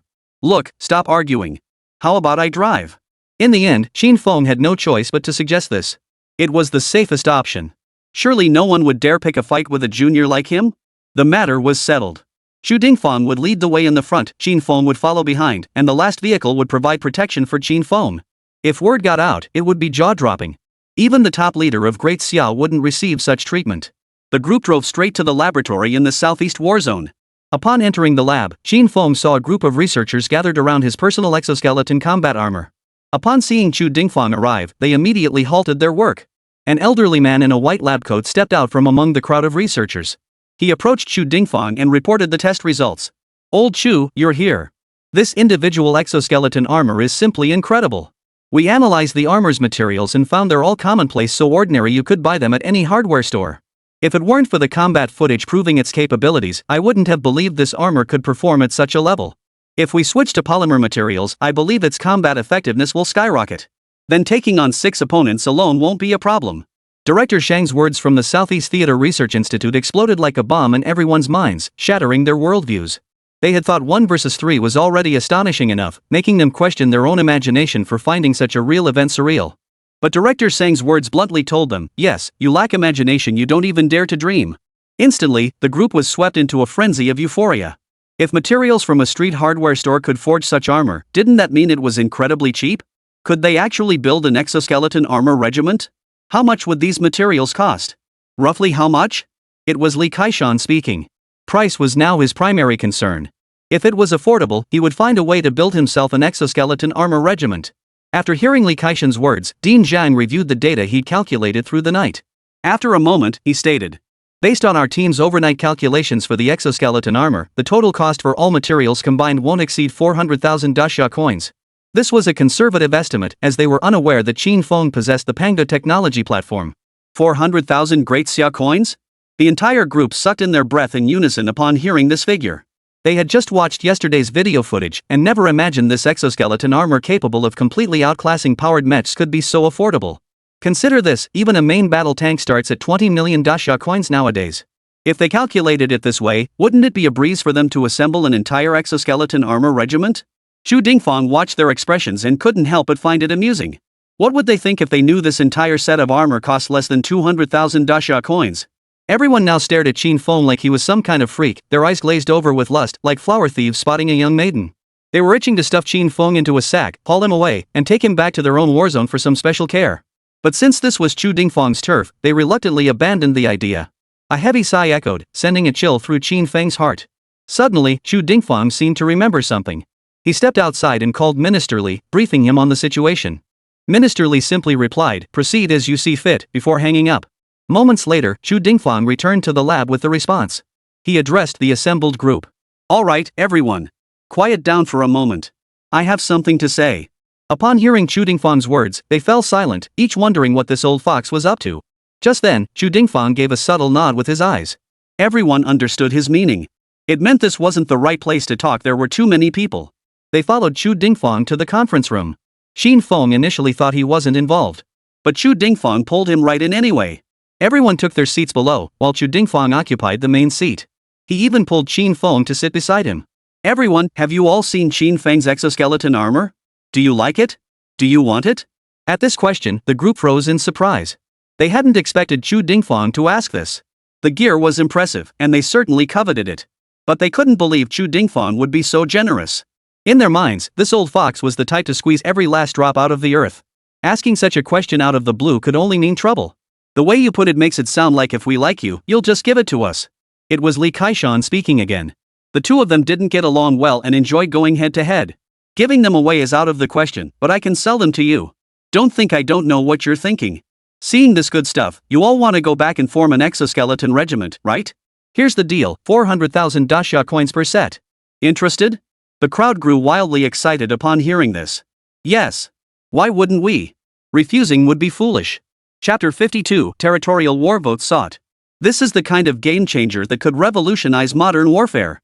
In past battles, the Yanlong warriors always had to lead the charge. No matter how significant the achievements of the rear troops, the final outcome depended entirely on whether the powered armor warriors won or lost. This warfare model had buried too many bitter tears of ordinary soldiers. It wasn't that the warriors of Great Xia lacked tenacity, it was this twisted tech tree that spawned countless tragedies. Powered armor warriors reaped all the glory, while ordinary soldiers were mere cannon fodder, cold statistics added to the enemy's tally of achievements. These theater commanders have endured years of frustration, watching their own Yanlong warriors targeted and manipulated. Their warriors charge like moths to a flame, vowing to block the enemy at all costs, all to buy that 1 or 2 seconds. That's precisely the time it takes for the enemy to lock on and swing their blades. Whenever these theater commanders thought of those warriors who sacrificed themselves without hesitation to secure victory for Great Xia, tears would well up in their eyes. Now, with this new technology, let those wolves and tigers try their luck again. They would make it crystal clear to those Western politicians, the tables had turned. They would make these aggressors understand the true meaning of the wrath of ordinary people. How could we not? Old Chu, you're a commander of one of Great Xia's major war zones. You know full well the pressure our Great Xia faces now. With this equipment, how much blood will our soldiers save? If you're willing to sell, we'll take every last one. Chu Dingfang immediately sealed the deal for Qin Feng. Alright, it's settled. 400,000 per set, but half the deposit up front. Alright, you have it on my word. We'll submit the report immediately. Once approved, we'll sign the contract. Don't regret it later. The commanders of each theater hastily agreed to Chu Dingfang's terms, fearing the deal might fall through if they delayed even a second. They all pulled out their phones, contacting their respective clerks to send the basic details and instruct them to draft an electronic report. Qin Feng was utterly dumbfounded. He'd thought he was here to demonstrate the individual exoskeleton armor. Instead, he'd landed such a massive contract without even getting a chance to speak. He didn't doubt the commanders would back out after all, his armor's capabilities spoke for themselves. Qin Feng's real panic stemmed from the fact that he didn't even have a production line. Relying solely on the Tier 1 Pango technology workbench, it would take a total of 5 hours to build just one unit. There was no way he could produce 5 units in a single day. What would happen if he couldn't meet the delivery deadline? Soon, the clerks had finalized their reports and sent them to the commanders' phones. After reviewing them and confirming everything was in order, they proceeded to upload the files, awaiting approval from higher-ups. After waiting over 10 minutes, their phones received the approval notifications. This was a special case, after all, since Chu Dingfang's proposal had been authorized by higher-ups. The commanders all understood this tacit understanding. When the commanders clicked to view the approval document, they saw the final authorized procurement quantity, 1,000 units per theater. They nearly jumped for joy. Excellent! In just 2 months, the quadrennial territorial war will commence. With this armored equipment, we can restore the glory of the Han and Tang dynasties, where one Han soldier could hold off 5 Hu. Because Great Xia refused to submit to the political systems of the West, the developed nations banded together to attack Great Xia, hoping to achieve their goals by force. What they hadn't anticipated was that the Great Xia people had considered every possible course of action except surrender. In the era of technological backwardness, the Great Xia people, with iron will, firmly held the enemy at bay. Now that technology is caught up, they have no choice but to propose this large-scale military campaign every 4 years. The victor claims a portion of the loser's territory, while the defeated party cedes a segment of their own, hence the name territorial war. Qin Feng's technological advancements now offered them hope of crushing their opponents, despite the Great Xia Empire's history of victories or stalemates. But those victories were bought with the lives of Daxia soldiers, who often perished in the final moments of battle. That's why commanders now place such importance on Qin Feng's exoskeleton armor. If mastered, it could grant the Great Xia victory without casualties. The glory of the Han and Tang eras where thousands pursued and slaughtered tens of thousands could be reenacted in the Great Xia. How could this not stir their excitement? At that moment, Chu Dingfang approached carrying 5 contracts, handing them to Qin Feng. The contracts listed the 5 major military districts as Party A, while Qin Feng himself was designated as Party B. The terms were remarkably lenient: no delivery deadlines, no specified quantities. Only one stipulation remained: produce as much as possible by the day before the territorial war commenced in 2 months. Qin Feng, imbued with the memories of the past, was naturally aware of the territorial wars. He understood the helplessness and sacrifices of those warriors. This war could be described as the Great Xia nation fighting the entire world alone. Qin Feng, who had initially harbored reservations, signed his name without hesitation. After signing his name, he handed the contract back to Chu Dingfang. Upon receiving it, Chu Dingfang did not appear particularly pleased, but rather showed concern for Qin Feng. Little Feng, you must take care of your health. Even though the territorial war begins in 2 months, you shouldn't overwork yourself. Producing 1 suit of armor every 2 days will suffice. I'll arrange for assistance when the time comes. Oh, and make sure to produce extra of those weapons that can disable powered combat armor. We'll distribute them to our regular soldiers then. 2 months to produce only 30 exoskeleton suits? How is that possible? Consider this: at Pangotech's current capacity, we can produce 48 units daily. 2 months would yield at least 260 units provided materials are supplied. But in this territorial war, every Western nation will field at least a dozen powered battlesuits, and this is precisely their area of expertise. If they achieve technological breakthroughs or significantly increase their numbers, ours won't hold a candle to theirs. Moreover, exoskeleton armor offers little effective defense against attacks from ordinary soldiers. The only strategy is to destroy the enemy first. In large-scale core combat, this quantity will be woefully inadequate. Qin Feng could only pin his hopes on the system store if only it offered a powered armor production line. He clicked open the system store and began searching for a single soldier exoskeleton armor production line. The search results appeared quickly. A single glance at the price tag left Qin Feng stunned. Single soldier exoskeleton armor production line, 100,000 shot points. Single soldier exoskeleton armor external mechanical arm production line, 500,000 shot points. Single soldier exoskeleton armor companion weapon platform production line, 1 million shot points. Electromagnetic pulse bomb production line, 1 million shot points. Altogether, these required a total of 3.5 million shot points. Chapter 53, Scheming to Earn Shock Value. Qin Feng glanced at the shock value required for this production line, then checked his account balance, a mere 1.58 million. How long would it take to save up that much? Qin Feng's mind raced as he pondered how to acquire such a massive shock value. His first thought was live streaming, but he quickly dismissed the idea. Barring unforeseen circumstances, this single soldier exoskeleton armor mechanical arm with brainwave external sensing interface and electromagnetic pulse bomb was meant to be kept as a trump card for territorial warfare. He couldn't risk leaking this technology for a few shock points. If it got targeted later, the cost would far outweigh the benefit. With that option ruled out, the only remaining way Lin Moyang could think of to earn shock points was director Guo Fan's The Wandering Earth. If that film could just get released, raking in a few million shock points would be a breeze. As Qin Feng continued to discuss shock value, Lin Moyang suddenly recalled that director Guo Fan's entire crew had been summoned for questioning. To this day, their whereabouts remained unknown. He decided to seek out Chu Dingfang later to inquire about the situation. After the contract was signed, everyone had planned to treat Qin Feng to a proper meal at the district's guest house.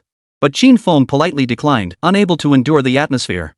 The commanders and staff officers all expressed understanding. After a few whispered words with Qin Feng, they all hurriedly boarded their planes to return.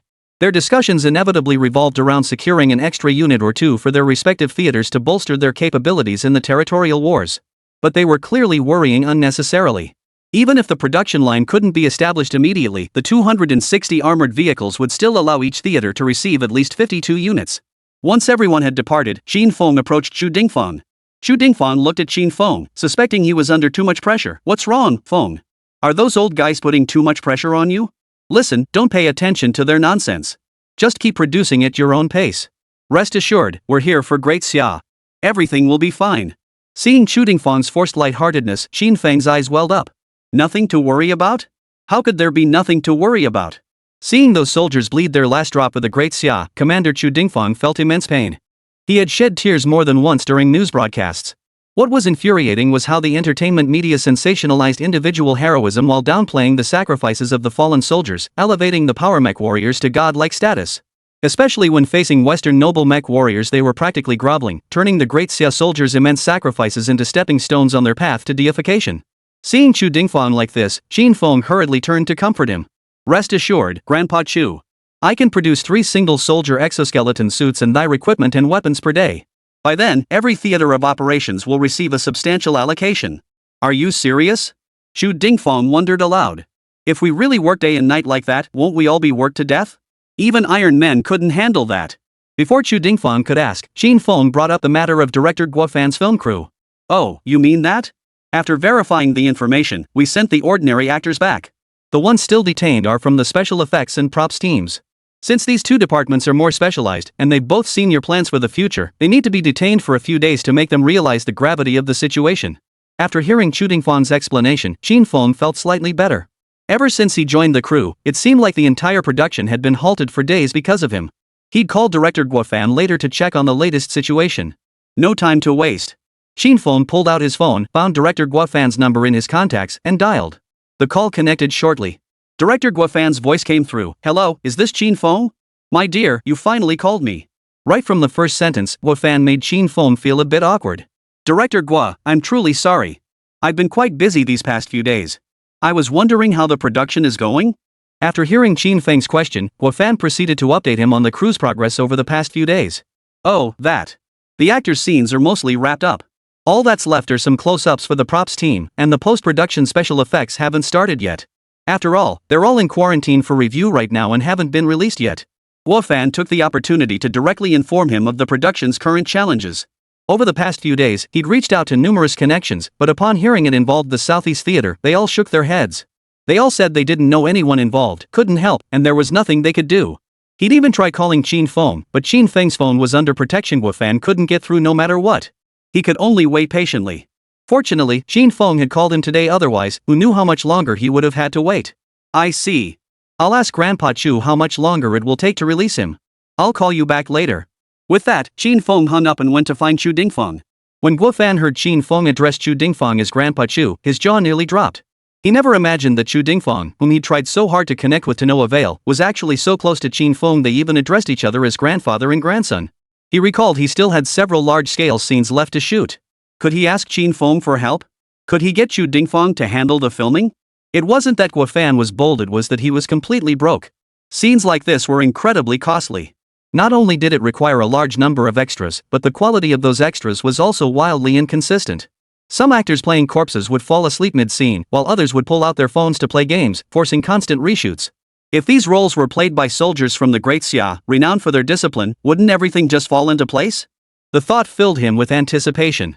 Qin Feng approached Chu Dingfang and asked directly, "Grandpa Chu, what about the group we brought back for quarantine and investigation last time? If there are no issues, release them." Chu Dingfang didn't answer Qin Feng's question directly. He first summoned the person in charge of the matter. After clarifying the situation, he returned to Qin Feng. The special effects team members from that group have been cleared of suspicion. They should be released shortly. The leader of the props team, however, has been closely connected with the Americans over the years. He seems quite capable, so his team can't be released yet. Hearing this news, Qin Feng felt a wave of frustration wash over him. Judging by Chu Dingfang's tone, the props team had serious issues. It seemed they wouldn't be released anytime soon. Wasn't this pushing him toward the path of a prop master? Chapter 54, I agreed. Difficult it was, but Qin Feng had no other options. To keep earning shot points, the film's release was his only path forward. Oh, and Grandpa Chu, can we still use that CG effects video from last time for promotion?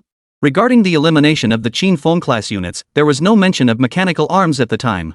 Moreover, judging by everyone's reactions then, they simply didn't believe any weapon in the world could instantly incapacitate a mech warrior.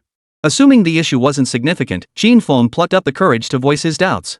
Chu Dingfang was completely taken aback by Qin Feng's question. To him, the entire C effect was the very direction of future military technological development for the Great Xia Empire.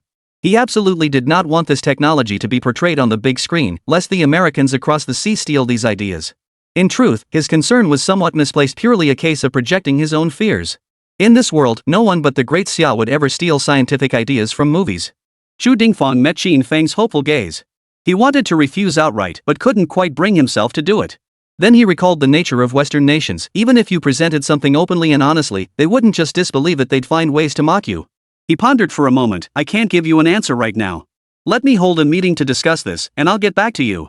When in doubt, convene a meeting. Chu Dingfang decided to pass the buck. Difficult problems were for the collective to solve, and no one would be allowed to shirk responsibility. Qin Feng was relieved that Chu Dingfang hadn't outright rejected his question. He was quite satisfied with the video's content. If this video could be released, it would surely shatter many people's worldviews, guaranteeing a massive shock value payoff. After getting the answer he wanted, Qin Feng immediately pulled out his phone and called Guo Fan. Hey, Director Guo, I just checked with Grandpa Chu. Everyone except the props team can head back soon. Guo Fan was overjoyed at the news, though the absence of the props team gave him a slight headache. Yes, just a little. That props team constantly cited those big foreign IPs, relying on their extensive project experience to completely disregard me as the director. Their props were always stubbornly done their own way, never meeting his standards. If they weren't coming back, then so be it. At worst, he could ask Qin Feng. His hands-on skills were quite strong. Even if he couldn't make them, those props could be fixed with post-production effects. At the same time, Guo Fan secretly hoped the Southeast Theater would detain them for a year or two. That way, he wouldn't have to pay the penalty clause. The contract stated clearly, in case of force majeure, the agreement would be null and void. What greater force majeure could there be than a military zone quarantine investigation, beyond natural disasters and human calamities? At this thought, Director Guo Fan almost chuckled. Hey, Qin Feng, I've got 2 ideas here. Let me run them by you first? Qin Feng perked up at Guo Fan's words. Sure, Director Guo, go ahead. The first condition is this: I want you to join my crew as the prop master. Oh, no need to stress if some props can't be made, that's fine. You can use post-production effects instead. And I'll pay you at the rate of a full-fledged props master. I hope you'll consider it. The second is that I have a few more scenes needing extras. Could you see if Commander Chu might lend some personnel to help me out? If this works out, I'll give you a 1 million yuan commission. After hearing Guo Fan's requests, Qin Feng pondered them internally. The first request was manageable. Money held little significance for him now. He sensed that whatever he needed, Chu Dingfang and Luo Zhenghua would find a way to make it happen. The terms would need to change, then the props designer's credit must be his own name. Though he no longer needed these for graduation, the shock value was still worth pursuing. As for the second demand, Qin Feng deemed it utterly impossible, not even worth mentioning. These soldiers of the Southeast War Zone took defending their homeland as their sacred duty, training relentlessly day and night. Moreover, in just 2 months, they would be deployed to the territorial war. Sweat more now to bleed less in battle. Participating in a film shoot was absolutely out of the question. Director Guo, I can agree to your first request, but on one condition: the props master's credit must be changed to mine. The money part doesn't matter. Guo Fan was overjoyed that Qin Feng had agreed. Qin Feng, changing the credit is only fair. The props team is currently under investigation and has breached their contract. Rest assured, their compensation will be transferred to your account when the film premieres. Hearing Guo Fan's explanation, Qin Feng felt genuinely relieved. With both credit and payment secured, he almost forgot to ask just how much was this payment? But constrained by the persona he'd established earlier, he couldn't bring himself to ask. As for your second request, I'm afraid I can't agree. A soldier's duty is to defend the homeland, not star in movies. My apologies, Director Guo. Guo Fan wasn't surprised by Qin Feng's response. This outcome had been within his expectations. He realized he'd been rash this time. How could he possibly ask a soldier defending the homeland to star in his commercial film? Just as Guo Fan was about to hang up in disappointment, Qin Feng's voice rang out. No problem, Xiao Feng. Tell Guo Fan I accept his terms. Qin Feng could scarcely believe his ears. Agreed? Qin Feng had actually agreed to Guo Fan's request? A flood of thoughts rushed through his mind in an instant. Qin Feng held him in high regard, and even commanders from other theater commands and those higher up saw promise in him. Qin Feng knew this, but he truly didn't want Qin Feng to agree to Guo Fan's request for his sake, causing the soldiers to lose a day or two of training time. Qin Feng's eyes widened as he stared blankly at Qin Feng. He wanted to ask why. As if reading his mind, Qin Feng voiced Qin Feng's unspoken question. Truthfully, my agreement to this proposal isn't solely out of respect for you. It's because these soldiers have been training day and night without a break for far too long. Since you're filming a movie this time, I figured I'd let them take a couple of days off. After all, in 2 months, you know. As he spoke, Qin Feng's eyes welled up again. He fought back the emotions welling up inside him and smiled at Qin Feng. I only have one request, make sure they're happy. Their meals must be decent, they need to be satisfied. Chapter 55, Saving Money for Gear. Qin Feng felt an invisible weight press down on his heart. Indeed, these soldiers undergo intense training daily. This opportunity to assist Director Guo Fan on set is a rare chance for them to relax. To put it bluntly, it might also be their last time appearing on camera. In 2 months' time, many among them would shed blood on the battlefield, never to return. Now, only by swiftly completing the required production lines and running them at full capacity around the clock could Qin Feng give the soldiers one more sliver of hope for survival. He vowed to end this humiliating territorial war once and for all, to bring the flames of war back to their homeland, and to truly make it so that wherever the sun and moon shine, it shall be Han territory. On the other end of the line, Guo Fan's face lit up upon hearing Qin Feng's response, only to sink into deep self-reproach. He had actually targeted these soldiers to save time and cut costs. He deserved to die. Territorial wars were no secret across the entire Blue Star. On the contrary, during every conflict, war correspondents from various nations would infiltrate the front lines, broadcasting real-time footage of the battlefield to the entire world. Even more outrageous, some had set up gambling rings, using soldiers on the battlefield as betting chips. These utterly depraved individuals had even gone so far as to assign serial numbers to every Western combat mech pilot, betting on the number of ordinary soldiers each pilot would kill. The bettor whose guess came closest would win the pot. Guo Fan couldn't do much else, but he could guarantee them ample rest time and sufficient food supplies. Rest assured, Qin Feng. Please convey to Commander Chu that I will treat the soldiers with the utmost care. They will never suffer the slightest injustice under my command.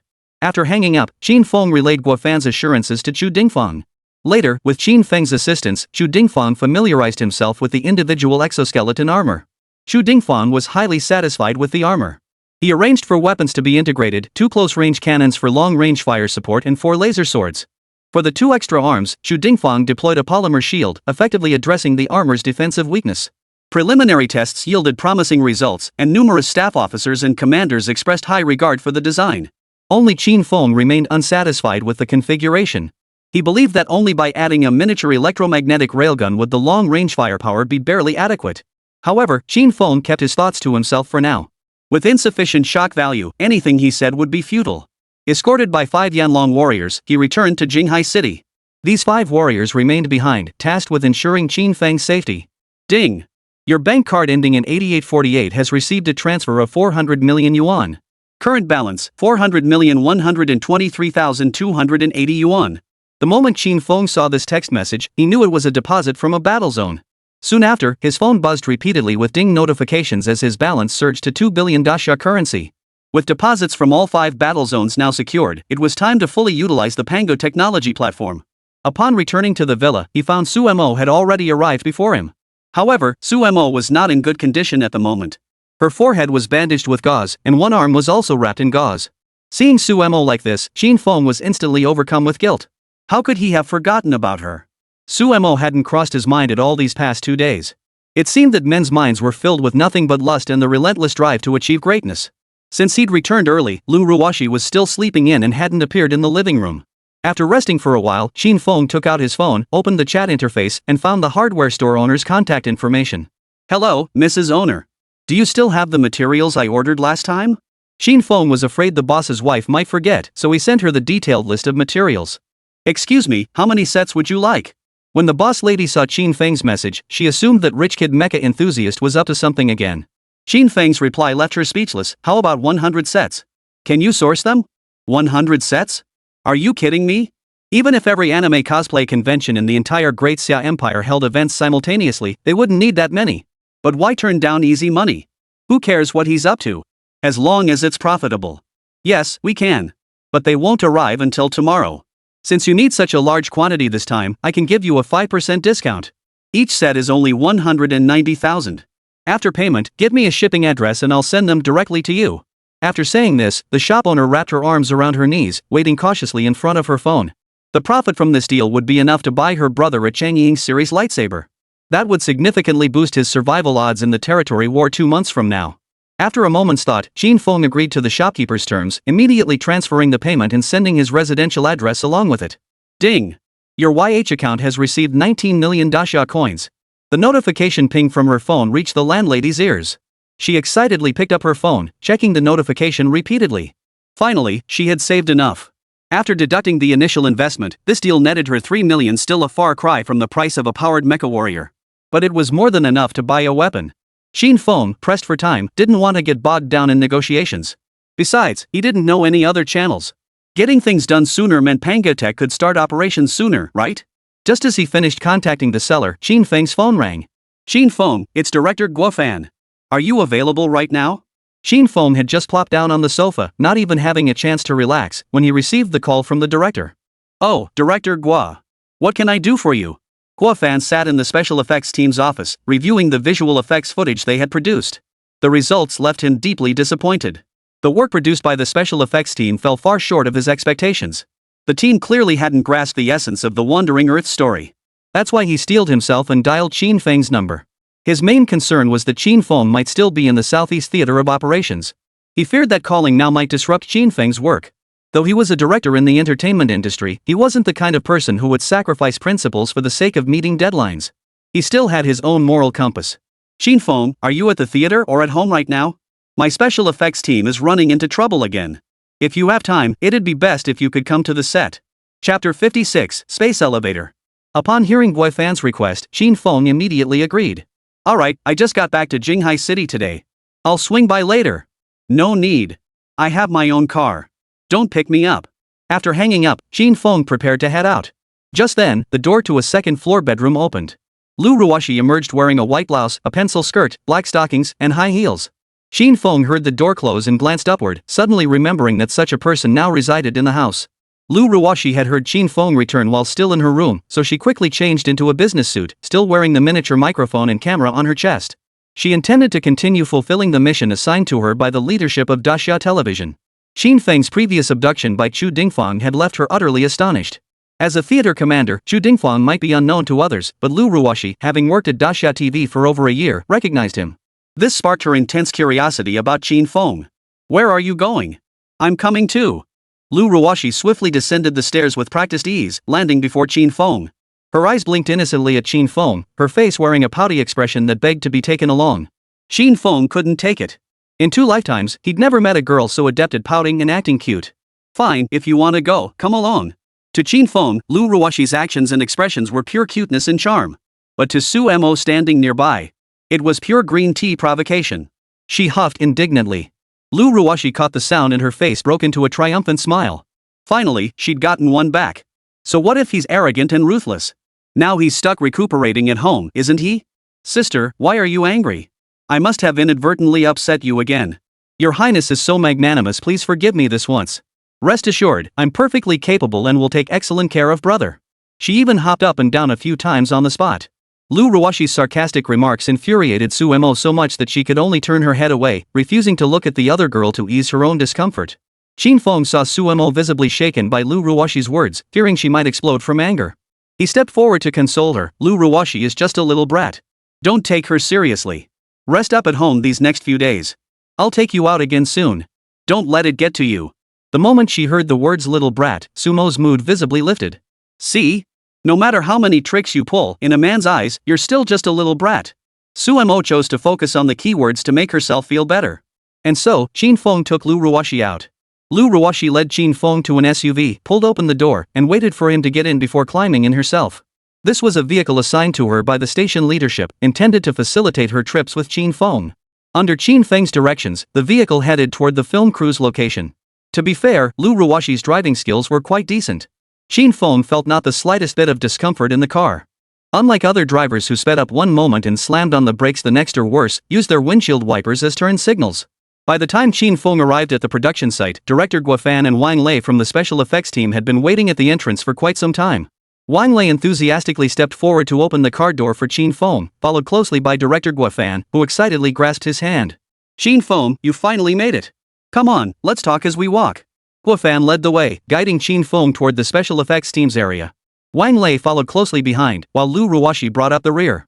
During Qin Feng's last livestream, Lu Ruoshi had caught Guo Fan and the others' attention as his livestream assistant, so they didn't stop her. Otherwise, with the gear she was carrying, she wouldn't have been allowed in. Once they entered the special effects team's office, Qin Feng cut straight to the chase. Director Guo, what exactly is troubling you? Seeing Qin Feng ask directly, Guo Fan saw no need to hold back. He didn't care whether Lu Ruoshi was streaming or not and voiced his concerns. Qin Feng, the current challenge we face is regarding the construction of the Linghang space station. How exactly should we solve it? Is it about the rocket launch or something else? After hearing Guo Fan's explanation, Qin Feng understood what he meant. The Navigator space station in this film is a crucial facility.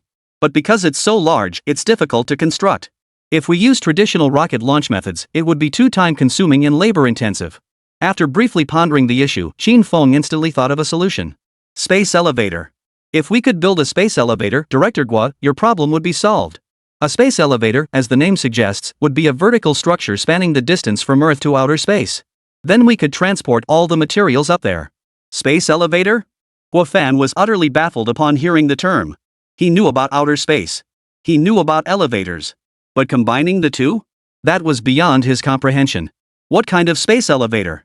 Qin Feng wanted to explain after hearing Guo Fan's question, but feared it would be too complicated. So he walked over to an empty computer in the special effects department. His hands flew across the keyboard, rapidly inputting data. Within half an hour, Qin Feng's model was constructed. After pressing play on the animation, a massive elevator appeared on the computer's large screen. Its base was anchored to Earth, while its upper reaches stretched into the boundless expanse of outer space. As the video played, Qin Feng explained the operational principles and scientific foundations of the space elevator to director Guo Fan. Everyone present listened to Qin Feng's words, deeply stunned. They had never imagined it could be approached this way. Initially, only a dozen or so rockets would be needed to transport the top section of the elevator's materials beyond the atmosphere for assembly. Then, a specially engineered steel cable would be deployed beyond the atmosphere, connecting the two ends. Subsequent steps involved installing landing platforms, elevator cabins, and other components. Once this structure was complete, constructing a space station would be a simple matter.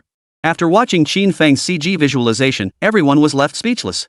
Truly, comparison is the thief of joy. How had they failed to conceive of such an approach? They all called themselves filmmakers, yet they ended up being outclassed by a student fresh out of an entertainment school. Qin Feng's design left everyone present feeling utterly embarrassed, their faces burning with shame. Chapter 57, The Supernatural Investigation Bureau. All they could do was clap frantically, hoping their repeated gasps of astonishment would make Qin Feng lose his composure. It was their only way to attack him. Director Guo Fan excitedly grasped Qin Feng's hand. Perfect. This is exactly the effect I wanted. How did you come up with it? Qin Feng scratched his head and chuckled. Just luck, just luck. Oh, Director Guo, how much longer until our movie hits theaters? Guo Fan furrowed his brow, pondered for a moment, then stated with certainty. If things go smoothly, about half a month. If not, within a year. Qin Feng was utterly astonished. What? At least another 15 days? 15 days is too slow. We have to speed things up. Otherwise, by the time the territory war starts, I won't have produced much at all. Director Guo, can it be any faster? Guo Fan pondered Qin Feng's question for a moment before replying. It's possible, but we're short on manpower. Unless someone comes to help. Help? That might be difficult for others, but for Qin Feng, it was incredibly simple. Before leaving, Chu Dingfang had agreed to let those soldiers assist with filming. No big deal. Director Guo almost instantly, Qin Feng understood Guo Fan's intent. He wanted Qin Feng to arrange for people to come and help with the filming. Yet he hesitated to state it directly, fearing it might upset Qin Feng. When Qin Feng inquired about the filming schedule, Guo Fan seized the opportunity to subtly hint at the request. Don't worry about the crew. I'll check with Grandpa Chu shortly and see when his people can be on site. Having received the answer he sought, Guo Fan felt immensely pleased inside. He forced himself to suppress his excitement, maintaining a look of helplessness on his face. The special effects are easy to handle, but the review and release process? That'll take at least another 6 months. There's nothing we can do about that, we'll just have to wait. After all, every country has its laws, and every industry has its rules. It can't be helped. Qin Feng felt a chill run through him upon hearing this news. What? At least another 6 months for review? No way, that's far too long. By then, the opportunity will have completely vanished. He had no choice but to call and see if they could expedite the release. After all, the entire production line still required 3.5 million shot points. With that thought, Qin Feng pulled out his phone and dialed Chu Dingfeng. Why bother 2 masters when one will do? Herding one sheep is the same as herding a flock, so he chose Chu Dingfeng. The phone rang twice before being answered. Hello, Xiao Feng. What brings you to call Grandpa Chu? Chu Dingfeng's cheerful voice came through the line. Hello, Grandpa Chu. It's about that The Wandering Earth movie. The post-production special effects are almost finished, but now we're facing the challenge of getting it approved for release. I was wondering if you had any suggestions on how to expedite the approval process so the film can be released sooner? After hearing Qin Feng's words, Chu Dingfeng had assumed it was some major issue, but it turned out to be just a minor matter like a movie release. Xiao Feng, you called all the way just for this? Don't worry, it's no big deal. Once everything's finalized on your end, just give me a call. I'll put in a good word for you, and we'll get the review process started immediately. You'll have a response within 3 days. Within 3 days? Then everything is still possible. Alright, Grandpa Chu, we'll be counting on you then. By the way, when will the extras you promised be ready? We only have a few large-scale scenes left to shoot. Over the phone, Qin Feng asked his final question. Don't worry, Xiao Feng. Whatever I promise you, I'll see it through. How about tomorrow? Have the crew come over, I'll have someone coordinate directly with you. Seeing everything was nearly settled, Qin Feng gave Chu Dingfeng a quick farewell and hung up. Guo Fan had heard every word clearly. All the issues he'd been fretting over were resolved with just one phone call from Qin Feng. Now, he could no longer contain the ecstatic expression on his face. After chatting for over an hour, Qin Feng and Guo Fan left with Lu Ruoxi. Back at the villa, Lu Ruoxi edited the footage she'd captured on set and uploaded it to Qin Feng's live streaming account. Of course, this was done with the consent of both Qin Feng and Guo Fan. Within just 2 hours, the video's view count had already surpassed the million mark. The comments below were all over the place. After enduring the campus criticism session and the previous livestream, viewers began to recognize that Qin Feng did possess some genuine talent. Still, some stubborn individuals insisted that everything Qin Feng had achieved was merely a show. The truly talented one was Zhou Ruhai after all, Qin Feng was his son. The two factions nearly came to blows online. This time, when they saw Qin Feng release a new video, they immediately gathered to watch. Wow, is that director Guo? He's actually that close to Qin Feng. Doesn't it seem weird how director Guo looks like he's buttering up Qin Feng? Same here, I think so too. Same here. After fermenting all afternoon, the video's views broke through the 20 million mark, and the numbers kept climbing. The number of comments also reached 1 million. Wow, a space elevator project. What kind of genius came up with this? We all went through 9 years of compulsory education, why is Qin Feng's thinking so wildly imaginative? Is this even a method humans could conceive? But upon closer thought, it might actually be possible. Dude, you clearly don't get it, where would we even find materials like that in real life? Meanwhile, Wu Jianqin and Su Ruoxua were watching the same video on the hotel's large bed. Hey, Ruoxua, look at this fool Qin Feng, he actually came up with such an outrageous plan. And the kicker is that Guo Fan actually bought into it. Ha! I can't take it anymore, this is killing me. Su Ruoxua shot Wu Jianqin a disapproving look. Regardless, director Guo Fan's standing and influence are undeniable. Xange, I'm a bit worried Qin Feng might actually pull off a comeback this time. Wu Jianqin wrapped his arms around the naked beauty in his embrace, a shadow of worry flickering in his eyes. Even though Su Ruoxua was now his woman, hearing her mention Qin Feng's potential to turn the tables, the flames of jealousy ignited instantly within him. Whose era was this, after all? In this age of capital, what good is your talent? You're still just a toy in the hands of capital. They can make you a sensation or silence you at will. Wu Jianqin resolved to propel the Supernatural Investigation Bureau to stardom at any cost, crushing the wandering earth beneath his feet. Chapter 58, 5 days until release. The Supernatural Investigation Bureau was a low-budget cash grab from the start, with filming long since wrapped. Its post-production effects were the kind of cheap, low-budget special effects that falsely touted themselves as rivaling American blockbusters like The Avengers or RoboCop, nothing but a bait and switch. This was nothing more than a low-budget cash grab and money laundering scheme. It had already been submitted for review earlier, and with the backing of capital, it had secured its screening permit. Its release date was set for 5 days later. Early the next morning, Guo Fan led the crew to the gated community where Qin Feng resided. Since they were carrying professional filming equipment, the security department refused them entry and instructed them to wait outside. Meanwhile, Qin Feng remained in the villa's basement, operating the Manga technology console. Standard single soldier exoskeleton armor, X100 units producible. External mechanical arm, X100 units available. Brainwave external sensing interface, X100 units available. Battery-powered pulse bombs, X600 units available. At 11:30 last night, 2 large semi-trailer trucks arrived at the villa complex where Qin Feng resided. With daytime truck restrictions in place, they had no choice but to come at night. They drove directly into the villa complex and, with the assistance of security personnel, unloaded cargo until past 5 a.m. Qin Feng clicked the Start Production button on the Manga technology console interface. Due to the addition of 3 electromagnetic pulse bombs, the production cycle for the entire set increased to 6 hours. The dimensions of these exoskeleton armor suits were customized based on the average measurements of combat soldiers from the theater of operations, as provided by Chu Dingfang the previous night. Ding! Insufficient space detected in host storage. Unable to synthesize 100 sets of single soldier exoskeleton armor. Would you like to purchase additional storage space? After confirming production, Qin Feng received the system notification in his mind. He glanced at the basement of his villa. Though it spanned a full 200 square meters, it was indeed insufficient to store 100 sets of exoskeleton armor. He opened the system store interface and searched for storage space. 1,000 cubic meters of portable storage space, 150,000 shot points. 10,000 cubic meters portable storage space, 1.5 million shot points. 100,000 cubic meters portable storage space, 15 million shot points. Portable storage linked to Pangotech platform, crafted items automatically stored here. Qin Feng froze upon seeing the prices. It wasn't that they were too expensive, they were shockingly cheap. In his understanding, portable storage solutions like this should be prohibitively expensive. How could they be so affordable? And the storage capacities were enormous, even 10 million cubic meters was available. The price, however, was heartbreakingly high, far beyond what he could afford now. He didn't scroll further, but a premonition struck him. If the shock value were high enough, he might even be able to fit an asteroid inside. He quickly dismissed the thought, though. After all, that 10,000-meter-tall planetary engine was sitting right there. If the space was too small, it simply wouldn't fit. After handling these matters, Qin Feng left the basement and headed to the first floor. Suemo had already dressed in a business suit and was waiting in the living room. At her feet sat 2 suitcases. One contained her own change of clothes and personal belongings. The other contained the change of clothes and essentials she had helped Qin Feng select.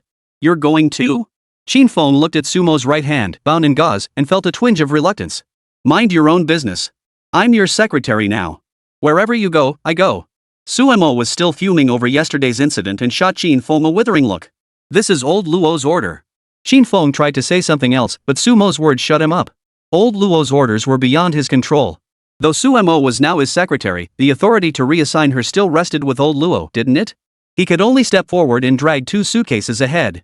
Suemo clutched her tablet, trailing half a meter behind Qin Feng, a sly smile playing on her lips. By the time they reached the entrance, Guo Fan and the film crew had been waiting there for quite some time. The crew members rushed forward to help him load the suitcases into the car as soon as they saw Qin Feng dragging them. As Qin Feng's brother, Yang Daying had been specially assigned by Guo Fan to stay by his side, preventing any awkward silences. When he spotted Suemo following behind Qin Feng, his eyes widened in astonishment. "Holy crap, old Qin, where'd you find this girl? She's way better than Su Ruoxue. If Wu Jianqin saw her, he'd be kicking himself." Qin Feng smiled as he introduced Suemo to Yang Daying and Guo Fan. "Let me introduce everyone. This is Suemo, now my personal secretary." The moment those words left Qin Feng's mouth, Lu Ruoxi beside him protested. "Why only introduce Suemo? Am I not a secretary? Live streaming secretary is no match for real-life secretary, right? I get it." Her words dripped with jealousy, sparking wild speculation among the group. "What's going on here? Old Qin has 2 secretaries? And both are leagues ahead of Su Ruoxue in looks and figure. How dare some nobody go head-to-head with the big shots at EG? Old Qin sure has good taste. Even the girls are jealous of him." "Right, you're also a secretary. I completely forgot to introduce you earlier, my apologies." Qin Feng felt a bit awkward sandwiched between the 2 women. Only he knew the conflict between them stemmed from that day's fashion clash. They simply wanted to settle who was better, and it had little to do with him. But others didn't see it that way. They all stared at the 3 of them with knowing looks. Qin Feng caught everyone's expressions and was utterly speechless. "What the hell do you know? Bunch of overthinkers. Seeing this, Qin Feng could only try to change the subject. Hey, Director Guo, you heard what Grandpa Chu said yesterday, right? If this shoot goes smoothly and the post-production effects keep up, when do you think our movie will be released? Qin Feng had already relayed Chu Dingfang's response to Guo Fan yesterday, otherwise, the entire crew wouldn't have gathered here so early in the morning. Let me calculate. Shooting will take 2 days. Post-production, if you're involved throughout, will also take about 2 days. Finally, submitting the film for review and obtaining screening approval, that part will likely take longer, at least 15 working days. After hearing Guo Fan's explanation, Qin Feng had a rough idea. So, based on this timeline, the film could be released in about 5 to 8 days. Got it, Director Guo. I've got the review process covered, don't worry about it. I'll figure something out. Guo Fan was filled with question marks. Figure it out? Are you kidding me? I'm a professional in this field, a well-known director, and even I need at least 15 days. If it's for the New Year season or something like that, you have to start months in advance. Chapter 59, 1 billion views. Qin Feng, I know you're anxious, but please hold your horses. This is how the industry works. We have to follow the system's rules. Just relax and wait, I'll handle everything. Guo Fan said to Qin Feng. This kid has everything going for him except one thing: he's too impatient. In the film business, impatience is the worst possible trait. From project approval to script development, casting actors, assembling a professional team, plus post-production effects and props, everything must be handled step by step. There's no room for rushing. If just one link breaks down, it's all for naught. The kid's still too young. He needs to be tempered and seasoned. No worries, I'll step in. Guo Fan looked at Qin Feng before him, his eyes brimming with admiration. He intended to guide Qin Feng to carve out his own niche in the film industry. Getting approval and a screening permit within a single day? Thank you, Grandpa Chu. You're truly amazing. We'll reach the vicinity of the Eastern Theater Command by noon today. Alright, let's have lunch together. Director Guo Fan had just stepped out of his own world when he heard Qin Feng say into the phone. Oh, Commander Chu stepped in? Then it's all good. Turns out I'm the one who's clueless. Guess I need to keep learning. Alright, Director Guo, the matter's resolved. With this, our film should get its screening permit in 5 days. In that case, we'll need to follow up on the theater chain arrangements. Director Guo Fan snapped to attention at Qin Feng's prompting. Yeah, we need to tighten up the theater scheduling and marketing efforts. To be honest, he'd rather buy more time to build up the buzz first. These days, it's not like the old times. Even the finest wine fears an obscure alley. If the promotion falls flat, all that investment in the film goes to waste. Even a high-quality movie can sink without a trace. The theater chain isn't an issue. I've built up some connections over the years. The most pressing issue now is marketing and promotion. You know, I'm a filmmaker. I poured most of my life savings into this project. If the box office flops, I'll be sleeping on the streets. An early release is fine, but the promotion has to be solid. If you can get our movie trailer to hit over 100 million views, I'll schedule the premiere in 5 days. After hearing Director Guo Fan's words, Qin Feng didn't argue. He needed shock points, no doubt, but with such a small audience, the points generated were insufficient. Besides, the director was right. Do filmmakers work for love? Or do they need to make money? Fortunately, he had access to that CG effects video about the exoskeleton armor in Space Fortress, which had already been authorized for use as promotional clips for the film. So what was there to fear? Add to that the on-site footage Lu Ruoshi shot yesterday about the space elevator, along with the special effects video for the space elevator. Viewership was practically guaranteed. After all, this movie was a massive hit back in his previous life on Blue Star. Even though it's a different world now, Qin Feng believed that true gold wouldn't fear the test of fire. Alright then, Director Guo, it's settled. If our promotional videos garner over 100 million views, the film will premiere in 5 days. Guo Fan replied, alright, it's settled. I hope you can pull it off. Though deep down, he didn't believe Qin Feng could pull it off. 100 million views equated to hundreds of millions in promotional costs. Sometimes, even investing hundreds of millions couldn't guarantee such results. But as the saying goes, why not give it a shot? What if it works? And even if it failed, there wouldn't be any real loss. And just like that, the wager was sealed. Lu Ruoshi logged into Qin Feng's livestream account and uploaded 3 videos to the backend. One showcased a squad of soldier exoskeletons forming a combat unit to surround and capture a powered armor warrior. Another showed a space fortress using a cluster of electromagnetic railguns to annihilate a powered armor regiment. The third was a CG effects video showcasing a space elevator. The footage discussed on site yesterday had already been uploaded. To date, the videos have garnered 30 million views. However, everyone remains skeptical about this concept, so it hasn't generated any shock value.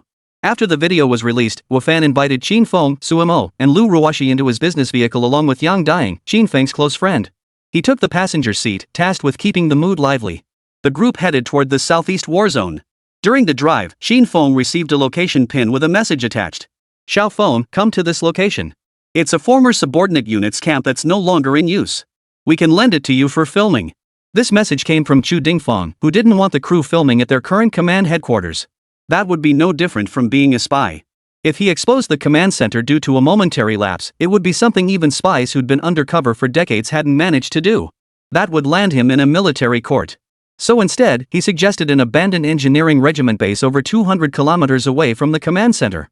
Thus, the entire crew headed straight for the abandoned camp. Fortunately, it was en route and shortened their journey by over 200 kilometers.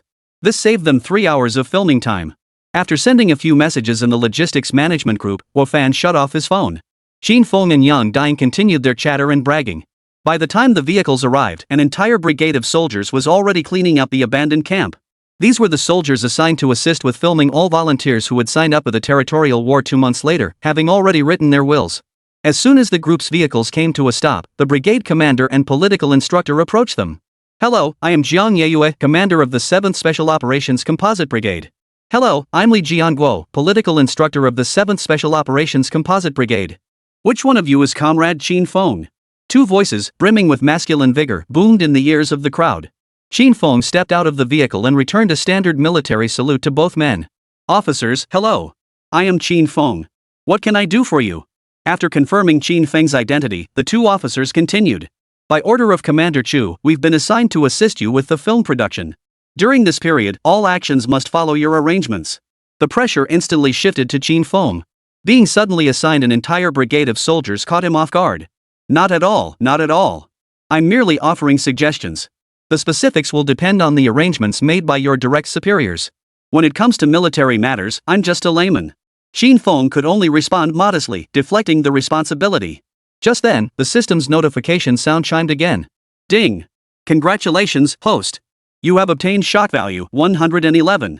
Ding! Congratulations, host. You have obtained shock value 101,010. Qin Feng opened the system panel and stared at the soaring shock value figures, unable to believe his eyes. Chapter 60, Skyrocketing Shock Value. Qin Feng saw the shock value on the system panel had reached 560,000. Such a massive surge left his head spinning. Happiness had come so suddenly that he couldn't wrap his mind around it. Meanwhile, the internet was already exploding. Holy, what is this? The CG effects are insane. This is the pride of Chinese cinema. Forget everything else, these visuals alone could outshine all the special effects in Dixia films. Holy crap, that space fortress is insane. Who can tell me what those cannons on it are? They actually pierced through a powered mech warrior in one shot? Dude, the cannon isn't the point.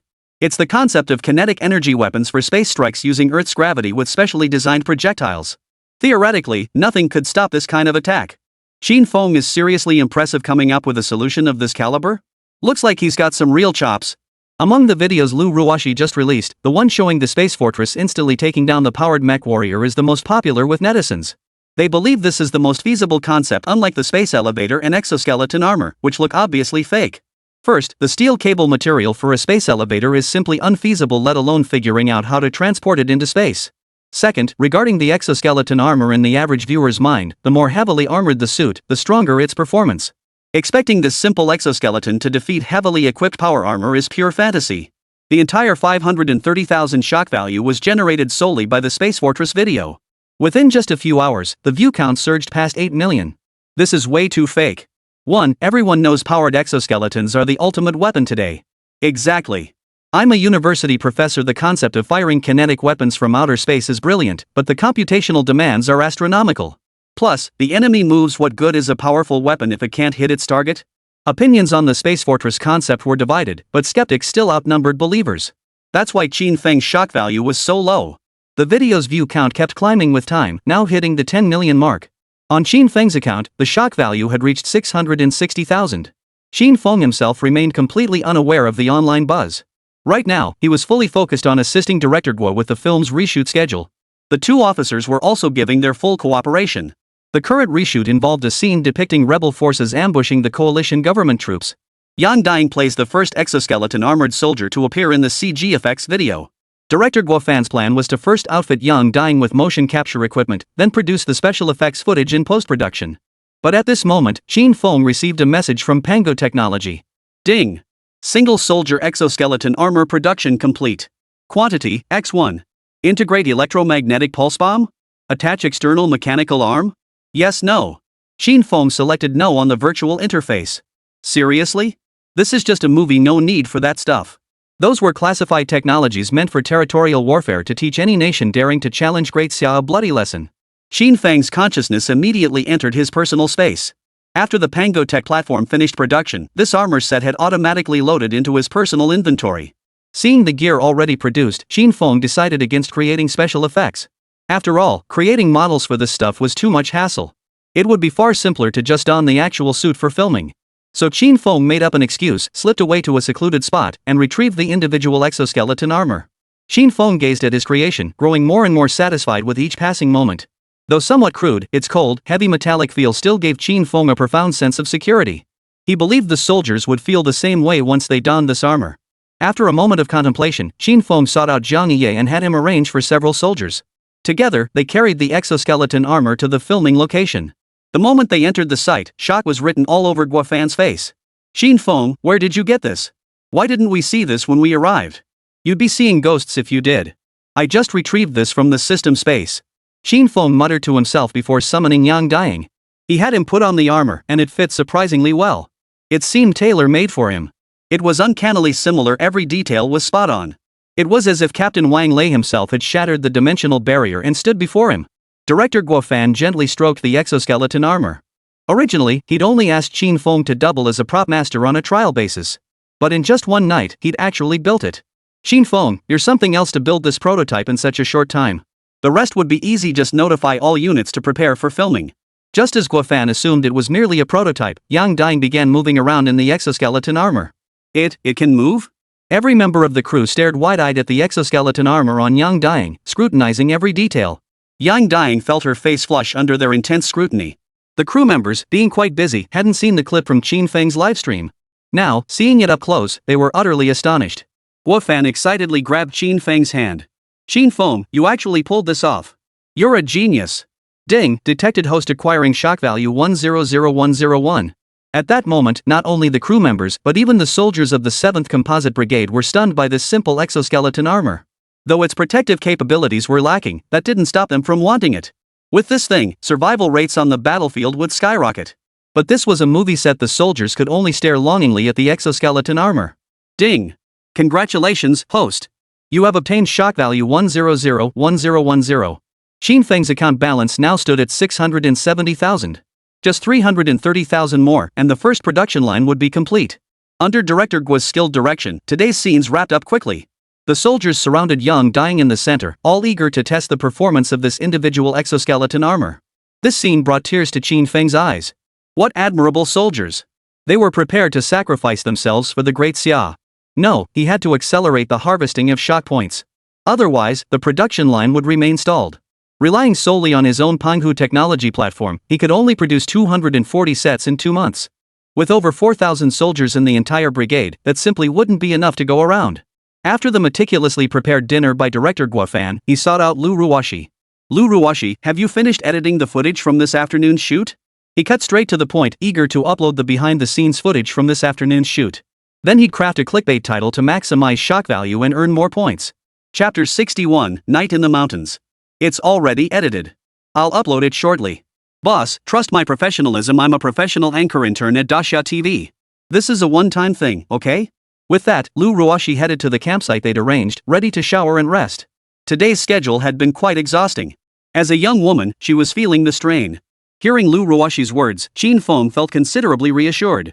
After a busy day, he pulled out his phone, opened the live streaming app, and prepared to check today's viewership numbers. Just then, the system notification sound rang out again. Ding! Congratulations, host! You have earned 111 shock points. Another string of ones. Qin Feng promptly turned off the notification sounds. The sound gave him a headache. He hadn't turned it off earlier only because he was so used to being broke that he'd grown fond of the sweet sound of sudden wealth. But now, all those ones? Not so melodious anymore. He opened the system panel. When he saw the shock value had reached 1.73 million, he was so stunned he couldn't speak. 1.73 million shock points? That could buy 2 production lines. Qin Feng put those thoughts aside for now. He opened the software again and found the 5 videos he'd posted under the My tab. Thanks to the recently released behind-the-scenes footage, the videos showcasing the single soldier exoskeleton armor and the space fortress were trending wildly. The other 3, however, had received only lukewarm responses. Holy crap, is this real? Qin Feng actually built the exoskeleton armor from the video? Dude, you're behind the times. Qin Feng showed it off in his live stream days ago. Back then, we all thought it was just a prototype power armor. But can that flimsy exoskeleton armor really beat a powered mech? I just can't buy it. Doubtful number 1, if it really can win, could elite soldiers wear it too? The territorial war starts in 2 months. I hope it's real. Praying for the soldiers. Tearful JPG. Stop daydreaming. This thing might pass in a movie, but it can't even fool the audience. You expect it to fight in a war? The truth above. Honestly, we might as well surrender. At least the soldiers wouldn't have to die. Qin Feng glanced at the comments but paid them no mind. The battlefield would prove everything. For now, the priority was maximizing shock value. He immediately checked the back-end data. The exoskeleton and Space Fortress videos had already racked up 60 million views, just 40 million more to win the bet. Things were looking incredibly promising. Breaking 100 million views shouldn't be a problem. After all, the video had only been up for less than a day. Who knows? He might wake up tomorrow to find the goal already achieved. Qin Feng opened the system panel and decided to redeem 2 production lines first. After all, constructing production lines took time. As he walked, he pondered which production lines to exchange for. Before he knew it, he found himself beside the assigned barracks. The sound of dripping water reached his ears, but his mind was so focused he didn't notice it. Ah! Pervert! Lost in thought, he accidentally stumbled into the bathing area where Su Mo and Lu Ruoshi were washing. As the only 2 women in the production crew, they were naturally assigned to share a dormitory. Though they fiercely competed in front of Qin Feng, their rivalry stemmed from proving their professional capabilities, not romantic entanglements. Come on, they'd only known Qin Feng for a few days. Sure, he was handsome. But that only made the 2 women feel he was easy to get along with. Stuck in this remote mountain camp, their relationship had actually grown quite harmonious, as if all past tensions had vanished. The nights here were pitch black and desolate, so they'd started showering together as a group.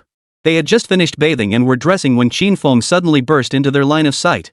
Startled, both women instinctively took a step back, their Pikachu t-shirts clinging wetly to their bodies. Their graceful figures were faintly visible beneath the damp fabric, and they held their breath in terror. Only when they saw Qin Feng hadn't noticed them did they relax slightly, holding their breath until he completely disappeared around the corner. The 2 girls dashed back to their dormitory, their cheeks flushed, a strange feeling stirring in their hearts. Truthfully, Qin Feng couldn't be blamed. In these old-style barracks, bathing areas were communal with no privacy. Having hot water was already a luxury. In some places, soldiers would simply rinse off with cold water during the summer.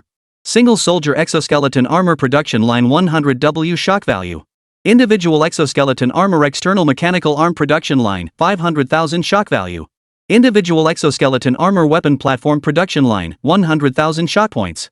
Electromagnetic pulse bomb production line 100,000 shock points. The production line for the robotic arms has already been finalized, but Qin Feng remains undecided about the remaining production line. Should he prioritize purchasing exoskeleton armor or electromagnetic pulse bombs? Exoskeleton armor would enhance the soldiers' agility and mobility. Paired with heavy ranged firepower, they could overwhelm and eliminate any foe except powered armor warriors. EMP bomb technology, however, could be deployed via individual rocket launchers, giving every soldier a chance to take down powered mech warriors. Ultimately, Qin Feng opted for the exoskeleton armor and mechanical arm production lines. After clicking purchase, all the blueprints and technical data for both production lines instantly appeared in his mind. In that instant, he became intimately familiar with the entire manufacturing process for these items.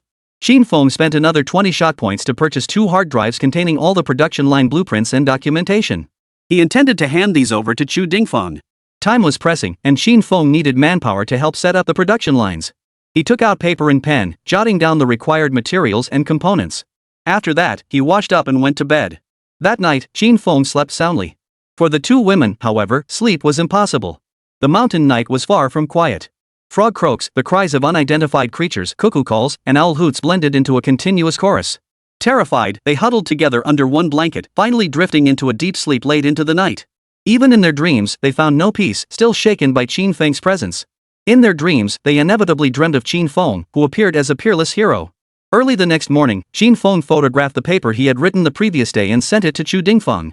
He instructed Chu to purchase the supplies listed on the paper and deliver them to this abandoned military camp. Afterward, he opened the live streaming app to check the view count. From last night until now, the system's notification sound hadn't sounded again, which made him feel quite uneasy. The moment he saw the back-end data, Qin Feng was stunned. He could scarcely believe his own eyes. Chapter 62, 1.3 billion views. Qin Feng saw the back-end data had reached 1.3 billion views. Even the initially niche space elevator video had garnered over 10 million views. Suddenly, as if something occurred to him, he hurriedly opened his system panel. Something was off. With this many views, the system hadn't triggered a single alert. Even if only 1% of viewers believed it, that should have generated 1.3 million shock points. Qin Feng glanced at his system's balance, which now stood at 1.6 million. Only now did he recall that yesterday, finding the system notifications too noisy, he had turned them off. This meant he hadn't received a single notification message. With 1.6 million shock points already accumulated, he was just 400,000 points away from redeeming the remaining 2 production lines. Qin Feng was in an exceptionally good mood. He immediately selected the electromagnetic pulse bomb production line. After redeeming the production line blueprint, he sent another list to Chu Dingfang. Though Chu Dingfang had no idea what Qin Feng needed these items for, he still arranged for them to be procured according to Qin Feng's specifications. Qin Feng then extended his consciousness into his personal space, where 3 individual exoskeleton suits had already been assembled. Just then, Qin Feng received a message from Chu Dingfang. The message stated, "Delivery date, tonight at 8 p.m. These materials were all raw components, no finished mechanical equipment was included. Since they required specialized production lines, he would have to store the raw materials in his personal space for later manufacturing by Panga technology. Bionic robot technology, 300,000 shock value. Digital life technology, 500,000 shock points. Flying blade ultra-thin steel wire technology, 1.2 m shock value. Space elevator special steel cable 200 W shock value. Space elevator cabin technology, 150,000 shock value. Space elevator installation technical blueprints 300 W shock value. Space elevator top space station technology 500 W shock value. With nothing better to do, Qin Feng browsed the system store. Since his shock value had surpassed the million mark, the items displayed were increasingly valuable. Most of them were related to the space elevator. Wait, something odd seemed to have slipped in. Flying blades? Wasn't that technology from the 3-body problem? Qin Feng recalled how these flying blades had sliced through an entire ETO organization cruise ship. This thing seems pretty useless in this world. Oh, wait, it could be made into portable weapons for power armor warriors. Hold one end in each hand, wrap it around the neck of some noble lord's power armor soldier, give it a tug, boom, helmet and all, the whole head comes off. Or better yet, have exoskeleton armor warriors work in pairs, one pulling each end. Spread the flying blade net wide and charge toward the noble lord's power armor teams, they're bound to be strutting around everywhere. This was a promising invention. Qin Feng planned to exchange it once he accumulated enough shock points, commissioning Panga technology to produce some for future contingencies. With the remaining 600,000 shock points, Qin Feng exchanged for digital life technology. He had a premonition that in the days ahead, he would be stretched thin, busy managing all the technologies he had exchanged for. Qin Feng had no choice but to activate his digital clone. After closing the system interface, he rushed to find director Guo Fan. By the time he found director Guo Fan, the film crew had already completed all filming tasks. He was discussing with Zhang Yue and Li Jianguo how to arrange the soldiers' affairs next. When they arrived, Chu Dingfang had explicitly informed both of them that this filming assistance was essentially granting the soldiers a 2-day break. After all, in 2 months' time, who knew how many of these soldiers would still be alive? Life held too many regrets. Unlike these young recruits, who had gone straight from school to enlisting and dying for their country without ever truly contemplating the future. Grand ambitions might remain unfulfilled, but smaller wishes could still be granted. They were flipping through the anonymous slips of paper on the table. Last night, Zhang Yue had asked the soldiers to write down what they most wanted to do today. This led to the scene Qin Feng had just witnessed. The final tally revealed the soldiers' wish to hold a soccer match as today's activity. After a brief discussion among the three, Zhang Yue went to organize the soldiers. Li Jianguo found people to set up the field. With time pressing, there was no opportunity to arrange for turf or greenery. They could only find some coal slag in an abandoned warehouse. Thus, Li Jianguo led several soldiers in paving a soccer field with the cinder, marking all the lines with lime. Director Guo Fan immediately contacted a sporting goods store to urgently order 3 sets of goals, team jerseys, and soccer balls. Qin Feng stood nearby, patiently waiting for Director Guo Fan to finish his call. Only then did he approach. Director Guo, you said if the views surpass 100 million, our film The Wandering Earth will be confirmed for release in 4 days. Is that true? Director Guo looked at Qin Feng after hearing his question. What? Did you pull it off? Qin Feng said nothing, silently pulling out his phone. He opened the live streaming app, navigated to the back-end data section, and handed it directly to Guo Fan. Guo Fan's face was frozen in disbelief as his eyes locked onto the staggering 1.3 billion view count displayed on the screen. The shock was beyond words. He could only swallow hard. In all his years in the industry, this was the first time he'd witnessed a brand new live stream account, starting from zero, achieve 1.3 billion views. Illusion. All just an illusion. Right now, he just wanted to focus on filming and promotion. He wasn't ready for his film to be released so soon. Yet as he stared at the numbers, the back-end data continued to climb steadily. 1.5 billion, 1.8 billion, 2.3 billion, the numbers kept climbing relentlessly. After all these years in the film industry, he finally understood what it meant for new waves to push aside the old. Faced with these ironclad numbers, Guo Fan had no choice but to honor the bet. He and his secretary began calling every cinema chain they knew. Though it felt like he was being forced into action, these figures gave him boundless confidence. He was already ahead of the game. He would stake his entire career on the fact that he had never seen such impressive figures in a film's promotion and distribution campaign. His earlier reservations vanished in that moment, replaced by a deep trust in Qin Feng. Meanwhile, filming had wrapped on this side, and he was preparing to bring Wang Lei over as well. Several people collaborated on planning the next phase of post-production special effects. "Hey, Director Guo, what's up?" Wang Lei, who was far away in Jinghai, beamed with joy when he received Guo Fan's call. Chapter 63, alright, I'll be there before dinner. Wang Lei was a highly driven professional. Even a rare day or two off brought him genuine joy. But knowing Director Guo had taken Qin Feng out to scout locations left him with little to do here. He couldn't help but feel bored. He was also waiting for the film's release, anticipating his share of the profits and fame. With Qin Feng joining the project, he felt incredibly confident about this film. Director Guo, unwilling to forever trail behind Western blockbusters picking up scraps. He was determined to create a sci-fi film uniquely embodying the romance of the great Xia people. He was now highly optimistic about the film's prospects. As the lead of the post-production special effects team, upon seeing this year's list of films submitted for release, he couldn't help but burst out laughing. This one's a sure thing. He couldn't care less about domestic films like the Supernatural Investigation Bureau or the Wisteria Blossoms Never Sleep, which were nothing but self-congratulatory flops. His sights are now set on Western blockbusters Star Wars, Pacific Rim, The Avengers. These are the true rivals he aims to surpass.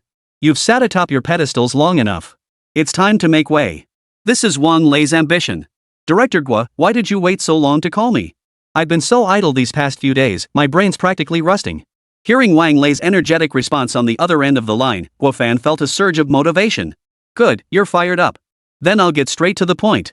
Get your VFX team and equipment over here immediately. I'll send you the location shortly. You must arrive before tonight. Wang Lei was taken aback by Guo Fan's demand. Take the entire crew to his location? What about the Jinghai crew? Personnel are the least of it, just find a vehicle and they'll pile in. But the equipment was the real headache. This was all the latest film special effects production gear, extremely delicate. If there were even a single bump or dent, it would haunt him for days. Director Guo, do we need to take the equipment too? That stuff isn't easy to move. Could I go ahead first and handle it when I return later? Upon hearing Guo Fan's request, Wang Lei instinctively wanted to refuse. It wasn't that he wanted to slack off, it was just too much hassle.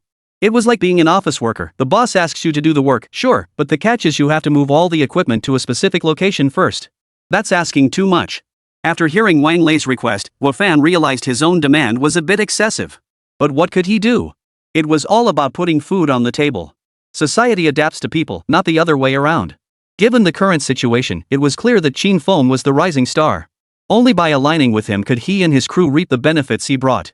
Wang Lei, you probably don't realize it, but our movie is about to go viral. That kid Qin Feng, the video he uploaded to the site yesterday has already surpassed 1.8 billion views. What that signifies, I think, needs no further explanation. You're a veteran in this industry too. The key point is, I've already agreed with him. The film will premiere in 5 days. Wang Lei, who had initially harbored some reluctance, cast aside his lingering hesitation the moment Director Guo Fan made that announcement. The film's release meant he'd finally get paid for his post-production work. Plus, there's a profit-sharing clause in the contract. Now, even before the film's release, the view count was already so high that making money was a sure thing. It was just a matter of how much.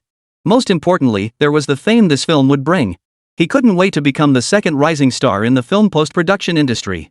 Why not the first? Because Qin Feng holds that position. He harbors no resentment whatsoever about this in any field. The most accomplished lead the way. Really? Director Guo? Alright, send me the address. I'll arrange transportation immediately and be there before dinner. Meanwhile, the internet was already going wild over Qin Feng's videos. Support, belief, criticism, and abuse all were present. Wow, is this really Qin Feng, the one causing such a stir online recently? This is Qin Feng? Who knew he had such skills? Amazing. How did he come up with such out-of-the-box gear? These tactics are insane. Yeah. That space fortress clearly has tons of room for maneuver. This group of people only cared about the actual visual impact of the film. Then there were those who seemed to be bashing it just for the sake of bashing. What do you lot even know?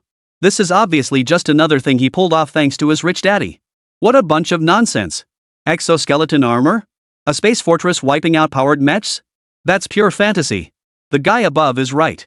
This space elevator is clearly just a gimmick to grab attention. How could this design even work? Guo Fan's clearly run out of ideas. What kind of crap is this? Guess I'll just have to wait for the Atlantic Rim. Agree with the above. Mechs are the true romance of men. Qin Feng ignored all these comments. His entire focus was now on the system. After a morning of fermenting, his shock value had now reached 2.3 million. Now he was agonizing over how to spend it. After browsing them all for a while, Qin Feng ultimately decided to purchase the last 2 production lines. With the last 300,000 shot points remaining in his account, he chose to purchase bionic robot technology. After exiting the mall, Qin Feng sent the remaining 2 order lists to Chu Dingfang. The other party still only replied with one sentence, received. Prepare for the goods delivery notification tonight. Meanwhile, Wu Jianxin, who had been closely monitoring Qin Feng's movements, now wore an expression of utter dismay. He never imagined that Qin Feng, the very person he and Qian Debiao had driven out of campus, would now be living so comfortably. Furious beyond measure, Wu Jianxin gritted his teeth so hard they nearly shattered. Now, he could only vent his pent-up anger by smashing the hotel's furnishings. During his rampage, no one in the hotel dared to approach him. After all, he held a 12% controlling stake in this establishment. Any damage could simply be charged to his account. After venting for a while, he pulled out a phone, found a number, and dialed it. Uncle Lou, call all the major theaters for me. Tell them my movie premieres in 4 days. Make sure they give me a higher screening ratio. As for that movie starring Qin Feng, give it fewer screenings. This time, I want Qin Shou to trample you underfoot. Chapter 64, Post-Production Complete. On Qin Feng's side, by the time Wang Lei arrived at the abandoned camp, director Guo Fan had already wrapped up the final scene with the soldiers, the astronauts detonating the nuclear bomb on the moon. Now, everyone was in the makeshift special effects studio, putting the finishing touches on the production. For Wang Lei, creating such planetary destruction effects was second nature. He finished the work in no time. The real challenge lay in calculating the precise values of the nuclear blast's impact and the tidal effects resulting from the moon's loss. Through an all-night collaborative effort, the complete film was finally assembled. The finished film had been saved onto a special hard drive, ready to be submitted for review the next day. On the third day, as dawn broke, Qin Feng rose to find soldiers already running laps around the cinder track. Shouting in unison, they circled the cinder track, warming up with a 5-kilometer run. Today was the day of parting. Qin Feng watched these young, spirited youths and felt a pang of reluctance. The thought that these boys, still with traces of youth on their faces, would shed blood on the battlefield in 2 months filled him with deep sorrow. Qin Feng took out his phone and dialed Chu Dingfang. The moment the call connected, Qin Feng spoke directly into the phone. Grandpa Chu, could you let these soldiers stay 1 more day? He tentatively made his request to Chu Dingfang. After clearly hearing Qin Feng's request on the other end of the line, Chu Dingfang. His brow furrowed slightly. Though Qin Feng's request had deeply moved him, considering what lay ahead in 2 months, he still refused. Little Feng, you know they'll be heading to the battlefield in 2 months. Though I too wish they could rest longer, I trust you understand the principle, sweat more in peacetime, bleed less in war. Qin Feng fell silent upon hearing Chu Dingfang's words, finding no rebuttal. Suddenly, as if struck by an idea, he spoke urgently into the phone. Grandpa Chu, just let them stay 1 more day. Chu Dingfang didn't rush to object. He wanted to hear Qin Feng's reasoning first. State your reasons. If it's possible, I'll consider it. Seeing that Chu Dingfang hadn't immediately refused, Qin Feng's face lit up with a delighted smile. He took a deep breath, gathered his thoughts, and began. Grandpa Chu, my film is already complete. It includes scenes featuring exoskeleton combat armor battling powered exoskeletons. Moreover, I haven't been idle these past 3 days. I've already completed 8 sets of individual exoskeleton armor. They're right here with me. Once they've watched the film and gained a basic understanding of the armor, I can teach them basic operation as early training. Chu Dingfang lost his composure upon hearing this, his face contorting with disbelief. He'd assumed Qin Feng could only produce 1 unit per day, yet in just 2 short days, 8 had been completed. This left him both shocked and delighted. If this was the case, wouldn't that mean at least 240 units could be produced in 2 months? By that calculation, each theater of operations could receive an average of 40 units? 80 for himself and 40 for them. That worked perfectly. If this held true, his confidence in victory 2 months hence grew even stronger. Wait for me there, I'm coming right over. With that, Chu Dingfang hurriedly hung up the phone and jogged over to a jeep. He ordered the young soldier standing nearby to drive him immediately to the Southeast Theater's airfield. After the call ended, Qin Feng stood frozen in place for a long moment before remembering what he needed to do. It seemed the right choice was to retrieve the battle armor and wait here for Chu Dingfang. His consciousness plunged into his personal storage space, where 9 exoskeleton suits lay quietly. Qin Feng retrieved all 9 suits and placed them on the open ground outside his camp entrance. He intended to wait here for Chu Dingfang's inspection. Only after completing these preparations did Qin Feng recall that several truckloads of materials had been delivered by the motor pool soldiers late last night. Qin Feng suddenly recalled that several truckloads of materials had been delivered by the motor pool soldiers late last night. Those materials were currently stacked in the warehouse beside the vegetable patch behind the cook's quarters. With that thought, Qin Feng immediately headed in that direction. This time, Qin Feng traveled wearing his exoskeleton armor. He wasn't sure if this batch of materials met his standards. He believed it was crucial to wear the exoskeleton armor and personally inspect the site. Qin Feng's exoskeleton armor appeared quite bulky. In truth, it was surprisingly lightweight compared to fully protected powered armor. Qin Feng piloted the exoskeleton armor, striding briskly toward the target location within the abandoned military compound. Along the way, the soldiers were stunned. They had never seen such Spartan armor. Especially the two mechanical arms trailing behind in their eyes, they seemed less practical than adding more protective plates. After a moment's thought, the soldiers realized with a start, this was clearly built for a movie shoot. Those 6 mechanical arms trailing behind seemed impractical after all, in their minds. No nation had yet perfected a solution to the problem of mech pilots being unable to control multiple mechanical arms simultaneously. Qin Feng ignored the soldiers' puzzled stares. After running for a while, he finally reached his destination. He pushed open the warehouse door and closed it quietly behind him. He then activated the spotlight on the armor.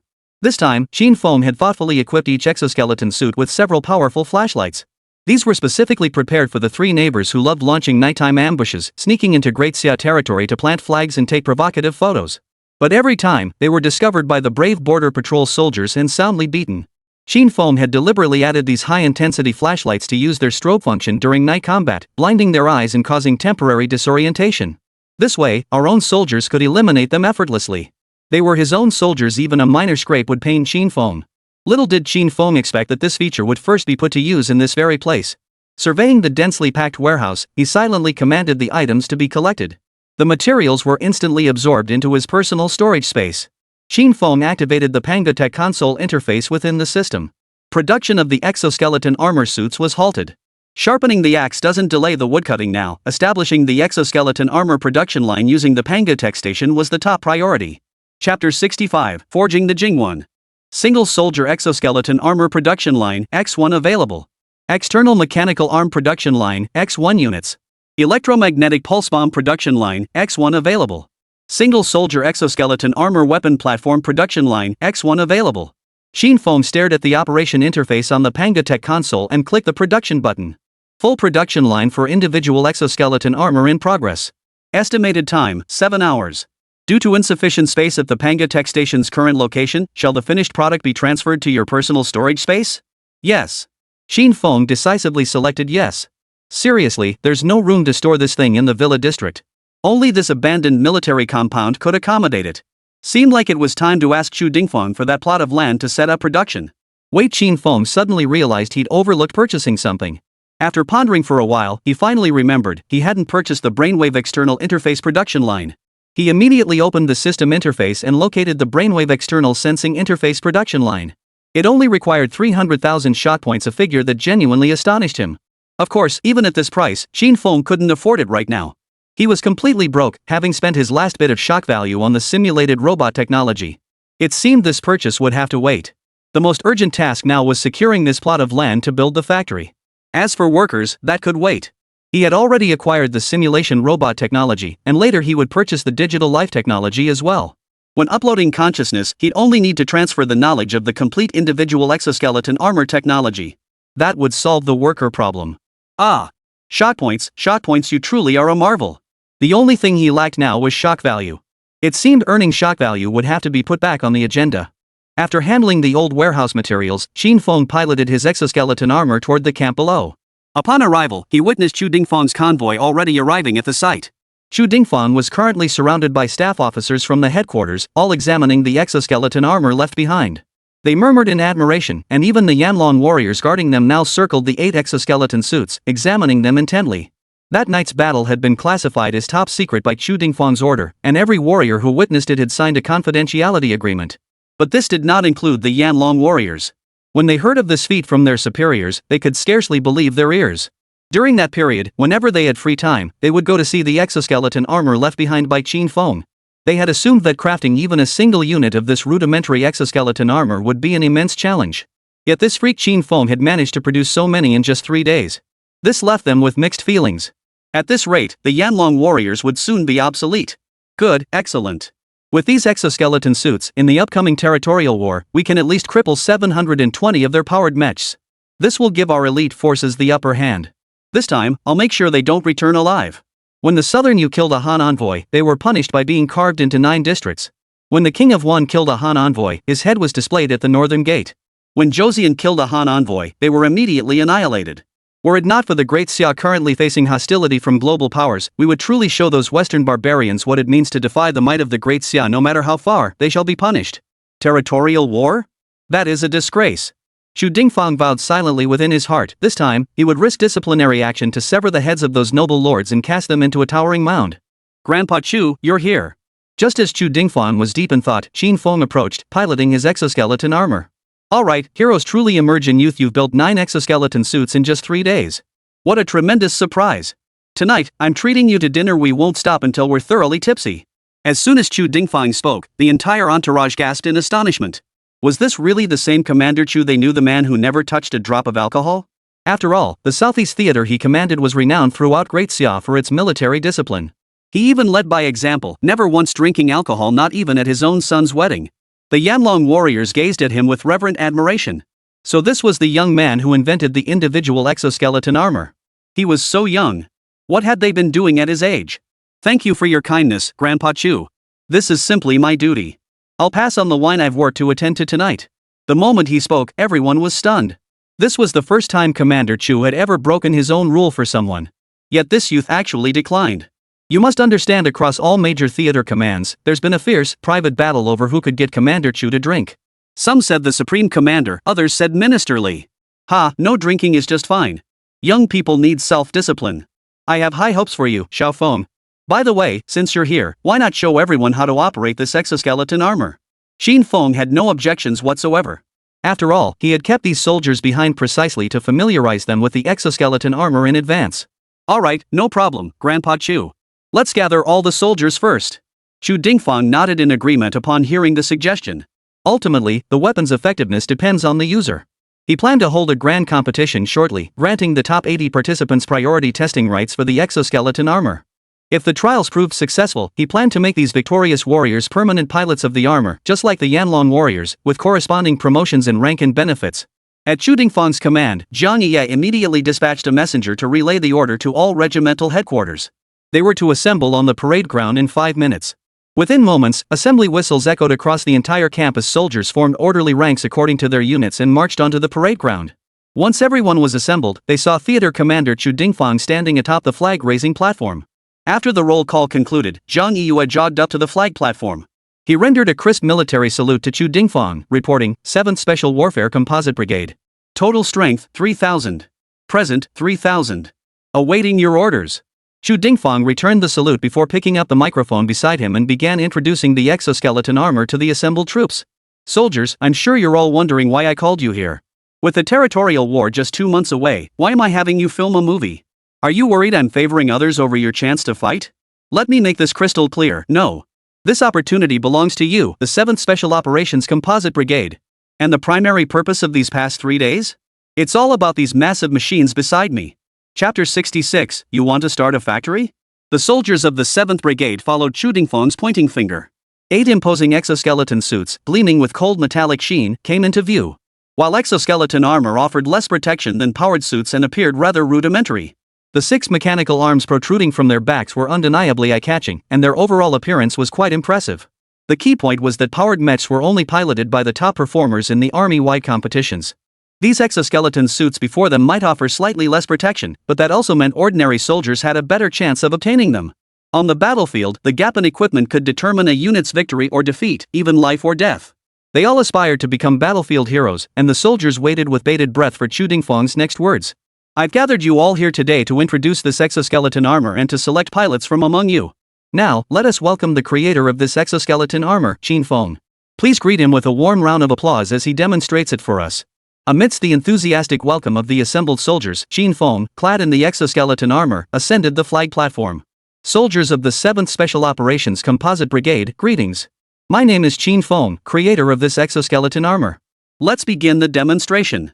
Speaking before such a large audience for the first time, Qin Feng couldn't help but feel a bit nervous. He wrapped up his remarks rather hastily. He directly operated the combat armor, moved to the center of the platform, and began the demonstration. Equipped with a brainwave external sensing interface, all commands were transmitted to the armor through Qin Feng's subconscious. Thus, whenever he conceived an idea, the exoskeleton armor's AI-assisted system would select adaptive commands to execute based on Qin Feng's thoughts. Qin Feng wanted to test whether the exoskeleton armor could handle wielding 6 laser swords simultaneously, much like the droids in Star Wars films. He severed his own mechanical arm, and 6 flashes of crimson light erupted. All 6 laser swords of the exoskeleton armor activated simultaneously. These weapons were ones Qin Feng had just borrowed from the Yanlong warriors. After the weapons activated, various sword techniques from movies of his past life flashed through Qin Feng's mind. With the assistance of the armor's AI support system, the exoskeleton armor executed those sword techniques through Qin Feng's subconscious. Each arm executed distinct techniques, yet they moved in perfect harmony, flowing with seamless precision. This spectacle utterly stunned Qu Dingfang and his staff officers. This was especially true for the Yanlong warriors. Even the powered exoskeletons couldn't achieve such fluid, independent movement with both arms. This wasn't a flaw in the armor itself. It was a limitation of the human brain. Such abilities depended on innate talent. Some could write and draw with both hands, while for others, the left hand was practically useless, serving only for minor tasks. Qin Feng, however, possessed 6 arms, no, 8, including his original pair. Each arm performed distinct actions, some raised swords to defend and block, others thrust forward to attack. It left them momentarily baffled. Was Qin Feng's brain simply too twisted, or was this armor's technology truly that advanced? Impossible. How could anyone possibly control 8 arms simultaneously? An illusion, it must be an illusion. I can barely use both hands with any coordination. I'm 1 in a million. How could anyone achieve this? Could a human brain truly be developed to such an extent? If not, then this technology is truly beyond belief. The warriors murmured among themselves. Moments ago, they deemed the armor crude and rudimentary. Now, their concerns seemed utterly misplaced. As the saying goes, 2 fists can't fight 4 hands. This guy has 8 hands. Unless they're bored out of their minds, no sane mech warrior would dare challenge Qin Feng. After the demonstration concluded, Qin Feng raised the microphone and began explaining the technology to the soldiers below. As you've all witnessed, this exoskeleton armor is controlled via a brainwave-based external sensory interface. Simply form a subconscious thought, and the AI assistant within this exoskeleton armor will match it with the most optimal movements to help the pilot execute high-difficulty maneuvers. As Qin Feng finished speaking, the entire parade ground erupted in astonishment. Are you kidding me? Has this tech advanced this far? Simply by thinking subconsciously, the exoskeleton armor's AI assistance system helps soldiers master more attack methods. This is unacceptable. I must acquire this exoskeleton armor. No one can stop me. No sooner had the soldier spoken than someone interjected. Isn't that just using the right hand? Could this be straying into the dark side? Who cares about righteous or unorthodox paths? I'm getting this exoskeleton armor. No one can stop me. Ding! Congratulations, host. You have obtained shock value 100,100. After receiving the system-wide notification, Qin Feng fell silent. This time's shock value points were unusually high. His mind plunged into the system's interface. After some searching, he finally understood the reason. Because these warriors were heroes who had already prepared their final letters. The moment they chose to join the territorial war, their identities transformed. They became war heroes of the Great Xia Empire, hence the exceptionally high base shock value points. Qin Feng closed the inquiry page and opened the marketplace interface. His balance showed over 340,000 shock points. He decided to prioritize acquiring the production line.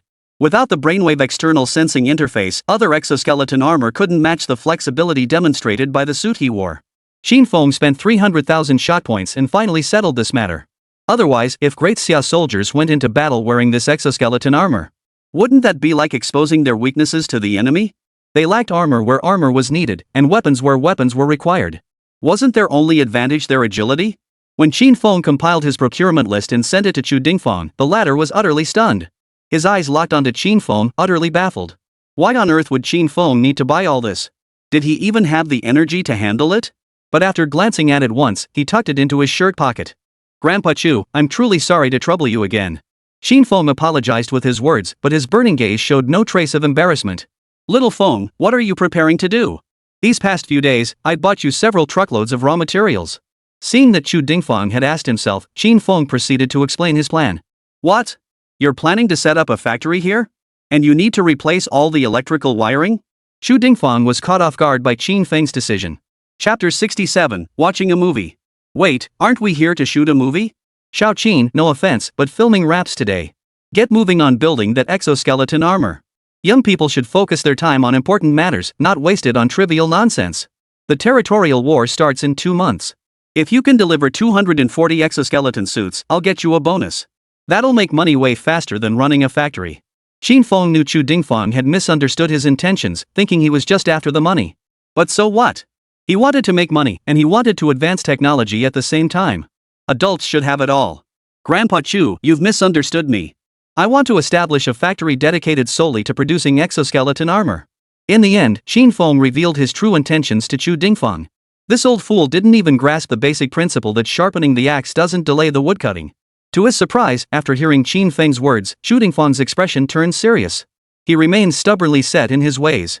Xiao Feng, establishing a factory is no simple task. You'll need to construct the plant, install assembly lines, and train skilled workers. Not a single one of these tasks is simple, and altogether, it would take at least half a year. You should stick to making exoskeleton armor. Even if you get your production line up and running, you won't have much time left for actual production. If you ask me, you'd be better off playing it safe. Play it safe? That's impossible. At this rate of 4 units per day, we'll never meet the demand. According to Qin Feng's plan, at least 1,000 of these 3,000 men need exoskeleton armor. Otherwise, once the territorial war begins, Qin Feng won't feel secure at all. This is classic fear of insufficient firepower. Grandpa Chu, just do as I say. When the territorial war comes, I'll make sure you have more than enough exoskeleton armor. What about 1,000 units? 1,000 was Qin Feng's conservative estimate. He'd seen in the production line technical manual that with a fully operational line, they could churn out 1 exoskeleton armor unit every 20 minutes. Calculating that way, with 24 hours in a day and sufficient materials, running at full capacity could yield 72 exoskeleton suits daily. Over 2 months, that would amount to nearly 4,200 units. He didn't mention the full figure because the number was simply staggering. Chu Dingfang wouldn't believe it. 1,000 units? Do you even realize what 1,000 exoskeleton suits means? If you can build 1,000 exoskeleton suits within 2 months, I'll call you Grandpa. 1,000 exoskeleton suits each equipped with an electromagnetic pulse bomb. That armed force could challenge every nation on Earth, even annihilate all their powered armor units. No need for that. Just follow my instructions, and I'll deliver 1,000 exoskeleton suits to you before the territorial war begins. What do you say, Grandpa Chu? Want to give it a shot? After all, it won't cost much to try. Chu Dingfang pondered, yeah, what's the harm in trying? It wouldn't cost much anyway. But what if it really turned out as Qin Feng said? Wouldn't he make a killing? In the end, Chu Dingfang agreed to Qin Feng's request. Alright, I'll give it a shot. If you can't deliver those 1,000 exoskeleton suits before the territorial war, you'll be under my command in the Southeast War Zone from now on. Upon hearing Chu Dingfang's proposal, Qin Feng couldn't help but laugh inwardly. Fail to produce them? Impossible. Seeing Chu Dingfang's agreement, Qin Feng spent 20 shot points to exchange several cable layout diagrams required for the production lines from the system store. Qin Feng handed the blueprints to Chu Dingfang. The densely packed wiring diagrams gave him a headache. He handed the blueprints which Qin Feng had secretly retrieved while others weren't looking to the clerk before resuming his role as conference chair. The soldiers below the stage had been itching to get started for ages. They'd been rubbing their hands in anticipation for half the day, only to find their commander deep in conversation with that youngster. When he finally picked up the microphone again, thunderous cheers erupted from the crowd below. Tournament! Tournament! The east wind blows, the war drums beat. Who fears the southeast tournament? The soldiers' cheers grew louder and louder. Standing on the stage, Chu Dingfang felt immense satisfaction. What defines a strong military? This is a strong military. As a commander, who wouldn't love a force like this? A smile now graced Chu Dingfang's face, though he did not immediately announce the grand competition. Instead, he addressed the warriors below. The competition can wait. Tonight, you'll watch the movie first. The soldiers below the stage wore expressions of disappointment upon hearing this. They wanted exoskeleton armor, not a movie. We want the tournament, not a movie. We want the tournament, not a movie. Chu Dingfang pressed his hand to his chest on stage and shouted down to the crowd. Quiet, everyone. Listen to me.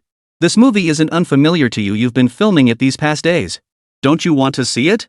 There's one more thing. The exoskeleton armor featured in this film was modeled after the exoskeleton armor used in our theater of operations. Every combat effect depicted has been tested in real-world scenarios. Watch it first to understand the capabilities of this exoskeleton armor. When the time comes for your combat trials, you'll fight even harder. Not necessary, Qin Feng thought to himself. But Chu Dingfang was still cunning to stir up the soldiers' morale. He actually used his own movie as a gimmick. Could he really stop them? Tell them the competition was unnecessary? I have plenty of exoskeleton armor here, dwell easy. Not to mention, the sheer absurdity of it all, ordinary soldiers wouldn't believe a word. Under Qin Feng's rousing pep talk, today's meeting wrapped up quickly. The warriors, energized, headed off to participate in various physical training sessions. After dinner, the entire contingent gathered outside the camp early. Once most had gathered, the movie screening commenced as scheduled. The soldiers sat motionless, staring intently at the screen before them. Finally, the film began. The opening scenes held little interest for them. Only when the single soldier exoskeleton armor appeared on the screen did the soldiers quiet down. Especially when they saw the exoskeleton armored soldier eliminate the enemy's high-powered mech warrior the moment he appeared on screen. Hey, you know what? Those exoskeleton suits in the movie actually look pretty cool. Chapter 68, 2 days until release. Military discipline demanded silence, no matter how excited the soldiers felt inside. Everyone watched the film in silence, suppressing their excitement deep within. They could only wait until tomorrow's grand competition to show off their skills. At the same time, they were stunned by the exoskeleton armor's incredible capabilities. Who would have thought everything Qin Feng said earlier was actually true? Ding! Congratulations, host! You have obtained 100,100 shock points. Sitting beside Director Guo, Qin Feng received another shock value boost. He checked his balance. His shock value now stood at 680,000. Of course, a significant portion of the 680,000 shock value had been earned through his live streaming platform. Only 2 days remained until the release date agreed upon with Guo Fan. Whether he could turn things around would depend entirely on those 2 days. Purchase digital life technology?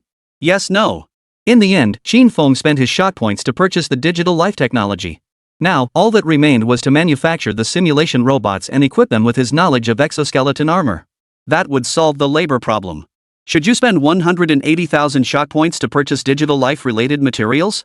Yes. Qin Feng decisively chose yes. When it came to anything related to digital life, he trusted the materials provided by the system. The reason was simple: this technology was far too advanced. If it were to fall into the wrong hands, he dared not imagine what this world might become. This was the allure of an alternative form of immortality. He was certain those noble lords would risk destroying the world to wage war against Great Xia for this technology. Moreover, the people of Great Xia made no secret of their yearning for immortality. He dared not contemplate the consequences if these technologies were leaked. Therefore, regarding everything related to this technology, Qin Feng could only feel at ease by purchasing it through the system. After the movie ended, Qin Feng returned to his dorm. With nothing else to do, he opened the live streaming app. He began browsing the comments. The film was about to premiere, and he wanted to gauge audience reactions. Even though they were just snippets, Qin Feng believed he could still pick up some clues from them. Holy crap, the special effects are insane. I'd call this the best in Great Xia. The visuals alone rank among the world's best. Please don't let this be just hype. Hope the full film lives up to the trailer. When is this movie actually coming out? Same here. I'm bringing my crew to see it. Why not bring your girlfriend? Give it a rest. Hard sci-fi rarely appeals to women. Below the video, the comments were mostly positive, with only a few occasional trolls or deliberately negative reviews. Qin Feng casually skimmed a few comments. Even their talking points were identical. Don't watch it, it's all propaganda. The trailer looks flashy, but the actual movie will be a total mess. Based on my years of movie watching experience, this is just a sales pitch. You'll regret watching the actual film. It was mostly comments like these. Qin Feng suddenly grew curious about these trolls and clicked on one. He had no idea what he'd find until he clicked in and was immediately startled. He saw that all these troll accounts were promoting the same movie, the Supernatural Investigation Bureau. The moment Qin Feng saw this, it immediately clicked in his mind. Wasn't this the movie starring Wu Jianqin? Wow, this director's got some nerve hiring trolls to bash his own movie. This move actually piqued Qin Feng's curiosity. He was determined to see what made this so-called Supernatural Investigation Bureau so special that they had the confidence to attack him. Besides, he hadn't even mentioned its release date yet. The moment he clicked to watch it, he instantly regretted it. The special effects were absolutely cringeworthy. The entire trailer was saturated with romantic subplots, either preaching freedom or featuring some strong female lead saving the world trope, steeped in Western narrative conventions. After watching a few videos, Qin Feng was certain this was a romance film disguised as a suspenseful soft sci-fi. Simply put, it was a cash grab. One thing surprised Qin Feng immensely: this film was actually scheduled to premiere on the same day as his own The Wandering Earth? No wonder they hired online trolls to smear his work. But his CG effects were flawless by any standard. They could only attack him with baseless accusations and wild speculation. Yet one thing remained baffling to Qin Feng: his own The Wandering Earth had only been scheduled for release 2 days prior.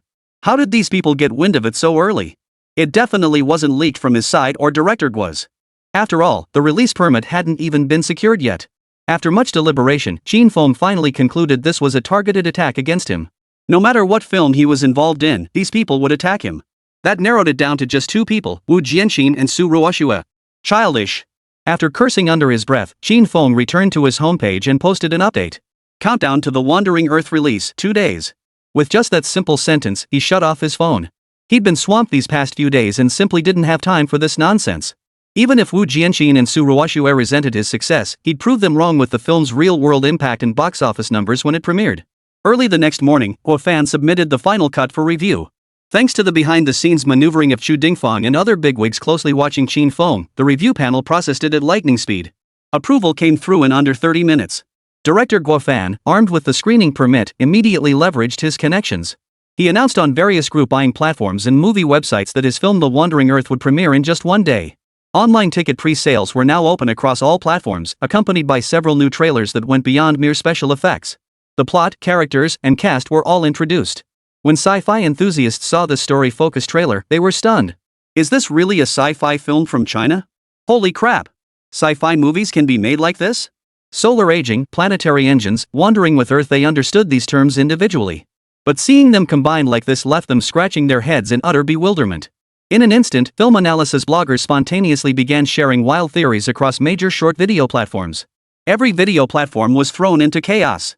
Director Guo Fan and his film The Wandering Earth were thrust into the spotlight, even drawing in people who rarely watched sci-fi movies. 3 main factors contributed to this outcome. First, the promotional trailer was masterfully edited, leaving audiences with immense suspense. Second, the impact generated by Qin Feng during this period, any move he made drew intense public scrutiny. Third, director Guo Fan's established filmography played a major role. A significant portion of the audience came specifically for his name. Damn it, what good is a well-made trailer if it doesn't translate to box office success? Wu Jianqin, who had seen the online buzz, was now sulking on the sofa. Chapter 69, The First Production Line. Su Ruoxue sat beside him, trying to calm Wu Jianqin. Jealousy consumed Wu Jianqin to the extreme. The goddess's first time wasn't with him. After finally winning her back, he'd taken her off to film a movie. Now her ex-boyfriend had immediately latched onto a powerful backer, and their promotional efforts couldn't even match his. His male pride was crushed. Instead of finding comfort in Su Ruoxue's soothing words, he violently slapped her hand away. He'd lost control again in front of Su Ruoxue. Jealousy had completely distorted his face. Su Ruoxue felt utterly wronged. For this man before her, she had already alienated Qin Feng completely. Now, as Qin Feng was about to soar to new heights, she was still suffering humiliation here. Memories flooded her mind, only to be swallowed back down as tears. What's there to be upset about? It was just a slap, after all. Just you wait, I'll be the one who succeeds in the end. Just you wait. That last line seemed directed at Su Ruoxue, yet it also felt like Wu Jianqin was hypnotizing himself. Only he knew the truth behind those words. Ding! Production line for standard issue exoskeleton armor completed. Production line has automatically transferred into the personal space. Qin Feng probed his consciousness into the personal space and discovered a complete production line lying on one side. This line stretched 150 meters long and 30 meters wide. It featured 6 feeding ports, limbs, torso, and head components entered from separate sections. Conveyor belts transported the parts to assembly points, where robotic arms completed the assembly process autonomously. Seeing the production line set up this way, Qin Feng's anxiety dissipated by more than half. Judging by this setup, the entire production line would only require 8 bionic robots, 1 for each feed port, with the remaining 2 patrolling to assist wherever problems arose. The factory construction and cable installation had been entrusted to Qin Feng, with completion scheduled within 5 days. Qin Feng could only store the production line in his personal storage space for now. As for explaining the matter, he decided against it. He trusted that, given their sharp minds, they would have already noticed the irregularities. Since they hadn't brought it up, there was no need for him to mention it either. A tacit understanding between both parties would suffice. If they ever couldn't hold back, confronting the issue then wouldn't be too late. Oh no, old Qin. People are going crazy online, blasting you. Just as Qin Feng was formulating his future plans, Yang Ding rushed over in a panic. She opened her phone, tapped on a video, and handed it to Qin Feng. Qin Feng took the phone and saw that the protagonists in the video were none other than Wu Jianqin and Su Ruoxue. The moment he saw them together, Qin Feng knew they weren't up to anything good. Sure enough, right from the start, Su Ruoxue was wailing pitifully. I've been working hard for this movie, the Supernatural Investigation Bureau. But the trauma Qin Feng inflicted on me has left me with a fear of intimacy. Just the thought of filming intimate scenes with the male lead terrifies me. These days I've been eating poorly and sleeping badly, living in constant fear. That's why I didn't perform well. Between the lines, she absolved herself entirely, shifting all blame onto Qin Feng. I've witnessed Ruoshua's dedication over the years. Have you ever seen the city at 4 or 5 in the morning? Every day at 4 or 5 in the morning, Ruoshua would rise, familiarize herself with that day's scenes, and diligently rehearse. If this part of the film doesn't turn out well, it's all Qin Feng's fault. He deeply hurt Ruoshua. The two of them sang in unison, implying that Su Ruoshua had worked incredibly hard, and it was all because of the psychological trauma Qin Feng had inflicted on her that led to the film not being shot well. Qin Feng kept scrolling through the footage, and this segment alone left him utterly baffled. Finally, beneath the second video, Qin Feng discovered the clue. The problem still lay with the promotional video for the Supernatural Investigation Bureau. Someone had commented directly below, accusing the film of being a wolf in sheep's clothing, claiming it used various prestigious titles as buffs but ultimately turned out to be just another romance flick. The actors' performances were all over the place, especially the female lead. Her acting was weak and overly dramatic. Numerous viewers had left negative reviews below. Seeing this, Qin Feng instantly understood the situation. With a second-rate director, second-rate actors, and third-rate special effects, this film had already collapsed before its release. The production team was desperately trying to salvage its reputation by playing the emotional card, courting the rural audience. As for other viewers, the director couldn't care less. They knew their own film inside out. Those people weren't their target audience anyway. On the contrary, the boxers with the ability to love were precisely the audience the director aimed to reach. Just shift the blame, spin a few inspirational tales, and those folks will buy into it. Do boxers even watch movies? Wrong. Wouldn't that be too mundane? They seek the inspirational narratives behind the films, craving that emotional resonance. Qin Feng couldn't begin to understand any of this. He opened his live streaming account. The comments section had already been flooded with attacks. Nearly every video was littered with dozens of comments hurling insults at Qin Feng. He couldn't be bothered to read them all. These would serve as evidence when he sued them later. He also downloaded and saved the video Yang Daying had just sent him. He had no time to deal with Wu Jianxin and Su Ruoshua right now. Once the production line was up and running smoothly, Qin Feng would pay them a visit, but this time, he'd bring his lawyer and a court summons along. After glancing at it for a moment, Qin Feng turned off his phone and stuffed it into his pants pocket. Yang Daying had already returned his phone the moment Qin Feng pulled out his own. Seriously, old Qin? You're just gonna put up with this? Aren't you going to sue them? Qin Feng looked at the agitated Yang Daying, patting his shoulder to calm him down. It's fine. We don't need to worry about them for now. Give it some time. Once I'm done with my current tasks, I'll have plenty of time to deal with them. Let's not act just yet. Let them and their allies jump around online for a while. Once I'm free, I'll follow the trail and round them all up. Seeing Qin Feng's confident demeanor, Yang Daying said no more. As he left, he told Qin Feng that if he needed anything, he could count on him. Qin Feng hadn't attended the 7th Special Operations Composite Brigade's grand competition. It was only afterward that Chu Dingfang handed him the list. At the same time, he took away the 8 exoskeleton suits Qin Feng had manufactured, intending to equip the top 8 finishers of the competition with them first. Qin Feng had no objections. Xiao Feng, haven't you been making exoskeleton armor these past 2 days? At this rate, will you even be able to deliver 1,000 exoskeleton suits to me in 2 months? By then, forget 1,000. I doubt you'll even be able to guarantee 240. Chapter 70, Movie Premiere Ceremony. Taking advantage of delivering the list, Chu Dingfang came to as usual. Delivering the list only required sending it via Qin Feng's internal communication phone. Even if things got really bad, he could have sent a clerk to deliver it. But no, he insisted on coming in person to remind Qin Feng. Rest assured, Grandpa Chu. We'll definitely deliver 1,000 exoskeleton suits on time. Chu Dingfang shook his head at this. I don't believe you. You haven't built a single exoskeleton armor in the past 2 days. Qin Feng watched Chu Dingfang shake his head, looking just like an old child. Infected by his grandfather's humor, Qin Feng couldn't help but laugh along. Grandpa Chu, haven't you heard the saying, sharpening the axe doesn't delay the woodcutting? As soon as your factory buildings and electrical wiring are ready, I can officially install the production line. Then, with sufficient raw materials, I can produce dozens of units for you in a single day. The formidable strength of Qin Feng's mechanical exoskeleton was plain for all to see. If they could truly produce dozens a day, then Great Xia could stand against the entire world. The fluidity and responsiveness are astonishing. The exoskeleton armor responds to the user's every thought, executing commands with seamless precision. If the dual pulse missiles could operate like this, the future would truly be promising. Knocking on the doors of the great powers at dawn. Hey, wake up! What are you doing sleeping on my land? Just imagining that scene is thrilling. Is all this true? Even after Qin Feng repeated it several times, upon hearing that absurd figure, Chu Dingfang couldn't help but ask again. Of course it's true, Grandpa Chu. We're just waiting for your factory to be completed. After receiving Qin Feng's reassurance once more, Chu Dingfang departed with satisfaction. Damn it, I'll order the construction crew to speed things up as soon as I get back. Thus, the construction crew worked in 3 shifts, laboring around the clock without rest. Director Guo Fan also took the crew to participate in various events. The entire camp was now left with only Qin Feng and the security detail Chu Dingfeng had left behind. The busy day passed quickly. The next day marked the official release of The Wandering Earth and the Supernatural Investigation Bureau. Wang Lei arrived early in the morning with the makeup and styling team. At noon today, the crew would hold the premiere ceremony in Jinghai City. Guo Fan specifically asked Wang Lei to pick up Qin Feng and bring him to the premiere. However, before the premiere, Guo Fan ordered Wang Lei to take Qin Feng to the makeup and styling team for a complete makeover. Though Qin Feng was handsome once the campus heartthrob of Jinghai Art Academy, his youthful innocence simply didn't fit the industry. When Wang Lei finally arrived at the camp, panting heavily, he found Qin Feng.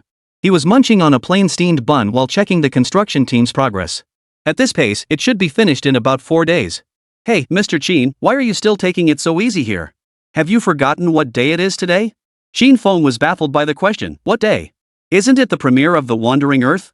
Did you come to give me movie tickets? The relentless work had made him forget that a premiere ceremony was required for the film's release. Oh my gosh, you remembered. At noon today, we all need to attend the premiere ceremony together. As a key contributor to the film's production, you absolutely must be there. Hearing this, Qin Feng rubbed his nose, finding it somewhat unbelievable. I need to attend too? I'm not the lead actor or the project lead. Wang Lei couldn't stand Qin Feng's nonchalant attitude any longer. He stepped forward, intending to shove Qin Feng straight into the car. Just as he took a small step forward, a series of sharp clicks echoed. Wang Lei looked down to find a row of bullet holes now gouged into the ground beneath his feet. Splattered fragments of dirt struck Wang Lei's calf, making him wince in pain. The soldier who fired was one of Chu Dingfeng's men left to protect Qin Feng. Before Chu Dingfeng had left, he had specifically instructed his men not to let anyone near Qin Feng, especially those involved in filmmaking. He believed these people were corrupting Qin Feng day by day. Empowered by Chu Dingfeng's authorization, the soldier had fired with decisive resolve. Hearing the gunshot, Su Mo and Lu Ruoshi rushed over. As Qin Feng's personal assistant and short video manager, they too wanted to know what had happened. As they ran over, they saw Wang Lei standing there, cold sweat beading on his forehead. After being warned, Wang Lei instantly calmed down. His eyes cleared, stripped of the feverish obsession with fame and fortune. Who is Qin Feng? He's the kind of man even a theater commander has to appease. For a mere visual effects artist like myself to try forcing him to come along, that's like lighting a lamp in the bathroom to find death. Mr. Qin, as a key creator of The Wandering Earth, your presence at the ceremony is mandatory. Director Guo Fan specifically emphasized this when I arrived. Qin Feng figured he'd been waiting for progress updates these past few days anyway. Since he had nothing better to do, he might as well head to the venue and take a look. Besides, his shock value was already at rock bottom. The premiere was the perfect chance to harvest some. After his video went live, while the view count kept climbing, the shock value he actually gained was pitifully low. Fundamentally, most people doubted Qin Feng's capabilities, believing he was merely leveraging his influential father to coerce director Guo. This trip would also be a chance to clear his name. Alright then, I'll accompany you to this premiere. With that, Qin Feng led his 2 secretaries toward the camp's main gate. Just as Wang Lei was fretting over Qin Feng bringing far too many people, the security detail immediately fell into step. They had vehicles waiting right at the camp entrance. With 32 people in total, plus Qin Feng and his 2 assistants, they prepared 9 vehicles. Qin Feng rode in the middle vehicle, with the others surrounding him front, back, left, and right. Wang Lei led the way in his vehicle ahead. Boss, bad news. The PR team from the Supernatural Investigation Bureau just posted a video dissing you. Lu Ruoshi delivered the warning to Qin Feng in a soft, seductive tone laced with mischief. She handed him the tablet as she spoke. Wearing black-rimmed glasses and a professional shirt, paired with a pencil skirt, black stockings, and high heels, Lu Ruoshi was now reclining in the back seat, her upper body pressed against Qin Feng. Her alluring posture was unmistakable, and she shot a provocative glance at Su Mo. These past few days, the 2 women had made Qin Feng their primary battleground, vying to prove who was superior. Qin Feng, now experienced, ignored Lu Ruoshi and took the tablet to examine it. All of us at the Supernatural Investigation Bureau, from directors and lead actors to extras, we came together out of passion. Behind the scenes, we worked tirelessly day and night to create something exceptional. Inspired by this positive spirit, I believe this film will deliver a satisfying result to our supportive audience. Unlike certain productions that flaunt the banner of domestic hard sci-fi while peddling connections everywhere, they even exploited Qin Feng, a self-taught scientist with an art school background, as a gimmick utterly shameless. Chapter 71, Luke Mize. After watching the video, Qin Feng essentially conveyed 2 points. First, I haven't been putting my all into making this film. Second, dragging the Wandering Earth crew down as a scapegoat. He was getting slammed for it, playing the sympathy card and finding a scapegoat. Qin Feng had nearly forgotten about Wu Jianxin's existence, but the guy insisted on reappearing. Wasn't this just asking for a beating? Xiao Lu, start the livestream. Qin Feng couldn't stand it, he demanded instant retribution. Ha? Boss, now? Lu Ruoxi hesitated. After all, they were currently aboard a military vehicle in the Southeast Theater of Operations. She worried the livestream might have negative repercussions. It's fine, start the livestream now. After reconfirming with Qin Feng, Lu Ruoxi launched the stream. Hello, everyone. I'm Shishi, Qin Feng's livestream assistant. Have you all missed me during this time? As Lu Ruoxi slipped into work mode, her face once again adorned with a professional smile. Awesome. It's got us, Shishi, the stream's finally live. Hey, you up there, take note, this is Qin Feng, Shishi. No amount of fawning will change that. Where's Qin Feng? We want to see Qin Feng. The audience's reaction caught Lu Ruoxi off guard. These netizens were actually more interested in Qin Feng than in her.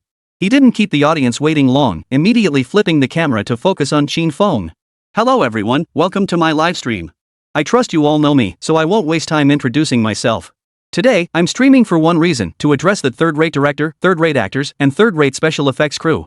The Supernatural Investigation Bureau, I'm talking about you. The moment Qin Feng spoke, the chat exploded with excitement. Holy crap, big news coming, sitting tight. Awesome, that's so Qin style. Damn, no holding back, just going straight for the attack. So bold, doesn't he fear getting banned? Ban my ass. Newbies probably don't know Qin's background.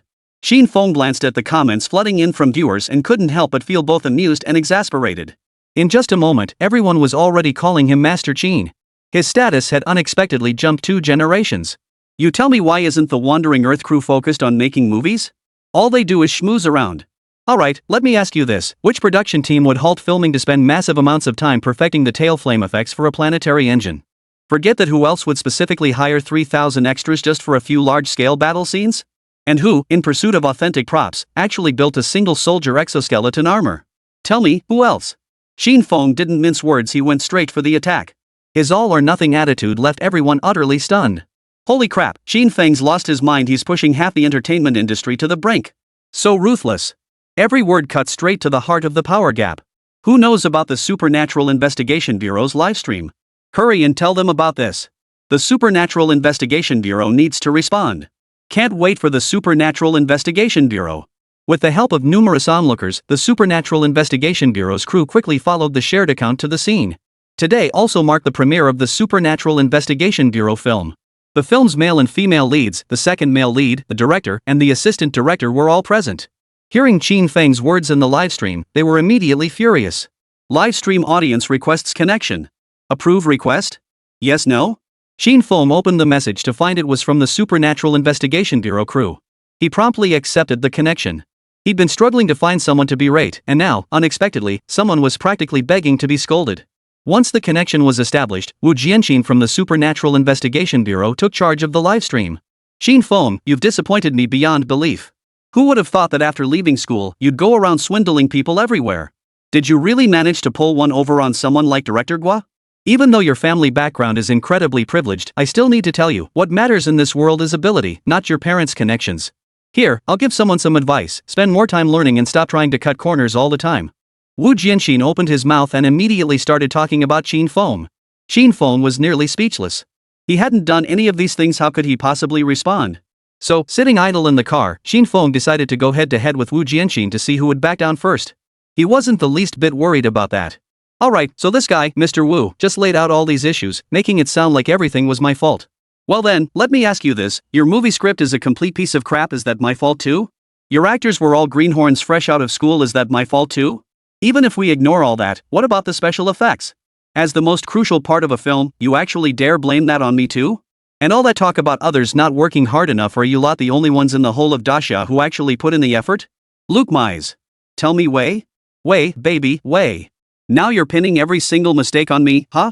So you blame me for spending less time in bed with Su Ruoxue too? Don't tell me you're lying there with her and thinking about me, the man? You two are truly disgusting. You get all the good stuff, but when things go wrong, it's all my fault. I'll be damned if I don't see what your final box office numbers are. After saying this, Qin Feng followed Wang Lei off the car. The stylist took Qin Feng straight to the mall, helping him try on one outfit after another. Lu Ruoxi, camera in tow, followed closely behind Qin Feng. Last to arrive was Su Mo, who as Qin Feng's personal secretary remained off camera. After nearly 2 hours of selection, the stylist finally helped Qin Feng choose an all-white suit. She had Qin Feng try it on to see if it fit. When Qin Feng emerged from the fitting room, everyone present including the viewers in the livestream was utterly stunned. Already the campus heartthrob, he looked even more dazzling and handsome in the new outfit. While he declined the makeup artist's offer to apply cosmetics, Qin Feng otherwise followed their suggestions. Female fans in the livestream chat nearly popped their eyes out of their sockets at the sight of Qin Feng. Wow, I never imagined Qin Feng could be this handsome. When it comes to looks alone, Qin Feng is the only one I recognize. Fine, you win. You're number 1. I'll happily settle for second place. The live chat was filled with all sorts of comments, each more varied than the last. Chapter 72, The Lackluster Premiere Ceremony. Some mischievous soul recorded Qin Feng's livestream where he confronted the Supernatural Investigation Bureau and uploaded it online. They titled it, Qin Feng Rips into Third-Rate Production Team Crying Over Sentimentalism. The eye-catching headline instantly drew a flood of traffic. Audiences, long tormented by all manner of cheesy romance films, flooded the comments section. Damn, that's so Qin Feng. I've been fed up with them for ages. These guys deserve a good scolding. They turn everything into a romance flick. For this alone, no matter how The Wandering Earth turns out, I'll be there to support it. The comments section was overwhelmingly one-sided. Several curious individuals shared the video with the production team of the Supernatural Investigation Bureau. Wu Jianxin, Su Ruoxue, Supernatural Investigation Bureau PR Distribution Director. The production team, who were in the middle of a live stream, beamed with delight at the sudden influx of viewers, their faces lighting up with bright smiles. User XXX entered the livestream. User Zox entered the livestream. The livestream's audience surged from a sparse few hundred to tens of thousands in an instant. Welcome to our new viewers. Thank you for your support of the Supernatural Investigation Bureau. I am. Before he could finish speaking, he saw a sea of identical messages flooding the chat below the stream. Director Wu Jianba immediately sensed something was wrong upon seeing the agreement. But with the live stream underway, he couldn't investigate what had happened. Wu Jianxin and Su Ruoxue were today's main stars. His family had invested heavily in the production team specifically to propel him to stardom, with Su Ruoxue merely as an added bonus. In the live chat, they saw numerous messages from viewers. Many of these were directly addressed to him and Su Ruoxue. The viewers remained silent, only persistently. Thank you all for your support, but could everyone please pause for a moment? Wu Jianxin, seeing the enthusiastic audience in the livestream, assumed they'd been moved by the videos he'd previously shared and had come specifically to support him. He'd have to give that fairy team a bonus. The results were truly immediate. He had no idea where Su Ruoxue had found this team, but they were all talented, with such pleasant voices. He shot Su Ruoxue a look that said, I trust you to handle this. Su Ruoxue caught Wu Jianxin's gaze and returned it with a look full of affection. The cameraman captured this moment, giving it a big close-up. Director Wu Jianba seized on this moment, recognizing it as a promotional highlight worth capitalizing on. He immediately introduced their love story to the live stream audience. Dear viewers, it said our leading man and woman were already a couple back in their school days. Now they're playing the leads in this film. How enviable is that? Shall we hear their love story? As the camera zoomed in for a close-up of their faces, Su Ruoxue instantly displayed the coy shyness of a young woman. She placed her hands on her skirt, turned her face away, and faced the camera sideways, feigning embarrassment. Meanwhile, Wu Jianxin beams with happiness, gazing at Su Ruoxue with an adoring stare. They said nothing, yet it felt as though they had said everything. Anyone unaware of their story would have praised this scene. But in the livestream chat, aside from the initial few hundred unaware viewers, everyone else knew the full story. Ha! What a pair of scumbag woman and sleazy man, putting on this show of deep affection. Those who didn't know were fooled by you too. Putting on a show like this, no wonder you're actors. HPV test results. Has Wu Xiao been to the hospital for a checkup lately? How's your brother doing? The members of the Supernatural Investigation Bureau hadn't even had a moment to celebrate before the comments below left them speechless. They'd expected support, but instead got a showstopper. The production crew exchanged nervous glances, unsure how to respond.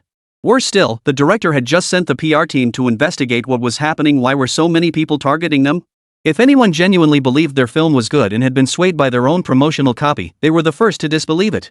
They knew their own limitations all too well. They were just second-rate directors and promoters. Their goal with this film was clear: make a quick buck by riding the last wave of the fairy's popularity. They never imagined they'd get lucky and catch the eye of Wu Jianxin and Su Ruoxue. Su Ruoxue, a seasoned veteran who'd been lurking on major websites for years, was the godmother. She and Wu Jianxin put their heads together and found Wu Jianba, who made money by filming content to please the veteran matrons. They accessed the back end of the live streaming account. They clicked into the video viewers had sent them. Just glancing at the title, they knew they were in deep trouble. Watching the content and reading the comments left by viewers sent their world spinning. Especially when they saw the view count had already reached tens of millions. Damn it, their careers suddenly seemed bleak and hopeless. After witnessing Wu Jianxin and Su Ruoshue's behavior in the livestream, they couldn't help but curse under their breath. Although the Wu family had offered them a fortune enough to live lavishly for the rest of their lives, who would ever turn down more money? So the two of them gritted their teeth and returned to the livestream. If you're going to put on a show, you might as well go all the way. Who cares? If the movie could still be salvaged, they might get a cut of the profits.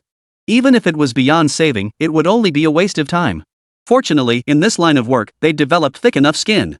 Worst case, they could always head back to Tianfu. Wu Jianba, sporting a full beard, clad in pink leather pants and a suit vest, gazed tenderly at the delicate-featured young man before him. Time had left few marks on his face. Though 27, he still looked barely over 20. He returned the gaze with equal tenderness. Brother Bo, no matter what happens, I'll always be by your side. Wu Jianba gave his head a firm pat, offering the affectionate response it deserved. When they returned to the livestream, the entire scene had descended into complete chaos. Wu Jianxin had actually started trading insults with the livestream audience. The reason? The viewers were bringing up Su Ruoshue's medical report. Su Ruoshue watched Wu Jianxin's frenzied performance. While she kept trying to mediate, urging both sides to calm down, she was inwardly cursing Wu Jianxin as an idiot. Stop arguing. Please, just stop arguing. Everyone, please calm down. My Jianxin just cares too much. Don't be angry with him. If you must blame someone, blame me instead. After hearing the words about T energy in the first infusion, Wu Jianxin was deeply moved. He became even more protective of Su Ruoshue. Chapter 73, Guo Fan at the end of his rope. Just as the situation threatened to escalate further, the livestream feed suddenly went black. Ha! The stream got shut down. Serves them right. Guys, we won. I've been fed up with these jerks for ages. Good riddance. Everyone, give those little hands a shake and report the stream. The chat was thrilled to see the stream get shut down. Meanwhile, at the Wu residence, Wu Jianxin's older brother, Wu Jianhao, was livid. That idiot Wu Jianxin had thrown away a winning hand. He'd invested so much effort in promoting him, hoping he could carve out a future in the entertainment industry. Then, when the time came, brothers would fight side by side, and together they could secure a substantial share of the entertainment industry in Great Xia. Only then, with greater influence, could they secure a larger share of the pie. This investment in a second-rate director was merely to get Wu Jianxin some exposure. Just get his face out there. As for the rest, we'd cultivate him slowly later.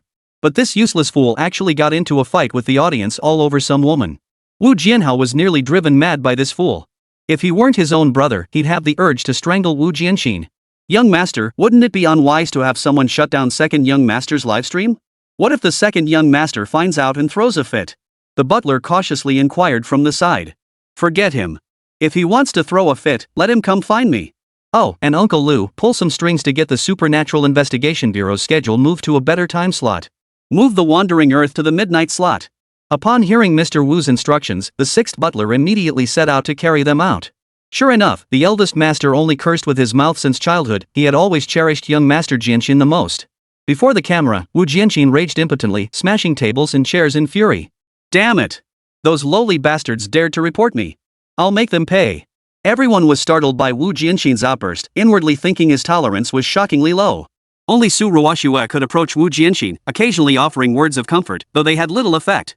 A man who'd lost face in front of his beloved was not easily soothed. Just then, Wu Jianxin's phone rang.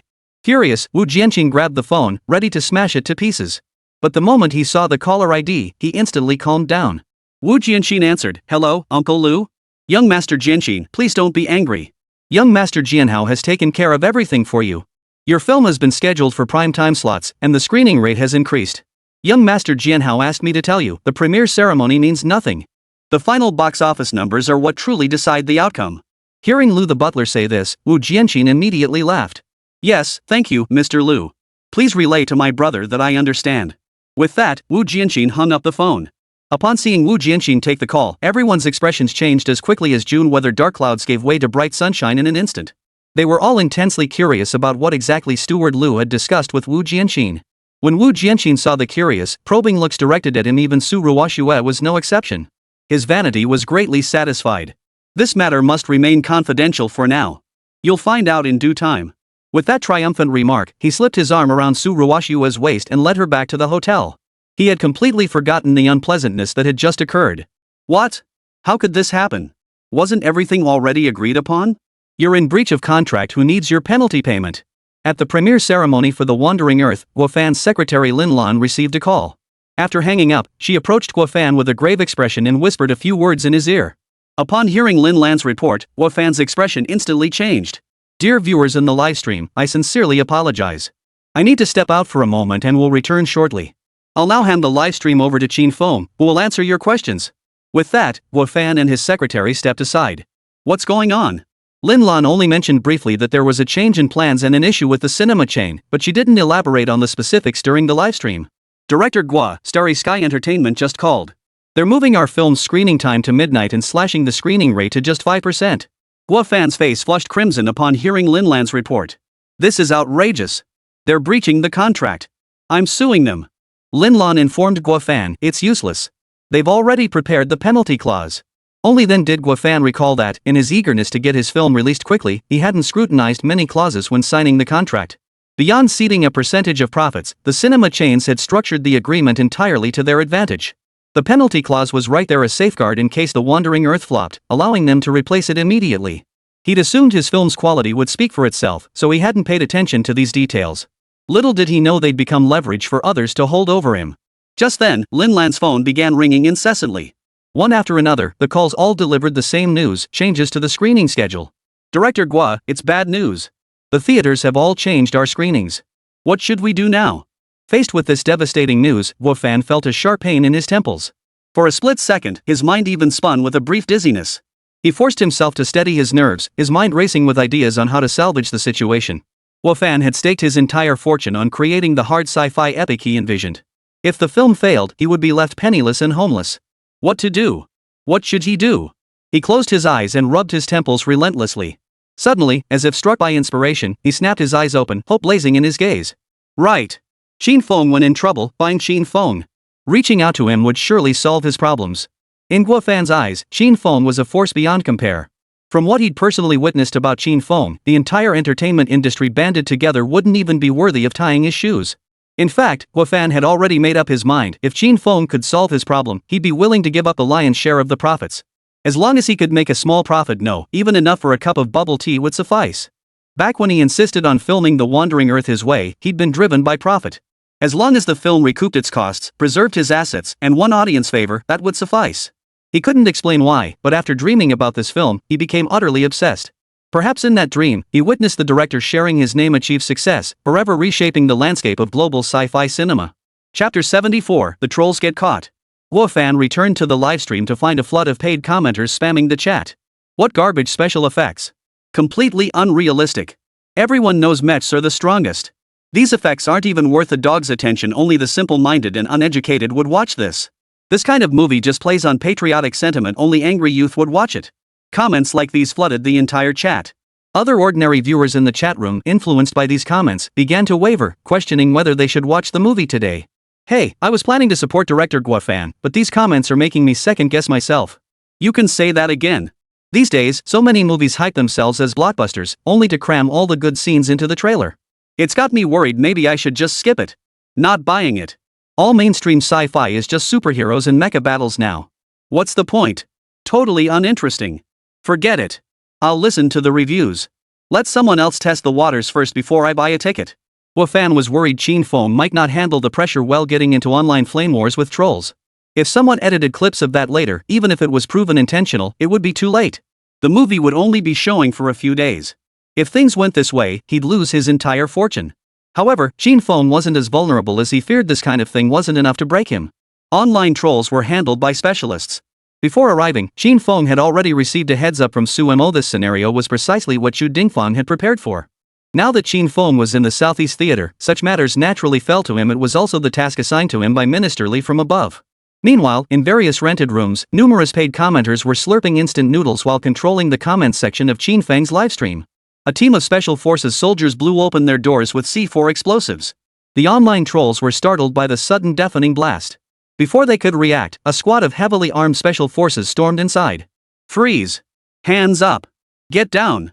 The commandos pressed their gun barrels directly against the operatives' foreheads. Some unlucky ones had the barrels shoved into their mouths. These were the stubborn ones. Special measures were required for them. Simultaneously, as the commandos issued their surrender ultimatum, their voices were picked up by monitoring equipment. The still active phones automatically converted the audio into text comments and posted them to Qin Feng's livestream. In an instant, the entire chat was flooded with the three phrases, freeze, hands up, and get down. Qin Feng's face broke into a smile upon seeing these words. He knew that Chu Dingfang's operatives had succeeded, they had completed their mission. These trolls were lurking in every corner of the Great Xia Empire. Chu Dingfang alone couldn't have pulled this off. Commanders from other war zones had coordinated their efforts, making this arrest operation run so smoothly. When the Special Forces members realized their spoken words were automatically converted into chat streams, their playful spirits were ignited. Qin Feng, you rock. The Wandering Earth is a smash hit. These phrases all transformed into bullet comments, instantly drowning out the previous flood of paid comments. The viewers in the livestream, who had been misled, suddenly saw the Water Army's comments shift direction. Were instantly baffled. What's going on? Just now you were saying it's terrible and telling us not to buy it, but now you're the one saying The Wandering Earth is a huge hit? Turns out you were just messing with us. At that moment, even the slowest to catch on realized the paid commenters were manipulating the narrative. As the trolls were apprehended, their equipment was seized and used as evidence. The livestream's viewership plummeted instantly from hundreds of thousands to mere tens of thousands. Apologies to everyone watching right now. Those paid commenters were incredibly annoying, but they've all been apprehended. You can now enjoy the stream without any interference. Hearing Qin Feng's explanation and recalling the earlier chat spams, the audience finally realized he might actually be telling the truth. Holy, Qin Feng must have some serious connections. Having good parents really does make all the difference. That was the only thought on everyone's mind at that moment. With the trolls apprehended, the manipulated netizens instantly erupted in fury. How dare they hire trolls to manipulate us? What a joke! How could we possibly fall for such a trick? You're insulting our intelligence. The mere thought of it left their homes in stunned silence. Damn, Capital is so disgusting, always playing us like this. Surprisingly, their thoughts converged in unison. Fine, you want to play us? Your goal is to stop us from watching The Wandering Earth? Well, we'll make sure to watch it. A single ticket? Who can't afford that? Let's just consider it supporting director Guo. Audiences who'd just been misled by paid trolls were seething with pent-up anger. They were waiting for the livestream to end and the showtimes to go live, then they'd rush to grab a ticket to see what all the fuss was about. Some outraged Mandarin-speaking viewers even contacted friends and family, planning to head to theaters together to vent their frustration. Guo Fan breathed a sigh of relief upon seeing the trolls dealt with. He strode quickly to Qin Feng's side. He whispered a few words in his ear, then prepared to temporarily hand over the livestream to his secretary Lin Lan and Wang Lei. But to his surprise, Lin Moyang showed no reaction upon hearing his words. Instead, he smiled at Guo Fan and said, "It's no big deal, Director Guo. Don't worry too much. Market issues should be resolved by the market itself, others shouldn't interfere. Besides, don't you have faith in our film?" 3 sentences that sent chills down Guo Fan's spine. In his mind, he screamed, "Qin Feng, you bastard. Holy crap, can you even say that? Could he even say that in a live stream?" His heart plummeted to rock bottom, the good mood from catching the paid commenters completely wiped out. After hearing Qin Feng's words, the audience fell silent. One by one, they grabbed small stools and sat down in front of the livestream, ready to watch the drama unfold. "What's going on, Qin-san? Could you explain?" "Same here, Mr. Qin. What kind of cryptic game are you playing? Speaking of which, today is actually the premiere of The Wandering Earth. Wonder what the exact screening times will be?" The livestream audience was buzzing with curiosity over Qin Feng's cryptic remarks. Guo Fan, watching from the sidelines, was deeply worried. He feared that his livestream might have leaked industry secrets, risking a collective ban that would render all his years of effort meaningless. "Qin Feng, buddy, maybe we should discuss this privately? Isn't it a bit risky to say this in the livestream?" Chapter 75, Tearing Off the Fig Leaf. Unlike Guo Fan, Qin Feng, who had attracted the attention of so many bigwigs, wasn't afraid of some low-level film industry. What kind of people used to control this industry? Instead of doing any good, they were all bent on fawning over foreign cultures, spouting nonsense about how the moon is rounder abroad. Say one good thing about Great Xia, and those lapdogs would label you a disgruntled youth, uneducated, misled, or a slave to servility. Qin Feng had long been fed up with this. If anyone deserved the label of servility, shouldn't it be these remote-controlled sheepdogs? Daxia fought with the blood of 2 or 3 generations, yet it couldn't awaken a shred of fighting spirit in them. Their bones remain as soft as ever. Today, Qin Feng would tear off their fig leaves, exposing them directly to public scrutiny. Director Guo, what is there to hide? Let's seize this chance to set the record straight and rip off their shrouds. Guo Fan looked at Qin Feng before him, his resolve unshakable. Knowing no words could sway him, he simply let it be. After all, with his powerful backing, Guo Fan didn't believe anyone could bully him. Whatever you decide is fine. After pondering for a moment, Guo Fan decided to hand over the livestream to Qin Feng, letting him take the reins. Dear viewers in the livestream, I'm sure you're all curious about what Director Guo just told me, right? Well, it's this, our film The Wandering Earth is being targeted. They've pushed our showtimes to the late night slots, and even slashed our screen allocation ratio to a mere 5%. They're willing to breach contracts just to sabotage our film. The forces behind this are enormous. But I, Qin Feng, tell you, I'm not afraid. I won't stand for this unfair treatment. As Qin Feng's words fell, the audience collectively held their breath for him. They'd heard bits about the film industry's situation in the news, but never imagined it could be this severe. At the same time, they felt a chill run down their spines for Qin Feng. They hadn't anticipated Qin Feng being this unyielding. Others usually just swallow their anger and endure. They could already foresee that Qin Feng wouldn't last long on this path. Even with his step-parents' connections and influence, they couldn't possibly stand up to the entire film industry. Too many powerful figures were involved. Precisely because of this, they found themselves deeply admiring Qin Feng. Regardless of what he had said or done in the past, someone who dared to speak the truth was bound to be admired. Their voices might seem insignificant individually, but combined, they formed a force not to be underestimated. When this force grew strong enough, it could shake the heavens and move the earth. Qin Feng, we stand with you. The film industry needs truth-tellers like you. Qin Feng, regardless of whether your past matters are true or false, I'll stand behind you from now on. Qin Feng, no need for words, I've switched sides. From hater to fan. Once the screening schedule is out, I'm buying a ticket to support you. Same here. 1. 10,086. The audience's enthusiasm far exceeded Guo Fan's expectations. He had nearly given up, but Qin Feng's revelation of the truth had miraculously revived the film. How dare he? Qin Feng is utterly audacious. How could he possibly? Old Lu, calm down first. That Qin Feng is just a greenhorn who doesn't know his place. In a bit, we'll all boycott the Wandering Earth. Exactly. Since he breached the contract, let's be thorough, we should all unite to blacklist him. Fine, I'm in. It's just a shame for Guo Fan that poor kid's getting dragged down with him. He deserves it. Doesn't understand the bigger picture, thinks his talent gives him free rein? Ha! After 3 hearty laughs, everyone instructed their secretaries to notify their respective cinema chains to halt screenings of The Wandering Earth. But their triumph was short-lived. Soon, their secretaries rushed back with urgent reports. What? A warning from the Market Regulation Bureau? We can't disrupt normal market order?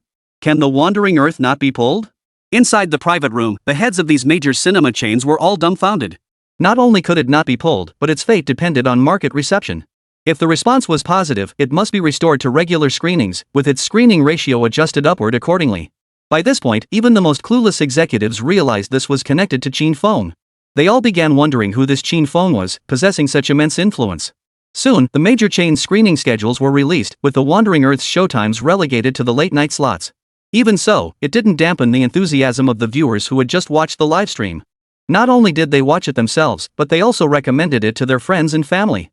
On opening day alone, it raked in 1.8 billion dasha currency at the box office. In contrast, the Bureau of Supernatural Investigations started strong but quickly faltered. By its 3rd day, it struggled to even reach 300,000 yuan in box office, but that's another story. At a cinema in Jinghai City, Guo Fan and the rest of the directorial team, along with Qin Feng, sat in the front row of a screening room with Su Mo and Lu Ruoxi.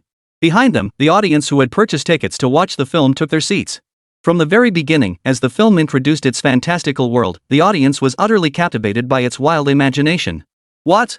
The sun is rapidly aging? It will devour Earth within a century? This opening triple whammy of questions shattered the audience's preconceptions about sci-fi films. They'd never encountered such hard sci-fi before. Past films featured alien invasions, interstellar wars, or mechs battling monsters. Later, the appearance of the space elevator, a concept most had seen in promotional videos, still delivered a profoundly moving impact on the big screen. They had to admit this concept was utterly unprecedented in sci-fi cinema. Then came the launch of the Wandering Earth project, astronauts volunteering for sacrifice, nuclear explosions on the moon, planetary engines igniting, and lunar debris bombarding Earth. All of this delivered such overwhelming impact that viewers were left with one thought: so this is how sci-fi can be done. After the film ended, movie critics and bloggers pulled all-nighters. They raced to produce related videos and upload them online. In this line of work, speed is everything. Posting a moment earlier means one more bite to eat. Ding! Congratulations, host! You have obtained shock value 111. Ding! Congratulations, host! As the film's popularity soared, Qin Feng's depleted shock points began to replenish. Since it was the first day of screening, he only gained 350,000 shock points, but there was still time ahead. Judging by the box office performance of The Wandering Earth in his previous life, a conservative estimate suggested that the theater circuit alone would yield over 5 million shock points. Not to mention the promotional boost from film critics and science popularization bloggers.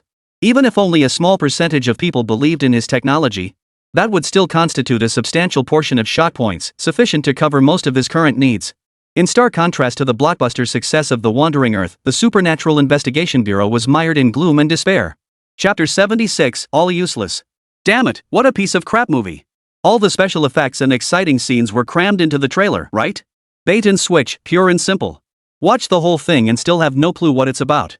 Does this director even know how to film? They're literally grinding our IQs into the dirt. These words came back like boomerangs, hitting those very people who had once railed against The Wandering Earth with such fervor.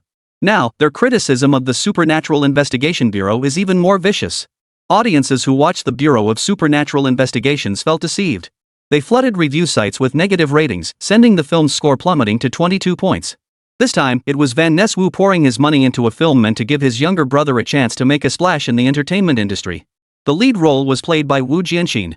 Originally, they planned to cast a popular actress and a young heartthrob as the female lead and supporting roles. Unexpectedly, Woo Jianxin let his infatuation cloud his judgment, insisting on casting Su Ruoxue as the female lead and her male best friend as the second male lead. This decision led to the film's overwhelmingly negative reception. Had those buzzworthy young stars been cast, their fan bases would never have tolerated such choices. Useless.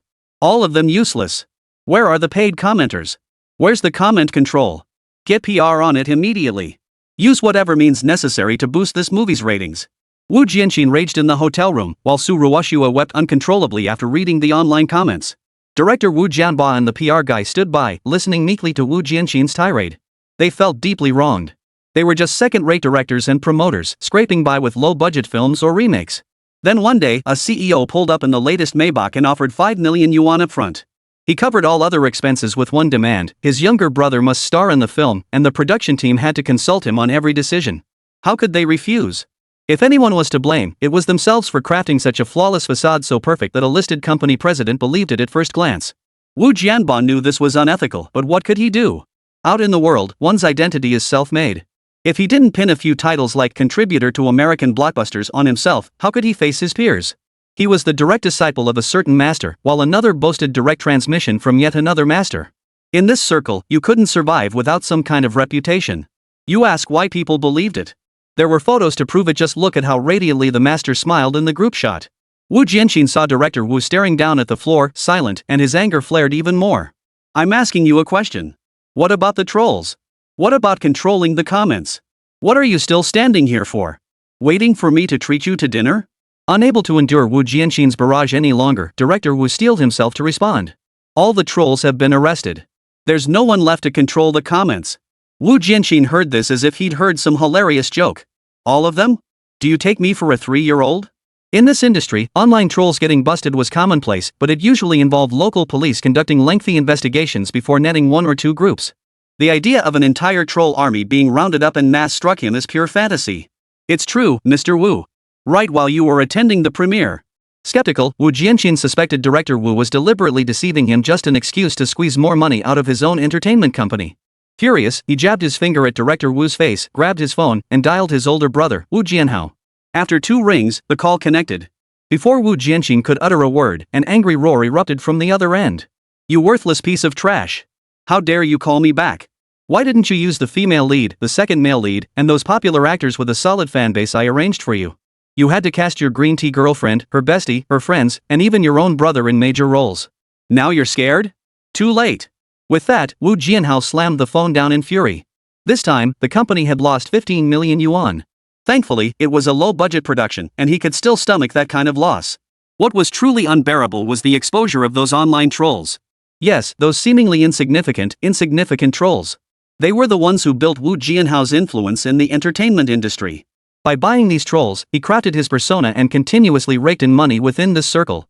He'd take any money he could get his hands on, even funds from the U.S. Agency for International Development.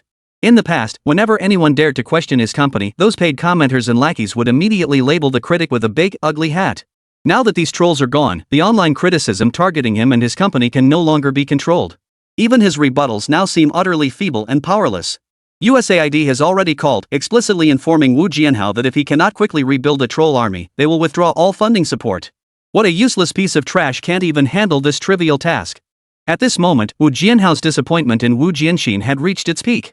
Issue the order, halt all assistance for the movie The Supernatural Investigation Bureau. Yes, Mr. Wu. After issuing this order, Wu Jianhao massaged his temples, then lay back on the office sofa, closing his eyes to rest. His secretary, upon receiving the directive, personally delivered the notice to each department. On Wu Jianxin's side, after being reprimanded by his older brother, a vague sense of foreboding began to take root in his heart. Perhaps Director Wu was telling the truth. No, impossible, it defied logic. Could the Great Xia Empire really have arrested all the online trolls just because they were pushing the narrative for the Wandering Earth? The very thought seemed absurd. Enough. Your presence annoys me. Get out. Don't disturb my rest. After receiving Wu Jianxin's orders, Mr. Wu and the publicity team left immediately. They bought high-speed rail tickets, arm in arm, and fled overnight. Wu Jianxin sank into the oversized bathtub of his suite, a towel draped around his body, his face etched with exhaustion. Su Ruoxue massaged his shoulders from behind to help him relax. Brother Jianxin, how's it going? Is there any hope left for our movie? I hate seeing you so exhausted, but this is our first film together. It holds great sentimental value, I don't want to see it fail. It's like our own child. Upon hearing these passionate words, Wu Jianxin instantly felt energized, his heart brimming with fighting spirit. He grasped Su Ruoxue's hand and spoke to her with deep affection. Rest assured, Ruoxue. This is my child too. I won't give up on it. Chapter 77, What Temptation? With that, Wu Jianxin pulled Su Ruoxue into the bathtub, intending to release his desires in the water. Just then, the resort's butler, after knocking 3 times, swiped his card and entered the room. Behind the butler followed several intimidating security guards. You've ruined my mood, you bastards. I'll kill you all, get the hell out. A hotel butler and a few security guards, you're worse than dogs. You think I won't call your boss and have him fire you all? His mood abruptly ruined, Wu Jianxin was furious. He pointed at the butler and unleashed a torrent of curses. So Ruoxue, soaked to the bone, her figure faintly visible beneath her wet clothes, adopted a coy, bashful expression as she hid in Wu Jianxin's embrace, weeping bitterly. Her tears only deepened Wu Jianxin's heartache and his rage. Hey, still think you're the young master of the Wu family? Guys, today we'll show this young master Wu how we, the scum of the earth, deal with him. With that, several security guards approached Wu Jianxin with savage grins, their eyes openly appraising him and Su Ruoxue with undisguised malice. What are you doing? What are you doing? Do you know who I am? If you lay a finger on me, I'll have my brother Wu Jianhao cripple you all. Unfortunately, his words had little effect. On the contrary, they only seemed to excite the security guards further. They grabbed Wu Jianxin by his limbs and hauled him out of the bathtub. At that moment, Su Ruoxue was truly terrified. She didn't know what was happening, but she knew it couldn't be good. Their attitude toward Wu Jianxin made that abundantly clear. Miss, please step out on your own. Oh, okay. Su Ruoxue scrambled out of the bathtub, found her phone, and frantically opened the news app. She needed to know what was happening. After all, with the Wu Jianxin family's influence, it was impossible for anyone to do this to him, let alone a few mere security guards. Wu Jianxin was dumped directly at the resort hotel's entrance. As a woman, Su Ruoxue received preferential treatment. She was nearly escorted out the front gate. On the way, she finally caught a glimpse of clues on the headlines. Shocking. Star Glory Entertainment's second young master Wu Jianxin embezzled company funds to hire a second-rate director for the Supernatural Investigation Bureau. Shocking. Wu Jianxin hired online trolls to maliciously attack the Wandering Earth production team. Shocking. During his university years, Wu Jianxin stole another's love and falsely accused his classmate. Shocking. Headline after headline, each marked with shocking, all revolved around Wu Jianxin. What others desperately sought to dominate the front-page headlines, Wu Jianxin now single-handedly monopolized a first in history, utterly unprecedented. How dare you treat me this way? Just you wait, this young master won't let this slide. When I return, I'll break every one of your legs. The hotel manager and security guards paid no heed to his threats, instead mocking Wu Jianxin relentlessly. We're being generous by not making you pay for the room. Break our legs? Like you have the strength to do that? With that, the hotel manager led the security guards back inside the resort. Even now, Wu Jianxin still didn't understand what was happening. The impact of being thrown to the ground had injured his waist, leaving him unable to stand on his own. He needed someone to help him up. Wu Jianxin reached out to Su Ruoxue. Ruoxue, help me up. Su Ruoxue ignored his plea, taking a tactical step back. From the way the security guards had treated Wu Jianxin, Su Ruoxue could tell they held no fear for him or his family. Comparing the scene before her with the online reports, in an instant, Su Ruoxue understood the situation. Wu Jianxin had clearly been abandoned by his own family. They intended to sever ties with him, pinning all blame squarely on his shoulders. She knew the succession battle had always been ruthless. His older brother, Wu Jianhao, was no pushover either. Seeing that Wu Jianxin was beyond redemption, they chose to destroy him outright, preventing him from becoming a stumbling block to their own inheritance of the family business. Still reeling, Wu Jianxin felt his heart finally ache when Su Ruoxue took a step back. He stared blankly at Su Ruoxue, watching her retreat further and further away. The hope that had clung to his heart finally died. Tears of sorrow slid from his eyes, but what did any of this matter to Su Ruoxue? All she cared about was fame and fortune. She'd follow whoever had the money. Online comments kept refreshing non-stop. Shocking. The Wandering Earth is this explosive? I owe you an apology. Never imagined that in the face of apocalyptic crisis, our great Xia people would have such talent driving the Blue Star to safety. Just came over from the Supernatural Investigation Bureau next door. This is practically an eyesore. Heard the Wandering Earth is great, so I'm buying a ticket to cleanse my vision. Su Ruoxue casually browsed through the movie reviews for the Wandering Earth. Almost every single one was glowing. So satisfying. This is what unlocking the tech tree should look like. She kept scrolling, and the praise never stopped. Now that Wu Jianxin was effectively finished, she had to start planning for her own future. Qin Feng seemed like a decent option. If she returned to his side now, she'd share in all his current achievements. Moreover, this was Qin Feng's first film. If she handled this situation well, Su Ruoxue was confident that with her skills, she could secure a leading role in his future projects. Her mind was filled with these rosy fantasies, completely forgetting how she had treated Qin Feng in the past. Wu Jianxin watched every shift in Su Ruoxue's expression, his heart aching so deeply it felt like he couldn't breathe. Under these circumstances, a sudden downpour would have been most fitting. Rumble, rumble. As if sensing the sorrowful atmosphere, muffled thunder boomed from the sky. June skies were notoriously fickle. Within moments, torrential rain poured down from above. The icy rain stung her face. No one paid attention to Wu Jianxin lying on the ground. Su Ruoxue took shelter under the eaves of a corner building. She scoured every video on Qin Feng's live stream account. Finally, through her relentless effort, she pinpointed his current residence based on footage from his short videos. She hailed a ride-hailing car and waited in the pouring rain. Su Ruoxue's mood didn't sour at all from getting soaked. Instead, she felt deeply grateful for the rain. She caught her drenched reflection in the tiled wall and felt quite satisfied. She was certain that any man who saw her in this state, half hidden and half revealed, would lose all restraint. Chapter 78, Your girlfriend's been taken. Sorry, ma'am, you're not a resident here. You can't enter. At the entrance to Qin Feng's gated community, a security guard, actually a disguised member of the security department, blocked the soaking wet Su Ruoxue. How dare you stop me? What gives you the right to stop me? I'm Qin Feng's girlfriend. The security officer seemed to ignore Su Ruoxue's words, taking a step forward to block her outside the gates. AXE's orders were clear: eliminate all suspicious targets to ensure Qin Feng's safety. The guard wouldn't just let someone in based on a few words. So what if she's Qin Feng's girlfriend? I'm his brother. Get out of my way. I need to see Qin Feng. Move aside, damn it. You think I won't film this and post it online? Let netizens see how the security guards in this complex bully me, the mistress of this house. Hey, you know what? When it comes to shamelessness, no one can hold a candle to Su Ruoxue. She immediately reached out and started slapping the guard repeatedly while shouting. Folks, can you believe it? The security guards won't let me in. Everyone, remember this place, Tianlan Lakeview. This property management is bullying me, the homeowner. The guard dog actually bit its owner. The security guard watched, his patience wearing thin. A young soldier full of vigor, who had already dedicated himself to the nation. When had he ever been spoken to like this? As Su Ruoxue's words grew increasingly outrageous, a stranger daring to film a restricted area while spewing profanities, he knew his moment had come.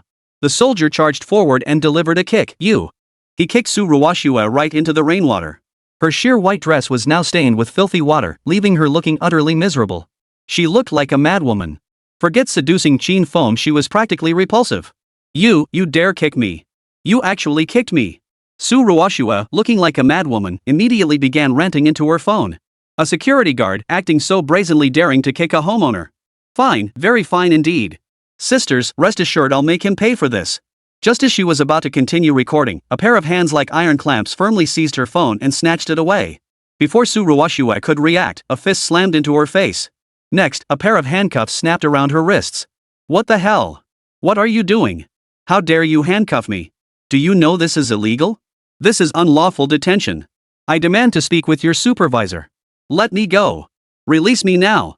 Seeing herself restrained, Su Ruoxue tried to reason with them. The soldier paid her no mind. Ha! When I tried to reason with you, you threw a fit. Now that I'm taking action, you want to talk sense? Who do you think you are? The soldier said nothing, merely locking her inside the guard booth. He then reported the situation to his superior via a portable communication device. Soon, someone would come to take her in for questioning. Shortly after, the officer in charge of tonight's patrol arrived at the guard post with 2 female security soldiers. After briefly reviewing the situation with the sentry, he ordered the 2 female soldiers to escort Su Ruoxue to the interrogation room. Name, age, occupation. Inside the interrogation room, the two female soldiers questioned Su Ruoxue with stern expressions. This is illegal. Let me go, or you'll all end up in jail. Upon hearing Su Ruoxue's words, the female guards responded with a cold, dismissive sneer. It seems you haven't grasped the gravity of the situation. Do you know where you are? This is a state-level classified facility. Taking out your phone and filming freely at the entrance violates the Great Xia State Secrets Act. Confess now, and you might still get lenient treatment. After explaining, the two female soldiers expected Su Ruoxue to cooperate. Instead, she burst into laughter. Ha ha ha. A state-level classified facility? What a convincing act. Where's Qin Feng? Hurry and call Qin Feng out. Tell him I know I was wrong and ask him to stop being angry. As long as he comes out and takes me away, I'll agree to marry him. Please, I beg you go tell him. Qin Feng, who had just finished watching a movie, celebrated briefly with Guo Fan and the others before returning to the villa. Not long after, a call from the security department came through to Sumo's phone. Having worn high heels all day, Sumo had just slipped into her slippers when she saw the caller ID, security department. She stepped out into the courtyard and answered the call. Hello, this is Sumo. What's the matter? What? Qin Feng's girlfriend filmed the classified facility and refuses to admit guilt? Alright, I got it. I'll be right there. After hanging up, Sumo approached Qin Feng, who was still awake. Mr. Qin, I just got a call from security saying they've arrested your girlfriend. Qin Feng froze. Girlfriend? Where would he have a girlfriend? He hadn't dated anyone since breaking up with Su Ruoxue. Girlfriend? Yes. According to the security personnel, her name is Su Ruoxue. Su Ruoxue? He never expected it to be her. Qin Feng never would have imagined that the girlfriend the security department mentioned was actually Su Ruoxue. Wasn't she with Wu Jianqin? Why would she come looking for him, only to get caught by security? Why her?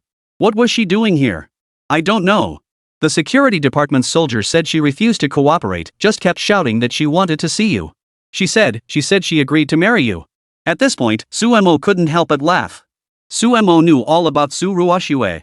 Back when Luo Zhonghua had sent her to be Qin Feng's secretary, she'd thoroughly investigated every detail of his past. Oh, what a mess. Let's go see her.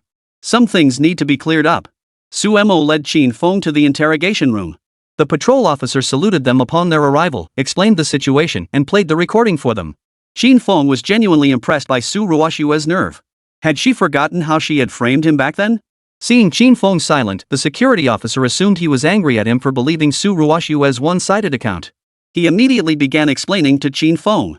Mr. Qin, the situation is this: Ms. Su Ruoxue refused to cooperate with our investigation.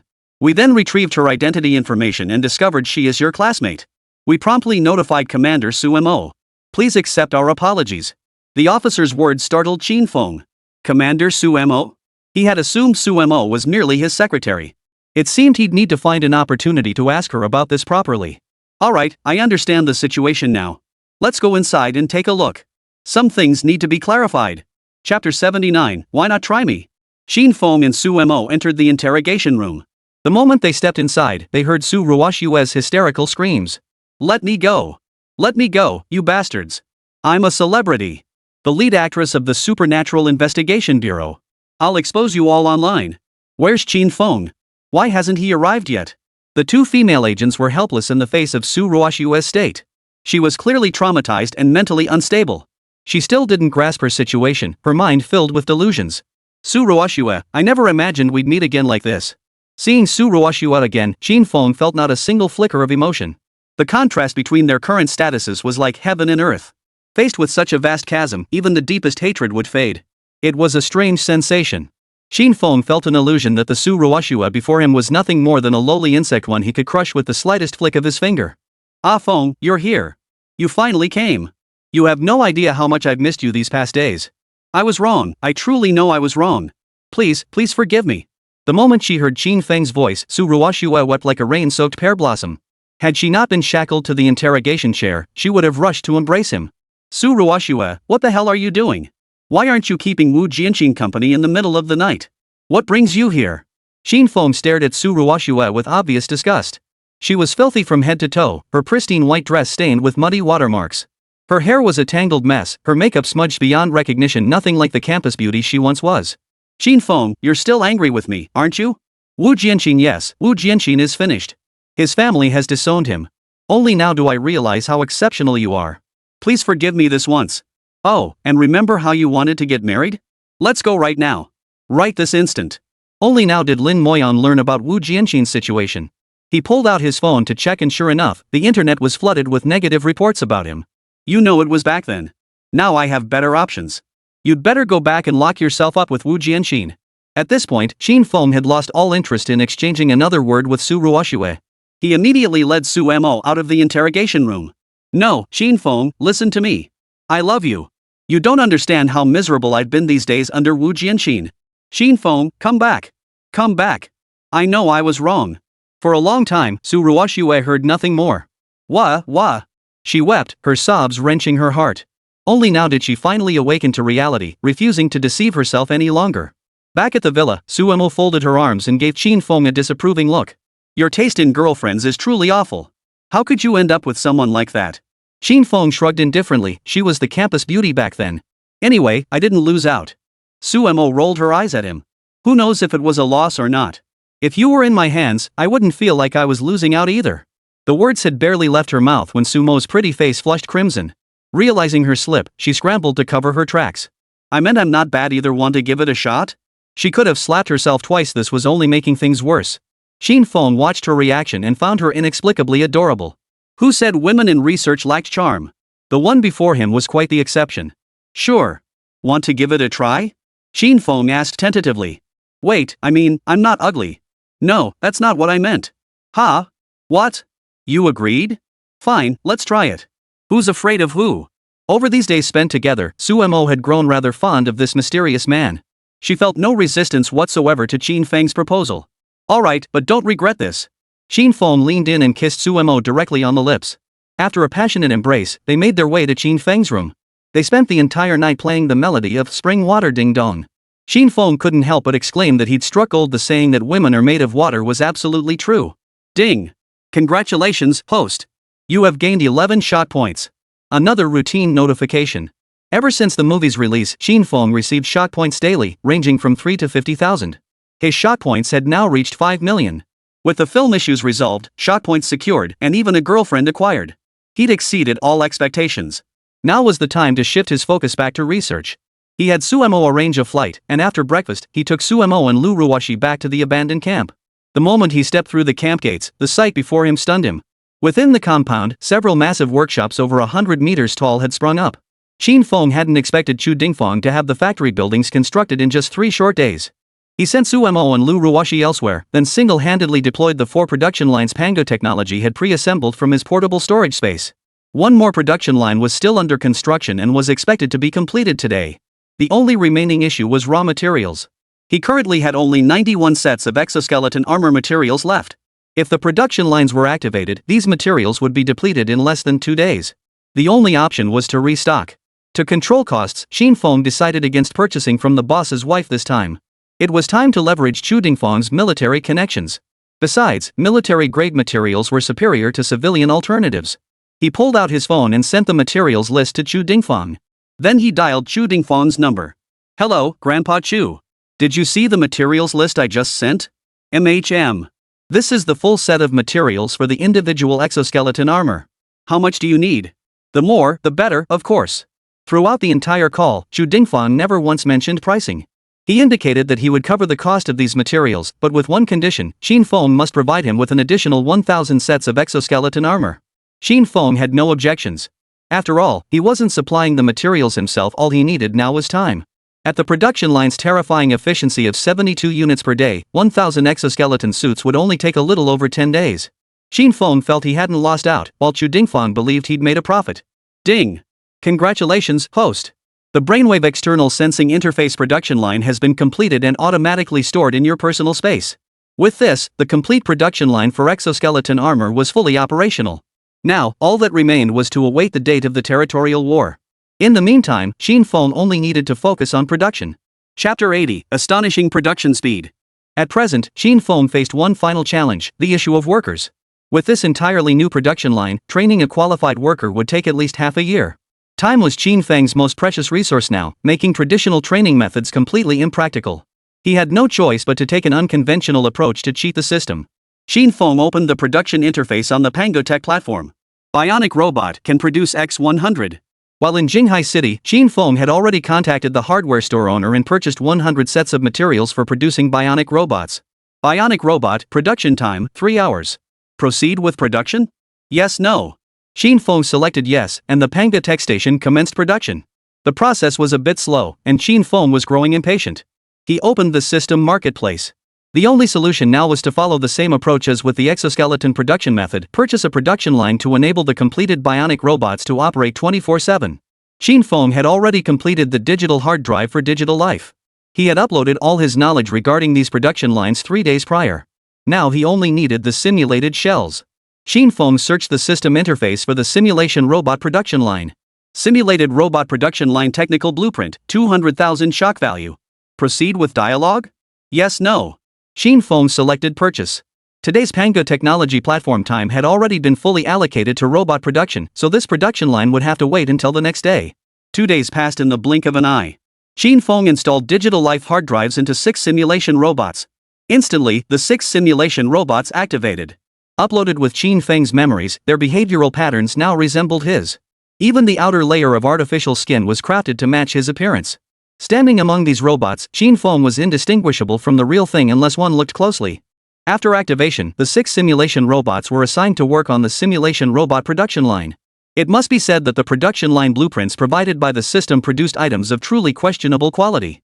Within half a day, they had already produced 20 simulation robots. After the new simulacra robots rolled off the production line, Qin Feng installed digital life hard drives in them all. Subsequently, these robots were assigned to the exoskeleton armor production line. The production line staffed with simulated workers were pushed to full capacity, operating around the clock to manufacture exoskeleton armor sets. Within a single day, the remaining 91 sets of materials were completely depleted. Meanwhile, Chu Dingfang's materials had yet to arrive. Left with no choice, Qin Feng pulled out his phone and dialed Chu Dingfang. Hello, Grandpa Chu? I've completely run out of materials here.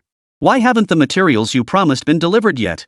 On the other end, Chu Dingfang was taken aback. What? You've used up all your materials? That's a full 91 sets. He could scarcely believe his ears. What? 91 sets? You've already finished them all? Yes, I finished production in less than 2 days. Qin Feng replied helplessly. What could he do? The production line was just that efficient. Are you sure? I'm not well read, don't try to pull one over on me. Wait there. I'll be right over. If you're lying to me, you'll pay for all these materials yourself. Skeptical, Chu Dingfang double-checked with Qin Feng. Unconvinced, he planned to come see for himself. This is unbelievable. In less than 2 days, they've produced 91 units? That's incredibly efficient. At this rate, maybe this kid really can deliver 1,000 exoskeleton suits in 2 months. Chu Dingfang thought to himself as he headed straight to the airport and boarded a military helicopter. Though driving there would only take an hour and a half, he simply couldn't wait. In less than half an hour, the whirring of helicopter rotors echoed over the camp. Qin Feng looked up and recognized it as Chu Dingfang's private aircraft. With the aircraft still over a meter above the ground, Chu Dingfang leaped out impatiently. He strode quickly to Qin Feng's side. Where is it? Where did you put my treasure? Seeing this, Qin Feng led Chu Dingfang straight to the warehouse door where the finished products were stored. With a creak, the warehouse door swung open, revealing row upon row of neatly arranged exoskeleton armor before their eyes. 1, 2, 3, 90, 91. Exactly 91 units, not one more, not one less. Chu Dingfang was so stunned he couldn't utter a word. This efficiency was simply inhuman. He desperately wanted to know how Qin Feng had pulled it off. He stared at the armor for a long while, unable to speak. Chu Dingfang desperately wanted to confront Qin Feng for answers, but in the end, he held back. As long as the equipment was produced with guaranteed quality and quantity, that was all that mattered. He didn't want to overthink the rest. In this day and age, who didn't have a few little secrets? Surveying the 91 finished units before him, Chu Dingfang pulled out his phone and began dialing the commanders of each military region one by one. Hello? What are you doing? Why haven't the promised materials arrived yet? On the other end of the line, the commanders of the other theater commands were stunned by Chu Dingfang's questioning. What was going on? You placed the order just 2 days ago and specifically told us there was no rush. Why are you suddenly demanding it now? This makes no sense at all. Chu Dingfang, did you misread the order? Didn't you place it just 2 days ago? Hounding us for it already? Isn't that a bit too hasty? Listening to these old fools talk, Chu Dingfang's temper flared up. Hurry, hurry, hurry my ass. You probably don't even know that Qin Feng has already finished producing the materials. Hurry up and ship it over. Time is of the essence. If you don't believe me, come see for yourselves. Hearing Chu Dingfang's words over the phone, they were completely dumbfounded. What? Say that again. What are we supposed to do? We didn't catch that. Hearing their response, he felt nothing but helplessness. Hadn't he once been just like them? Believe it or not, come see for yourselves. After saying that, Chu Dingfang hung up the phone. He then dialed another number to inquire about the location of the shipment he had prepared. Learning it was on its way, Chu Dingfang breathed a sigh of relief. If this happened on his own turf, having materials arrive later than others would make him lose face. He could already picture the stunned expressions on those old fools' faces when they saw Qin Feng's finished products. While waiting, Chu Dingfang didn't idle. He dispatched his men to arrive first and distribute the finished products. Only then did he feel a shred of peace of mind. As a longtime partner, he knew these guys' temperaments all too well. Today, they would surely come to check on the progress. When they did, they'd have nothing but envy for him. Only after completing all this did he join Qin Feng in waiting. Chapter 81, What? You know? Grandpa Chu, did you subcontract all these materials? Qin Feng had heard it loud and clear on the phone that old bastard Chu Dingfang had actually subcontracted the materials. Taking someone else's money to do his own bidding, that's just despicable. Chu Dingfang flushed at the accusation. He couldn't care less about those old fools, but he still maintained his image in Qin Feng's presence. No, that's not true. By the way, what about your production line? Let's go check out your production line. How did you manage to produce so many exoskeleton suits in just 2 days? Faced with Qin Feng's questioning, he could only change the subject. Alright then, Grandpa Chu, come with me. Qin Feng led Chu Dingfang into the production workshop. The moment they entered, Chu Dingfang was stunned by the scene before him. A massive production line, over 100 meters long and 30 meters wide, stretched before him. In just one day, a single day, this production line seemed to materialize out of thin air. Wow, they didn't even bother with a cover story, did they? Over the past few days, Chu Dingfang had read quite a few novels and learned about the existence of systems. He'd intended to feign ignorance to avoid awkwardness, but under these circumstances, he couldn't even pretend not to see it. Ahem, Xiao Feng. This is a bit too sudden. Qin Feng knew that suddenly introducing so much technology foreign to this world would inevitably raise suspicions. Even if the earlier technologies were modifications built upon existing world-based science. But the far more advanced technologies he'd revealed later were completely beyond explanation. For the sake of future development, Qin Feng decided to lay all his cards on the table. This would also make it much easier for him to acquire shot points later on. Participating in variety shows or hosting live streams showcasing black tech, with official endorsement, would undoubtedly make it easier for audiences to believe. Then, the increase in shot points wouldn't be like this movie. Though many watched it, very few believed it, not even 1/10 of the audience. That was a real pain in the neck.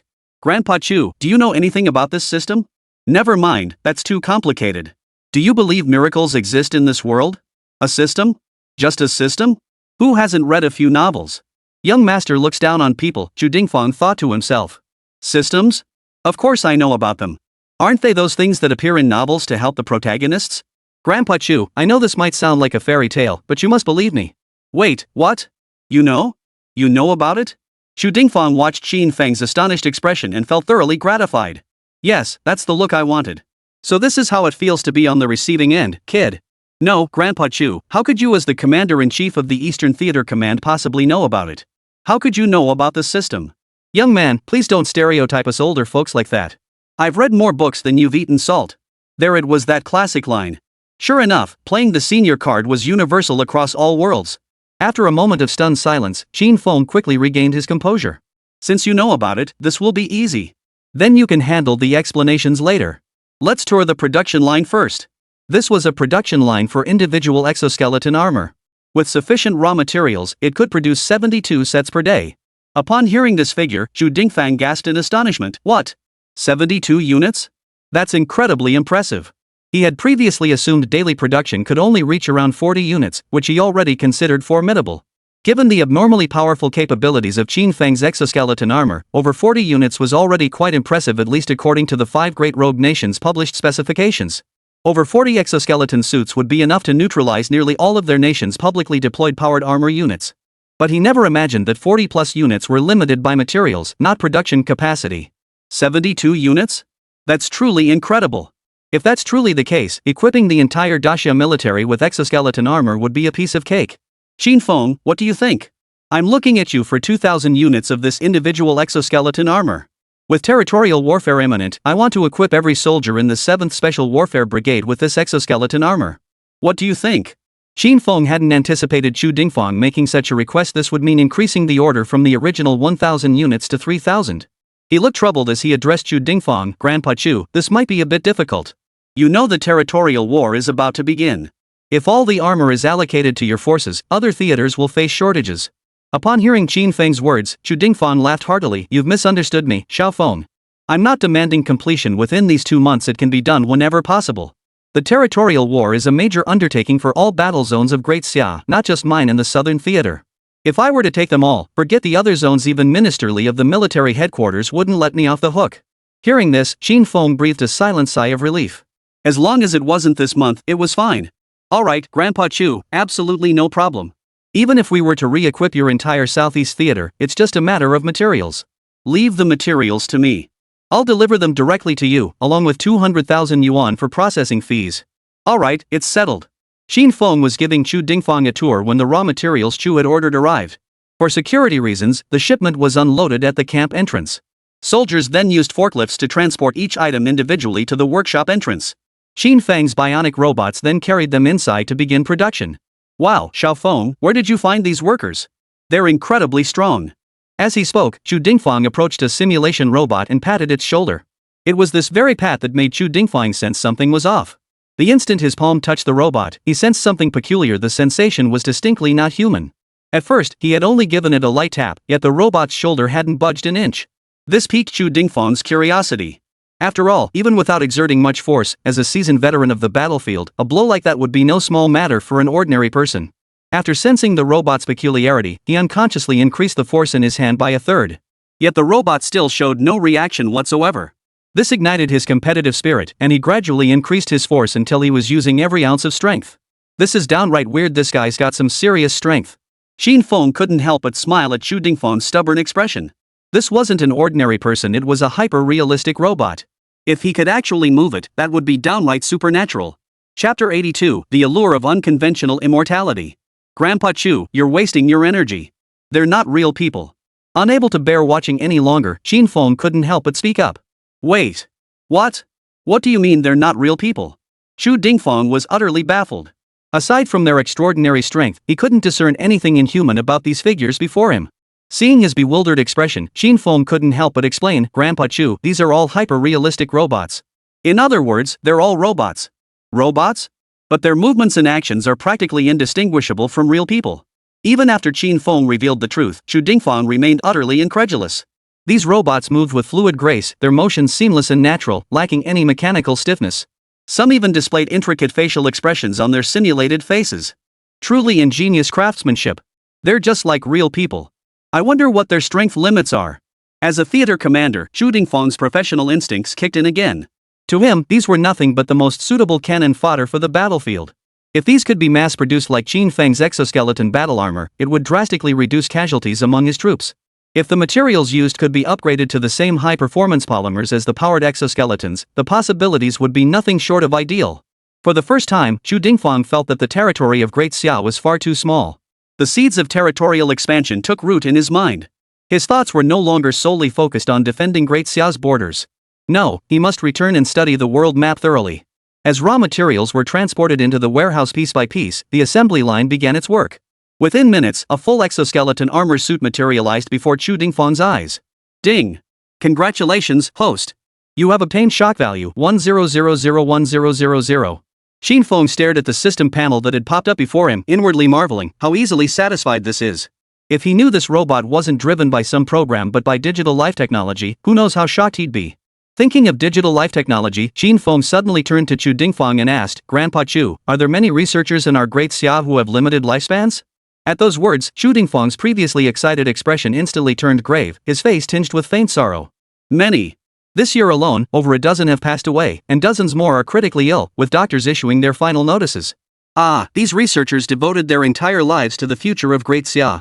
They remained steadfast at their posts until their final breath, dedicating their very last seconds to the nation. At this thought, his face filled with profound admiration. Qin Feng's face showed a sigh of deep emotion. These researchers truly had it tough. He recalled an academician from his past life who, in the final hour of his life, was still sitting at his computer, organizing data. Even when unconscious, the first thing they did upon waking was to resume organizing data. Perhaps I have a way to extend their lives. What? You have a way? Chu Dingfang stared at Qin Feng in disbelief, searching his face for clues. Those few simple words were utterly earth-shattering. After all, these researchers were on the brink of death, an inescapable natural law of birth, aging, sickness, and death. Could Qin Feng's system have granted him technology to transcend life's limits? That's right, I have a way. Grandpa Chu, do you know what technology powers these humanoid robots before us? What technology? He instinctively countered. Simulated robots. What connection did that have to extending the lives of elderly researchers? Digital life technology. Seeing Chu Dingfeng's puzzled expression, Qin Feng spoke these words slowly and deliberately. Digital life technology? What is that? Digital life technology refers to uploading human consciousness onto specialized hard drives, transforming it into digital life. These digital lives possess independent consciousness. When the hard drive is inserted into a special receptacle, those individuals are resurrected in the digital realm. Chu Dingfeng could scarcely believe his ears. If this were true, wouldn't it mean humanity had achieved a form of immortality? As long as the digital hard drive storing their consciousness existed, wouldn't their consciousness continue to survive indefinitely? Moreover, computers process information far faster than human brains. Research progress would skyrocket without the need to look up experimental data or reference materials. He believed few researchers would resist such temptation. No, it wasn't just researchers. Even Western leaders would go mad over this. The allure of prosperity was simply too great. Even if it were pseudo-immortality, a digital construct. He dared not imagine the global frenzy that would erupt if this news were to leak. Xiaofeng, you haven't told anyone else about this, have you? No, rest assured, Grandpa Chu. I've only told you about this. Alright, Xiaofeng. Remember this, never tell anyone about this. Otherwise, the Great Xia will be targeted by every nation on this planet. Rest assured, Grandpa Chu. I won't tell a soul. Only after receiving Qin Feng's firm assurance did he finally relax. Chu Dingfeng then requested the digital life technology from Qin Feng. He wasn't doing it for himself, but for those researchers who were about to perish. With almost no effort at all, before Chu Dingfeng could even act, Qin Feng already knew his intentions. Grandpa Chu, why don't you bring those researchers to me tomorrow? I'll upload their digital consciousness directly. Xiaofeng, I thank you on behalf of those researchers. Qin Feng quickly stopped Chu Dingfeng, then presented him with an utterly absurd hypothesis. Grandpa Chu, what if I offered this digital life technology for free? What? Chu Dingfeng was so stunned by this earth-shattering statement that he couldn't speak for half a moment. Good heavens! Possessing such powerful technology, yet not even considering hoarding it. Instead, you plan to announce it to the world with great fanfare? Qin Feng, have you lost your mind? You want to share such legitimate technology with the entire world? Facing Chu Dingfeng's bewilderment, Qin Feng calmly articulated his reasoning. Grandpa Chu, those Western nations are entirely different from Great Xia. Their presidents and prime ministers are all spokespeople for capital interests. Qin Feng was certain that once digital life technology reached the West, they would inevitably unleash an epic war of words. No one would concede to anyone else, and severe internal strife would likely erupt, plunging their nations into endless conflict. Chapter 83, Minister Li's Attention. Xiaofeng, your idea is sound. Throughout history, human hearts have proven the most unreliable. If such technology existed, people would go mad over it. Don't rush into anything. I need to consult higher-ups first and gauge their stance on this. The concept itself is sound, but we must carefully strategize how to reasonably leak this technology. For now, completing the current orders remains our top priority. Alright, Grandpa Chu. It's best to ask first. This technology is like a bottomless pit. Once opened, it can never be closed. If mishandled, humanity could suffer a major blow. After saying this, Qin Feng led Chu Dingfeng to continue touring the production line below. After a full inspection, Chu Dingfeng wore a satisfied smile. Impressive. The production speed is truly remarkable. Especially when Qin Feng informed him that the number of electromagnetic pulse bombs per individual exoskeleton armor had increased from 3 to 8 that day. His jaw dropped in astonishment. This is solid. This is absolutely solid. It's nothing short of a game changer. After laughing for a moment, Chu Dingfeng took out his internal phone and reported the new technology he had just discovered at Qin Feng's facility to Minister Li. Minister Li froze upon hearing Qin Feng's wildly imaginative technology. What the hell? Digital life technology? Chu Dingfeng, are you sure you're not joking? No joke? Fine. I'll dispatch Luo Zhenghua to verify it immediately. If you're fabricating military intelligence, you know the consequences. Digital life technology, quite intriguing. In recent years, many of Great Xia's national treasure-level researchers have grown frail and elderly, nearing the end of their lives. The Great Xia has gone to great lengths for them, hoping they would pause their research and take a well-deserved rest, but they have all refused. These individuals dedicated themselves to research since the nation's infancy, striving for the day when Great Xia could catch up to other world powers and stand atop the global stage. Now that these goals are largely achieved, they still cannot set their minds at ease.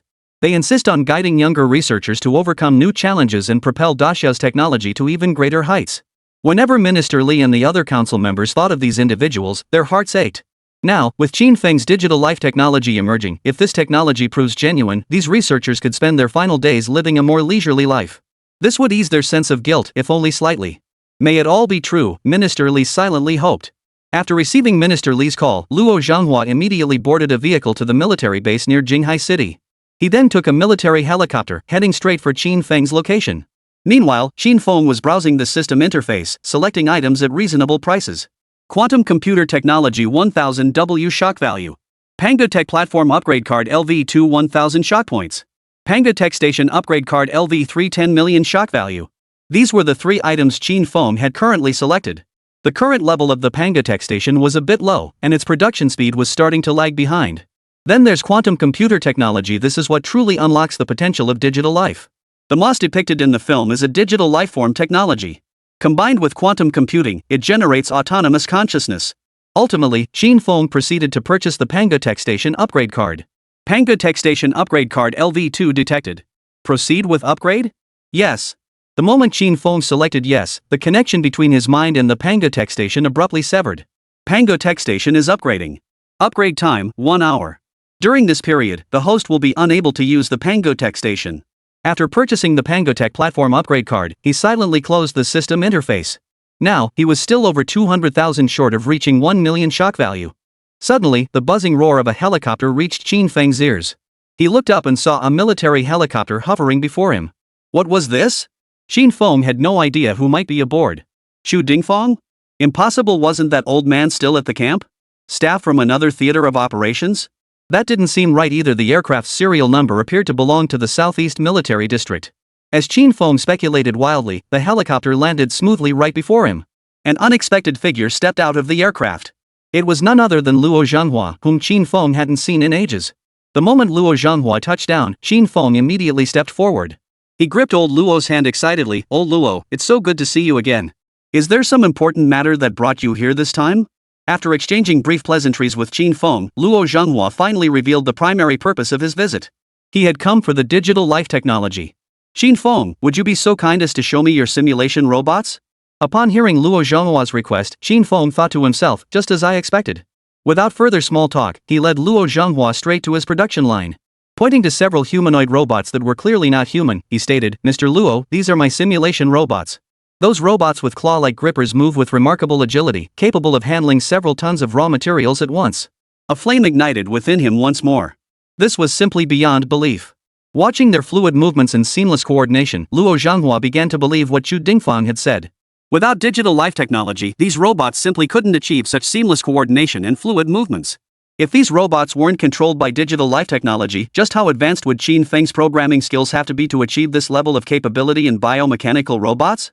Xiaofeng, you've truly given me a huge surprise. Tell me all about it. What's the principle behind these robots? Qin Feng briefly explained the technology provided by the system to Luo Zhanghua. Genius. Absolute genius. Quick, take me to see how this so-called digital life technology uploads consciousness. After Qin Feng's lengthy explanation, Luo Zhanghua became fascinated by the uploading process and the technology behind creating digital life chips. Qin Feng led Luo Zhanghua to a smaller workshop. Old Luo, are you certain you want to personally participate in this experiment? Upon hearing Qin Feng's question, Luo Zhanghua immediately insisted that he must personally participate in this experiment. After his repeated insistence, Luo Zhanghua reclined onto a specialized chair designed specifically for consciousness uploading. After Qin Feng finished attaching all the necessary instruments, he finally got his wish. Digital life technology, here I come. Chapter 84, Luo Zhanghua acquires his alter ego. Lying in the chair, Luo Zhanghua felt both exhilarated and uneasy. His excitement stemmed from being part of this groundbreaking experiment. If this technology succeeded, its contribution to the Great Xia would be immense. From this moment onward, all of Daxia's national treasure-level researchers could upload their consciousness. Even if their physical bodies perished, their wills could transform into cyber spirits, continuing to serve Daxia. Moreover, every experiment might yield breakthrough progress. Computers far outpaced human brains in processing speed. His unease stemmed from the fear that failure would render all his lofty visions as fleeting as flowers in a dream or the moon reflected in water. Qin Feng worked tirelessly beside the apparatus, its various indicator lights flashing incessantly. Luo Zhanghua couldn't tell if it was his imagination, but he felt as if something was being pulled out of his brain. A wave of dizziness washed over him, and then everything went black as he passed out. When he regained consciousness, the entire experiment was already complete. Unbeknownst to him, a blanket had been placed over him. Professor, you're awake? It was Su Mo speaking. After Luo Zhonghua had passed out, Qin Feng had called her over to tend to him. Su Mo, is that you? Where's Qin Feng? Is the experiment finished? He asked the two questions that mattered most to him. Yes, Professor, the experiment is complete. Qin Feng is waiting for you in the office next door. I'll go tell him you've woken up. With that, Su Mo left the room to report to Qin Feng. Lying in bed, Luo Zhonghua slowly sat up and made his way toward Lin Moyang's office. He moved extremely slowly, still unaware of what had happened with the experiment. He dreaded the moment when Qin Feng would have to apologize to him first. I'm sorry, old Luo, the experiment failed. He had finally glimpsed a ray of hope for the future of Dacia's scientific community. He was truly afraid that it had all been a dream. No matter how long the road, it must eventually end. With a complex mix of emotions, Luo Zhonghua entered Qin Feng's office. Qin Feng, how did the experiment go? That was the first thing he asked upon meeting. Seeing Luo Zhonghua's demeanor, Qin Feng found it both amusing and heartbreaking for these Dacia researchers. Professor Luo, the experiment is complete. As for whether it succeeded, I can't give you a definitive answer. You'll need to come see for yourself to understand the specifics. With that, Qin Feng inserted the digital life hard drive into the computer. Within moments, Luo Zhonghua's image appeared on the screen. Don't misunderstand, that wasn't Luo Zhonghua's physical form, but a digital life custom built based on his thoughts, knowledge, tone, and lifestyle habits. Hello, Mr. Qin Feng. I am the digital life form Luo Zhonghua. How may I assist you? On the computer screen, the digital life form Luo Zhonghua appeared indistinguishable from the real Luo Zhonghua. His movements and expressions mirrored the real person perfectly. No matter where Qin Feng and Luo Zhonghua walked, the Luo Zhonghua on the screen kept his eyes fixed on the two of them. Thus, when the pair turned left, the digital Luo Zhonghua turned his gaze leftward. When they turned right, the digital Luo Zhonghua followed suit. Luo Zhonghua seemed to have discovered something extraordinary. He placed his finger in front of the computer screen. When he lowered his hand, the figure on the screen followed his finger, its eyes constantly rolling. And when the two could even discuss scientific research together, he came to fully believe Qin Feng's words. Unbelievable. Truly unbelievable. Who would have thought such technology truly existed in this world? As he conversed with his digital consciousness, he discovered that it recalled distant memories with greater clarity than he himself possessed. Seeing Luo Zhonghua's playful mood, Qin Feng wisely chose not to interrupt. He silently activated the Panga tech station, which had already completed its upgrade. Simulation robot material X1 detected. Proceed with production?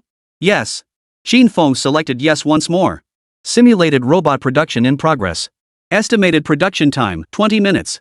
A short while later, Qin Feng's simulation robot was fully produced.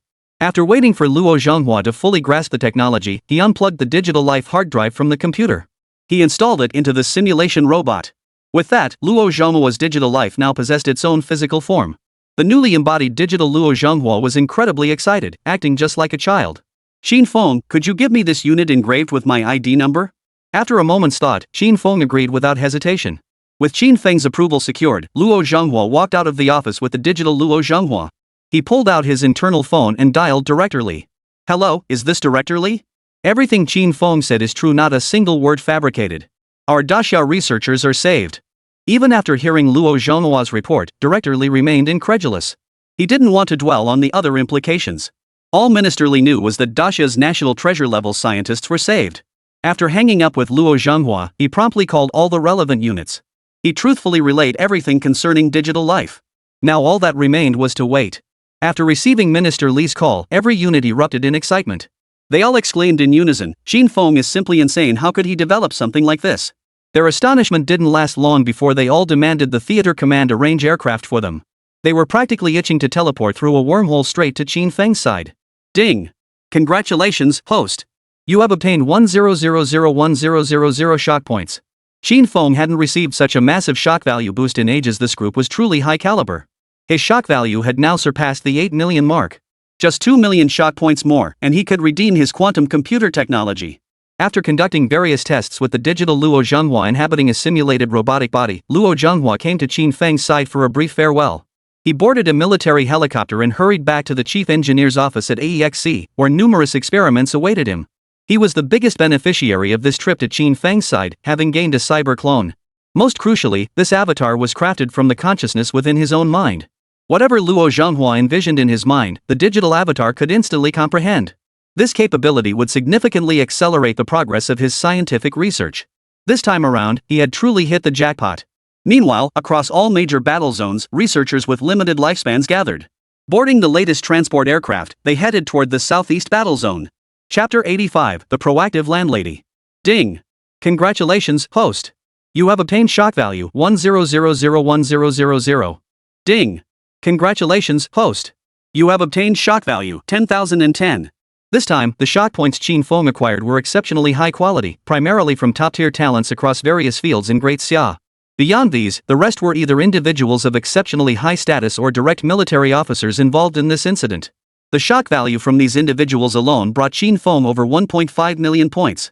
Watching his rapidly growing balance, Qin Feng's grin stretched from ear to ear. With just over 400,000 more, he could directly exchange for quantum computer technology. With this platform, the entire scientific research capabilities of Great Xia would be vastly liberated. The surplus researchers could then fully prepare to take on the epoch-making black technology he would bring. The space fortress depicted in The Wandering Earth could finally be put on the agenda. Planetary engines didn't necessarily mean moving Earth itself. Capturing an asteroid to transform into a military fortress, or directly modifying the moon itself, were both viable options. Such a move would fundamentally shift the balance of offense and defense in this world. Before that, however, he still needed to procure vast quantities of raw materials. Currently, the supplies for producing simulation robots were nearly depleted. The entire production line now operates largely autonomously, eliminating the need for his constant presence. Qin Feng planned to return to Jinghai City to secure another batch of raw materials. Truthfully, he wanted Chu Dingfang to cover all the simulation robot materials, but he felt awkward about it. The Southeast Theater's budget was fixed, and he worried that such a move might compromise the soldiers' rations. He certainly didn't want some soldiers competing with the military dog sergeant for state just to fund high-tech projects. Thus, Qin Feng boarded a flight back to Jinghai City with his two secretaries. Before landing in Jinghai City, however, he transferred his digital consciousness regarding these technologies into the simulation robot. Should Chu Dingfang come looking for him later, the simulation robot could handle some matters in his stead. Upon arriving in Jinghai City, his first stop was the hardware store. After a long absence, the shop had more than doubled in size. It seemed the owner, having received Qin Feng's previous order, now had the funds to rent the adjacent storefront. Upon seeing Qin Feng arrive, the shop owner's wife came out to greet him warmly. No matter how many times he saw her, one word always came to mind: hot. She was truly fiery. Her wheat-colored skin paired with a crop top, ultra-short denim shorts, and flat shoes created a uniquely alluring look. For inexperienced young boys, she was devastatingly effective. Even someone like Qin Feng found her quite captivating. "Mr. Qin, you're back? What would you like to buy this time?" Without a word, Qin Feng pulled out the pre-prepared list of materials and handed it to the boss lady. "You need all this?" This list differed from the last. The materials required were more specialized, and naturally, the price was higher. As she scanned the list, the shopkeeper's expression shifted. Simulated silicone? And humanoid? Who would have guessed? Mr. Qin looks so young and handsome, yet he's this obsessed with mecha? Even his romantic interests had to be modeled after anime mecha girls? Seeing this wealthy, handsome man before her, the shop owner decided to step in and save him, lest he sink deeper down the rabbit hole of mecha girls. Not long ago, the news reported a teenager who did unspeakable things to a motorcycle. She genuinely feared Qin Feng might end up following that boy's path, losing interest in real women while fixating on oil-smeared machines, fantasizing them as mecha girls. That would be such a waste. With that thought, the boss lady pushed Qin Feng into a chair. Crossing her legs and bending over, she revealed a generous view. "Mr. Qin, these materials cost 100,000 more per set than your last purchase. Are you sure you want to proceed?" Though Qin Feng had experienced intimate matters before, he'd never encountered such a blatantly wild, unabashed tease. A fleeting glance revealed she wore nothing underneath, causing him to quickly avert his gaze. Yes, I need to order 200 sets. How long for delivery?" The boss's wife saw Qin Feng's reaction and chuckled inwardly. "Thank goodness I caught this in time, he still seems salvageable." She moved behind him, pressing her upper body against his back, and whispered softly into his ear.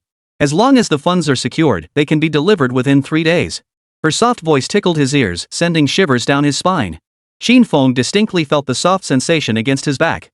How he wished Suemo and Lu Ruoshi had come along too. He now regretted his decision. Today, Zhou Rohai and Wang Kaihua, his nominal parents, had returned to the villa, and their relationship had rapidly intensified. Qin Feng had left Suemo and Lu Ruoshi at the villa to keep the two elders company. Qin Feng sensed that if this continued, he would inevitably succumb. "Is that so? That's great. I'll make the money for you right now. The goods should be delivered to the usual spot tomorrow." He stood up immediately, reaching for his phone to make the payment.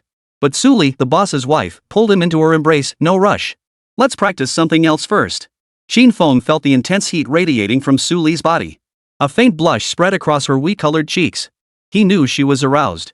He tried to push her away, but his hand met soft flesh. Ah, this.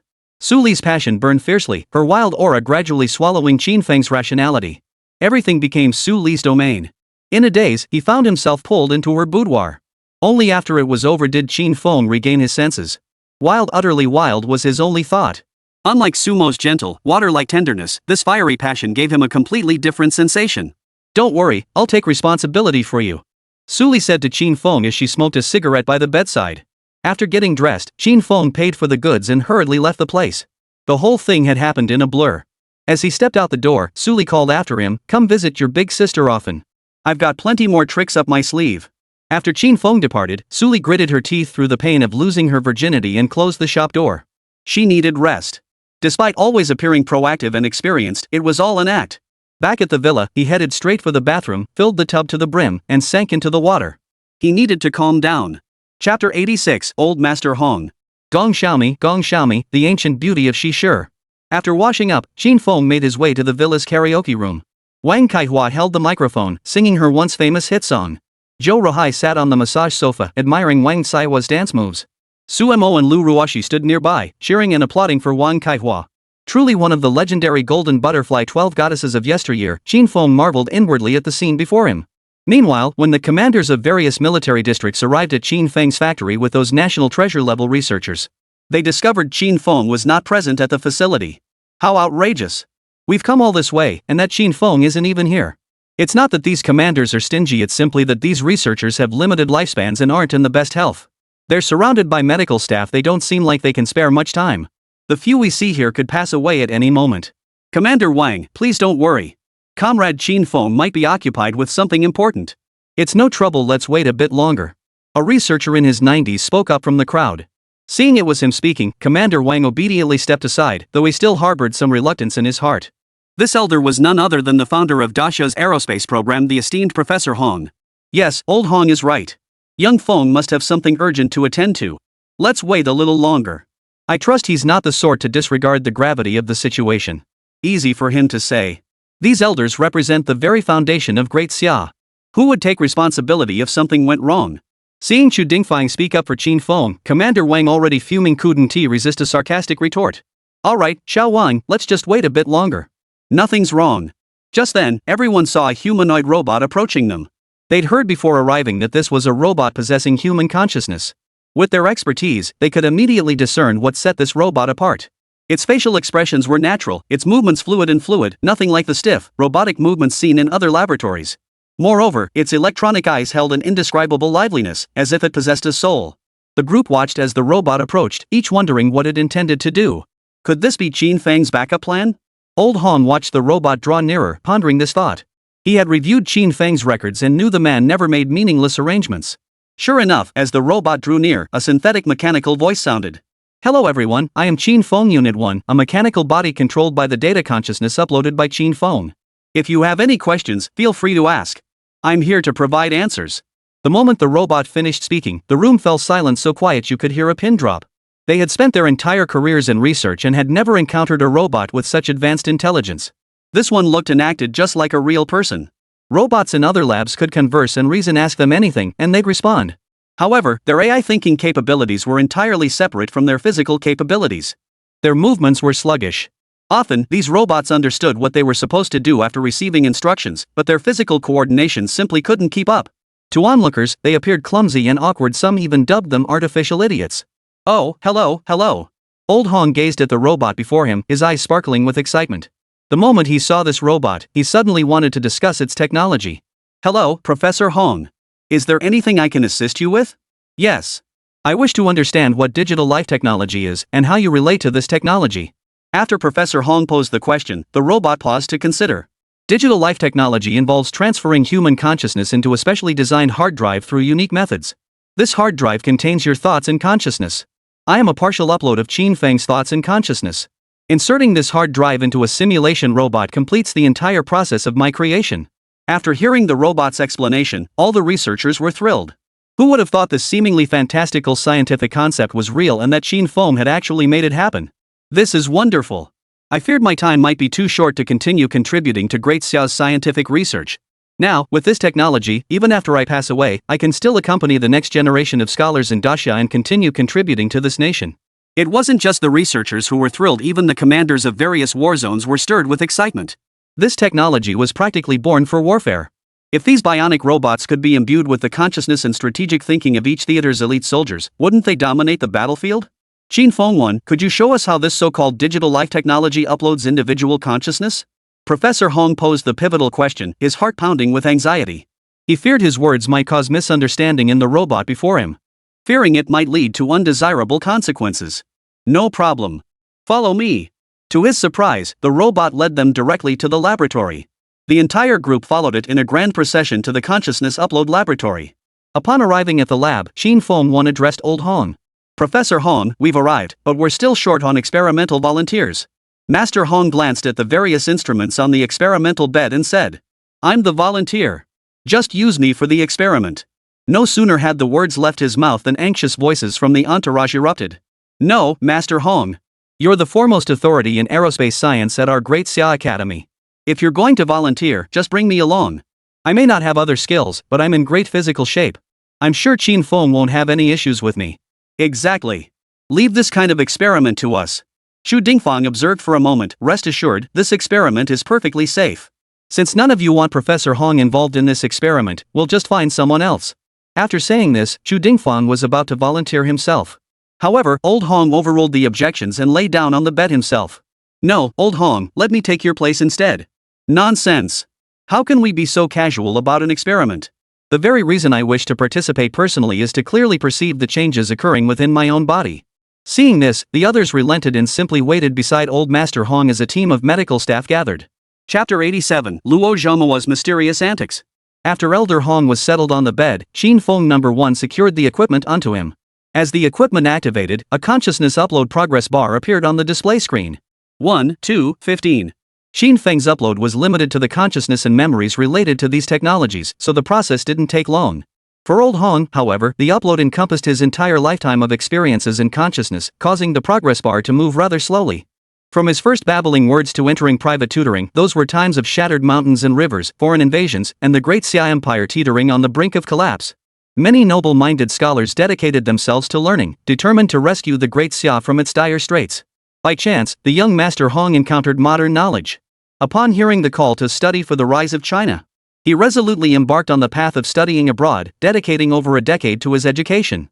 When news of the founding of New Daxia crossed the seas like swallows and reached his ears, he yearned to return to the land that had nurtured him. He resolved to dedicate his youth to this nascent nation. He abandoned his privileged life abroad, disregarding threats, and resolutely returned to this land. Back in Daxia, he led his team, working day and night with abacuses to solve those cutting-edge mathematical formulas. When that mushroom cloud bloomed in the desert and the first satellite ascended into space, he smiled with such pure joy for the first time, like a child. As his memories were uploaded, scenes from the past replayed in his mind, and a single tear slid down his cheek. These vivid scenes of his life played continuously in his mind, all the way to the present-day Great Xia, standing tall among the nations of the world. This dream brought him deep, unbroken sleep, a peace he hadn't known in a long time. He remained asleep even after the consciousness upload concluded. All these years, he had never dared to relax for a single moment. Old Master Hong. Old Master Hong. Seeing the progress bar on the display screen complete, Qin Feng had already packed away the instruments and equipment. But Old Master Hong, lying on the bed, still hadn't awakened. They immediately grew anxious, and someone called out softly to him. Seeing the deeply sleeping Hong Lao show no response whatsoever, they were all filled with dread. Old Master Hong. I should never have let you participate in this experiment. Had I known this equipment would be so unreliable, I would have stopped him no matter what. Qin Feng, that criminal. He still hasn't shown his face. Does he even realize the magnitude of the disaster he's caused? Arrogant and conceited, he's gotten a bit of success and now he's so full of himself. I suggest we go arrest him immediately. Xu Dingfang surveyed the agitated crowd, thinking to himself, it's over. No one can save Qin Feng now. In the Great Xia Empire, no matter how talented you are, if you become arrogant and reckless, disregard others' lives, and neglect your duties, you'll inevitably face severe consequences. While execution is unlikely, a few years behind bars is inevitable. It really shouldn't come to that. I've seen Qin Feng's instruments before, and this kind of problem has never occurred in the past. Perhaps Old Hong is just getting on in years and has fallen asleep? As he spoke, his voice grew fainter and fainter. By now, he himself was beginning to doubt his own words. Though his guess was entirely correct. Nonsense. Qin Feng, let me tell you this, don't think just because Qin Feng is on your turf, you can protect him. Even if this matter is escalated to higher authorities, Qin Feng must be held accountable. That young man is far too arrogant, he still hasn't shown his face. Just you wait. I'm reporting this to Director Li right now, he'll deal with Qin Feng. The speaker was Commander Wang, who pulled out his phone, ready to dial the number. I'll see who dares. Just then, a thunderous roar echoed throughout the entire laboratory. The voice was distinctly unique. Upon hearing it, everyone immediately turned to look. They needed to know who would dare lose their composure in front of so many important figures. After all, any one person in this room could make local officials tremble at the slightest provocation. When the crowd recognized the intruder, fury erupted instantly. It was Luo Zhenghua. Luo Zhenghua, what the hell are you doing? Shouting like that in here? Do you have any idea what Qin Feng has done? Yet Luo Zhenghua, upon hearing the accusations, remained utterly unmoved. He merely smiled as he surveyed the assembled crowd, saying nothing further. Instead, he turned his head behind him. Luo Zhenghua, what's this? Showing off and then going silent? This isn't over. I'm reporting this to higher-ups. Oh, really? Who do you plan to take on? Let me tell you, none of you can touch anyone today. And don't even think about moving Qin Feng. On the contrary, I'll be the one filing reports against you. Just then, a voice rang out from behind Luo Zhenghua. Everyone was utterly shocked, as if they'd seen a ghost. Luo Zhenghua was clearly standing right in front of them, yet his voice came from behind. Luo Zhenghua, cut the supernatural nonsense. You think a tape recorder will scare us? You're being way too childish. Don't you know we're all materialists? As the words of doubt fell, Luo Zhenghua himself stepped through the doorway, a smile playing on his lips as he looked at them with mockery. Oh? Is that so? Well, what about now? You. The crowd stared speechless at the two Luo Zhenghua figures before them. Earlier, they had speculated that it was a pre-recorded voice from a tape player, meant to fool them. Now, two Luo Zhenghua stood before them. How could they possibly accept this? Twins? Come on, Luo Zhenghua is an only child, everyone knows that. How is old Hong? The second Luo Zhenghua asked the first one who had entered. Old Master Hong's vital signs are normal. Everything's fine. He might just be asleep. The first Luo Zhenghua scanned the area with his built-in infrared sensor system before responding to the second Luo Zhenghua. So this wasn't some supernatural phenomenon after all. The first Luo Zhenghua was a carrier created by Qin Feng for Luo Zhenghua's digital consciousness, a lifelike robot. This robot was meticulously crafted to be an exact replica of Luo Zhenghua's body, unlike his own, which was merely housed within a robotic shell. With materials in short supply, every bit of savings counted. What's going on, Luo Zhenghua? How come there are two of you? Ha! This is a simulation robot my young friend Qin Feng made for me. It isn't driven by any AI code, but by my own uploaded consciousness. This consciousness includes my memories, behavioral habits, and so on. It's now my best new research partner. As for old Hong, he's merely asleep at the moment. You are about to condemn Qin Feng and me based on mere conjecture. I'll draft a report immediately. Chapter 88, You Deserve to Die. Stop beating around the bush. As old Hong told you himself, he's merely asleep. They weren't targeting Qin Feng, Luo Zhenghua, or Qin Feng. The truth is, Professor Hong holds immense significance for the Great Xia. He built the Great Xia from the ground up, a trailblazer in aerospace who pioneered new frontiers. Today, countless researchers in aerospace are his students and disciples' descendants. Professor Hong is fine, he's just asleep. The medical team that had been by his side all along conducted a thorough examination and delivered their conclusion. What? He's really just asleep? But why couldn't we wake him up no matter how much we called out? They remained utterly perplexed, until the lead physician of the medical team offered an explanation. Master Hong has been utterly exhausted these past years, never getting a proper night's rest. Let's not disturb him. His students then recalled how, over the years, old Master Hong had worked tirelessly day and night to advance Daxia's aviation industry and catch up with the great powers. He dedicated himself to cultivating talent for Daxia. He often worked through the night, averaging less than 2 hours of sleep daily. At this realization, they bowed their heads in guilt. Clenching their fists, they vowed silently, if only they could become stronger, their teacher wouldn't have to toil so hard. They vowed to propel Daxia's aerospace industry far ahead of the rest, ensuring their teacher's efforts would not be in vain. I told you so. You lot start shouting about fighting and killing before you even understand the situation. You don't look like researchers at all. The electronic synthesized voice of Luo Zhenghua too emerged from his mouth as he walked to the bedside and tucked the blanket around old Hong. Only then did everyone realize why Luo Zhenghua's voice sounded so peculiar when he first entered the room. It was a simulation robot all along. After learning that old Hong was unharmed, they all gathered around Luo Zhenghua too, scrutinizing the lifelike robot before them. What are you all doing? Why are you crowding around me like this? Luo Zhenghua too's voice emitted another tone of displeasure. Instead of backing off, the crowd grew even more fascinated, reaching out to touch it. Their eyes gleamed with excitement, faces etched with rapturous expressions. In their eyes, Luo Zhanghua too had become a rare treasure. What's going on? What's going on? Are you all getting out of hand now? Number 2 voiced his displeasure once more. It was uncannily similar, the mannerisms, the tone, the way of speaking. It was as if Luo Zhanghua had been carved from the same mold. If not for the different voices, they truly couldn't tell them apart. The thought ignited a fiery fervor in their eyes. If everything Luo Zhanghua had just said was true, could they too possess such a lifelike robot? Just as their attention was entirely focused on Unit 2, Luo Zhanghua himself approached the digital life hard drive containing Elder Han's consciousness. He retrieved the hard drive and installed it into a simulation robot left behind by Qin Feng. As the robot powered up, it unplugged the charging connector from its body and stretched lazily. Little Luo, why are you here instead of focusing on your research? That was one good nap. The robot's voice drew a crowd of researchers who hadn't managed to squeeze inside. They gathered around the simulation robot that belonged to old Hong. They poked and prodded, examining it with great curiosity. What are you all doing? You're grown adults, yet still so careless. Get back to your research. Stop wasting time on this old man. Inside this robot was Professor Hong's digital consciousness, speaking and acting in his characteristic style. Upon hearing his rebuke, the group stood frozen in place like misbehaving elementary school children, not daring to breathe a word. Only after a long while did they realize the figure before them was merely a simulation, not their teacher, their patriarch. Where's Qin Feng? We want to see Qin Feng. We want a simulation robot like this too. Now they were intensely envious. The appearance of this simulation robot held an overwhelming allure for them. Setting aside the advanced robotics technology itself, the mere fact that this digital life technology could upload one's own consciousness meant this robot was destined to become the ultimate research assistant. Their physical brains had always limited their research pace.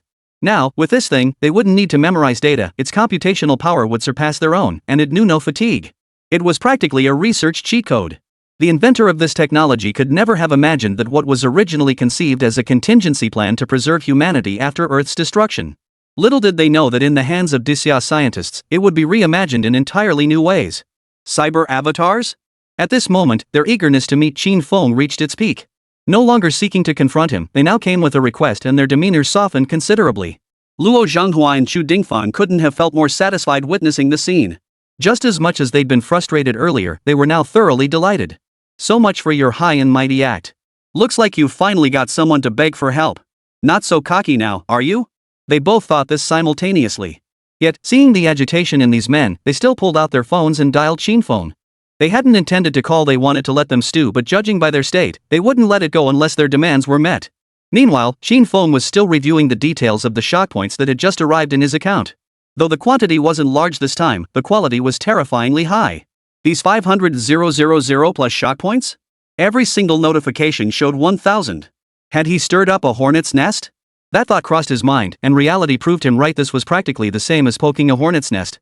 Just then, the internal phone assigned to him by Chu Dingfang rang. He picked up the phone and saw it was Chu Dingfang calling. He answered. Hello, Grandpa Chu. What's up? If you're free, can you come over now? Alright, I'll be right over. After hanging up, Qin Feng motioned to Su Mo and headed toward the villa exit. This time, he didn't call out to Lu Ruoshi. According to Chu Dingfang, the visitors this time were all heavyweights in the research field. It wouldn't be appropriate for Lu Ruoshi to tag along, and she wouldn't be able to help much anyway. Was he seriously suggesting she film a video? Give me a break. Those people's status meant that even if a news anchor from Dasha TV filmed them and posted it, they'd be charged with treason. Inside the lab, the waiting luminaries now fixed complex stares upon Chu Dingfang and Luo Zhanghua. We agreed to endure hardships together in research, yet here you are feasting on fine rice? And you didn't even bring us along? You've really kept this under wraps. That's what they were thinking. To sum it up in one sentence, you two deserve to die. Chapter 89, bring him to me first. With all these treasures, you didn't even think to share them. And as for Qin Feng, we can't let the Southeast Theater keep monopolizing him. Talent like this must be rotated on assignments. Every theater should host him for a while, letting him experience the magnificent landscapes of our motherland. And not just the military zones, he must also visit various research institutions. The group exchanged glances. Though no words were spoken, they understood the meaning behind each other's eyes.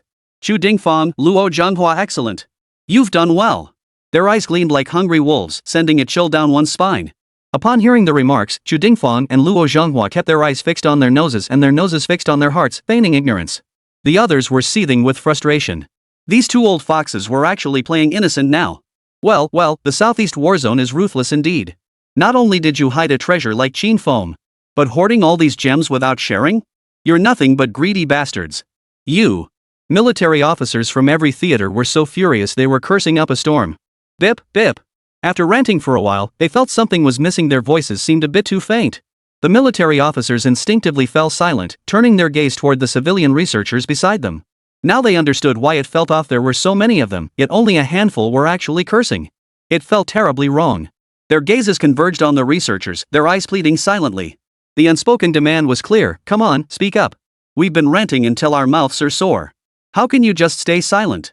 Feeling somewhat embarrassed under the scrutiny, the researchers turned their heads in unison, looking toward Qu Dingfang and Luo Zhenghua. The expressions on those two men's faces grew increasingly infuriating in their eyes, and their anger swelled. Finally, the researchers' anger reached its peak. Placing one hand on their hips, they pointed their right fingers at the pair. You two scoundrels! How dare you keep good news from us? Qu Dingfang? Luo Zhenghua? Military personnel from other sectors? Guys, are you serious? Is this what you call cursing? Or are all of you researchers just that high-minded? Fine, you're all such high-caliber folks. So we're the boorish ones dragging down the team's average? Luo Zhenghua and Qu Dingfang's mouths twitched. They couldn't believe this was the harshest insult they could muster. Having spent years rubbing shoulders with Qu Dingfang, Luo Zhenghua had honed his cursing skills to perfection. Now, he looked down on these colleagues. They couldn't even curse properly. What gives? Qin Feng was discovered by my AECX. The contract's signed, and he's officially under our AECX banner. He's our guy. You want him? Go find him yourselves. I've never seen such shameless people in my life. Just then, an electronic hybrid voice boomed. It was Luo Zhenghua's simulation robot cursing. Luo Zhenghua might have some reservations, but the simulation robot doesn't. As Luo Zhenghua's cybernetic avatar, it had nothing to fear. After all, its body was forged from steel and silicone, utterly impervious to these people. Besides, if these people wanted to settle scores, they'd go after Luo Zhenghua himself. What did this little robot have to do with it? True to form, the moment those words left its mouth, they incensed everyone present. Luo Zhenghua, how dare you mock us? You think you're hot stuff, huh? Got Qin Feng backing you, huh? Look down on us, huh? In an instant, Luo Zhenghua was swallowed up by the crowd. The racket from the entire lab instantly roused the sleeping old Hong. Ahem, what's going on here? Having just regained consciousness, he was unaware of the recent commotion and turned to the medical staff nearby. The medical staff proceeded to recount the recent events. Nonsense! How could this happen? You're all acting like warlords and bandits. From this moment on, none of you are to argue or quarrel over Qin Feng again. Anyone who does will face military disciplinary action. Hearing this, everyone trembled. They hadn't expected old Hong to be so strict. They immediately shut their mouths. Since you all want Qin Feng to join your faction, I suggest this instead: have Qin Feng come to mine. Damn it! With old Hong now entering the fray, they were utterly helpless against his ruthless tactics. In the end, they could only watch helplessly as Qin Feng was temporarily assigned to old Hong's side. Then it's settled. When we depart shortly, I'll be taking Qin Feng with me. Coincidentally, a global aerospace summit is being held at my place soon. I'll bring Qin Feng along to broaden his horizons. Qin Feng remained unaware that his fate had been decided with a single thud of Master Hong's fist on the table. So this is the bionic robot controlled by my digital consciousness? Not bad. Really not bad. After getting out of bed, old Hong discovered his simulation robot. After interacting with it for a while, he couldn't help but utter a heartfelt exclamation. He realized that the robot before him not only shared his thought patterns but also possessed identical expertise in aerospace engineering. No, not identical in some areas, it even surpassed him. That was due to computational power, an advantage the human brain could never match. It was like comparing a second-rate martial artist to a natural-born master. Though both used identical techniques, the results produced by each were worlds apart. Qin Feng is truly exceptional. Little Luo, wasn't it Qin Feng who proposed the entirely new air combat system reform last time? And those dual-pulse missiles, really? Do you think I, your teacher, would covet your weapons? That's right. Luo Zhenghua is Master Hong's student. When facing Master Hong, he wouldn't dare utter a single extra word. And you, little Chu, I've watched you grow up. With your temperament, don't you think I know you well? If you've got something good, bring it out now, no more hiding it. Let me tell you this, don't even think about hiding anything from me. I know the color of every fart you let out. Ultimately, pressured by Master Hong, Qu Dingfang had no choice but to lead everyone to Qin Feng's single-soldier exoskeleton armor production line. He gave them a tour, his face dark and silent throughout. When the others witnessed that a single assembly line could produce and assemble a full exoskeleton armor suit in just over 10 minutes, the commanders of the other major war zones couldn't contain themselves. Qu Dingfang, holy damn it! Chapter 90. How can a living person be suffocated by their own excrement? Heartless. Truly heartless. All war zones were about to engage in territorial wars. Chu Dingfang, on the other hand, was demanding raw materials and supplies from them, pounding his chest and guaranteeing that each of them would be able to deliver 300 sets of individual exoskeleton armor. At the time, they were genuinely touched. Little did they know this old codger was up to no good, blatantly withholding supplies by controlling the production line. He brazenly withheld their supplies, though 300 sets of exoskeleton armor could annihilate all the powered mech warriors from Western nations. But who would ever complain about having advanced weaponry and equipment in such large quantities? Chu Dingfang, I won't stand for it. If you don't deliver 900 exoskeleton suits before the territorial war begins, you're finished. Northeast Theater of Operations second that. Northwest Theater of Operations second. Southwest Theater agrees. In an instant, all major theater commands presented their demands. The commanders discovered the secret of the production line while he kept his head down the entire time. Ding! Congratulations, host. You have obtained 1,100 shot points. Within just 1 hour, Qin Feng's system panel registered a second surge, adding over 500,000 shot points. He now possessed sufficient points to redeem quantum computer technology and blueprints. Ding! Host, do you wish to exchange for quantum computer technology and blueprints? Yes? Need he even ask? Qin Feng immediately selected yes. In an instant, Qin Feng's mind mastered these technologies, and Pangu technology could begin production immediately. However, this time, Qin Feng had to ensure quality. Current civilian materials were simply inadequate. Only materials from aerospace-grade sources could guarantee the required standards. Instead of immediately ordering supplies, Qin Feng boarded a military helicopter bound for the production line. Chu Dingfang had already prepared everything. The aircraft had arrived long ago and had been waiting on the lawn for quite some time. Qin Feng boarded the aircraft with Sumo. No sooner had he fastened his seatbelt than the pilot eagerly started the engines. He transported Qin Feng to the destination in just over an hour. The moment he stepped off the helicopter, he saw a group of elderly men and women emerging from the production line. Young man, you must be Qin Feng? Allow me to introduce myself. My name is Hong Fei Hong. Out of respect, everyone calls me Old Hong.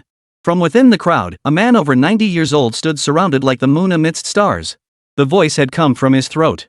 Qin Feng was utterly stunned upon hearing that voice. Old Master Hong? The founder of the great Xia space program in this world? It really was him. He never imagined the patriarch would actually come to his production line. Hello, Chief Engineer Hong. I never imagined you'd be here today. It's truly an honor beyond words. Responding to Qin Feng's flattery, Old Master Hong stepped directly before him, extending his right hand to complete a handshake. Generations produce their own talented individuals. My past achievements are nothing to speak of. If you'd like, you can just call me Grandpa Hong. Hong Fei Hong dismissed such formalities, but Qin Feng dared not be presumptuous. He held profound respect for such a legendary figure.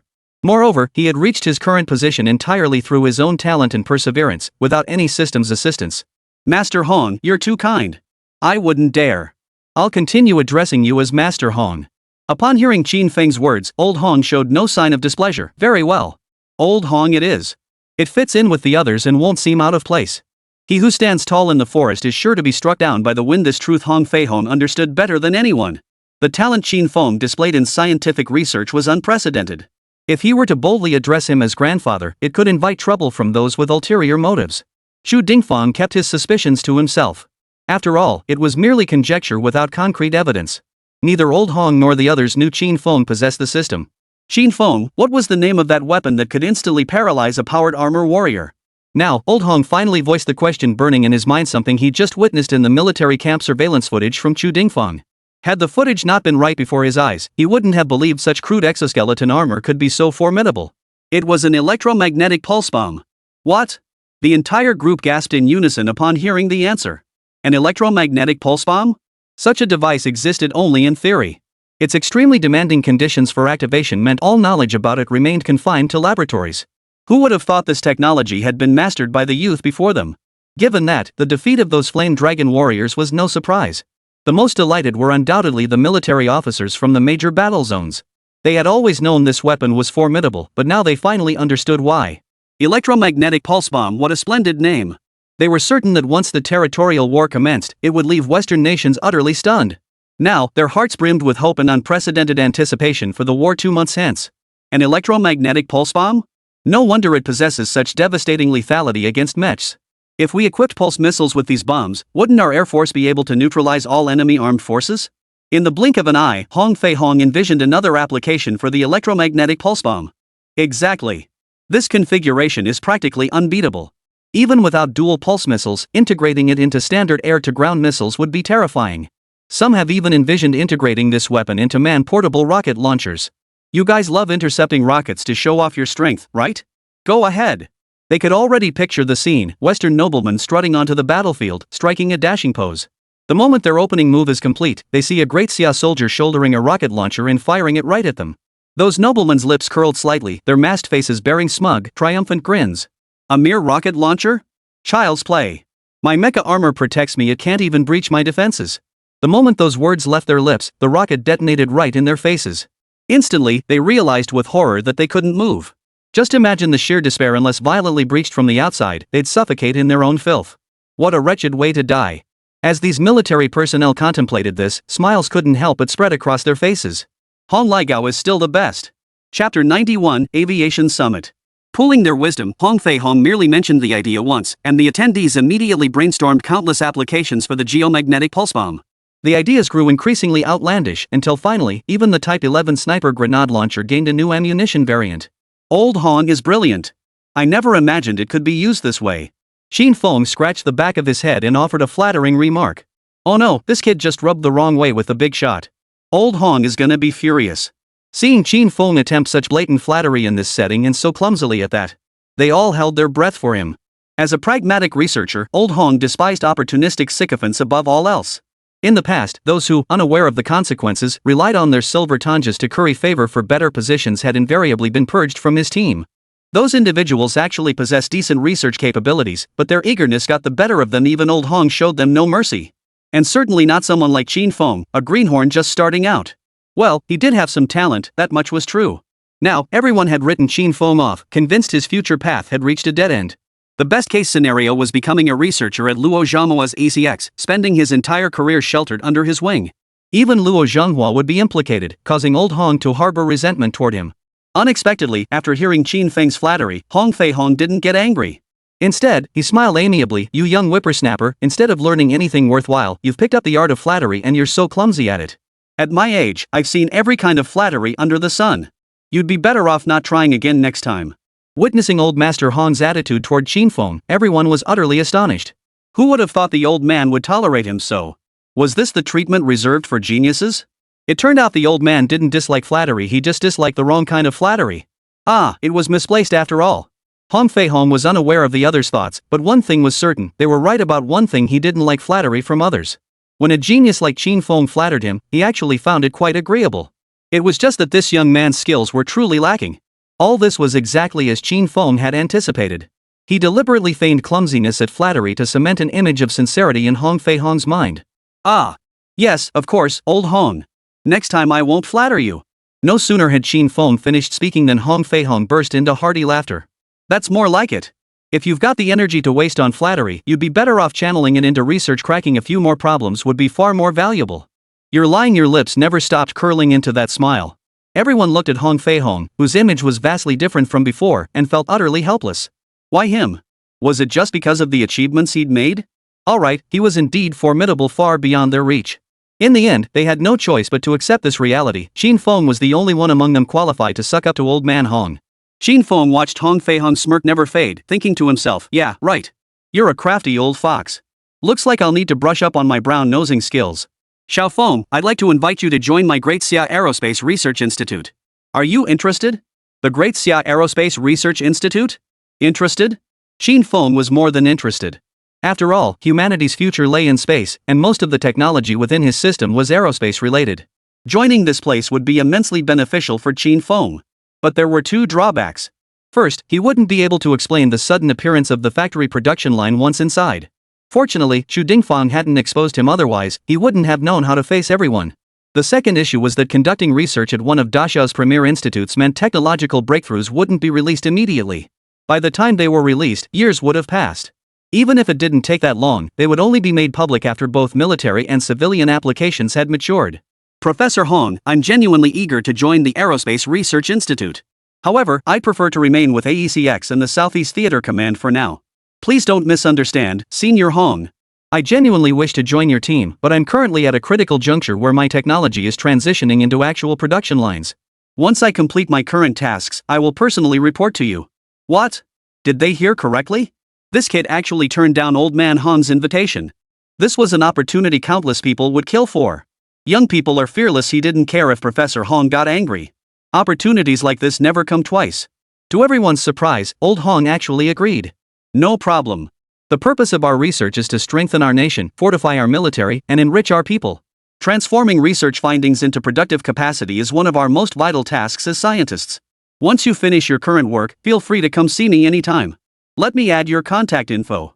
Hong Fei Hong's approval of Qin Feng's request wasn't surprising. In the research world, new breakthroughs emerge daily. However, the vast majority cannot be converted into productive capacity or achieve mass production. Among these discoveries, there are no shortage of groundbreaking achievements. Yet they either prove prohibitively expensive for widespread adoption or lack the conditions for large-scale production. This was frustrating. A lucky few might catch the eye of a high-precision lab for further conversion research, while the rest would be abandoned, losing all chance of continued development. That's wonderful, Professor Hong. I'll ensure the research findings I'm currently working on are converted as quickly as possible. With that, he pulled out his phone and added Hong Fei Hong's contact information. After completing these actions, Hong Fei Hong suddenly mentioned something to Qin Feng. Little phone, in 2 days, the Global Aerospace Summit hosted by our Great Xia will commence. All capable nations will bring their most advanced aircraft to exhibit in our nation's metropolis. I hope you can join me to broaden your horizons. In truth, Hong Fei Hong wanted Qin Feng to accompany him so he could gain a thorough understanding of the world's top-tier aircraft including planes, missiles, and drones. He wanted Qin Feng to gain a clear understanding of these technologies, ensuring he had benchmarks for comparison in his future research and preventing him from working in isolation.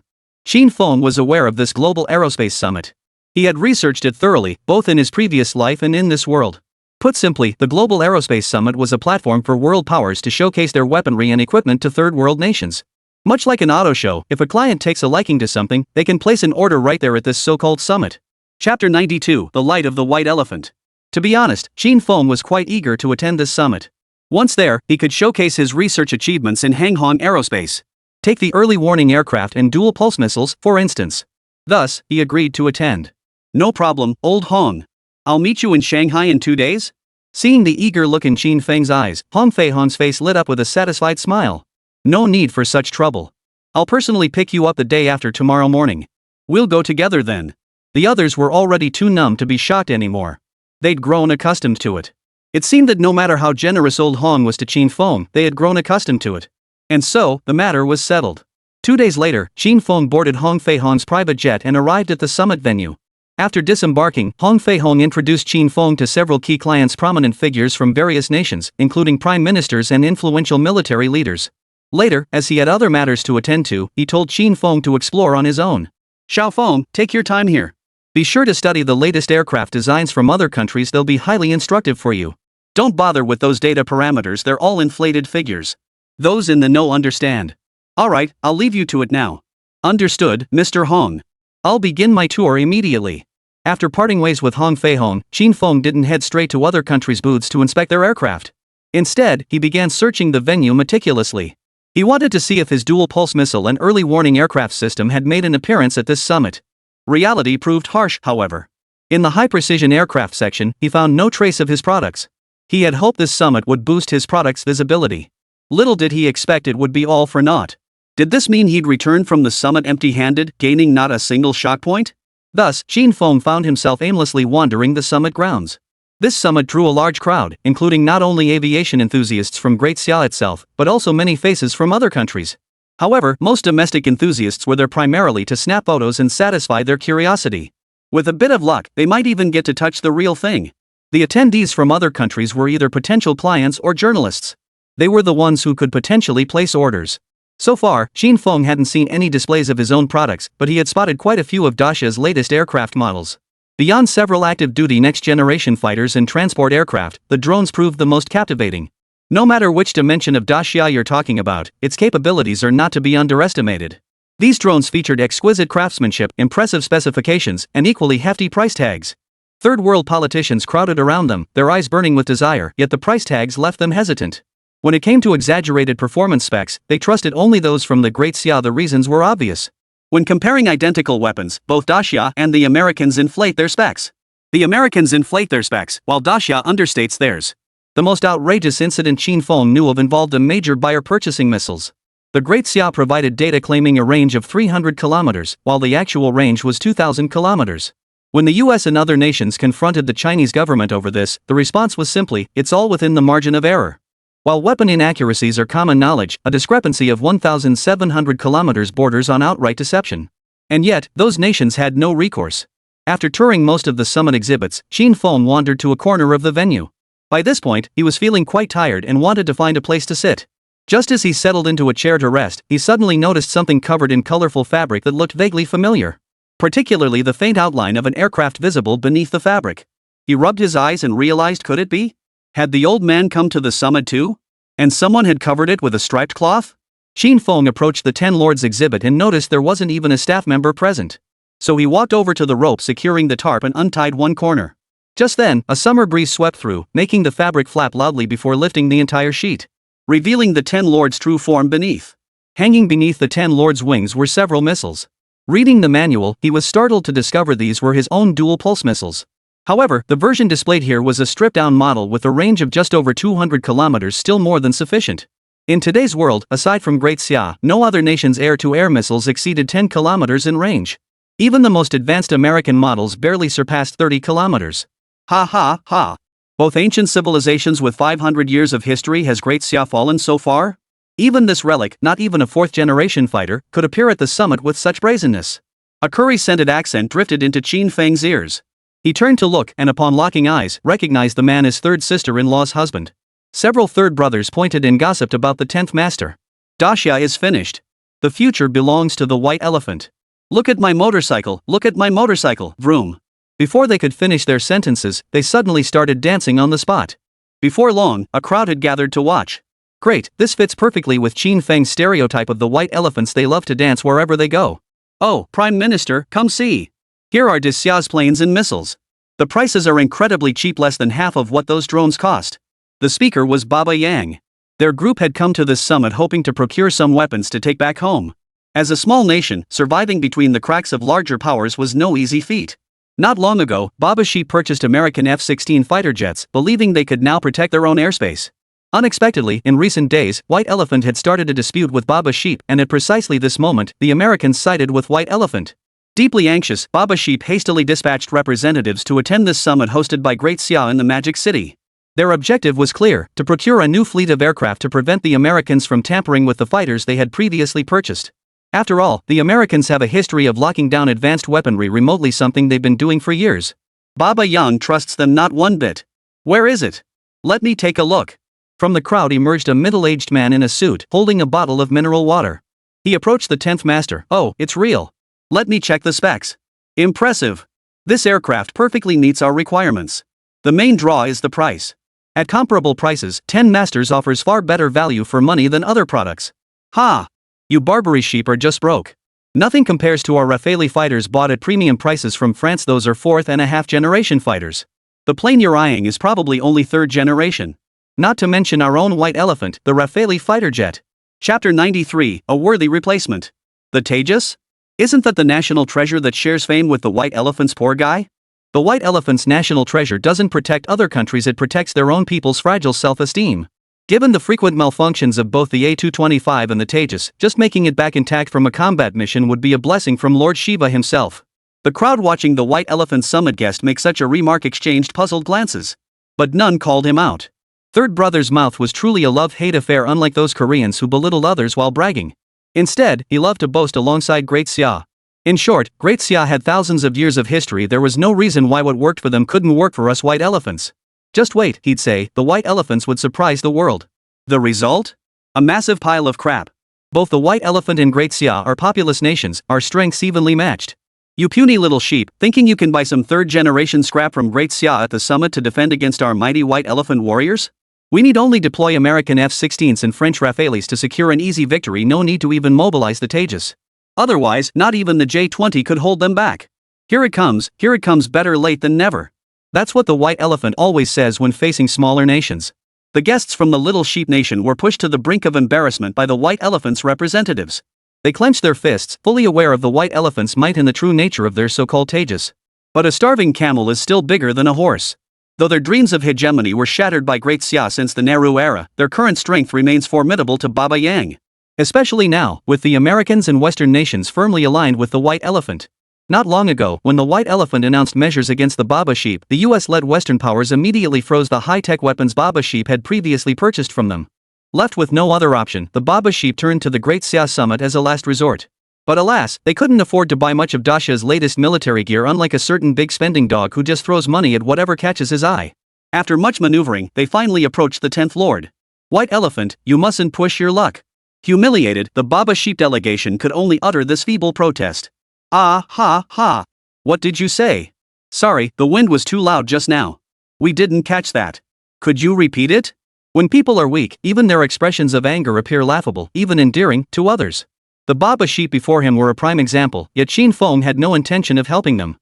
In his previous life, though many touted Pakistan as a brother nation, he knew the reality was far from the propaganda. At least not at the national level. In his previous life, Dragon Nation had provided them with a complete drone production line to support their military development. Unexpectedly, this little Pakistan guy, in a murky deal with the Huskies, turned around and handed over all the drone technology to them. This caused massive damage to Dragon Nation's international interests, costing billions in lost orders that were snatched up by Husky. Don't push your luck. Provoking us will bring you nothing but harm. The representatives of Baba Yan were now so furious their faces were practically dripping with anger.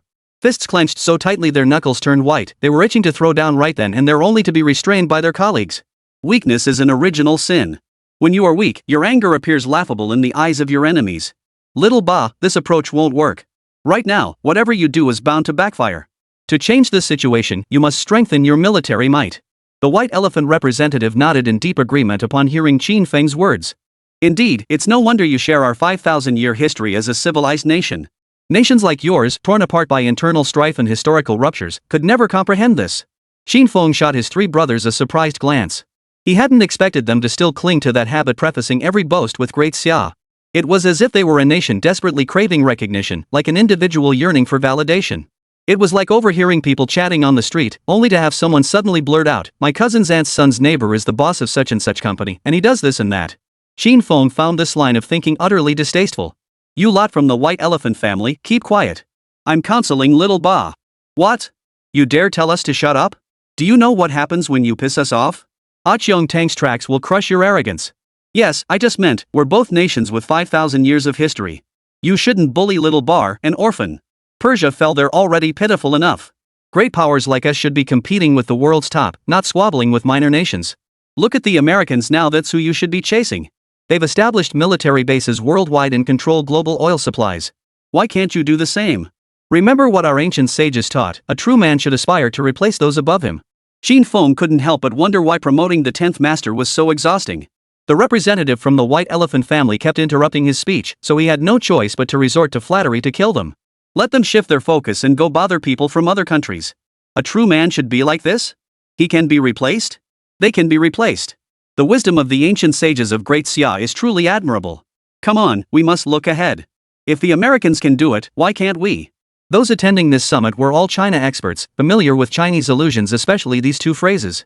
In their eyes, these lines forged two legendary heroes of Great Xia, well, perhaps slightly less legendary than Bahubali. After the white elephant delegation departed, they kept murmuring the Western Chu overlord's words, "He can be replaced."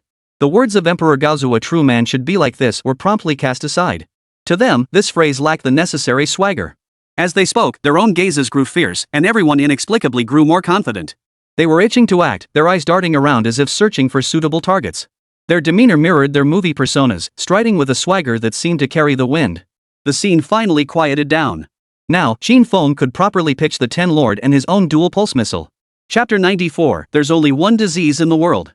After the white elephant representatives departed, the minibus delegates could finally get a proper look at the 10th master before them. They poked and prodded here and there, their expressions twisted with conflict. They studied the 10 master's performance specifications, which barely met their current requirements. Yet after seeing so many advanced fighter jets from other nations, the psychological gap felt immense. They yearned to purchase those advanced fighters, but the price tags were utterly prohibitive. In the end, they could only stand hesitantly before the 10 masters' display. Bro, can this fighter take on France's Rafale or America's F-16? A representative from a small country approached Qin Feng, voicing the question on everyone's mind. War loomed on the horizon, casting a shadow of conflict over their entire nation. Though the white elephant was a laughingstock in the eyes of Great Xia, to its neighboring nations, it was a colossus, a threat level maxed out. It could be said that over the years, in all its foreign wars except against Great Xia, the white elephant had emerged victorious. What? Your demand is to halt the white elephant's offensive? Have the 10th Lord stall the J-20s and F-16s? Qin Feng was truly speechless. He hadn't expected Xiaoba to be so timid. Yes, our objective is to stall the white elephant for a few days. Even if the 10th master gets shot down, we won't blame you, we'll only blame ourselves for being too broke to afford Great Xia's new gear. There's only one disease in this world, and that's the disease of poverty. Right now, Xiaoba's delegation feels utterly helpless. They've come to deeply understand the meaning of that phrase. What the hell? You mean using the 10th master as expendable? You're prepared for him to get shot down? You won't blame us? Yes. As long as this plane can hold off the white elephant for a few days, we can go to the United Government and declare our intentions.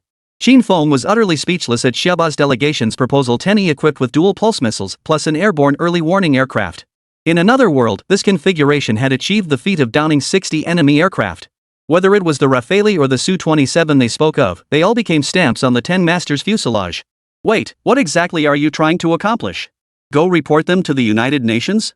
And then what? Will other nations come to aid you for free? Or is your last hope that Husky?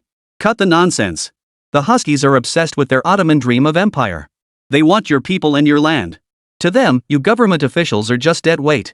Now, by purchasing the 10 Lord, along with its dual pulse missiles and airborne early warning aircraft, you can acquire Great Xia's entirely new air combat system. Forget holding off the Rafale, you'll be able to shoot them down. Upon hearing Qin Feng's words, despair flooded their hearts. With all their high-tech precision weapons locked down, they'd lost half the battle before it even began. Moreover, they knew Qin Feng spoke absolute truth. Between nations, only interests matter, no sentiment holds sway. Perhaps their ancestors once ruled a great empire, but that realm had long since fractured. The only path to reunification lay in the complete annihilation of one political faction. Yet when they heard Qin Feng's final words, it felt like a drowning man clutching at a last straw. Daxia's international credibility was universally acknowledged. If they said it could be done, it would be done. After all, Daxia's weapon specifications were always underreported, actual performance far exceeded the stated figures. They immediately began researching the Shurya-equipped dual pulse missile. Upon seeing the specifications for the dual pulse missile, their faces lit up with astonished delight. 200 kilometers? That's a full 200 kilometers. It seemed Great Xia had developed new missile technology. When terms like information sharing, dynamic tracking, and automatic targeting appeared before them, they finally understood the source of Qin Feng's confidence. Judging by the on-site data alone, taking down those fighter jets would be no problem at all. At that moment, their hearts, which had seemed dead, came back to life. Within Xiaoba's delegation, someone pulled out a phone and dialed a number. After a few minutes of conversation, the person hung up and hurried back. Bro, I want this. How much per set? When can we sign the contract? This time, Qin Feng was the one left dumbfounded. He'd spent all that time pitching his missile to earn extra shock points. He hadn't expected them to come straight to him for a deal. He didn't even know the specific procedures for this. Besides, he was here to broaden his horizons. He hadn't been authorized for this by his superiors. By the way, is there a commission? Has the commission been calculated? Xiao Feng, how's your tour going? Just then, Hong Fei Hong's voice sounded behind him. Qin Feng felt a wave of relief wash over him upon hearing the voice. Finally, someone in charge had arrived. This mess was best left for him to handle. He turned around to find several people accompanying Hong Fei Hong. The aura they unintentionally exuded made it clear these individuals were no ordinary folk. Surrounding them were numerous overt and covert guards, all there to protect these individuals. Old Hong, you're finally here. The Baba Yang delegation wants to purchase our 10 Lord in missiles. After hearing Qin Feng's brief account of the situation, Hong Fei Hong and his entourage all broke into amused smiles. Just moments ago, Old Hong was praising your brilliance. Who would have thought attending a summit would land us such a major contract for the Great Xia military industry?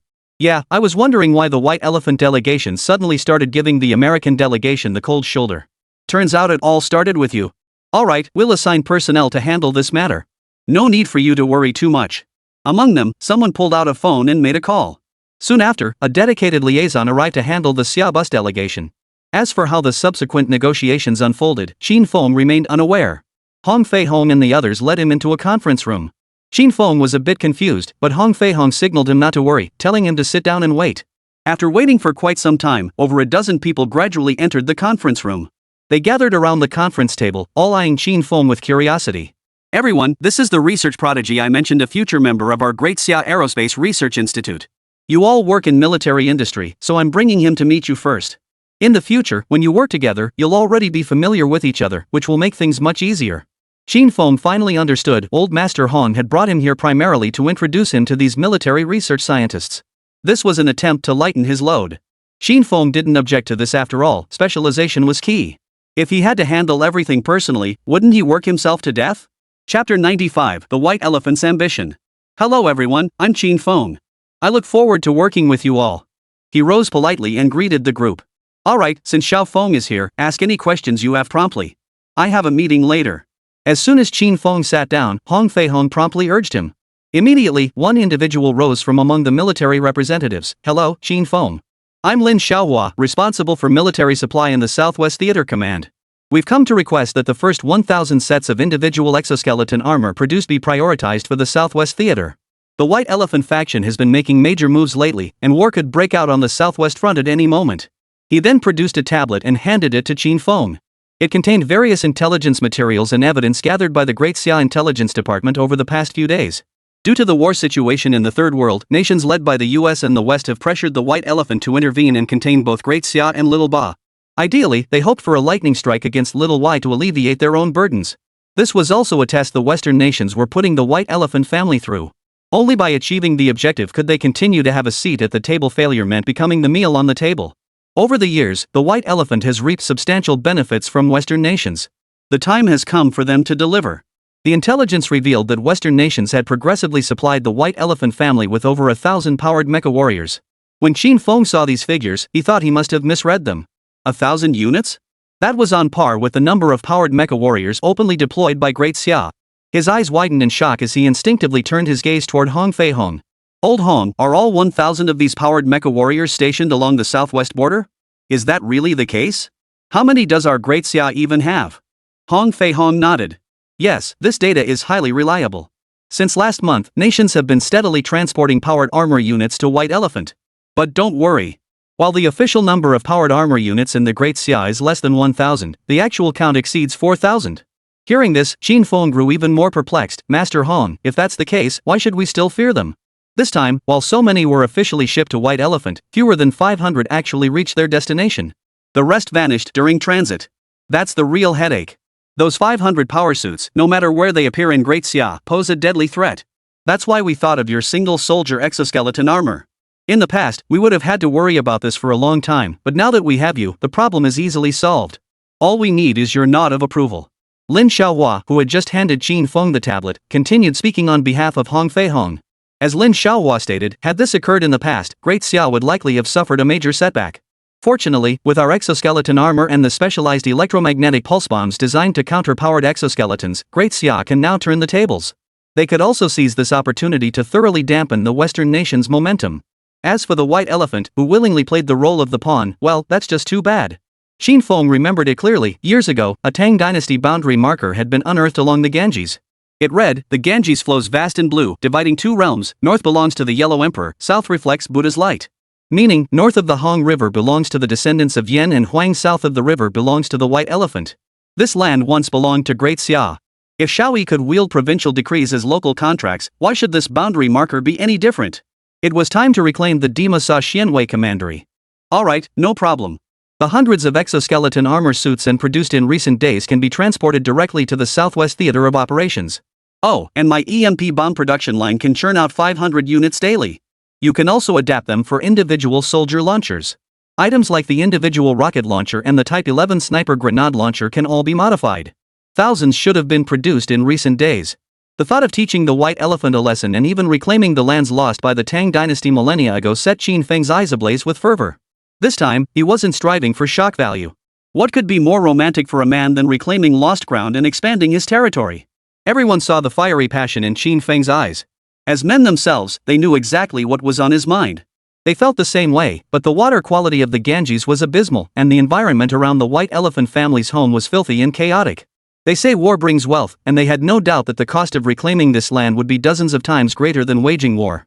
But that was all for later. If push came to shove, there were always prisoners of war and labor camp inmates to draw upon. Once they grasped this reality, the group ceased their internal struggles. Really? That's truly wonderful.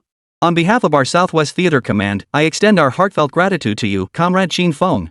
After thanking Qin Feng, the meeting continued.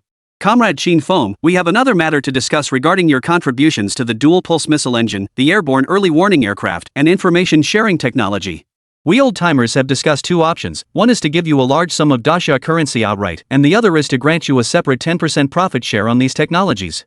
In other words, for every order secured for these technologies, our military industrial departments will transfer 10% of the profits directly to your bank account.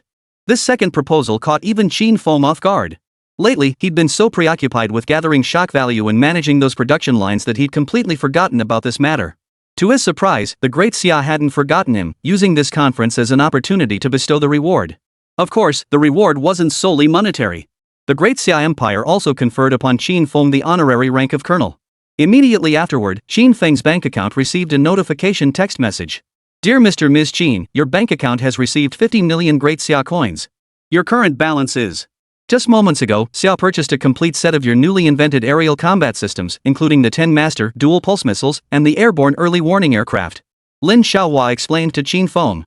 Qin Feng understood immediately. It seemed Xiaoba's delegation had ultimately purchased the equipment after all. He wondered if the miracle of Blue Star could be replicated in this world. Qin Feng suddenly found himself filled with anticipation. If the white elephant proved as formidable as its Blue Star counterpart, the spectacle would be truly remarkable. When the news broke, the shockwaves would surely surge like a tidal wave. Chapter 96, Turning the Act into Reality. The meeting concluded swiftly. Finally, Qin Feng proposed handing over his current production line to the military department. Keeping this production line under his control was nothing but a headache. It felt like a full-time job. He had to handle procurement, oversee production, and train workers. He certainly wouldn't have the energy for this later on. Better to hand it over directly and gain some benefits in return. Why bother with the hassle when he could earn money effortlessly? Thus, his military rank was elevated once more, now holding the honorary title of Major General of the Great Xia. With that, Qin Feng's summit trip concluded, and he returned to his villa in Jinghai. Upon arriving, Zhou Ruhai and Wang Kaihua were reclining on the villa's sofa watching the news. Zhou Ruhai watched the screen while Wang Kaihua peeled grapes for him to eat. Together, they appeared like a loving married couple. It seemed their act was turning into the real thing, their bond deepening rapidly. Neither noticed Qin Feng's return until Zhou Ruhai looked up and spotted him in the living room. Ah! Zhou Ruhai jumped in fright, startling Wang Kaihua beside him as well. What's the big deal? You scared the life out of me. Zhou Ruhai's heart raced as she pointed at Qin Feng. Xiao Feng, how did you suddenly come back? Hearing this, Qin Feng was speechless. He'd been inside for quite some time. How could it be sudden? Wang Kaihua, however, patted Zhou Ruhai on the shoulder. What's the big deal? He's unmarried, she's unmarried. Is it against the rules for older people to fall in love? She said with a hint of exasperation. Oh my! Little Feng is back. Quick, let mom take a good look. She naturally pulled Qin Feng onto the sofa and began asking about his recent life. Compared to Zhou Ruhai, she was much more open. With Qin Feng present, Zhou Ruhai felt a bit constrained. Faced with Wang Saiwa's warmth, Qin Feng felt a bit awkward at first. Come on, no need to be shy. Even though they told us to pretend to be family, there's nothing wrong with acting like real family, right? Yes, Auntie Wang is right. Wang Kaihua didn't mind Qin Feng's perfunctory response. She reached over and took Zhou Ruhai's hand. Auntie Wang is getting older. Over these past few days, she's seen that Uncle Zhou is a decent man, so she decided to move in with him. Now she has a husband, all she needs is a son. After saying this, she looked expectantly at Qin Feng. Before he could speak, Zhou Ruhai piped up first. We haven't even gotten married yet. When it came to matters of the heart, Zhou Ruhai wasn't as magnanimous as Wang Kaihua. The moment those words left his mouth, Wang Kaihua flew into a rage, grabbing Zhou Ruhai's ear and twisting it hard. What are you doing? What are you doing? You think you can have your cake and eat it too and then disown your old mother? Such predatory words coming from the mouth of this Art Academy president created a stark contrast. Qin Feng couldn't help but laugh. Look at you, making our son laugh. After scolding Zhou Ruhai, she turned her hopeful gaze toward Qin Feng. Little Feng, what do you say? Can you grant your mother this wish? Ever since arriving in this world, Qin Feng had been an orphan. He could sense the sincerity in Wang Saiwa's eyes, so he agreed. Mom! That single word filled her with joy, and she couldn't resist taking a dig at Zhou Ruhai beside her. See? Little Feng is more considerate than you. With that, she turned away angrily, refusing to acknowledge Zhou Ruhai any further. Wang Kaihua then whispered to Qin Feng, and for the first time, he felt the warmth of family. Zhou Ruhai stood nearby, wanting to eavesdrop but too embarrassed to do so openly. He could only sneakily lean his head closer to them, trying to get his ear nearer to their conversation. Xiao Feng, I have a guest spot on a variety show about technology. Would you be interested in joining? Seeing you're this age and still unmarried, I thought appearing on the show could help more people get to know you. That way, finding a wife would be easier, right? More people knowing me? Qin Feng fell silent upon hearing this. While many online knew who he was now, the recognition was mixed, more negative than positive. The wandering earth had brought him a bit of positive image, but the negative one still dominated. Even after he'd explained everything, people still only wanted to hear what they wanted to hear, completely disregarding the truth. Some were even driven purely by jealousy, smearing him online. Upon hearing about the chance to be recognized by more people, he felt a flicker of interest. Netizens didn't understand his character or believe the technology was his creation. So even if his scientific achievements stunned them, Qin Feng received very little genuine recognition. Take The Wandering Earth, for instance. Despite its billions in box office revenue, it only garnered a few million in all points. Where could he even begin to argue his case? Unless he could clean up his image and gain the world's trust, even if his technology wiped the Americans off the map, the shock value he'd gain would be extremely limited. So, he was starting to get tempted. Alright, Mom. I'm somewhat interested in this variety show, but I need to consult with my superiors first. Qin Feng didn't outright refuse. His status had changed, certain actions still required approval from his superiors. He stepped into the courtyard, pulled out his internal use phone, and dialed Hong Fei-hong's number. He expected some resistance, but to his surprise, Hong Fei-hong approved the request outright. This surprised him greatly. As Hong Fei-hong put it, anyway, you don't have much else to do right now, so why not participate in the show first? Let the netizens of Daxia accept you first, then turn your image around. Otherwise, when you publish your research findings later, people might think our scientific community is corrupt too, engaging in shady deals. The words stung Qin Feng, yet he couldn't refute them. Now that Daxia had grown powerful, its enemies realized they couldn't defeat it militarily and could only choose to undermine it from within. The war of public opinion was now crucial. What Hong Fei-hong hadn't mentioned was that through investigating Qin Feng's recent behavior, he had formed suspicions similar to Chu Dingfeng's. Through scattered clues and questioning Chu Dingfeng and Luo Zhenghua, he had pieced together some hidden truths. But what did it matter? As long as Qin Feng was a Daxia citizen, that was enough. The trust passed down through generations of Daxia ancestors was innate. After receiving Hong Fei-hong's approval, Qin Feng relayed the news to Wang Kaihua. Alright, Xiao Feng. Then you'll accompany me to the program site tomorrow. We have an episode recording scheduled soon. Chapter 97, A Prominent Figure. Alright, I'll go with you tomorrow. After agreeing with Wang Kaihua, this newly formed family chatted in the living room until past midnight before retiring to their respective rooms. Early the next morning, Wang Kaihua was already bustling about in the kitchen. She was preparing a heartfelt breakfast for Qin Feng and Zhou Ruhai, humming to herself as she bustled about, looking quite cheerful. Today was the weekend, and Zhou Ruhai had a rare day off. An early riser by habit, he sat in the living room watching the news broadcast. Qin Feng had just descended the stairs when he heard that familiar jingle, "Good morning, viewers. Today is the XTH day of the XTH month, the lunar calendar date XX. That familiar voice startled him. He hadn't expected to hear such a familiar sound after traveling to another world. He couldn't help but listen carefully to the news coming from the television. Daxia Television presents the news. Next, we bring you a brief update. Early this morning, the White Elephant deployed Rafale and Su-27 fighters to strike northern Pakistan. However, 6 were shot down by Pakistani pilots flying the J-10, with no Pakistani casualties. It is reported that this batch of J-10s was recently acquired by Pakistan at the Great Xia Aerospace Summit. This outstanding combat performance was primarily achieved through the use of the latest dual-pulse engine missiles and Daxia's airborne early warning aircraft. This formed a completely new. Qin Feng was stunned by the news report. Wow, is the Daxia government really this direct? They're openly advertising military hardware now, unlike the Blue Star of his previous life. He recalled the news broadcast merely airing a brief report, dismissing it with a few short sentences. Instead, on various video platforms, footage of the White Elephant being struck by 3 consecutive missiles played on loop. Ding! Congratulations, host. Shock value +1 +1. Ding! Congratulations, host. Shock value +100 +100. Ding! Congratulations, host. Shock value +1000 +1000. Qin Feng received these notifications from the system. The 3 alerts originated from familiar researchers and soldiers across various war zones who knew the inside story. And a few soldiers. All told, it only amounted to a few 100,000 shock points. It seemed he must redeem himself on the variety show. Otherwise, even with this world-shocking news, he wouldn't gain many shock points. Third-generation fighters defeating fourth-and-a-half-generation aircraft shattered Western military myths. This advantage must be fully exploited. Otherwise, all his meticulous planning over such a long period would have been for naught. Xiao Feng, come eat breakfast. Mom served it for you, it's on the table. After breakfast, I'll take you to pick out a nice outfit so you can look sharp for your appearance. You eat first. I'll just touch up my makeup, this early morning has me sweating buckets. Old Joe, help yourself to breakfast. With that, she headed back to her room. Joe Rahai felt a pang of sadness. He'd only just gotten engaged, yet his fiancée was already so upset over some young guy. His mind immediately flashed back to yesterday's binge-watching of those melodramatic short dramas featuring Lu Ruyan and Shin Yuchu. After breakfast, Wang Kaihong took Qin Feng to try on several outfits. Satisfied with all of them, she packed them up and took them away. Fortunately, these were all mid-range brands, not high-end labels, so they didn't cost much. This was intentional on her part. As a public figure and the school's principal, she couldn't afford to dress too flashily. Such attire would reflect poorly not only on herself but also on Qin Feng. After all, his online image wasn't exactly stellar. Handsome, truly handsome.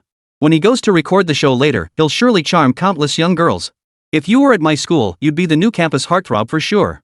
After showering Qin Feng with compliments, Wang Kaihua led him to the television station. She led Qin Feng straight to the director's office. Director Wang, let me introduce you to my son, Qin Feng. I'd like to recommend him as a guest for our show. Director Wang, full name Wang Fugui, was the director of the Great Xia Science Program, which he had hosted for 3 seasons. The show primarily sought out grassroots scientists and brought them onto the screen. If the military takes an interest in their inventions, they can leap from obscurity to prominence, embarking on a completely new life. Since its inception, the program has uncovered numerous talents for the Great Xia military. Qin Feng? No need to introduce him, I know him. He's a real rising star. Are you absolutely sure you want him on our production team? His face wore an expression of distrust, almost practically screaming disdain. After all, the very purpose of their program was to uncover hidden gems for the Great Xia. Prejudiced from the start, he held no hope for Qin Feng, even harbored outright bias. To him, this second-generation kid riding on his parents' coattails was nothing special. In truth, he had another candidate in mind for this guest spot, Wu Jianhao. Wu Jianhao's family ran an entertainment company, and through his own efforts, he had made quite a name for himself in the industry. Recently, he'd developed a new drone technology.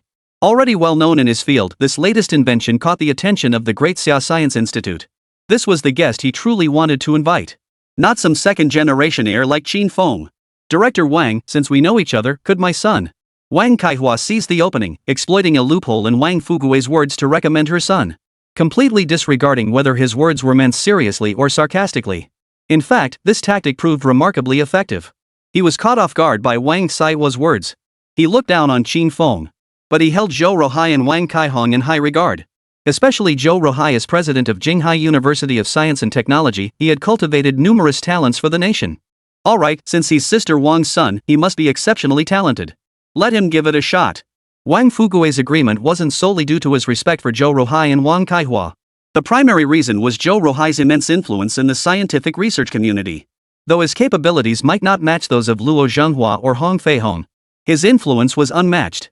He had numerous students throughout the scientific community, truly deserving the title of a teacher whose students are spread far and wide. To outright reject Qin Feng would be to deeply offend Zhou Rohai. Would he even be able to continue hosting his show afterward? It would end up like certain science programs, all story, no science. This was precisely what he wanted to avoid, which is why he agreed so readily. As for Wu Jianhao, it wasn't as if they couldn't continue working together. At worst, they'd compete on the same stage. It wasn't unheard of. There have even been instances where both were recruited by the military. Rumor has it his drone technology now rivals that of Western developed nations. Chapter 98, No rush, take your time. Director Wang, good news, Mr. Wu Jianhao has accepted our TV station's invitation. He's on his way here now and should arrive shortly. What do you think? Upon hearing the news, Wang Fugui's face betrayed no emotion. Inside, he was genuinely delighted. At his level, he'd long since mastered the art of keeping his emotions in check. He waved his hand to stop the secretary, who was about to continue speaking. I'm aware of everything. Proceed with the contract as usual. The secretary looked puzzled at Wang Fugui's response. But when her gaze fell upon Qin Feng, she understood why. So it was this guy. Relying on his family connections, he wants to come to our station to polish his resume. Heh, doesn't he know our station is backed by the Great Xia military? He's got a pretty handsome face, but what a waste, just a useless fool. Ah, but what can you do? His parents are powerful. He was born into privilege, and Zhou Rohai is willing to use his research achievements to polish Qin Feng. That left her speechless. But Director Wang won't this. Don't worry about the rest. Just do as I say. Wang Fugui cut off his secretary, who was desperately trying to survive. As for Qin Feng, didn't he want to get rid of him too? But he couldn't do anything about it. Now, however, Wu Jianhao had arrived. An ingenious plan instantly formed in his mind. That was to arrange for Qin Feng and Wu Jianhao to compete against each other. Let the people vote, as the saying goes, the public eye is sharp. When dealing with these good-for-nothing second-generation scum who abuse public resources for personal gain, they should be exposed to public scrutiny. Then, when the dust settles, even if Zhou Ruhai wants to blame me, there's nothing he can do. Besides, he had the might of the Great Xia military backing him. And so, Wang Fuguei signed the contract with Qin Feng directly, instructing him to prepare for the program recording. But this contract was specially crafted. To absolve himself of responsibility and avoid Zhou Ruhai's wrath, he added several clauses. One stipulation explicitly stated that the production team bore no responsibility for any consequences Qin Feng might face after the broadcast, including online harassment. After receiving the contract, Qin Feng gave it a quick glance before signing his name. Seriously? With all the achievements he'd made now, did he really need to worry about online bullying? Those netizens who had targeted him before would be lucky if they didn't slap themselves in the face upon learning his new status, muttering, "I deserve to die." Another reason Qin Feng felt unconcerned was that Chu Dingfang had called him before the show began. This program was backed by the military, designed to discover civilian scientists. Its nature was akin to a civilian version of a large-scale industrial survey. Moreover, Chu Dingfang assured him there was no need to fear exposing his abilities and attracting attention from foreign powers. The War Propaganda Bureau had already paved the way for him. Any achievements would be attributed solely to his privileged background, portraying him as an uneducated second-generation heir. Such practices were commonplace worldwide. Especially in Western nations, they operate this way themselves. Think tanks have analyzed it, they'll believe it. His words completely dispelled Qin Feng's concerns, which was one reason he felt comfortable participating in the program. As for Zhou Ruhai, foreign organizations had been targeting him for quite some time. Open and covert surveillance surrounded him constantly, yet these forces had yet to succeed. On the elevated highway of Jinghai City, Wu Jianhao sat inside his Maybach. He leisurely admired the scenery outside the window. "Chen, how much longer until we reach the TV station?" The driver up front checked the traffic conditions and estimated the time. "Mr. Wu, we should reach the TV station in about 10 minutes. 10 minutes? No rush. Take it easy. No need to hurry for a minute or two. After all, they're the ones begging me now." He casually instructed the driver. He couldn't care less about this recording session. He had long since figured out Wang Fugui's character. This filming was a trap meticulously crafted for Wang Fugui by him and his team. The bait was that drone technology, a technology Wu Jianhao hadn't invented at all. It was simply a direct appropriation of Western drone technology. Wu Jianhao's family company had always maintained murky connections with foreign entities. It was a venomous snake lurking within the borders of Daxia. For years, Wu's company had been secretly aiding anti-Daxia forces. The artists and actors served as the front, drawing attention, while the Wu family handled the financial demands. After funneling profits through contracts for TV dramas and other means, it was time for those actors to fulfill their promises. They publicly make statements, offering their loyalty oaths to the Wu family. Then, the Wu family uses shell companies to funnel benefits back to them, protecting them and providing resources. Originally, this had nothing to do with scientific research. But when the White Elephant's advanced fighter jets like the Rafale were shot down by the 10 lords of Sheba, the Western forces behind the scenes grew anxious.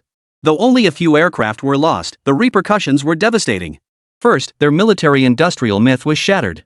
Next, third world nations would realize that their weapons were not only expensive but inferior to those of Great Xia, and crucially, they could be remotely disabled at critical moments. This was hard to stomach. Then they turned their gaze to Xia's military industry. Rugged, durable, affordable, reliable performance, and immune to remote lockouts. The choice was now crystal clear. That's why those factions are willing to go to such extreme lengths, even deploying the Wu family, a long-established pawn within the Great Xia. "Mr. Wu, do you think our plan will succeed? Will they take an interest in our drones?" Driver Xiaochen asked, his concern palpable. After all, Daxia's military capabilities were advancing by leaps and bounds. What if they didn't like their drone technology? That would be a complete waste, wouldn't it? This driver was actually cultivated by the shadowy forces behind the scenes, tasked with protecting Wu Jianhao and also serving as a surveillance asset. The saying, "those who are not of our kind must have different hearts," holds true for any nation or ethnic group. Otherwise, they wouldn't be so eager to make people pledge their loyalty. Just focus on your own responsibilities. I'll handle the rest. Wu Jianhao harbored no affection for this islander who served as both driver and bodyguard. The fact that he had just initiated conversation was already a concession made because the plan was nearing completion. He harbored deep wariness toward this nation prone to subversion. Even among lackeys, there are ranks. This rebellious national character was deadly. "Fine, do as you please, sir. Just get me that prototype pair of pulse missiles." Chapter 99, What did you say? No need for you to trouble yourself. Just stick to your own duties. Wu Jianhao was deeply dissatisfied with the driver's attitude. As the CEO of a major corporation, he certainly didn't expect some lowly island nation servant to be telling him what to do. Yes, that's right. Though Wu Jianhao betrayed Great Xia, he still relished the status it afforded him. He looked down on the common folk of lesser nations, and this islander going by the alias Xiaochun was particularly grating. Pardon my frankness, but supervising you is my duty as is ensuring your safety. After issuing this reminder, Tanaka Saburo, now disguised as Xiao Chen, remained silent.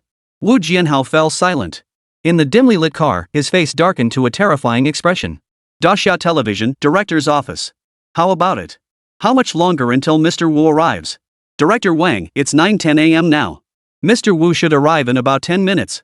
Alright, go print a copy of the contract and take it to the signing room. Oh, and in my office, there's some premium Longjing tea from this year's harvest. Brew a cup for yourself later. Wang Fugui's blatant favoritism was no longer even an act.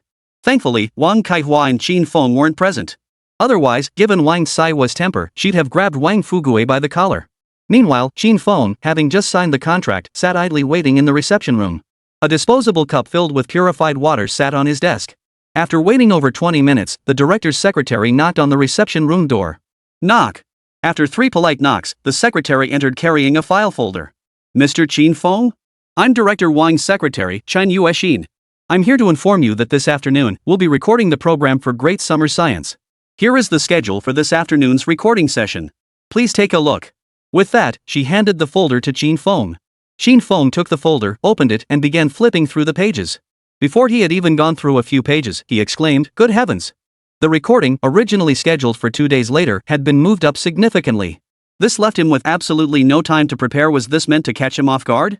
He knew that Daxia Sciences programs followed 2 formats. One involved visiting grassroots scientists and having them showcase their inventions. The show would air live across Great Xia, after which the bigwigs behind the scenes would offer feedback. Contestants participating in the recording would then make adjustments based on the requirements relayed by the director. Once the modifications were complete and met the bigwigs' standards, they would receive their first round of prize money. Then, the bigwigs behind the scenes would convene to discuss whether the contestants' creations would be affected under various extreme conditions. The production team relays the experts' feedback, and the contestants make final modifications. Once completed, the creations undergo rigorous extreme testing. Upon passing all tests, the contestant receives a substantial cash prize and a promising job offer. Clearly, Qin Feng was not operating under this model. Director Wang had not afforded him such an opportunity. To extract the technical principles of the dual-pulse missile engine, Wu Jianqin's Western military-industrial complex was willing to sacrifice their most advanced drone technology.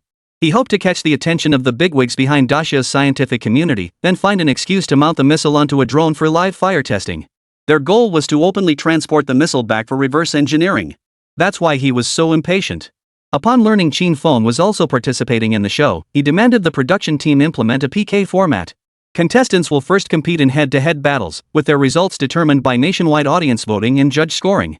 Only after a winner is determined will they advance to the challenge stage set by the big shots, with all subsequent procedures remaining unchanged.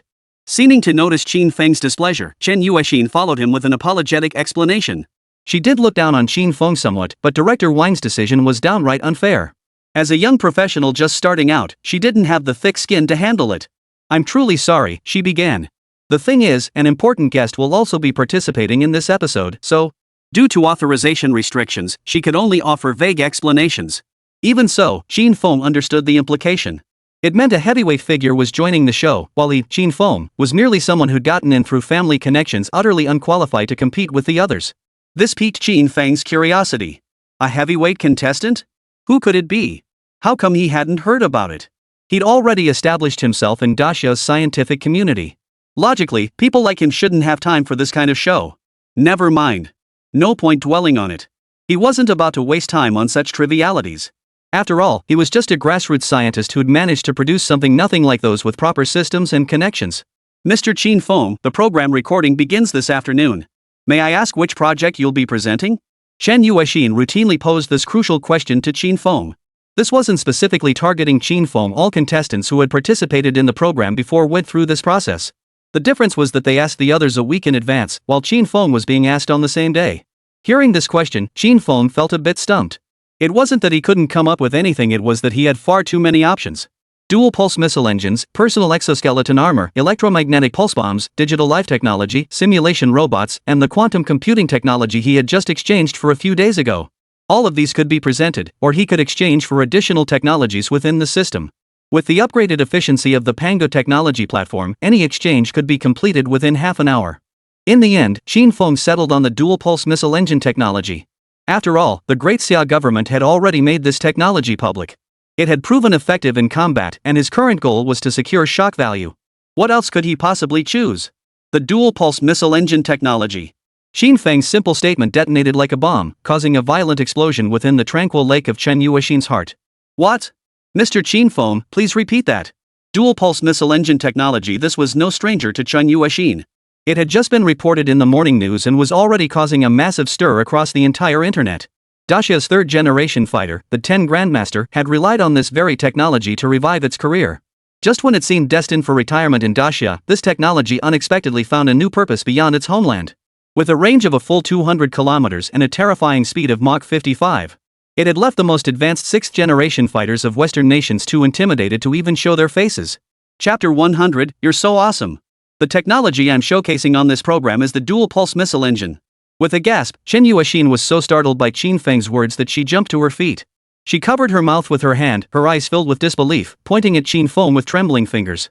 You shameless scoundrel. Chen Yuexin never imagined someone could be this shameless.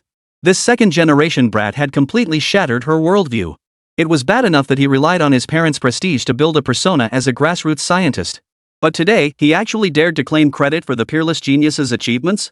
His heart was truly deserving of punishment. What a waste of such good looks to be such a useless fool. After receiving Qin Feng's reaffirmation, Chen Yuexin promptly left the reception room, leaving Qin Feng utterly bewildered. That little girl is so unpredictable. Stepping outside the reception room, Chen Yuexin pulled out her phone and dialed Wang Fugui's number. Director Wang, Qin Feng is utterly despicable. He actually. Secretary Chen trembled with fury, her chest heaving violently as she stammered. On the other end, Wang Fugui heard nothing but confusion, his mind immediately racing to the worst possible conclusions. Back when Qin Feng was at Jinghai Art Academy, he was exposed for bullying the campus beauty. Though the situation later took a twist, who could guarantee that wasn't Zhou Rohai and Wang Kaihua pulling strings behind the scenes? He actually what? Oh my god, this is killing me. I'm on my way right now. Chen Yuexin felt a lump in her throat, taking a long time to calm down. She never imagined that in just a moment, Wang Fugui would jump to conclusions, casting doubt on Qin Feng's character once again. Just as Wang Fugui opened the door to the signing room, Chen Yuexin's voice came through the phone again. He actually took credit for the work of a peerless genius. Director Wang, this man is utterly despicable. I propose we kick him out immediately. Hearing this, Wang Fugui breathed a sigh of relief. Thankfully, it wasn't the worst-case scenario he'd feared. Chen Yuexin was his niece. If anything happened to her, he'd never be able to face his sister. What exactly happened? Explain clearly. So Chen Yuexin recounted the entire incident to Wang Fugui. After learning the full story, Wang Fugui also found the situation utterly absurd. This made it onto the Dacia TV news, bro. If you don't have the technical skills, couldn't you just go back and get a copy from your old man? Stealing credit for a national hero's achievements, is that fun? How can you justify this to those researchers who've dedicated decades to Dacia's progress working under aliases, separated from their families, day in and day out? He was furious, but he didn't immediately plan to kick Qin Feng out. No need. Just fill it out normally. Our program has uncovered many individuals with scientific talent, but never a fraud. This time, I'll make sure he's disgraced and ruined beyond redemption. Business as usual, just register him as he says. Got it, Director Wang. I know what to do. After receiving Director Wang's instructions, Chen Yuexin was instantly filled with positive energy. She was determined to contribute to the scientific community of Dacia by ridding it of the cancer that was Qin Feng. Thus, she put on her professional smile, returned to the reception room, and continued guiding Qin Feng through the forms. No matter what earth-shattering claims Qin Feng made, Chen Yuexin maintained the demeanor of an adoring fan. Her responses were always the same few phrases. Wow! You're so amazing! Wow, that's so impressive! Wow, you're so handsome and talented! Qin Feng was utterly baffled. He couldn't shake the feeling that something was off about this woman. If not for his iron will, he might have lost himself entirely amidst this barrage of praise. Over at Wang Fugui's end, he had already issued instructions to Chen Yuexin. Such a major development still required reporting to higher-ups. He headed straight to the station manager's office at Dacia Television. The moment he entered, he eagerly recounted the recent events, practically seeking credit. The station director of Dacia TV knew Qin Feng and was aware of his connection to AECX.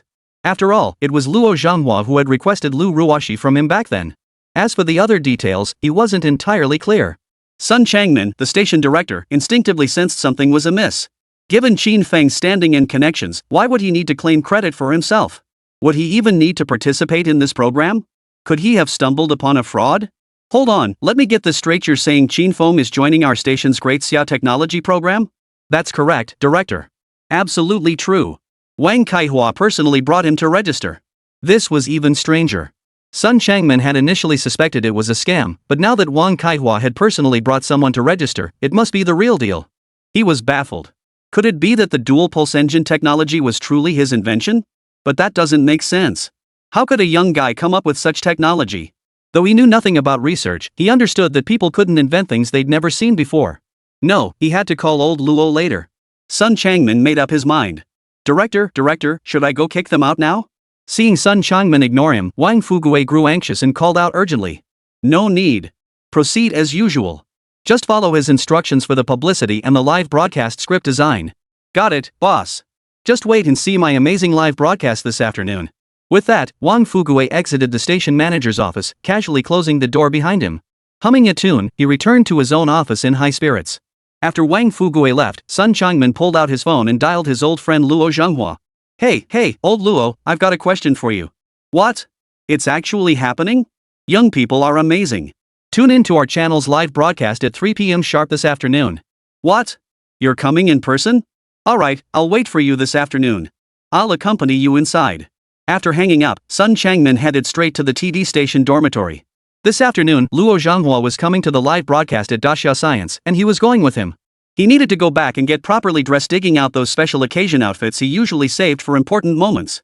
On Qin Feng's end, after assisting Chen Yuexin with the registration, he returned to his villa. He needed to prepare some PowerPoint slides to showcase his tech products to the audience without compromising confidential information. He also needed to build prototypes to address potential audience skepticism. He descended to the basement and summoned the Panga tech station. He selected the dual pulse missile engine, scaled it down tenfold, and clicked production. Chapter 101 PK Mode. Ding! Miniature dual pulse missile engine X3 crafted. With the system's notification chime, Qin Feng's miniature dual pulse missile engines were complete. Afterward, he headed to the hardware store near the station to purchase some materials. This time, he didn't hire help to transport them home, time was too tight. Qin Feng spent 200 yuan to hire helpers to transport the materials to a deserted location. After repeatedly confirming there were no cameras or passers-by, he stowed the materials into his personal storage space. Over the next period, he used the Panga technology console to assemble the dual pulse missile. The rest was up to the production team. He had already instructed them to request a target drone. Since the production team had rushed him into the program, it was only right that they handle the remaining preparations. As for sharing information about the dual pulse missile, that was even less of a concern. This was within the territory of the Great Xia. Xia's satellite coverage was second only to the Americans globally. Qin Feng had every means to coordinate with Luo Zhenghua or Chu Dingfeng to arrange satellite data sharing. Such minor matters fell squarely within their purview. After finalizing all preparations, Qin Feng returned to his villa. The moment he stepped inside, the rich aroma of cooking hit him. He sniffed carefully. It wasn't just fragrant, but carried a distinct wok aroma, likely from stir-fried dishes. He walked through the entryway into the living room and saw Wang Kaihua bustling about in the adjacent kitchen. 7 or 8 stir-fried dishes, both meat and vegetable, were arranged on the marble counter in the center of the kitchen. Wang Kaihua was currently busy with a clay pot. She scooped a spoonful of soup from it, tasted it, and from her ecstatic expression, one could tell the flavor was undoubtedly delicious. Oh, Xiaofeng, you're back. Sit down quickly. I'll go call Zhou Rahai for dinner. Hearing this, Qin Feng was somewhat surprised. Usually when he returned to this villa, neither of them lived here. Why were they both home today, and why had she gone to the trouble of cooking lunch? Wang Kaihua ascended the spiral staircase leading to the villa's dining area on the second floor. Another figure remained in the kitchen. She wore a jade-green traditional Hanfu outfit with an apron tied around her waist, washing the cooking utensils she had just used. After washing everything, she carried the dishes all at once to the solid wood round table in the living room. As he approached, Qin Feng realized the person was none other than Lu Ruoshi. It had been several days since he'd last seen her. At the same time, he felt puzzled. What was this little girl doing here? Hadn't she been off duty these past few days? Why wasn't she taking this time to rest properly, instead of coming to the kitchen to help out? A flurry of questions surged through Qin Feng's mind. You, what are you doing here? Qin Feng voiced the question on his mind. Lu Ruoshi rolled her eyes at Qin Feng. What kind of question is that? You're my boss, where else would I be? After hearing Lu Ruoshi's response, Qin Feng finally recalled that Daxia Television had already transferred her to work under him as his live broadcast assistant. No, what I mean is, why are you here instead of resting at home? Realizing his words were inappropriate, Qin Feng hastily explained. But his explanation only made Lu Ruoshi angrier. She glared at him indignantly. My workplace is now at your home. If I don't show up for too long, the higher-ups will think I quit. This is a permanent government position I worked my ass off to get.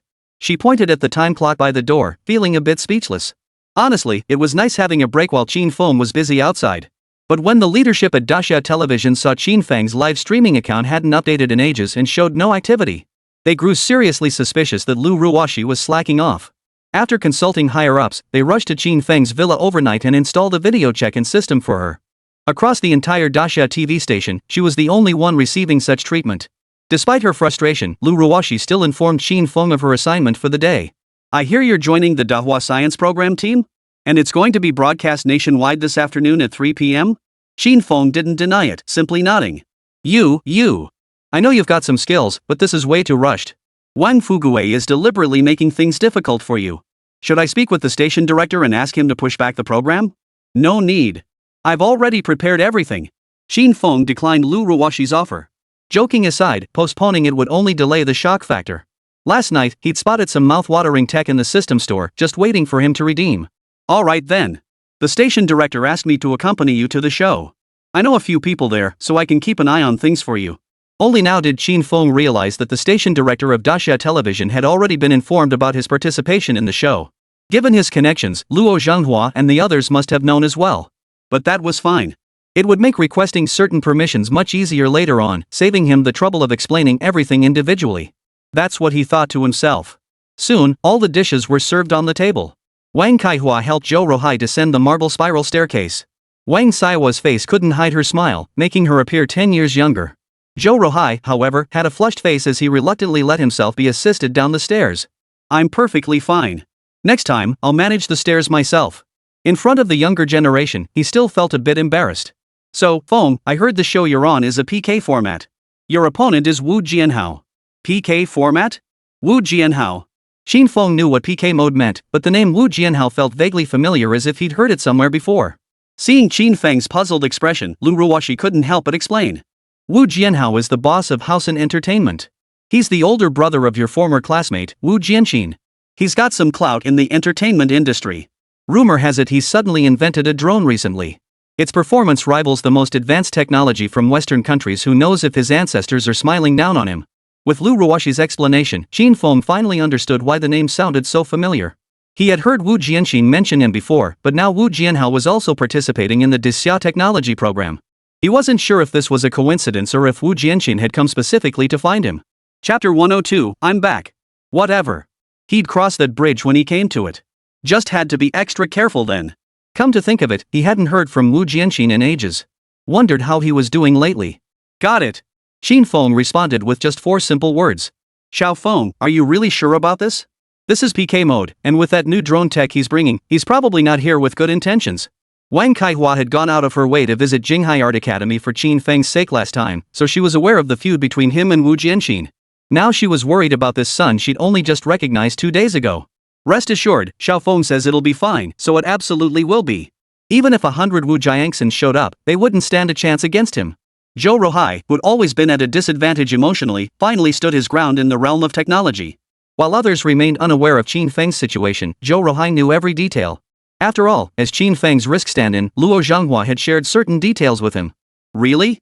Is Xiao Feng that capable? This time, Wang Kaihua didn't press her point forcefully. She simply voiced her doubts to Rohai. Just relax. When the time comes, all we need to do is cheer Xiao Feng on. The meal ended quickly. Qin Feng returned to his room, retrieved his storage box, placed the 3 dual-pulse micromissiles inside, closed the lid, and carefully carried it downstairs alone. We're almost at the TV station. Taking this thing out of the pocket dimension now would be inappropriate. We still need to take some necessary measures to cover our tracks. Qin Feng, Wang Keihua, Zhou Rohai, and Lu Ruoxi arrived at the Great Xia television station in the same vehicle. Ah! I, Lu Ruoxi, am back. The moment she stepped out of the car in the open-air parking lot, Lu Ruoxi suddenly let out a loud cry, drawing the attention of passers-by who stopped to watch. Her high-pitched voice clearly conveyed her deep dissatisfaction with the station manager's decision. She had worked so hard, standing on the brink of a permanent position, only to be suddenly reassigned permanently, no less. Anyone would feel resentful. Hey! Isn't that our very own Lu Ruoxi, Miss Lu? How come you have time to visit your parents today? A meticulously dressed woman approached Qin Feng and his group. Wow, is that Qin Feng? He really is blessed with good looks. You're one lucky lady. The woman sneered at Lu Ruoxi with a condescending tone. Her name was Qi Qiaoqiao, also an intern anchor at Daxia Television. She and Lu Ruoxi were rivals, and Qi Qiaoqiao had always been overshadowed by Lu Ruoxi.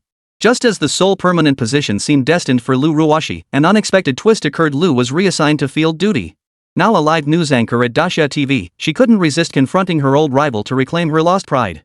Qi Qiaoqiao shot Lu Ruoxi a malicious look, the mockery in her eyes unmistakable. Qi Qiaoqiao, if it weren't for me getting transferred, you wouldn't be strutting around here right now. Exactly. Someone's 2 or 3 years of hard work couldn't match up to someone else having good parents. Qi Qiaoqiao intended this remark to break Lu Ruoxi's resolve. Lately, through Qin Feng, Lu Ruoxi had connected with many influential figures once beyond her reach, confirming Qin Feng's genuine capabilities. Thus, she didn't lose her composure as Qi Qiaoqiao had anticipated. Instead, her expression radiated calm confidence. Yeah, that person only got that position after I left. But I couldn't care less now, because I have a brighter future ahead. Saying this, Lu Ruoxi stepped before Qin Feng, took his hand, and addressed Qi Qiaoqiao. Is that so?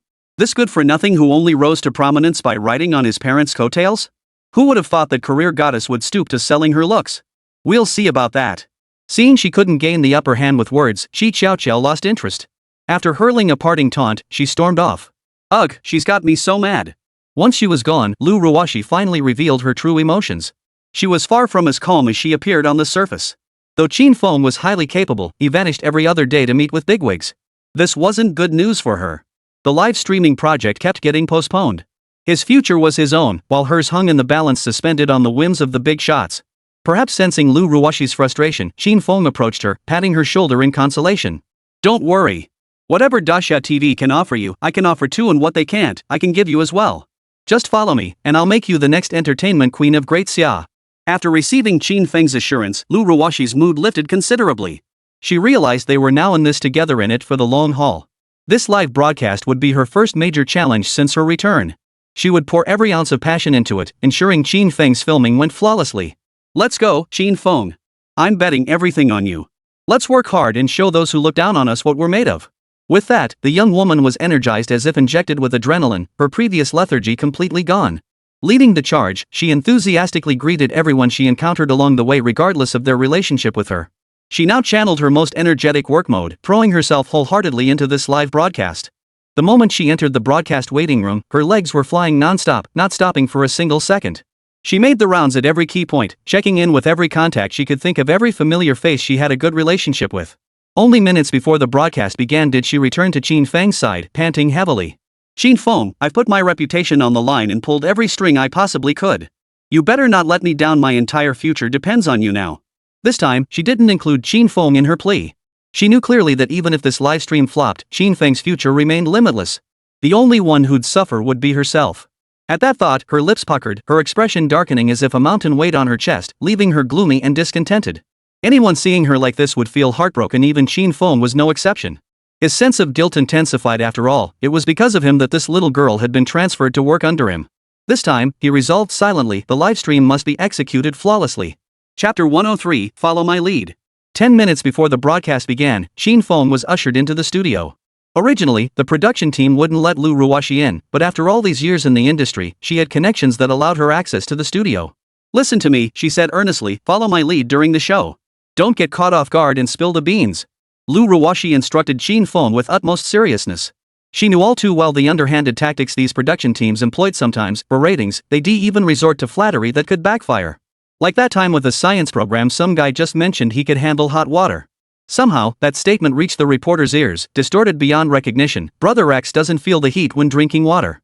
Amidst the reporter's fawning, the big brother who prided himself on his resilience gritted his teeth and downed boiling water at 80 or 90 degrees Celsius before being rushed to the hospital.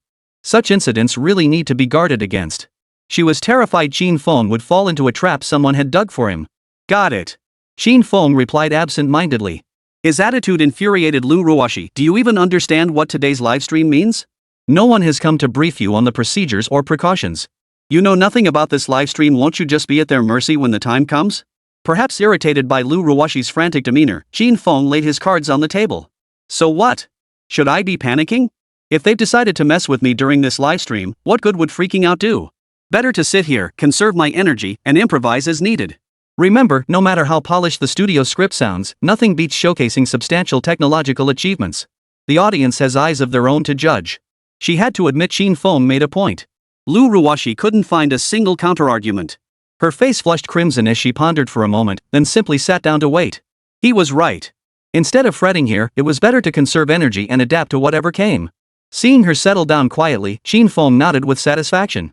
He wasn't sitting there doing nothing. He was mentally mapping out every possible scenario for the upcoming live broadcast. He'd also spoken with Chu Dingfang and Luo Zhanghua over the phone. They'd be ready to provide assistance if needed. 10 minutes passed quickly. The studio lights were fully illuminated, and the live audience, judges, and hosts had all taken their places. Guest number 2, Wu Jianhao, waited in the private booth. Though not the main studio, this smaller space served as a crucial area for guests to interact and evaluate each other. Once the main studio went live, the second guest in this private room could watch the first guest's entire performance in the main studio. Occasionally, the second host in this room would pose questions such as opinions on the first guest's technological achievements. These were essentially ratings-driven attempts to stir things up. Once the audience and judges were all seated, the host made their entrance. Amidst a burst of dramatic background music, 2 streams of white mist shoot from the center stage doors. The host, microphone in hand, steps through the mist and enters the studio. Dear viewers, good afternoon and welcome to this episode of Great Xia Science. I'm your host, Qi Qiao, serving as the temporary host for this live broadcast. As the host's words faded, Qin Feng and Lu Ruoshi spotted that familiar figure on stage. Wasn't that Qi Qiao who had just mocked them moments ago? She was actually the host of this program. At this moment, Qin Feng had already confirmed it in his mind. The production team was deliberately targeting him. Once or twice, he could convince himself it was coincidence, but this was far too many coincidences. If this wasn't intentional, what was? A surge of anger welled up inside him. Regardless of whether the director meant it or not, he decided to stir up some trouble first. Even if it was a misunderstanding, all he wanted now was for the director to crawl on the floor and apologize to him. The only other person on set who was furious and whose rage was no less intense than Qin Feng's was Lu Ruoshi. Her eyes seemed ready to shoot flames. On stage, Qi Qiao noticed the fury in Lu Ruoshi's gaze. Instantly, her smugness deepened. Her smile grew ever brighter, the curve of her lips clearly exceeding the standard for a host's polite grin. Today, I feel truly honored to be hosting this program for all of you on this stage. I'm sure those who know me are equally thrilled. I can just imagine some of you are already burning with excitement, almost enough to melt me. Don't mind me, just kidding. Xiao Qi felt a surge of satisfaction upon seeing Qin Feng and Lu Ruoshi seated in the guest section. Unable to resist, she subtly mocked Lu Ruoshi. This deviation from the script drew the displeasure of director Wang Fuguwei. Nonsense. Absolute nonsense. This is a national broadcast. How dare she act on a whim like this? Quick, warn Qi Qiao to stop messing around, or I'll have her kicked back to her news broadcast. Upon receiving Director Wang's instructions, Secretary Chen pressed the miniature microphone on his chest, preparing to send a warning to Qi Qiao in the live studio. Unexpectedly, at that moment, Wu Jianhao, who should have been in Studio 2, appeared beside the director's team. Hold on. I actually think this girl is refreshingly innocent and lively. Why not see how the audience reacts? If it's positive, let her improvise freely. Hold on, don't send it out yet. Do as Mr. Wu says. Upon recognizing Wu Jianhao, Wang Fugui immediately summoned Secretary Chen, deciding to follow Wu's suggestion while simultaneously initiating some well-timed mutual praise. As expected of the president of Housen Entertainment, his handling of this situation alone is worth studying for a while. After hearing Wang Fugui's flattery, Wu Jianhao smiled and replied, "Not at all. Director Wang, as a seasoned veteran, is the true role model I should be learning from." Inside the live stream room. Wow, new host? This beauty is stunning, and her personality is so charming, love it. Is that all you guys noticed, just the new host? Hey, you're right, this live stream feels different. Oh, I get it, it's PK mode. Seriously. It's that rare PK mode, the kind you'd never see in 10 episodes. I've got my stool ready. My gut tells me this livestream is going to be beyond amazing. Chapter 104, The Shameless One. Dear viewers, since its launch, our Great Xia Technology program has featured many grassroots scientists. Quite a few of them have been recruited by the Great Xia Military Industrial Complex or other research institutions. They were truly hidden gems, but... Qi Qiao paused dramatically before continuing. But today, there's this shameless fraud who dares to claim credit for the work of a peerless genius. We'll get into the details shortly, but first, let me introduce you to this shameless imposter. As Qi Qiao's words fell, the livestream chat erupted in uproar. Throughout history, those who steal the glory of meritorious individuals have always been despised by the people, especially those unsung heroes who sacrifice their anonymity and dedicate themselves silently for the future of Great Xia. Hearing this, the audience erupted in fury, flooding the chat with condemnation. In an instant, the comments section nearly exploded. Outrageous! How dare someone like this exist? Investigate thoroughly who is this person. How dare they claim credit for a peerless genius? If I find out who they are, I'll make them pay. Daxia Research Institute, Daxia Television, State Security. Qin Nimi is such a positive force. To expose such a dark secret from now on, I'm your biggest fan. Speaking of which, isn't Qin Nimi worried about her future after exposing such a scandal on national live TV? I'm genuinely worried. Worry 1. Worry level 10086. After seeing Qi Xiaoqiao's remarks in the livestream, Wang Fugui nearly blacked out. He'd intended to let her speak freely, but this was a bit too free. But for now, the effect was positive. The chat was overwhelmingly supportive of Qi Xiaoqiao. Wang Fugui had always disliked Qin Feng's backdoor dealings. Now, Qi Xiaoqiao's words struck a chord with him. Ha! Host Qi truly is an upright streamer who doesn't bow to authority and dares to challenge evil. Next time she says something like that, could she maybe include me too? At this moment, Wang Fugui was already regretting his excessive caution, having missed out on this massive wave of traffic. Ah, I'm getting old after all, starting to hesitate and hold back. He mocked himself silently. Director Wang, host Qi really showed such integrity. After the show wraps, could you get her to sign something for me? Secretary Chen and the production team were equally fired up upon hearing this. As for Qi Xiaoqiao, upon seeing the supportive comments online, she was utterly thrilled. Her face flushed crimson from the sheer excitement. She knew she'd made the right bet this time. Truthfully, her remarks were aimed squarely at Lu Ruoxi. That woman constantly kept her down, even treating the anchor position as something Lu Ruoxi had discarded and then condescendingly handed to her. Now that her boss, Qin Feng, was joining the show, it felt like a golden opportunity. By discrediting Qin Feng, she could simultaneously knock Lu Ruoxi into the dust. Once that happened, Lu Ruoxi would be completely out of a job. Why wouldn't she take advantage of it?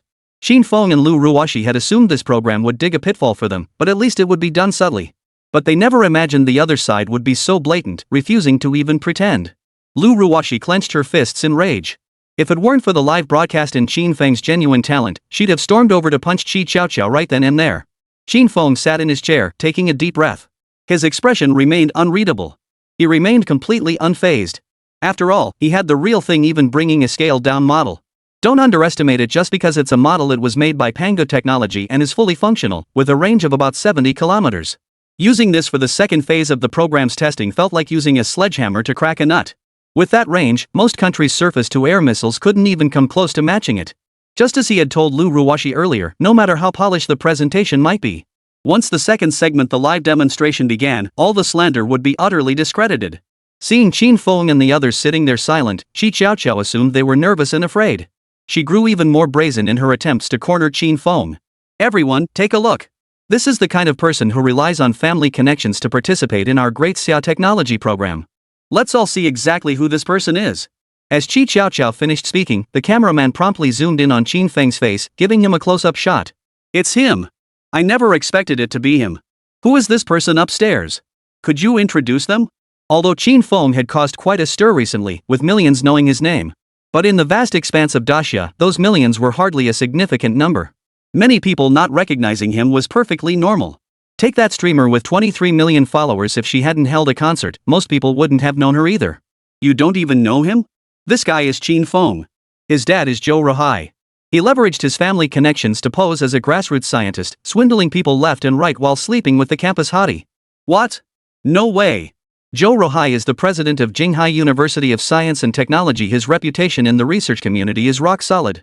Hey, no matter what, he's still human. A father's love for his child is bound to show. After this introduction, everyone in the livestream recognized Qin Feng. And they began dissecting him. What a shameless guy. We turned a blind eye to his antics at the art college before, but now he actually dares to appear on this national talent selection show? Investigate Qin Feng and Zhou Ruhai thoroughly. We owe an explanation to those on the front lines of research. Ha! I recall Miss Qi mentioning something about Qin Feng falsely claiming credit for the peerless genius's achievements. What's the story there? Seeking the truth. Truth needed 10086. Qi Xiaoqiao was thoroughly enjoying the momentum she'd created, giving Qin Feng no chance to speak. The beauty beside him should be familiar to everyone. She's Lu Ruoxi, formerly of Great Xia News Live. Now she's bowing down to the powerful elite, willingly becoming Qin Feng's lapdog. The two of them are colluding shamelessly, launching a live stream. Instead of being a program host for Xia Television, speaking for the people, she chose to run off and be a lackey for the privileged elite's offspring. TSK. Now, let's hand the floor over to them and see how they explain themselves. At last, Qin Feng gained the floor. The restrictions on his microphone were lifted. Hello? He picked up the microphone to test it, using the gesture to mock Qi Xiaoqiao for deliberately delaying his turn to speak. His gaze fixed intensely on Qi Xiaoqiao as he spoke deliberately. Host Qi, I'd like to ask you, is it the professional conduct of a seasoned host to make sweeping statements about matters you don't fully understand? Chapter 105, then I'll give you a chance. Qi Xiaoqiao, we may have been competitors in the past, but we're currently at the Daxia Technology Program recording site. Keep personal grudges out of this. Please conduct yourself with the professionalism expected of a host. We haven't even unveiled the technological breakthroughs yet, and you're already jumping to conclusions. This makes me question your professional competence. Lu Ruoxi, standing behind Qin Feng, had been seething with anger. Seeing her chance to speak, she fired back at Qi Xiaoqiao without hesitation. Her words sparked a stir in the live stream chat. Having interned at Daxia News for so long, she had amassed quite a following. As Lu Ruoxi spoke, those fans began to reflect. Yeah, little Lu's right. Regardless of Qin Feng's online reputation, his work hasn't even been released yet. Earlier, rumors circulated online about Qi Xiaoqiao and little Lu not getting along. I thought it was fake news, but now it turns out to be true. Regardless, bringing personal grudges into the livestream is wrong. Let's follow proper procedures. We viewers can judge right from wrong. Don't jump to conclusions, we need the full story first. These netizens are relatively level-headed, largely because they've been thoroughly frustrated by public intellectuals and entertainment media over the years. They once threw their full support behind online opinions, only to see the truth flip-flop in the end, leaving them caught in the crossfire. It's only natural that viewers have become more cautious. See? The audience isn't fooled. No one in this world is a fool willing to be used as a pawn forever. Qin Feng observed the audience's reactions in the livestream and spoke up again, issuing a warning to Qi Xiaoqiao. Qi Xiaoqiao's expression darkened when she saw the audience wasn't overwhelmingly supporting her as she'd anticipated. Truly, a centipede dies but its legs still wriggle. She shot a wary glance at Lu Ruoxi standing behind Qin Feng, her jealousy and resentment intensifying. Qin Feng, Lu Ruoxi, don't get too cocky just yet. The viewers simply haven't seen your true colors yet. Among the live chat comments, one line hit the nail on the head: they know right from wrong. Since you have an opinion, I'll give you a chance to ruin your reputation. After being warned by Qin Feng and Lu Ruoxi, Qi Xiaoqiao not only failed to rein herself in but became even more brazen. Got it. This time, if I can nail Qin Feng and Lu Ruoxi to the pillar of shame, I'll rise to the top. This sky-high fortune will finally rain down on me someday. She gloated inwardly. Though she and Lu Ruoxi had long been at odds, she'd never dared cause such a scene in the livestream before. It was only after seeing Qin Feng's submitted technological achievement, the latest dual-pulse missile engine developed by the Great Xia Empire, that she found her opening. In her eyes, this was practically handing someone a weapon. How could anyone be so foolish? If she didn't stage a show to draw attention, plenty of others would. Heaven's bounty, if not seized, becomes a curse. What's really going on here? Both sides seem to have valid points. My head is itching, feels like I'm growing a brain. Can't things just be simple? Why must it be so complicated? Just watching the show unfold, my gut tells me this episode won't be simple. Whatever happens, I'm rooting for Qi Xiaoqiao just for her figure alone. The person above is so gross. Qi Xiaoqiao's face reverted to her professional smile. Since Qin Feng insisted on following procedure, so be it. It would just mean more back and forth. At least she'd solidified her image as someone unafraid of authority and unafraid to speak truth to power. Mr. Qin Feng, I hear the technological achievement you're presenting at Daxia Tech is a dual-pulse missile engine? Is that true? It is. I've already submitted the PPT and physical prototype to the program team. Don't you know it yourself? Facing the question, Qin Feng openly admitted it without a second thought, completely disregarding the storm this revelation would unleash in the live chat. What? A dual-pulse missile engine? Is that the dual-pulse engine missile that shot down so many Baixiong fighter jets? Chimei was right all along. Qin Feng is a shameless scoundrel. Almost got fooled. Still playing innocent? Get out. Hearing Qin Feng's bold admission, viewers erupted in a torrent of abuse. Many, unable to contain their anger, forwarded the livestream to friends and family, urging them to join the condemnation. Over at the production team's end, Wang Fugui's face was now beaming with delight. Watching the live viewership soar before his eyes, he began to regret sticking to conventional programming all this time. Had they taken a riskier approach like Qi Xiaoqiao earlier, the prize money would have doubled long ago. But it wasn't too late now. They had the prize money and the fame, killing two birds with one stone. No wonder Mr. Wu could take control of such a large entertainment company at such a young age. He also made sure to express his gratitude to Wu Jianhao. Director Wang, you're too kind. You're the one we younger generations should look up to as a role model. It's getting late, I should head back to Studio 2. After exchanging pleasantries with Wu Jianhao, Wang Fugui had his secretary Chen Yuexin personally escort him back to Studio 2. The situation had turned completely against him. Even the judges on stage now glared at Qin Feng with eyes wide open, staring back at him without restraint. The achievements of Great Xia today were hard-won. Generation after generation of researchers, bearing immense pressure, forged ahead with perseverance to build the current era of prosperity. They never imagined such a shameless individual could emerge. This cannot stand. He must be taught a profound lesson. Researchers must not be harmed.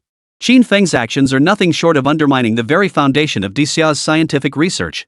Qin Feng, are you claiming you invented the engine for these dual-pulse missiles? Could you repeat that? From the judges' panel, a man in his 60s with thinning hair rose to his feet in fury.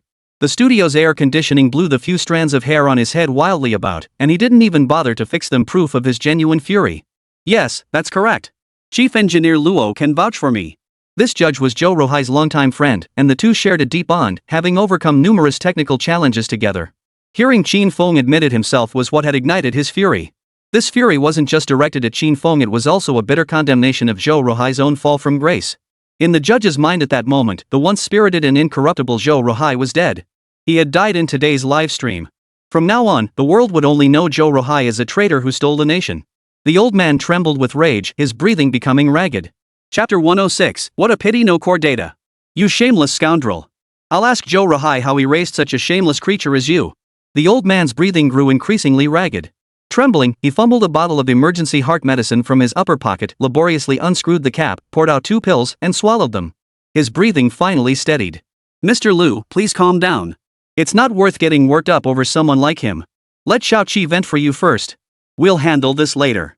If you let this anger ruin your health, it would be a tremendous loss for our entire scientific community. That's right, old Liu.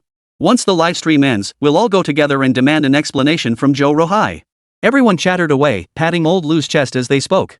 Only when his breathing fully steadied did they finally breathe a sigh of relief. Seeing how close old Liu had come to collapsing from anger over Qin Feng, Shi Qiaoqiao seized the moment. Qin Feng, do you realize that your shameless actions nearly cost the great Xia scientific community a vital figure? If old Liu had met with misfortune, you'd be held responsible even if you died 100 deaths. Qin Feng was furious. He'd come to clear his name, yet this host, convinced of his moral superiority, kept picking on him. Did he really think he was made of clay? Shi Qiaoqiao, stop putting on this act. The principles of my dual-pulse missile engine are all laid out in the PPT. Perfect timing, the judges are right here. Just show them the slides, and they'll see the truth for themselves. Besides, you're just a host. Whether my research is genuine or not should be judged by professionals. You're not qualified. Qin Feng's words made Shi Qiaoqiao's chest heave with fury, which sent the horny perverts in the livestream into a frenzy. Fine, even if Qin Feng is proven guilty this time, I'm willing to reduce his sentence by 1 level. Life imprisonment is sufficient. Dude, I'll be magnanimous, just make him rot in prison for life. Peanuts? Whatever. And wow, Shi Qiaoqiao sure is impressive. Qin Feng's got some nerve, still spouting that nonsense like it's gospel. Old Liu nearly had a heart attack, he deserves harsh punishment. I can't shake the feeling that Miss Qi is trying too hard, like she's in a huge hurry. Better let the judges review it before making a decision. Dude, did you drink counterfeit booze? In the livestream chat, a small minority of viewers remained steadfast in waiting for the final truth, their comments relatively rational. But the moment such comments appeared, they were drowned out by a deluge of abuse. This intimidated them into silence, leaving them no choice but to wait passively before their screens for the final outcome. What started as a wholesome educational program had now devolved into a live-action fake-busting show. After hearing Qin Feng's words, Shi Qiaoqiao resolved to make him admit defeat completely. The production team then displayed Qin Feng's PowerPoint presentation on the large screen behind them. Only the judges received Qin Feng's presentation on the technical principles of the dual-pulse missile engine and its theoretical parameters on their tablets. Of course, these parameters were deliberately scaled down. What could have reached 700 or 800 kilometers was adjusted by Qin Feng to just 300 or 400 kilometers. Even so, the judges were visibly shaken upon reviewing the data in their hands. The figures on this presentation were significantly higher than those of the dual-pulse missile Xiaoba had deployed in actual combat. How could this be? They stared at the figures, scarcely believing their eyes. Faced with such outrageous data, a normal person would have closed, deleted, and cleared everything in one go. Yet these judges, as if possessed, turned the page and continued reading. The data Qin Feng presented was simply too realistic, it didn't look like something fabricated on the spot. The judges could tell whether it was real or fake. Just this morning, they had received numerous combat videos of the white elephant in Xiaoba. They also received data obtained through various channels by their friends and mentors. With all these pieces corroborating each other, they knew it was real. As they continued reading, their hearts sank deeper with each line. The two-stage ignition system drastically reduced the target's window of escape, maximizing the missile's chances of destruction. No wonder the videos they received today showed multiple aircraft being struck by successive missiles. One Rafale was struck by a missile, followed immediately by a second missile hitting it with pinpoint accuracy. Then a third missile struck, hitting its mark. The triple strike in midair was unprecedented, making them suspect Sheba might have some peculiar masochistic tendencies. The problem lay here: Sheba, using the 10 grand in these missiles for the first time, felt deeply uncertain. They had equipped each white elephant fighter with 3 missiles for safety, but they hadn't anticipated these missiles being so devastating. A single missile had already done the job, rendering the subsequent 2 completely wasted. Wonder if Sheba was feeling the sting of that waste? Such peculiar thoughts now crossed the judges' minds. Even old Lu, who had nearly fainted from anger earlier, felt much more at ease after reviewing this data. You did all this yourself? Old Lu posed his question to Qin Feng, having believed his friendship with Zhou Ruhai was about to end right there. Unexpectedly, a turning point emerged. With his discerning eye, he knew without a doubt that what Qin Feng had brought this time was genuine and flawless. If the next round of experiments passed the test, everyone would be satisfied. Still, a lingering unease remained. Qin Feng looked young, barely in his early 20s. How could he possibly have created something like this? As long as he hadn't stolen another researcher's work, it didn't matter. As for the technology itself, Zhou Ruhai could give it to whomever he pleased. It was none of his business. Still, he harbored some resentment toward the practice of sacrificing oneself to pave the way for one's son. His attitude toward Qin Feng had improved considerably, but he remained stern. Yes, I developed this myself. After receiving Qin Feng's answer, he sighed, a sense of regret welling up inside him. The materials in his hands could only be used to initiate a research project and secure funding. Many core critical points were deliberately concealed. He resolved to seek out Zhou Ruhai for discussion once the live stream concluded. Outside, Zhou Ruhai, waiting, suddenly sneezed for no apparent reason, feeling a chill run down his spine. I've reviewed this document. It's authentic, though many core critical points have been concealed. Still, I understand. For this document's evaluation, I give it 98 points. Amidst the stunned gazes of the live audience and viewers watching the spectacle online, old Lu awarded a high score of 98. The other judges, seeing Zhou Lao award such a high score, promptly submitted their own evaluations. Chapter 107, Unfairness, Backroom Deals. The lowest scores among them were 95 points, with some even reaching 99 points. The audience erupted in a roar of astonishment at the row upon row of uniformly high scores. Under Qi Xiaoqiao's deliberate, preconceived guidance, the live audience refused to believe this was real. Restrained by their physical presence, they couldn't act too recklessly and could only sit in their seats, waiting for the audience vote to strike back. Among them were some plants secretly planted by Wu Jianhao, also biding their time to deliver a fatal blow to Qin Feng. They knew speaking up now would be dismissed with a few words from the judges. They were biding their time, waiting for the right moment. The live chat exploded with comments pouring in relentlessly, as if they were free. This is rigged. Absolutely rigged. Qin Feng's dad is Zhou Ruhai. He's got deep connections with these judges. This is unfair. I thought the scientific community was the last bastion of integrity in this world. Who knew they'd resort to this kind of cronyism too? This group was clearly paid trolls. Wu Jianhao and his organization had made meticulous preparations to ensure this program went off without a hitch. Their goal was to prevent any unexpected glitches in unknown segments that could derail the entire plan. They do this because live audience votes carry significant weight. Using a tiny minority to sway the vast majority is their standard tactic. Beyond these paid commenters and some bandwagon viewers, a substantial number of calm viewers remained. They weren't rushing to voice opinions. These judges had a solid reputation for impartiality, always handling matters fairly and providing detailed explanations for their scores. That's why the audience trusted them. Now they were all quietly watching the live stream, waiting for the judges to provide a reasonable explanation. Alright, the judges' scores have been revealed. Let's see Qin Feng's final score. Just as Qi Xiaoqiao turned around, smug and ready to deliver the final blow, shock washed over her face. How could this be? Mr. Lu, did you make a mistake? How could Qin Feng, that uneducated, spoiled brat, receive such a high score? You can't possibly be letting his status influence your judgment. Seeing the results completely different from her expectations, Qi Xiaoqiao blurted out without thinking. Before she could finish, an impatient judge cut her off. Enough, Qi Xiaoqiao. How dare you criticize our work? Are you implying we've been cheating? That we're covering for Qin Feng? Let me tell you, you're insulting us. Even if Zhou Ruhai himself came here, we wouldn't show him the slightest leniency. Pass is pass, fail is fail. After speaking, the judge sat back down. Though he hadn't spoken in Qin Feng's defense. But his words made it crystal clear, Qin Feng's research achievements were outstanding enough on their own merit to earn such a high score. Qi Xiaoqiao was scolded, her face alternating between pale and flushed, her cheeks already burning. Clearly, she felt deeply wronged and unjustly treated, yet she dared not voice the slightest discontent. She noticed the other judges remained silent, merely exchanging approving glances with the one who had spoken. Qi Xiaoqiao understood that the judges had reached a consensus. Anything she said now would be futile, and further words would only bring her humiliation. She decided to use the program's flow to end this awkward moment and simultaneously voice her doubts to the judges. If their answers failed to satisfy her, neither she nor the audience would let them off the hook. Honorable judges, I must apologize, I was simply too stunned. The contrast between what Qin Feng presented here and his online persona is truly staggering. Here, I offer my apologies to all the judges. With that, she bowed to the audience. Seeing Qi Qiaoqiao's reaction, the judges forgave her. In their view, the host wasn't at fault, it was entirely due to Qin Feng's poor public image, compounded by his shocking remarks at the start of the program. That's what led to the initial misperception. They had thought the same thing at first. It's okay, host. This isn't your fault. After all, Qin Feng's behavior was truly bizarre. We were all misled at first. Over at the director's booth, Wang Fugue was thoroughly impressed with Qi Qiaoqiao's quick thinking. Ha, good, really good.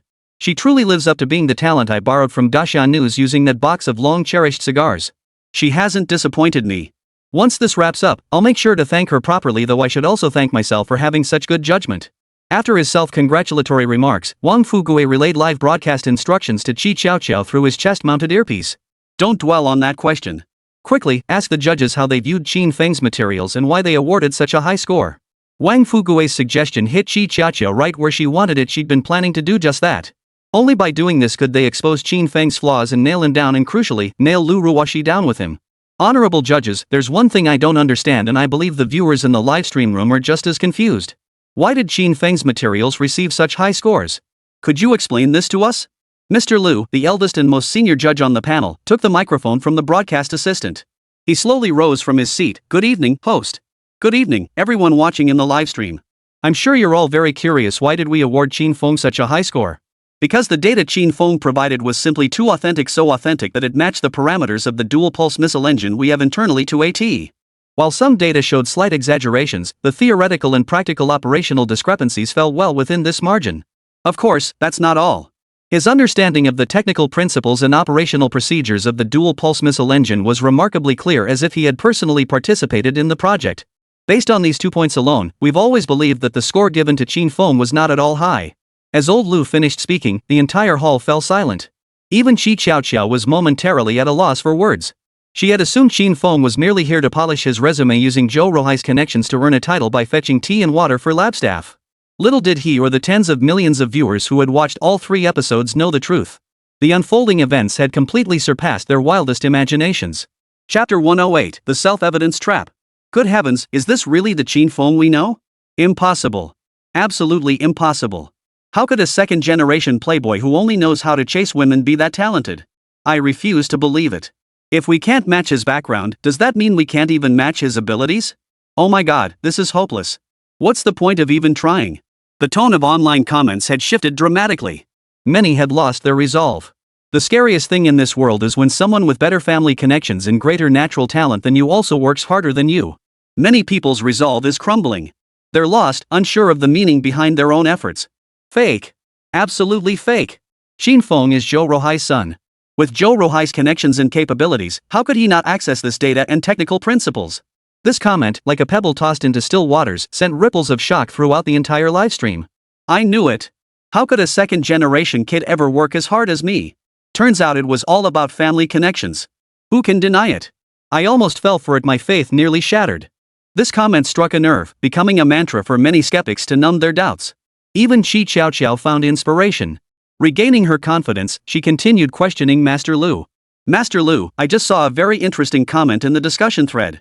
It claimed Qin Feng only compiled this report because he got internal data from his dad. Do you think that's possible? Faced with Qi Qiaoqiao's challenge, old Lu was momentarily at a loss for words. He was also curious about the answer to this question, but he couldn't very well call Zhou Ruohai to confront him right now. This was a live broadcast. Well, that possibility exists. But as a judge, I can only evaluate the technical materials Qin Feng submitted. Beyond that, I have no knowledge. Old Lu could only offer this helpless explanation. Upon hearing the answer she wanted, Qi Qiaoqiao immediately launched her attack on Qin Feng. Contestant Qin Feng, what are your thoughts on this comment? Or is there anything you wish to clarify for us? Qi Qiaoqiao used her words to lure Qin Feng, trying to trap him into self-incrimination. You won't believe anything I say. There's nothing to discuss with someone who doesn't trust me. If you have doubts, then hurry up and move on to the second experiment. Qin Feng was no stranger to this self-incrimination tactic. If he played along with her, wouldn't he be setting himself up?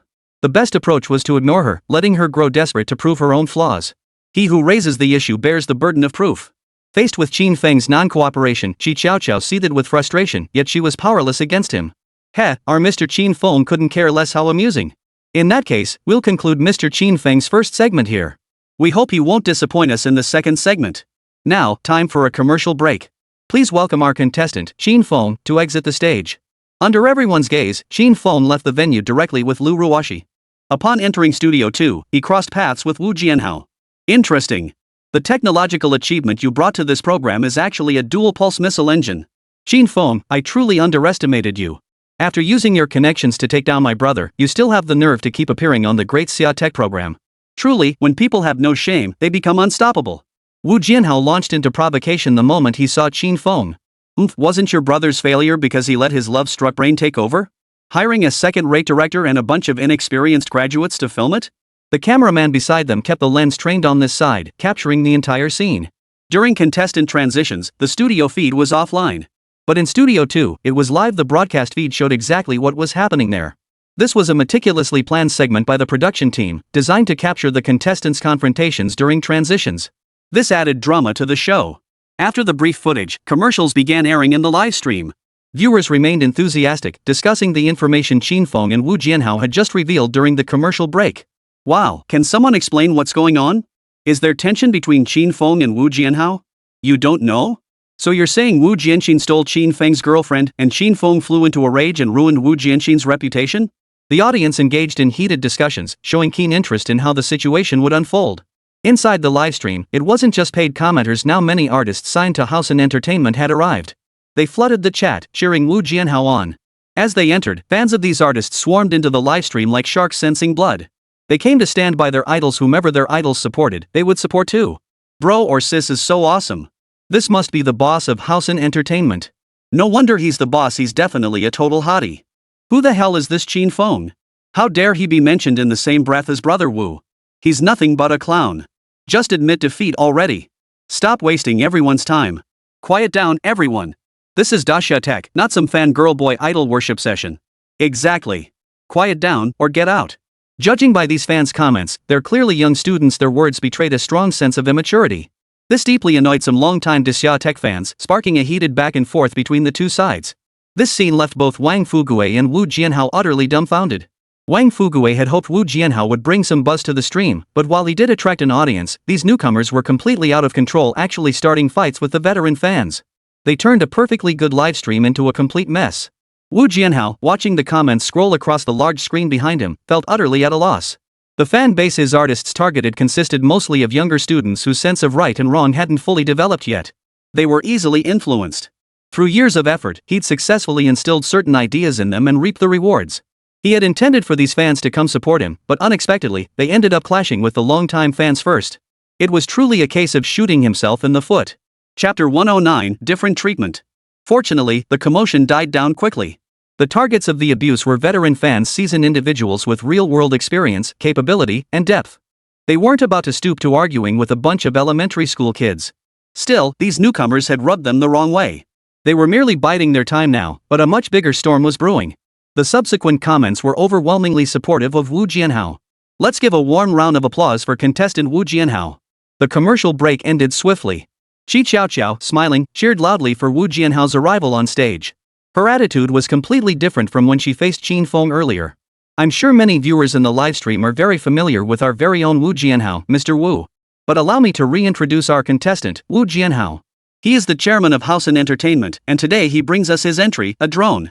According to expert evaluations, this drone's capabilities rival those of advanced foreign nations, unlike certain individuals who merely seek to attract attention. Qi Qiaoqiao's remarks severely violated the professional ethics of a host. Such blatant sycophantic flattery was so obvious it didn't even bother pretending.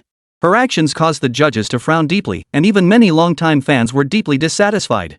They wanted to voice their opinions, but the comments section was flooded with idol fans controlling the narrative. This host is utterly unprofessional. The double standards are glaringly obvious. What does the old fool above know? Shut up if you don't get it. Exactly. Our hostess is beautiful and kind-hearted, with an eye for spotting talent. Keep whining and I'll blind box you shut it all.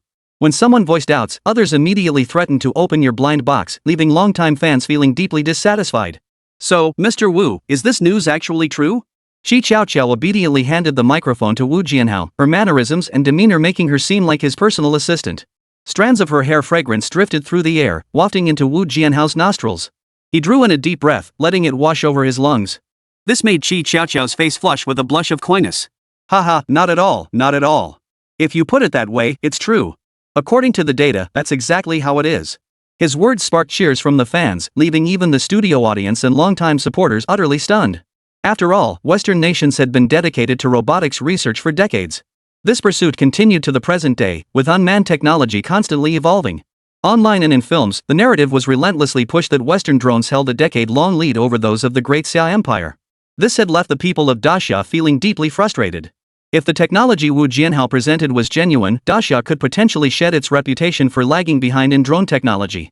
At that point, the domestic drone industry could rapidly rise to prominence. If that were the case, perhaps even Wu Jianhao's brainless fans' rude behavior could be forgiven. This was the sentiment shared by many longtime fans. With Shi Chaoqiao's deliberate facilitation, the program swiftly progressed to the segment where the technology would be submitted to the judges for evaluation. When the judges, led by Old Lu, examined the materials prepared by Wu Jianhao, they were utterly stunned. This was material produced by a film and entertainment executive? The technical logic displayed was meticulous and precise, something impossible to achieve without a full team backing him. Even the data presented in the materials was nearly identical to that of Western countries. Aside from a few minor discrepancies in key areas, the rest could be considered flawless. For a moment, the judges were at a loss. Both Qin Feng and Wu Jianhao had presented truly astonishing work. Ultimately, Old Lu awarded a high score of 97 points, and the other judges followed suit. Mr. Lu's 97-point score reflected the slight gap between these figures and Western drone technology, not a deliberate attempt to be harsh. The other judges' scores were either higher or lower than Qin Feng's, yet the final total remained identical. When the judges' scores were revealed, Wu Jianhao's original fans erupted with excitement, as if this outcome had been entirely expected. In contrast, the veteran fans were at a loss for how to react. To say they weren't thrilled that Wu Jianhao had unveiled drone technology of this caliber would be utter nonsense. No one desired technological progress for the Great Xia more than these longtime fans. Yet, they couldn't shake the feeling that something about Wu Jianhao himself was off. He gave off an odd vibe. Perhaps it stemmed from his role as an entertainment company boss, whose aura reeked too heavily of corporate interests. In the end, the longtime fans could only attribute their unease to this very point. Judges, is this all the score Mr. Wu's drone technology deserves? Not even surpassing Qin Feng? Could there be other reasons? Shi Chaoqiao, whose loyalty had already shifted unnoticed, was still fighting for Wu Jianhao's interests. In her view, Qin Feng's work simply didn't deserve that score. Wu Jianhao's product, however, had ready-made technology. It could be put into production immediately. And most crucially, while the hosts at Daxia TV enjoyed high status, their salaries were meager. If she could connect with Wu Jianhao through this program and join his entertainment company, wouldn't money pour in like a flood? Thus, from start to finish, she treated this program as nothing more than a stepping stone. That's precisely why she went to such lengths to slander Qin Feng from the start. Only by doing so could she catch Wu Jianhao's attention. In fact, she had even mentally prepared herself to offer her body just moments ago.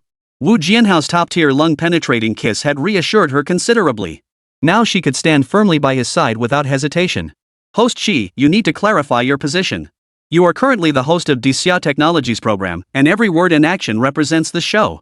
You must remain impartial, no favoritism toward other contestants. Also, as I already told you, you have no right to question the scores we've given. If you have concerns, you can request an investigation from the higher-level research department. After Old Lu finished speaking, he paid no further attention to Shi Chaoqiao. The other judges were also extremely angry. This was the first time in the show's history that a host had acted in such a manner. Old Lu stood up immediately and left the studio, followed by the rest of the judges. Even the commentary segment was cancelled.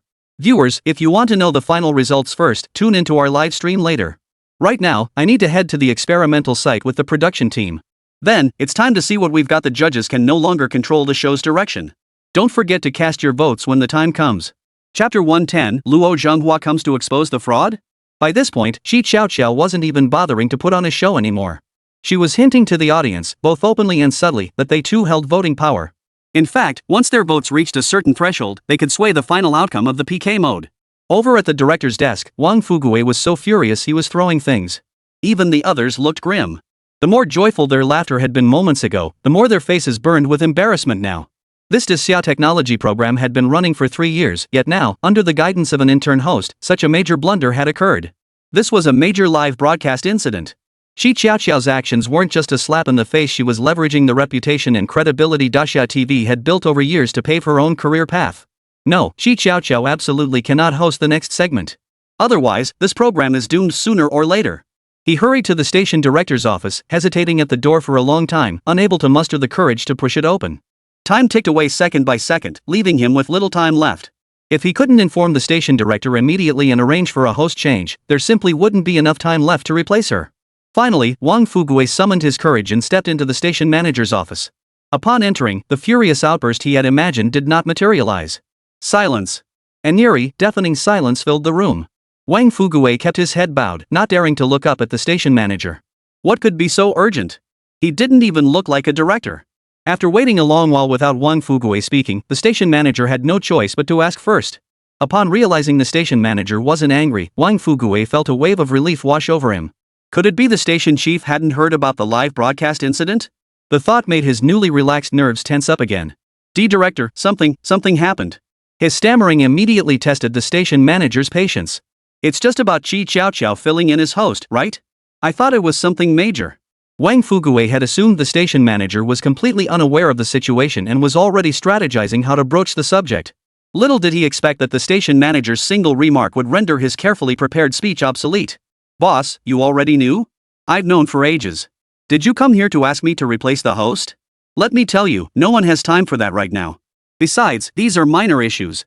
They won't cause much of a stir. Everything is under control. Wang Fuguo was startled by this. He couldn't fathom what possible solution could break this deadlock. He snapped his head up, staring intently at the station manager's face, searching for any sign of insight. Suddenly, he noticed two figures standing beside the station director, both familiar faces. One was Zhou Rohai, and the other was Luo Zhenghua, the chief engineer of ACX. Rumor had it that the latest dual-pulse missile engine was his creation. Zhou Rohai's presence made sense after all. Qin Feng was participating in the program, so he had reason to be there. But Luo Zhenghua was baffling. Had he come to cause trouble for Qin Feng? After all, when Qin Feng applied to participate in the program, the scientific achievement he reported was precisely the dual-pulse missile engine. And with both Zhou Rohai and Luo Zhenghua present, wasn't this essentially a standoff? For a moment, Wang Fuguo's mind raced with countless thoughts. If those three knew what Wang Fuguo was thinking, they'd be furious enough to die. How could someone's mind be filled with so much drama? Alright, I'm aware of everything now. Rest assured, everything will be fine. The live broadcast will proceed as scheduled. General Manager Luo will head to your studio later. After receiving the station manager's response, Wang Fuguo felt a huge weight lifted off his shoulders and practically fled the office. On his way out, he bumped into Shi Qiaoqiao, who had just finished touching up her makeup and was heading to the experimental site. Don't you have eyes? Not recognizing Wang Fuguo as the one who bumped into her, Shi Qiaoqiao immediately let loose with a string of curses. Wang Fuguo was furious at being cursed out and wanted to teach her a lesson right then and there. But the station manager's cryptic words and unusual behavior flashed through his mind. Could the station manager be signaling him to cooperate with Shi Qiaoqiao? To let Wu Jianhao secure the victory, then have Chief Engineer Luo appear when Qin Feng was most vulnerable? So he could go expose and confront him, achieving the effect of killing him psychologically? At this thought, a wave of goosebumps broke out across his body. You scientists are so dark-hearted. Oh, Director Wang, I'm terribly sorry I didn't recognize you just now. Wang Fuguo quickly composed his expression and addressed Shi Qiaoqiao with magnanimity. No problem, Chairperson Qi. I was in a hurry and didn't see where I was going. You'd better perform well during the live experiment later, don't let us down. Don't worry, Director Wang, I've got this. With that, they went their separate ways to attend to their respective tasks. And so the misunderstanding took root. Shi Qiaoqiao assumed Wang Fuguo had tacitly approved of her approach and held high expectations for her. She even imagined that if this show wrapped up perfectly as she envisioned, and Wu Jianhao took notice of her again, then when Wang Fuguo came to his senses, he wouldn't be able to bear parting with her talent and would try to keep her. Should she resign decisively then, or do it more tactfully? Oh, it was so hard to decide. Both parties believed the situation unfolded exactly as they imagined. On Qin Feng's end, Luo Zhenghua personally drove him to the experimental site for the second half of the live broadcast. After getting out, he retrieved his storage box from the trunk. When Luo Zhenghua saw the storage case, he showed immense curiosity. Qin Feng, did you put the dual-pulse missile engine inside this case? Ultimately, unable to contain his curiosity, he voiced his question. To him, the box before him seemed decidedly small. Could Qin Feng have upgraded some technology again? With that thought, he hurried over to Qin Feng and wrapped his arms around the box. Let me handle this small task. After 2 failed attempts, Luo Zhenghua still couldn't lift the box. And judging by the sounds coming from inside, it certainly didn't sound like a dual-pulse missile engine. Qin Feng, what's inside? He didn't bother trying to guess. He simply asked Qin Feng his question directly. Without hesitation, Qin Feng opened the storage box lid to satisfy Luo Zhenghua's curiosity. What met Luo Zhenghua's eyes were 3 miniature dual-pulse missile engines. What are these? These are miniature dual-pulse engine missiles, the experimental prototypes I'm bringing to this program. They were scaled-down versions of standard missiles, reduced tenfold in size. Don't let their small size fool you. Their speed has been boosted to Mach 6, and their range reaches 78 kilometers. Chapter 111, Nowhere to Hide. Qin Feng introduced the miniature missile he was about to test to Luo Zhenghua standing before him. What? 10 times smaller? Mach 6? 78 kilometers? Are you sure this is a model for the competition and not a man-portable version of the dual-pulse guided missile? Luo Zhenghua was somewhat speechless at Qin Feng's experimental weapon prototype. He felt Qin Feng was making a mountain out of a molehill. To participate in a program like this, he'd actually come up with something like this. But it was his choice, and Luo Zhenghua couldn't really say anything. What if he turned out to be like Sitaoko from a certain company? The quirks of genius always baffled people. But he absolutely had to bring back one of these scaled-down dual-pulse engine missiles. The battlefield information module sharing technology was gradually becoming widespread in the military, making it perfect for use as an individual defense system. Now then, Xiao Feng, I've always treated you well, haven't I? Luo Zhenghua's eyes burned as he locked gazes with Qin Feng. Qin Feng felt the intense heat in those eyes was almost melting him, giving him goosebumps. Chief Engineer Luo, can we just talk business? Don't look at me like that, it's giving me the creeps. Qin Feng cut straight to the point with Luo Zhenghua. Truthfully, he wasn't skilled at this kind of relationship building talk. In the past, others had always come to him for favors he'd never been the one asking. He felt his eyes and words were brimming with sincerity, so he was taken aback by Qin Feng's reaction, leaving him feeling rather awkward. Heaven help him, a man nearing 70, standing before Qin Feng, felt a blush of shyness that usually only graced the cheeks of fresh-faced youths. Don't get me wrong, I just want to take one of these missile samples back for research. Phew. Hearing Luo Zhenghua say this, Qin Feng exhaled a long breath of relief. Why didn't you say so earlier, Chief Engineer Luo? If you just said so, how could I possibly refuse? Next time you need something, just tell me straight up. No need for all that emotional buildup, we researchers aren't that fussy. Fearing Luo Zhenghua might pull another awkward stunt next time, Qin Feng addressed him directly. Fine, you said it. Next time I'll just ask straight out. Luo Zhenghua readily agreed to Qin Feng's request. After all, following up wasn't a big deal, and he wasn't particularly skilled at it anyway. The moment Luo Zhenghua spoke, Qin Feng instinctively realized he'd spoken too hastily, digging himself into a hole. But then he reminded himself it was all for the sake of contributing to Dixia's scientific research, so he decided not to dwell on it. Xiao Feng, I'll take this missile. For the live-streamed experiment later, I'll have Chu Dingfang prepare the target drone. With that, Luo Zhenghua carried the missile away. Qin Feng was left alone at the scene. Lu Ruoshi had gone to complain to the station director, as if these days everyone needed connections to get things done. Soon, half an hour passed, and the production crew began arriving at the live experiment site. Everyone was in position and ready, except for host Qi Qiaoqiao and contestant Wu Jianhao. As the broadcast time approached, Qi Qiaoqiao and Wu Jianhao finally entered the experimental site, one after the other. Wu Jianhao's shirt was slightly wrinkled, while Qi Qiaoqiao adjusted her skirt hem as she walked. Anyone with half a brain could tell what had just happened. Wang Fugue and the rest of the production team turned pale. While they didn't interfere in the hosts' private lives, this was work time. Could they at least be mindful of their image? Moreover, this severely violated the employee code of conduct at Daxia Television. How outrageous! Couldn't Qi Qiaoqiao even spare a moment to wait? Just wait until I get back, I'll deal with her. Wang Fugue shouted angrily right there on set. Director Wang, haven't you figured it out yet? She's climbed a higher branch, now she's looking down on our station. The rest of the production team discussed Qi Qiaoqiao's situation with sarcastic undertones. Given Wang Fugue's temperament, he should have fired Qi Qiaoqiao on the spot. But the station director had ordered everything to proceed as usual. At first, he'd thought the station chief had high hopes for Qi Qiaoqiao.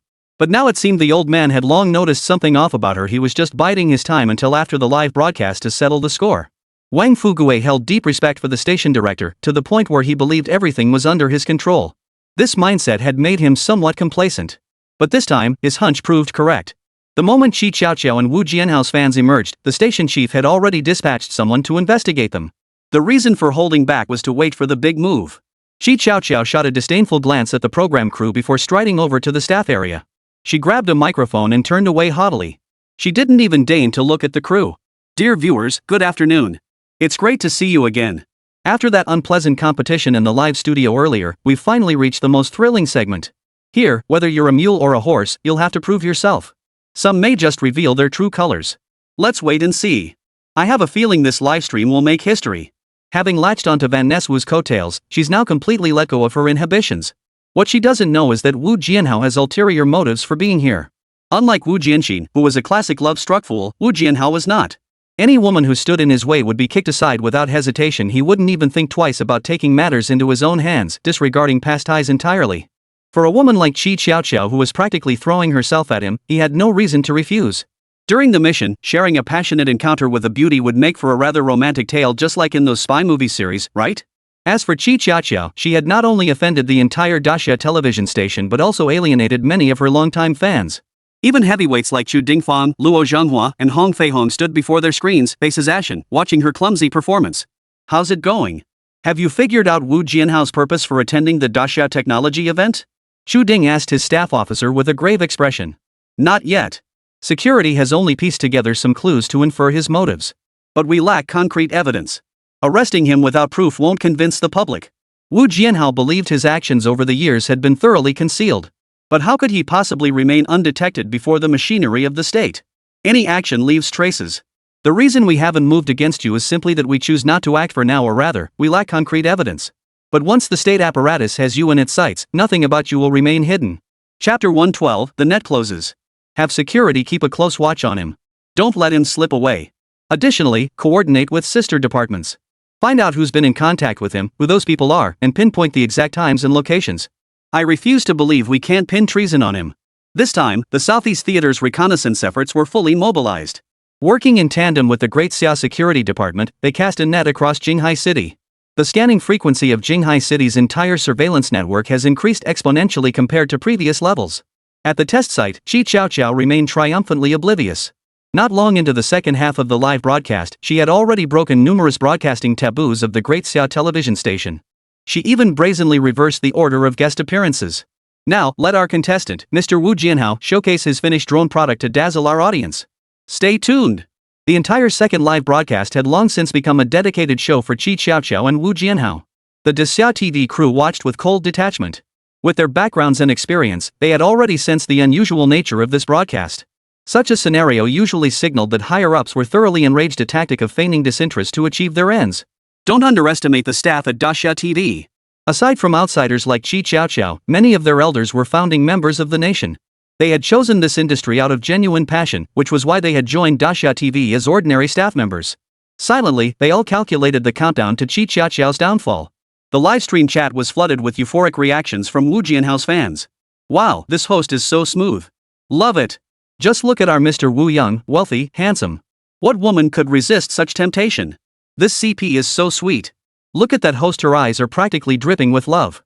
Longtime fans, however, were already deeply dissatisfied with this livestream. Among them were short video creators. They were already recording the screen, preparing to clip segments. With notebooks in hand, they sat before their computers, meticulously taking notes.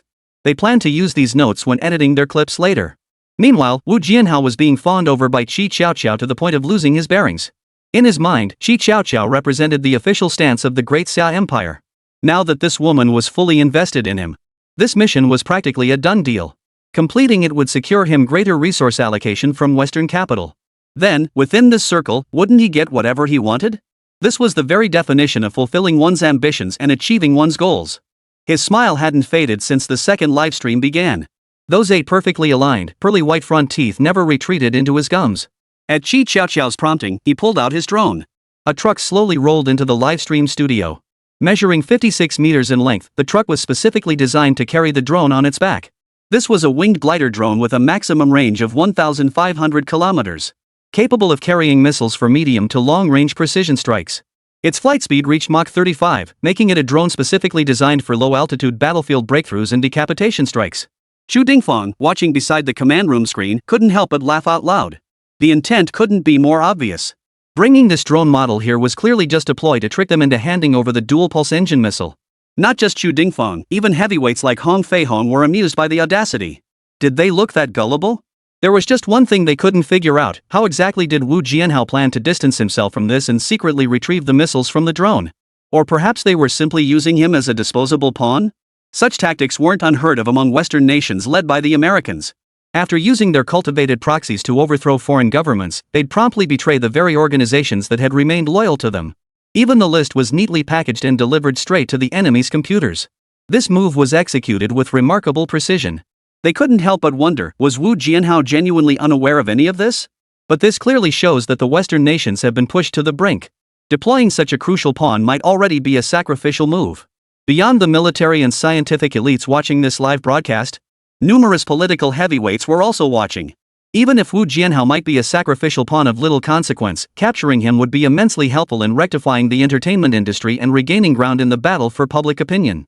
Moreover, it could serve as a warning shot to intimidate cultural spies operating in other fields. The fact that the master himself had to step in would undoubtedly sow panic among them. Spies desperate to prove their worth would then resort to desperate measures, making their exposure only a matter of time. An invisible net has already been cast across all sectors of the Great Xia. All that remains is for this livestream to conclude before the net closes. Unaware of this, Wu Jianhao now approached his drone. He proceeded to introduce the drone's specifications and capabilities to the judges and audience. Wow, is this what Big Brother is capable of? He's an unparalleled genius. I suggest our Great Xia establish a dedicated research institute for Brother Wu. That way, we can catch up to those other nations' technology. The poster above is being too conservative. We should remove those old farts from power and put capable young people like Brother in charge. Then we'll catch up to those cherry blossoms and the Yanks. Catch up? What era is this? We're all civilized nations, isn't it better to live in harmony? Exactly. It's been decades, shouldn't we put this hate education to rest? Most of the young fans in the livestream had fundamentally sound values, though they'd been influenced by entertainment culture's subversive messages. Outside the livestream, viewers who witnessed this scene instinctively breathed a sigh of relief. At least the majority remained patriotic. But when they saw the comments that followed, their anger flared instantly. Their fury was beyond description. Even a hair-raising, skyward howl couldn't capture their fury. At that moment, the leaders of the Ministry of Education and related industries in the Great Xia wore expressions of grave concern. The gravity of the situation had surpassed their wildest expectations. Taking decisive action to overhaul the entertainment and education markets had become an urgent necessity. Originally, the judging panel had been somewhat dissatisfied with this set of data. After all, it fell short of Western fighter jets by several hundred kilometers in range and was slightly slower in speed. However, upon receiving the directive from above, they promptly put on cooperative smiles. Inside, they were deeply contemptuous. Seriously, they couldn't even spare decent bait for their fishing expedition. At this moment, the entire testing ground along with the upper echelons of the Great Xia was playing into Wu Jianhao's hands and the forces behind him. Chapter 113, Halftime Champagne. Well done, Wu. Now show us your charm and keep pushing forward. Not only were all factions within Great Xia watching this live broadcast, but even various Western organizations were paying close attention. Sorry, sir. While I'm glad you're pleased, I must remind you, Wu only got this far because of our drone technology. Oh, you're such a killjoy. Don't you want to see a top-tier operative like Mr. Bond emerge from our ranks? It would make for a glorious legend. Movie studios might jump at the chance to cash in on it. Of course, the actor must be white, preferably Bond himself. The CIA and other agencies are already popping champagne in celebration. To them, Wu Jianhao's victory and extraction of Daxia's dual-pulse missile technology seem like a piece of cake. Yes, they wouldn't just want a sample of the dual-pulse engine missile, they'd also need the corresponding data, ideally even the technical blueprints. Everyone knows Daxia likes to hold back. Getting the uncut version directly from Daxia is far better than relying on Xiaoba. Viewers, you've all witnessed it. The significance of this drone's emergence for Daxia's research in this field speaks for itself. Let's cheer for Mr. Wu Jianhao. Another halftime champagne celebration. Wu Jianhao's drone hasn't even undergone flight testing yet, but Qi Qiao can't resist throwing him a victory party already. Hold on, Host Qi. Isn't this a bit hasty? He hasn't even conducted an actual flight test yet. Old Lu stood up abruptly from the judge's table and snapped at Qi Qiao. Although he had already received the notice from above requesting cooperation, seeing the other party's unprofessional behavior, he couldn't help but speak up. He had already determined that this drone required remote unlocking to take flight. And the man before him, Wu Jianhao, simply didn't look like someone with such high-level authorization. Even when baiting the hook, he was so stingy it was truly beyond words. Of course, the other party's stinginess also gave him a brilliant idea. That was to conduct a test flight of the drone. The drone's permissions required manual unlocking, even though current technology could lock and unlock permissions globally. But this was Great Xia. Those nations' reach didn't extend that far. All military-related signals were intercepted at the borders of Great Xia. Therefore, anyone attempting to unlock this drone must be within dozens of kilometers of it.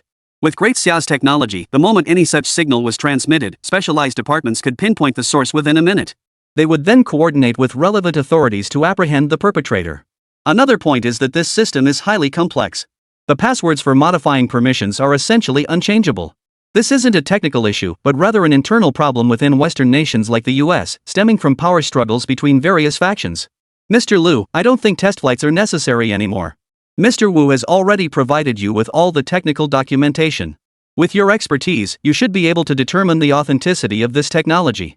Qi Qiaoqiao finally showed some sense, but unfortunately, what old Liu needed now wasn't to verify the authenticity of the technology Wu Jianhao had submitted. He needs to unlock the drone's tracking and scanning capabilities. Come on, baby, just a little more effort, and I won't have to risk exposure to unlock the drone's permissions. About 30 kilometers from the test site, inside a residential house, a middle-aged foreign man in his 40s, wearing glasses, was praying in front of a live streaming studio. He knew the exposure risk involved in this remote unlocking. If possible, he'd rather not do it. Unfortunately, things weren't going his way. I say, let him conduct actual flight tests.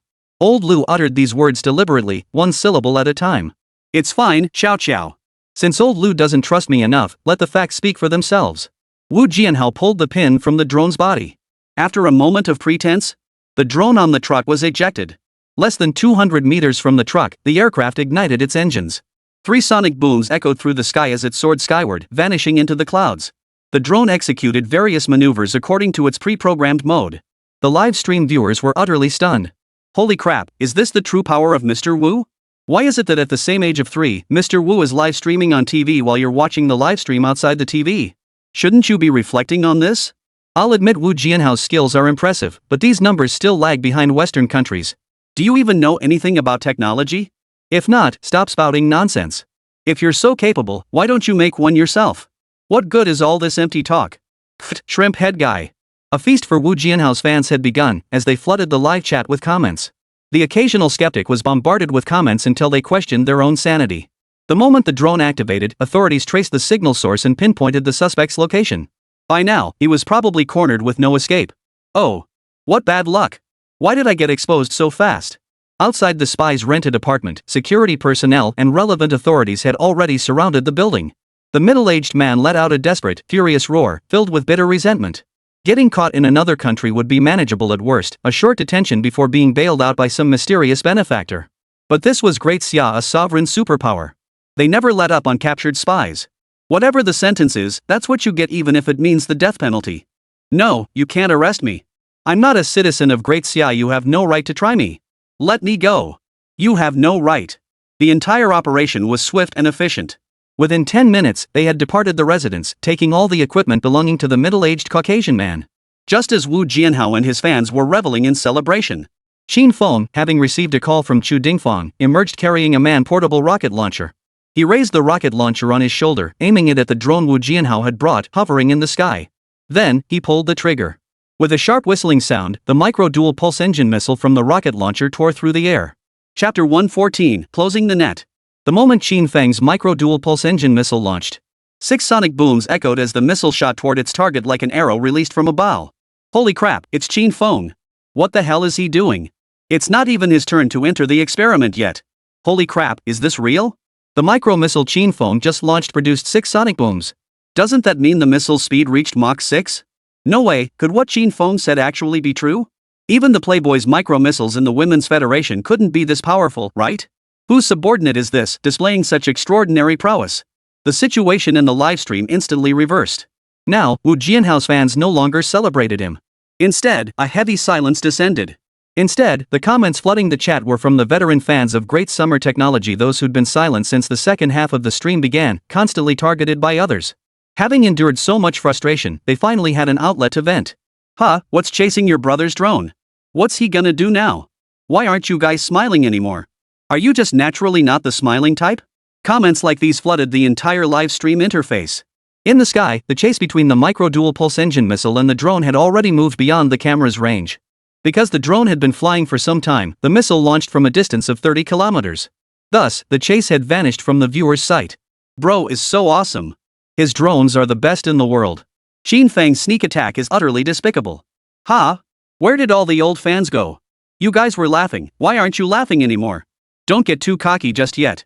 At this speed, if Wu Jianhao's drone hadn't been so far away, it would have been shot down already. Yeah, you know what they say, if only. But this is reality, and there are no ifs.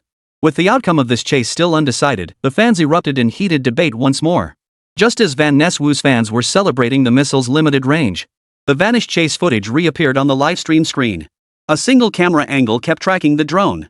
After watching for a while, they recognized it. Wasn't this the missile's perspective? As time passed, Qin Feng's missile steadily closed in on Wu Jianhao's drone, its speed accelerating rapidly. Before long, Wu Jianhao's competition drone was obliterated by Qin Feng's dual-pulse missile. At the exact moment the drone was destroyed, Su Liangjing buried her face in her pillow, sobbing uncontrollably. The feeling was as if a family member had died. Ding! Congratulations, host! You have obtained shock value 10001000. Congratulations, host! You have obtained shock value 100100. Congratulations, host! You have obtained shock value 111.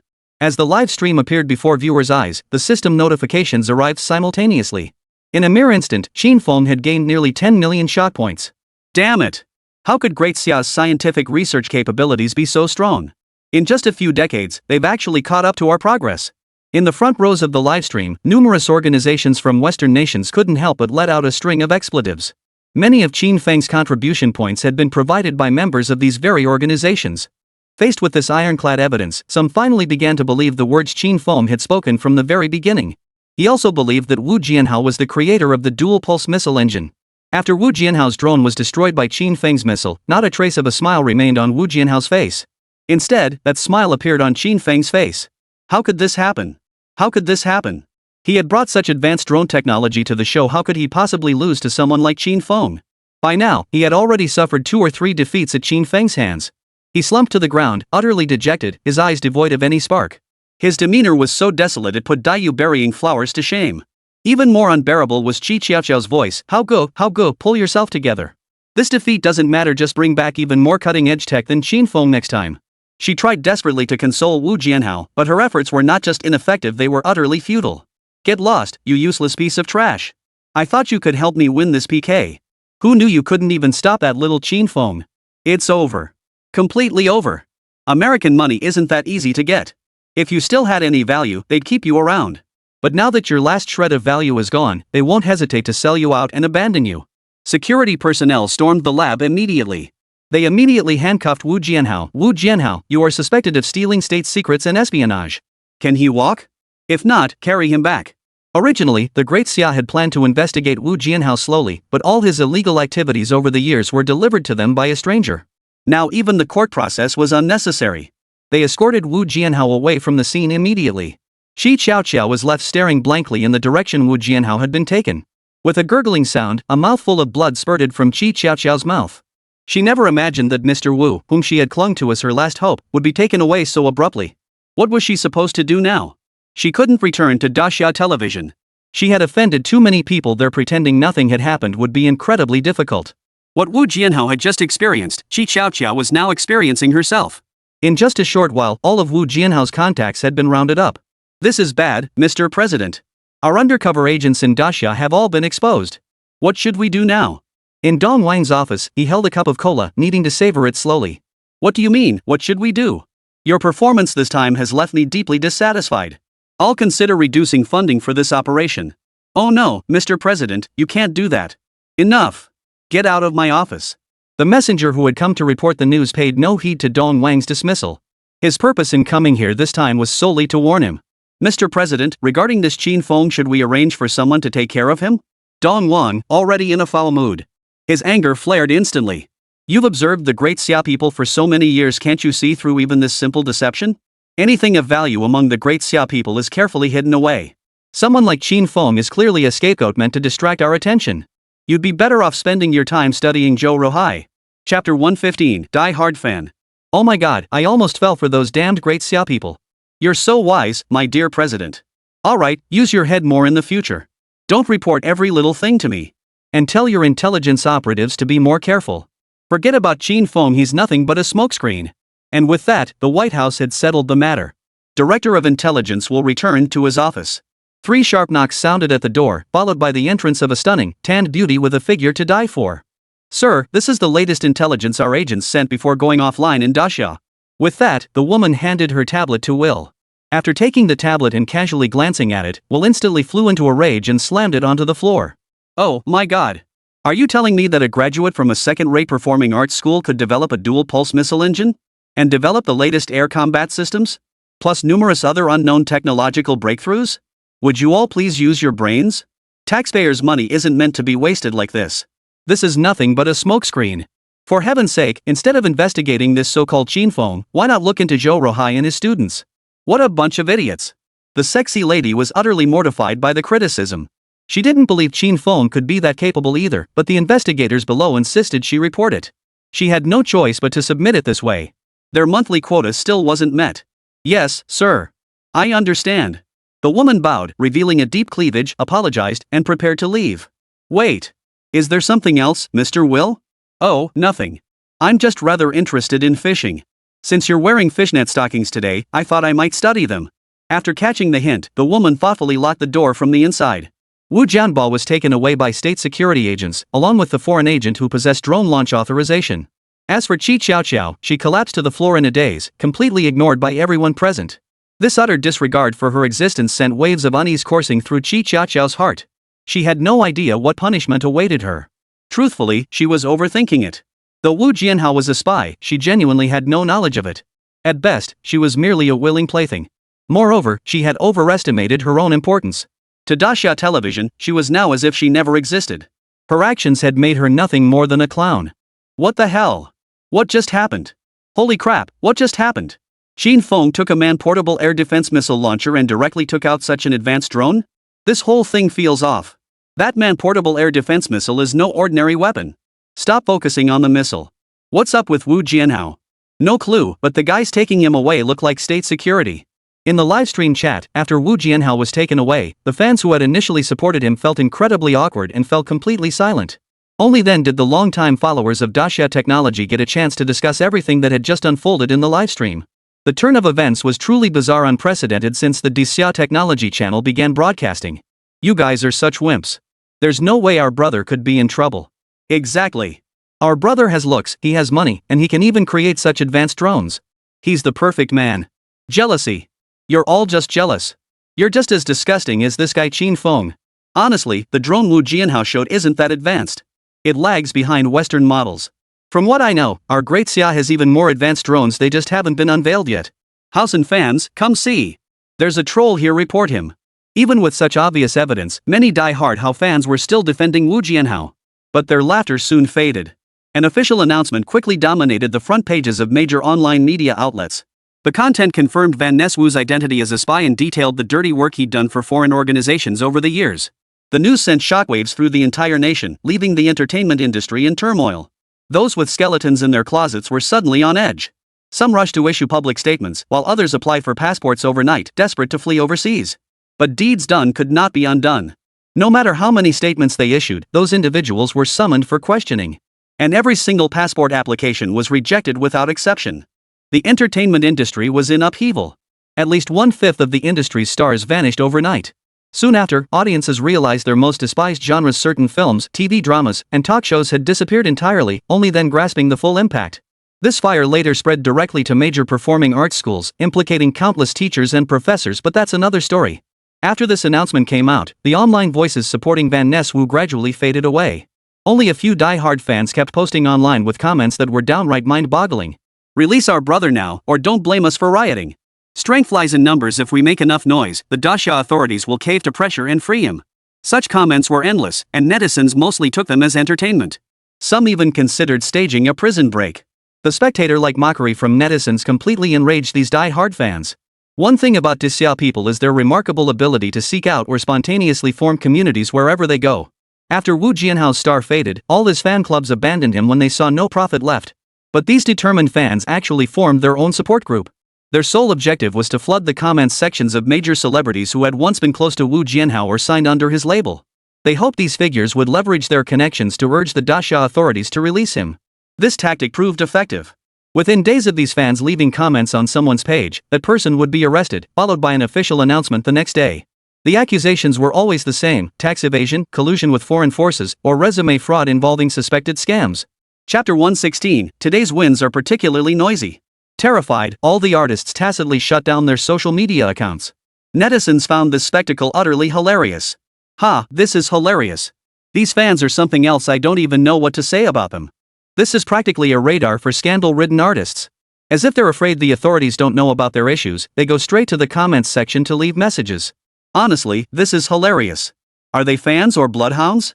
They keep flagging these scandal-ridden artists, and the next day the authorities swoop in. Enough said. One artist got tagged. Let's see how long it takes before they get hauled in for investigation. These die-hard fans were furious when they realized their actions not only failed to help their idol but also got other artists caught. After seeing netizens' mockery, they finally came up with a masterstroke. Whether it works or not is another story, but it's downright disgusting. They started leaving comments under established actors with positive images and clean backgrounds. Some actors were targeted simply for having appeared in a single scene with Van Ness Wu, bombarded with demands to help their idol. Netizens were thoroughly disgusted and flooded the comments with criticism. But these veteran actors showed everyone what it means to have a clear conscience. They ignored it completely, going about their daily lives as usual, posting videos, and staying unfazed for over a month. This finally brought the chaos sparked by Wu Jianhao to a complete halt. Notably, Shi Qiaoqiao was dismissed from Daxia Television the very day she returned home. The statement announcing the termination of her employment contract was released that very night across major media outlets. From that point on, her path in the industry was completely blocked. No television station dared to hire her, and major entertainment companies shunned her like a venomous snake. With nowhere else to turn, she ultimately chose to start live streaming. Her live stream room drew only 2 or 3 viewers daily. Most came to insult her or make lewd comments. That day's live stream footage was sliced into clips and spread across the internet. The explosive nature of her videos spawned countless memes and jokes. Some women who resembled Shi Qiaoqiao began dressing like her, making money by imitating her in their own live streams. They earned more than she did, leading netizens to joke, before tasting Qiaoqiao's bitterness, enjoy Qiaoqiao's blessings. Qin Feng, too, stepped fully into the public eye after that day. Everyone now knew that he was the one who created this pair of pulse missile engines. This earned him a massive amount of shot points, totaling over 30 million. But despite the substantial balance, every technology he coveted in the current system demanded a hefty shock value price. Fortunately, due to the information silos of the internet, not everyone learned about him all at once. Day by day, more people gradually learned that the Great Xia Empire had such an outstanding researcher as Qin Feng. The data grew by hundreds of thousands or even millions each day. Currently, he was accumulating shock points because he had set his sights on the full technology of the Navigator space station and the space elevator. Once he secured these technologies, Great Xia would be fully capable of constructing its own Nanshanmen. The Nanshanmen project, which had seemed so distant in his previous life, could now be realized under his leadership. Falcon 3, where are you? The organization orders your withdrawal. During the previous national security arrest operation, Sakurai Saburo posing as Wu Jianhao's driver hid within an abandoned factory building. The wireless communicator by his side continuously relayed internal orders from their organization. I warn you, the Falcon power armor you wear is Sakura's latest lightweight assassination model, specifically designed to target Xia's top scientific talent. Qin Feng is merely a smokescreen to draw fire. The leader orders you to return immediately. Do not act impulsively and let this suit fall into the hands of the Great Xia. Otherwise, our entire plan will be severely compromised. Sakurai Saburo grew irritated by the incessant noise emanating from the device. Rainwater dripped steadily into the puddle before him, splashing into tiny droplets that rippled endlessly in the downpour. Just like his inner turmoil, his mind was far from calm. He reached out, grabbed the intercom device from the discarded table beside him, and slammed it onto the ground, stomping on it with all his might. Ah! A furious roar erupted from his throat. A bunch of idiots, useless trash, worthless millipedes. Unable to see through even the schemes of the Great Xia people. Today, I, Sakurai Saburo, will eradicate this grave threat to the land of cherry blossoms. He drew his katana and tapped several times on the power core of his chest armor, Hawk Falcon armor, arm.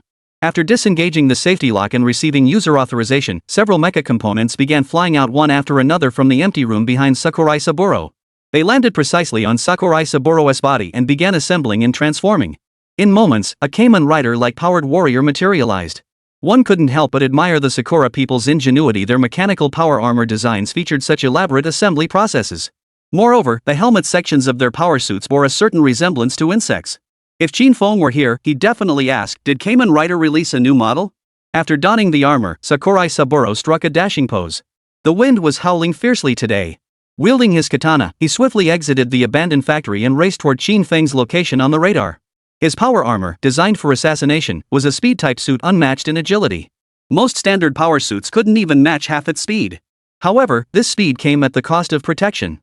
Against the Yanlong mecha, it couldn't even breach its defenses.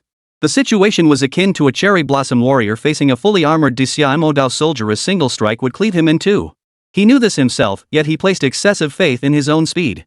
He arrogantly strode down the street, heading straight for the villa where Qin Feng resided. Passing a clothing store, Sakurai Saburo casually tore off a piece of red cloth and tied it around his shoulder. The red cloth flapped wildly in the wind and rain, looking as flashy as could be. When he reached the entrance of Qin Feng's villa complex, he held his swords in both hands and struck another flamboyant pose. Even facing 1,000 armies, I shall smash through them single-handedly like the 6th heavenly demon king. Enemy, I come. Behind him, a string of neon bright words burst forth. The security guards at the gate were utterly dumbfounded. They wore mechanical exoskeleton armor, each of their 6 mechanical arms wielding a weapon. Some even had electromagnetic pulse bomb launchers directly installed, though these launchers were modifications made after Qin Feng's last appearance on a live TV broadcast. With micro-dual pulse missile engines and speeds reaching Mach 7, they could outpace even American 7th-generation fighters, let alone this Japanese assassination-type powered armor, another product of Sakura Nation's misguided tech tree. Chapter 117, Hasa. Rainwater slid down the metallic shell of the Falcon assault suit. Sakurai Saburo maneuvered the combat armor into a new stance. Ample energy reserves fueled the armor's powerful movements. Each shift sent shards of concrete flying from the villa's forecourt, raising faint dust plumes in the rain. Through the infrared sensors in his helmet, Sakurai Saburo spotted the security guard standing leisurely on alert inside the gatehouse. Instantly, he felt deeply insulted. Damn it! Having studied abroad in the United States since childhood, he unconsciously adopted a slight lisp when speaking. Inside the gatehouse, 2 soldiers had activated their fire control radars. The moment the enemy made a move, multiple electromagnetic pulse missiles would be fired at the Falcon battle armor. One soldier's mechanical arm picked up the water cup from the table and raised it to his lips. The soldier froze for a moment before understanding. The exoskeleton armor's mechanical arm was far too intelligent, he'd only subconsciously felt thirsty. The arm had automatically made the choice for him. Resigned, he took a sip of the coffee in the cup. This single sip proved significant. The 2 comrades beside him also experienced the thought of drinking coffee in their minds. And so, the phenomenon spread from person to person. The 3 soldiers from the security department and Sakurai Saburo exchanged glances. The scene descended into awkward silence. They had considered taking the initiative, but orders from above mandated they hold their ground. The battle-hungry Yanlong warriors were already intensely curious about this newly emerged armor. They were itching for a duel with this Sakura mecha warrior. The higher-ups were paying close attention to the appearance of the Sakura warrior. They wanted to capture him alive and determine how his battle armor had managed to enter the Great Xia territory. Thus, the Flaming Dragon warrior's request for combat was approved, with the added mission to gather performance data on this novel armor. I'm waiting for backup. What are you waiting for? The rain to stop? Inside the gatehouse, 3 exoskeleton security warriors exchanged knowing glances, utterly baffled by the guy outside's thought process. From his earlier curse in the language of the land of cherry blossoms, they knew he was Japanese. This explained some of his peculiar behavior. After all, a touch of adolescent grandiosity was par for the course among his countrymen. But to Sakurai Saburo, the guard's actions took on a different meaning. Hey, guys, what's that guy out there doing?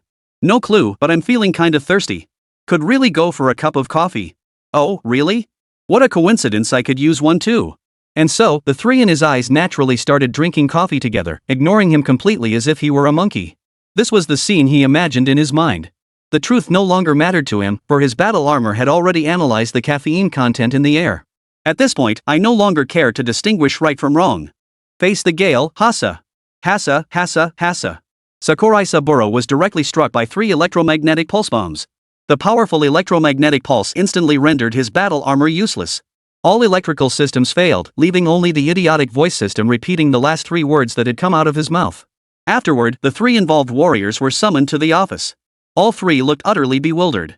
I don't know. I was on duty at the gatehouse with Zhang and Wang.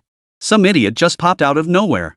I can vouch for it, oldly, little Zhang and I were on duty when this guy showed up wearing some unfamiliar powered armor.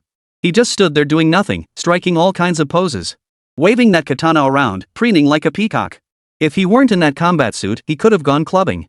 Oldly and old Wang are right, I thought it was a drill at first, until he started spouting that broken, lisping Japanese gibberish.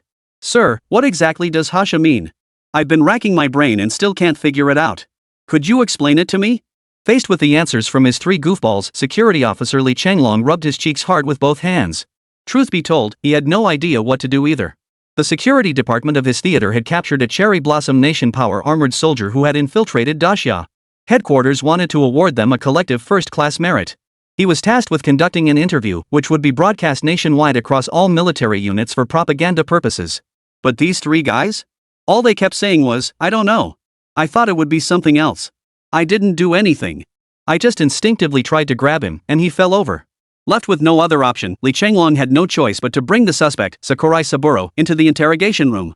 Sakurai Saburo's hands and feet were restrained to the interrogation chair. Li Chenglong brewed himself a cup of Longjing tea to stay alert. He should have gone home to sleep yesterday. But this incident kept him awake all night, and now his superiors were urgently demanding a video report. Now, all of Li Chenglong's hopes for sleep rested squarely on Sakurai Saburo's shoulders. He wiped his face with a damp towel, then fixed a stern gaze on the Japanese man before him. Bloodshot eyes, reddened to the point of intensity, yet this did nothing to diminish the commanding authority radiating from his pupils. Before meeting Sakurai Saburo, Li Chenglong had imagined countless possibilities. Cherry blossom people, he thought, might know minor courtesies but lack true principle. Yet, one after another, they proved stubbornly inflexible. Unless you defeated their direct superior head-on, they wouldn't give you the time of day. Not only would he ignore you, but like Teddy, he'd bark wildly at others. He looked like a complete fool, utterly disregarding whether his master could actually win. In just an instant, countless methods to pry words from Sakurai Saburo had already flashed through his mind. But unexpectedly, before he could even open his mouth to breach his psychological defenses, the man had already confessed. You great Xia people are just too bullying, treating me like a fool. I refuse to accept this. You're armed to the teeth with such powerful weapons, yet you sit there pretending to sip coffee, with my vigilance. I've been sitting here for over half an hour, and still no one's made a move. I barely got 2 words out of my Hasage before your warriors got me EMO'd. Today, standing here, I'll say those 2 words again, Hasagu. Hearing the chatterbox Sakura spy say this, Li Chenglong looked utterly defeated. Tired. Just end it all. All he wanted now was to go back to sleep. Not even the King of Heaven himself could change that. Finally, gritting his teeth, he handed over the video evidence to the reporter from Great Xia Television. Then he went back and collapsed into bed. As he slept, the entire Great Xia internet erupted in frenzy over this footage. Chapter 118, The Ideological Imprint. Gotta say, even though this video is meant to honor our soldiers, I can't help but laugh. This Sakura Nation guy is just too funny. And where did he learn that pose? From the Newt Squad or something? Gohan gives you an approving look, you're a connoisseur, kid. Holy crap, guys, get serious. This is Japan deploying strategic weapons in Dacia, it's a dead serious matter. Sorry, I couldn't help myself either. The online atmosphere was filled with joy, but Qin Feng still had no idea what was going on. He was busy in the basement when his livestream consultant, Lu Ruoshi, came to inform him of the situation. He'd been mentally prepared for agents targeting him, but hadn't expected it to happen so soon. Ding! Congratulations, host. You have gained 111 shot points. Qin Feng was chatting with Lu Ruoshi when the system notification suddenly chimed. He opened the system panel to check. Holy cow, the shock value had skyrocketed to 50 million. In just a few moments, the shock value kept climbing, reaching 60 million in a mere 10 minutes. It surpassed the figures from his last grueling TV appearance. This wasn't like educational programs about Great Xia technology. Gossip loving was in the Great Xia people's blood. Compounding the effect, the incident aired on Dacia News Channel. Dacia Television deliberately allocated a full 5 minutes to broadcast footage from multiple angles, the interrogation of the 3 soldiers, and Sakurai Saburo's reaction. The final segment featuring interviews with all 4 individuals stood out as the program's absolute highlight. Derivative videos and memes flooded the entire Dacia internet. Now, aside from those who couldn't play with their phones at work, students, and those unfamiliar with smartphones, almost everyone had seen snippets of these videos. However, since they were all fragmented clips, while many knew about it, only a handful had the patience to watch the entire thing. When those who watched the entire footage saw the exoskeleton armor on the soldiers, their exaggerated mechanical arms, and the mysterious weapon that instantly destroyed the Sakura Nation's powered armor, every single one of them went holy. Only then did they realize just how damn impressive Qin Feng truly was. This is precisely why Qin Feng's shock value skyrocketed so rapidly. Staring at the staggering amount of shock points in his account, an idea formed in Qin Feng's mind. Since those agents were targeting him, he had to fight back with some countermeasures. Fortunately, his system store had just refreshed with a brand new technology. Qin Feng believed this technology would be the perfect countermeasure. He summoned the system store and located the desired technology. Mind imprint technology, 50 million shock points. It was pricey, but Qin Feng believed it was worth every penny. Not only could this thing help him fight back, but it could also aid the Great Xia. The future world belongs to AI and digital lifeforms, but once these digital entities become networked, they will grow at an astonishing rate. Though these lives were uploaded by scientists loyal to the Great Xia Empire. In this world, the most unreliable thing is the human mind. In the blink of an eye, human thoughts can undergo countless transformations, let alone those of networked digital lifeforms. Now, with the mind imprinting technology, he can engrave this imprint into the digital consciousnesses uploaded by researchers. Thus, no matter how much these digital lives evolve or their ideologies shift, their unwavering commitment to safeguarding the Great Xia and its people remains unalterable. This was one aspect Qin Feng envisioned as beneficial to Great Xia.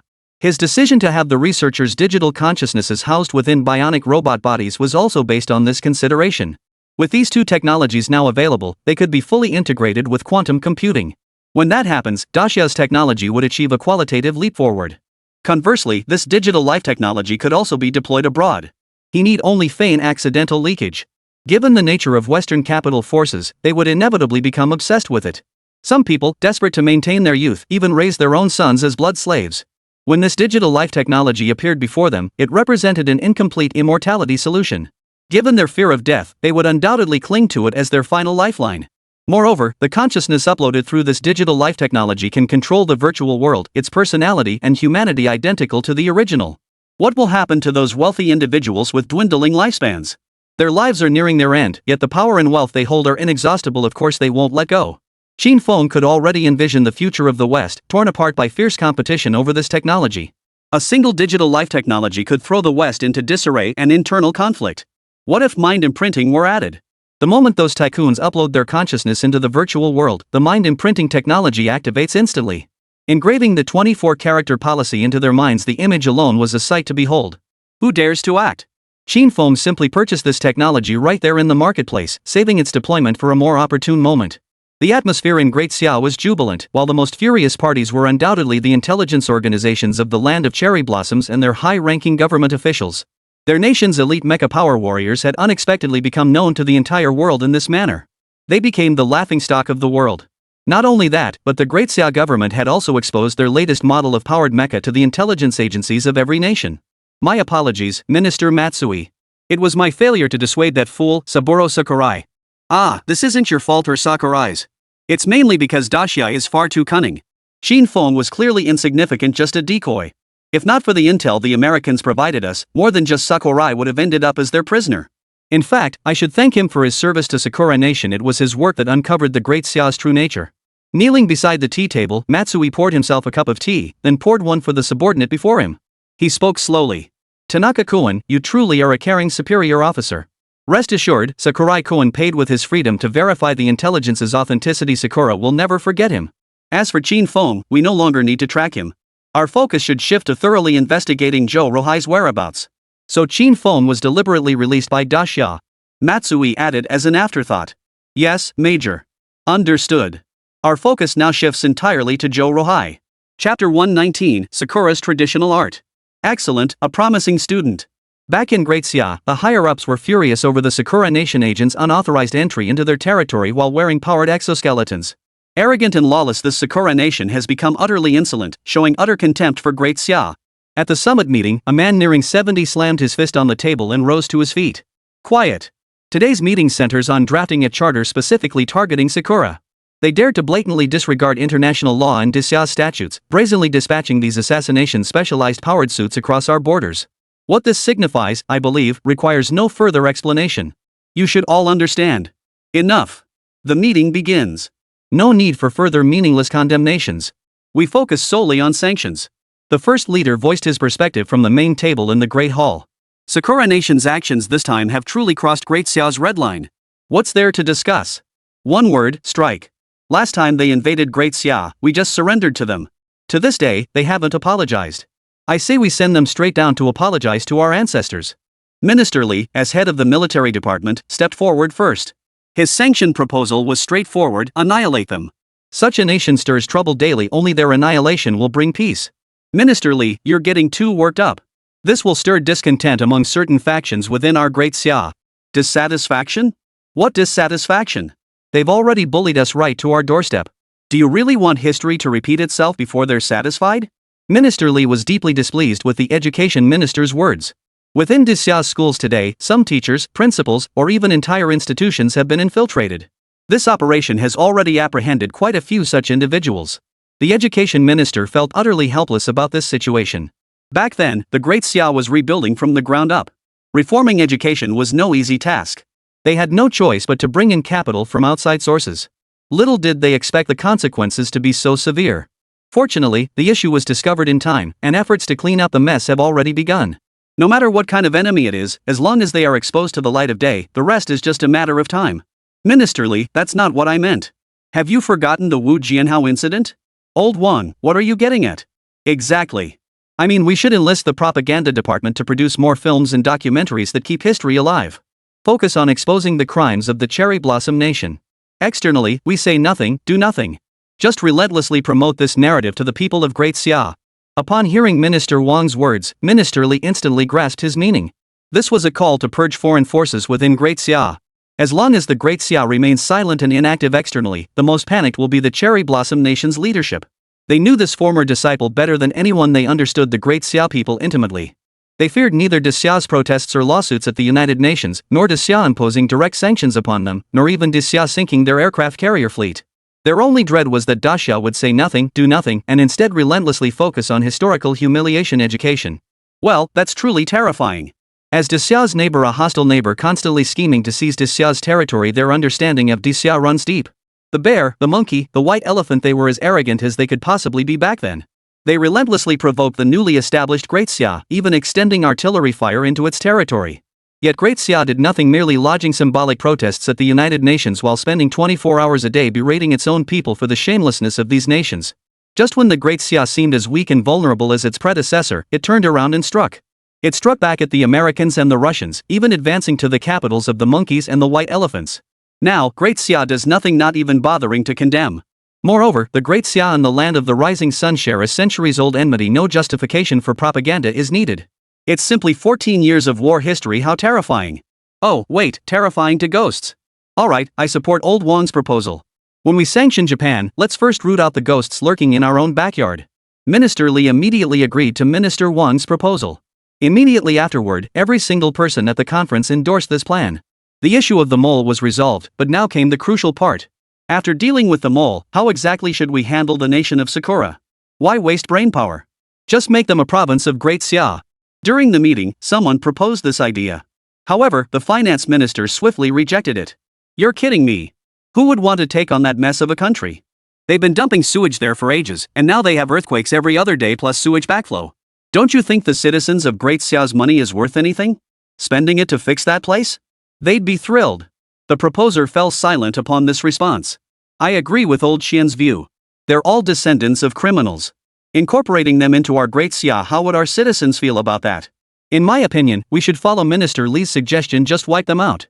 Now that Da Xia's national strength has risen, not only the people but even the upper echelons are growing increasingly radical. But the standing of a great nation isn't achieved through simple acts of violence. Otherwise, it would end up like a certain little bully, with the entire West under its control and the ungrateful son of the United States backing it up. And yet we've still been beaten into this sorry state, now utterly reduced to a pawn in other nations' struggles. Many things can be done, but each comes with a price. Ahem, your points are all valid, but we shouldn't be the first to make a move on this matter. Between nations, it's all about interests. Otherwise, what good would it do to fight hard, conquer them, and gain nothing in return? Moreover, think about it, who in this world needs land the most? Don't end up destroying the cherry blossom people only to get a neighbor with even fewer moral boundaries. That'd just give us more headaches. Number one's meaning was clear. Beyond the repulsive Sakura people, there exist even more repulsive entities. They share one common trait: ingratitude. Besides, the Great Xia Empire won't do the dirty work for others. Number one isn't averse to dealing with the Sakura people. He just wants to exact revenge, seize the land, avoid giving others ammunition, and guard against certain nations who only know how to thank the gods while reaping the rewards. This requires careful planning. Why not leverage the tradition of the underdog rising up? As long as we make them believe they're rising again while their overlord nation weakens year by year, these ungrateful bastards won't be able to sit still. Sounds good to me. That's a solid plan. My military department will prepare for battle. You lot sort out the rest yourselves. I agree, but this alone won't suffice. We must fan the flames. Chapter 120, The past blows away with the wind. Thus, the High Command of Great Xia finalized their strategy towards Sakura Nation. First, on the international stage, we must act as if nothing is amiss. Second, within the Great Xia, intensify historical education among its citizens to never forget the national humiliation. Of course, all this was to prevent history from repeating itself. The most crucial next step was the technological race with the Americans. Only by consistently outpacing them in technology and military might, keeping them perpetually at a disadvantage. Only then would the cherry blossom nation's ambitions begin to stir, potentially allowing the history of Hawaii to repeat itself. Minister Li, who had just concluded a meeting, suddenly received an email from Chu Dingfang. The email utilized an internal encrypted network, eliminating concerns about leaks. What exactly was Chu Dingfeng up to? Minister Li was curious about the reason behind Chu Dingfeng's sudden contact. The moment he opened the email, its contents stunned him. This was material Qin Feng had sent to Chu Dingfeng, hoping he would help gather it. All materials pertained to quantum computing and thought imprinting technology. These materials were far too valuable for him to obtain alone. They required the resources of the Great Xia. To persuade Chu Dingfeng, and anticipating that he might lack the necessary authorization, Qin Feng had attached a PowerPoint presentation beneath each document. These presentations detailed the technologies themselves and their practical applications. Notably, Qin Feng included his plan at the end of the presentation. The upper echelons of certain factions harbored an obsessive fixation on immortality. This digital life technology was crafted specifically for them. The mind imprint was also crafted for them, but not to stamp loyalty to the people of Daxia into their brains. Instead, it amplifies the greed within their humanity, branding this selfish desire with a mental imprint. Thus, when their data consciousness is uploaded, it remains intensely greedy and self-serving. Once these greedy, selfish data consciousnesses dominate most of the Western internet, Great Xia need only sit back and enjoy the show. Qin Feng was eager to see which group, so fond of invoking original sin, would ultimately bear the blame for it. After reviewing Qin Feng's presentation, Minister Li sucked in a sharp breath. This move was ruthlessly effective. Originally, they had been racking their brains, scheming how to weaken the West's advantages and position Great Xia above them. Then, when the cherry blossoms grew rebellious, the two sides would clash. Great Xia would then enter the land of cherry blossoms as a righteous army. But after much deliberation, their focus remained solely on how to strive and enhance Daxia's own comprehensive strength. Qin Feng, on the other hand, had cleverly exploited human nature to undermine the enemy from within. Though this plan was a bit underhanded, it worked. Any method that weakened the enemy was a good method. Minister Li didn't discriminate. Heh, this truly is karma coming full circle. I wonder what choices you masters of human nature will make when confronted by your own greed. But this question was quickly pushed to the back of Minister Li's mind. After all, these were the same people who could orchestrate something like the 500,000 loaves of bread incident. Having wandered for 2,000 years, not a single day had been wasted. Minister Li felt he was losing his mind. Trusting them to have self-control and moral boundaries was like trusting his own dog not to eat its own feces. After reviewing the documents, Minister Li immediately exercised his authority to gather the remaining materials for Qin Feng. He dispatched his own transport to airlift them directly to Qin Feng's residence. He then forwarded this email to the heads of relevant departments and the top leader. Such a plan required the machinery of the state to function. Moreover, by informing his own people in advance, they would be ready to act swiftly and reap benefits should unforeseen events arise in the future. Over Jinghai City, a military helicopter bearing special markings flew openly through the skies. Within the city, Wu Jianxin, distributing flyers in the park, glimpsed the aircraft overhead. A flicker of envy crossed his eyes. He didn't know who was aboard, but he knew it must be someone of considerable rank. He fantasized in his mind how wonderful it would be if he were the one sitting inside. Ever since Wu Jianhao's arrest, House and Entertainment had been thoroughly investigated. All properties and vehicles under Wu Jianxin's name were seized, as investigations revealed his entire fortune had been acquired through illegal means. From then on, Wu Jianxin drifted onto the streets, scraping by with odd jobs. At that moment, Su Ruoxue walked past him, wearing a super short denim skirt and her face caked in thick foundation. This was their first encounter since the Wu family's assets were confiscated. Su Ruoxue's acting skills were already subpar, and her debut film flopped at the box office. Compounded by her overly close association with Wu Jianxin, the entire entertainment industry shunned her. Even her live streams were banned every single time she tried to go live. With nowhere else to turn, she had ultimately resorted to working at a nightclub. Now, it was precisely her time to head to work. Ruoxue. Wu Jianxin lacked his brother Wu Jianhao's good looks. Now that he'd fallen on hard times, Su Ruoxue walked past him without so much as a glance. The overweight man could only call out in a timid, self-conscious voice. "Get lost, you creep." Su Ruoxue immediately covered her nose and hurried out of his sight. Only the heartbroken Wu Jianxin remained. They had come together for profit, and now they parted ways for profit. But none of this concerned Qin Feng anymore. Right now, he didn't have a single moment to waste on either of them. After receiving the materials airlifted by Director Li, Qin Feng immediately stowed them in his personal storage space before heading straight to the basement and activating the Pangatech console. Detected manufacturable items, quantum computer, thought imprinting machine. Estimated time, quantum computer 5H. Thought imprinting machine, 32H. Proceed with manufacturing? Qin Feng selected to manufacture. This time, the production duration was significantly longer than before. This was due to technological upgrades. It seemed he still needed to upgrade the Pangatech station. Qin Feng glanced at his account balance. Only 20 million shot points remained and couldn't help but feel a pang of regret. Another upgrade for the Pangotech station would require 100 million shot points. He'd have to find a way to earn more shot points. Fortunately, he could stream live to earn shot points. After appearing on the Great Xia Technology program, his reputation had completely turned around thanks to the official endorsement from Great Xia Television. Then, after the video about Sakurai Saburo aired on Dacia News, his reputation had grown even further. It could be said that now, whatever he did, the people of Dacia would unconditionally believe him. Gone were the days when people doubted his technological achievements, causing shot points to remain stuck in limbo. Chapter 121, Qin Feng's Unexpected Arrival. The next day, Qin Feng descended to the basement, admiring the mind imprinting device before him. Its sci-fi aesthetic was utterly captivating. Was this the product Pangotech had spent 5 hours crafting? Indeed, the longer they spent on it, the better the results became. He stared at the machine before him, lost in thought. It was a remarkable device, but how exactly should it be used? Should he send this machine to those Western nations? Don't forget the reason those Western nations lag so far behind Great Xia now is precisely because their mindset is flawed.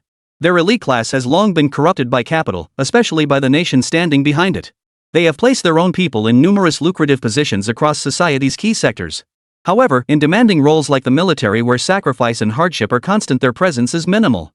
This is precisely why they've managed to survive for over 2,000 years. If they were to acquire this machine, wouldn't it perfectly address their shortcomings? With it, the gap between them and the Great Xia would narrow considerably.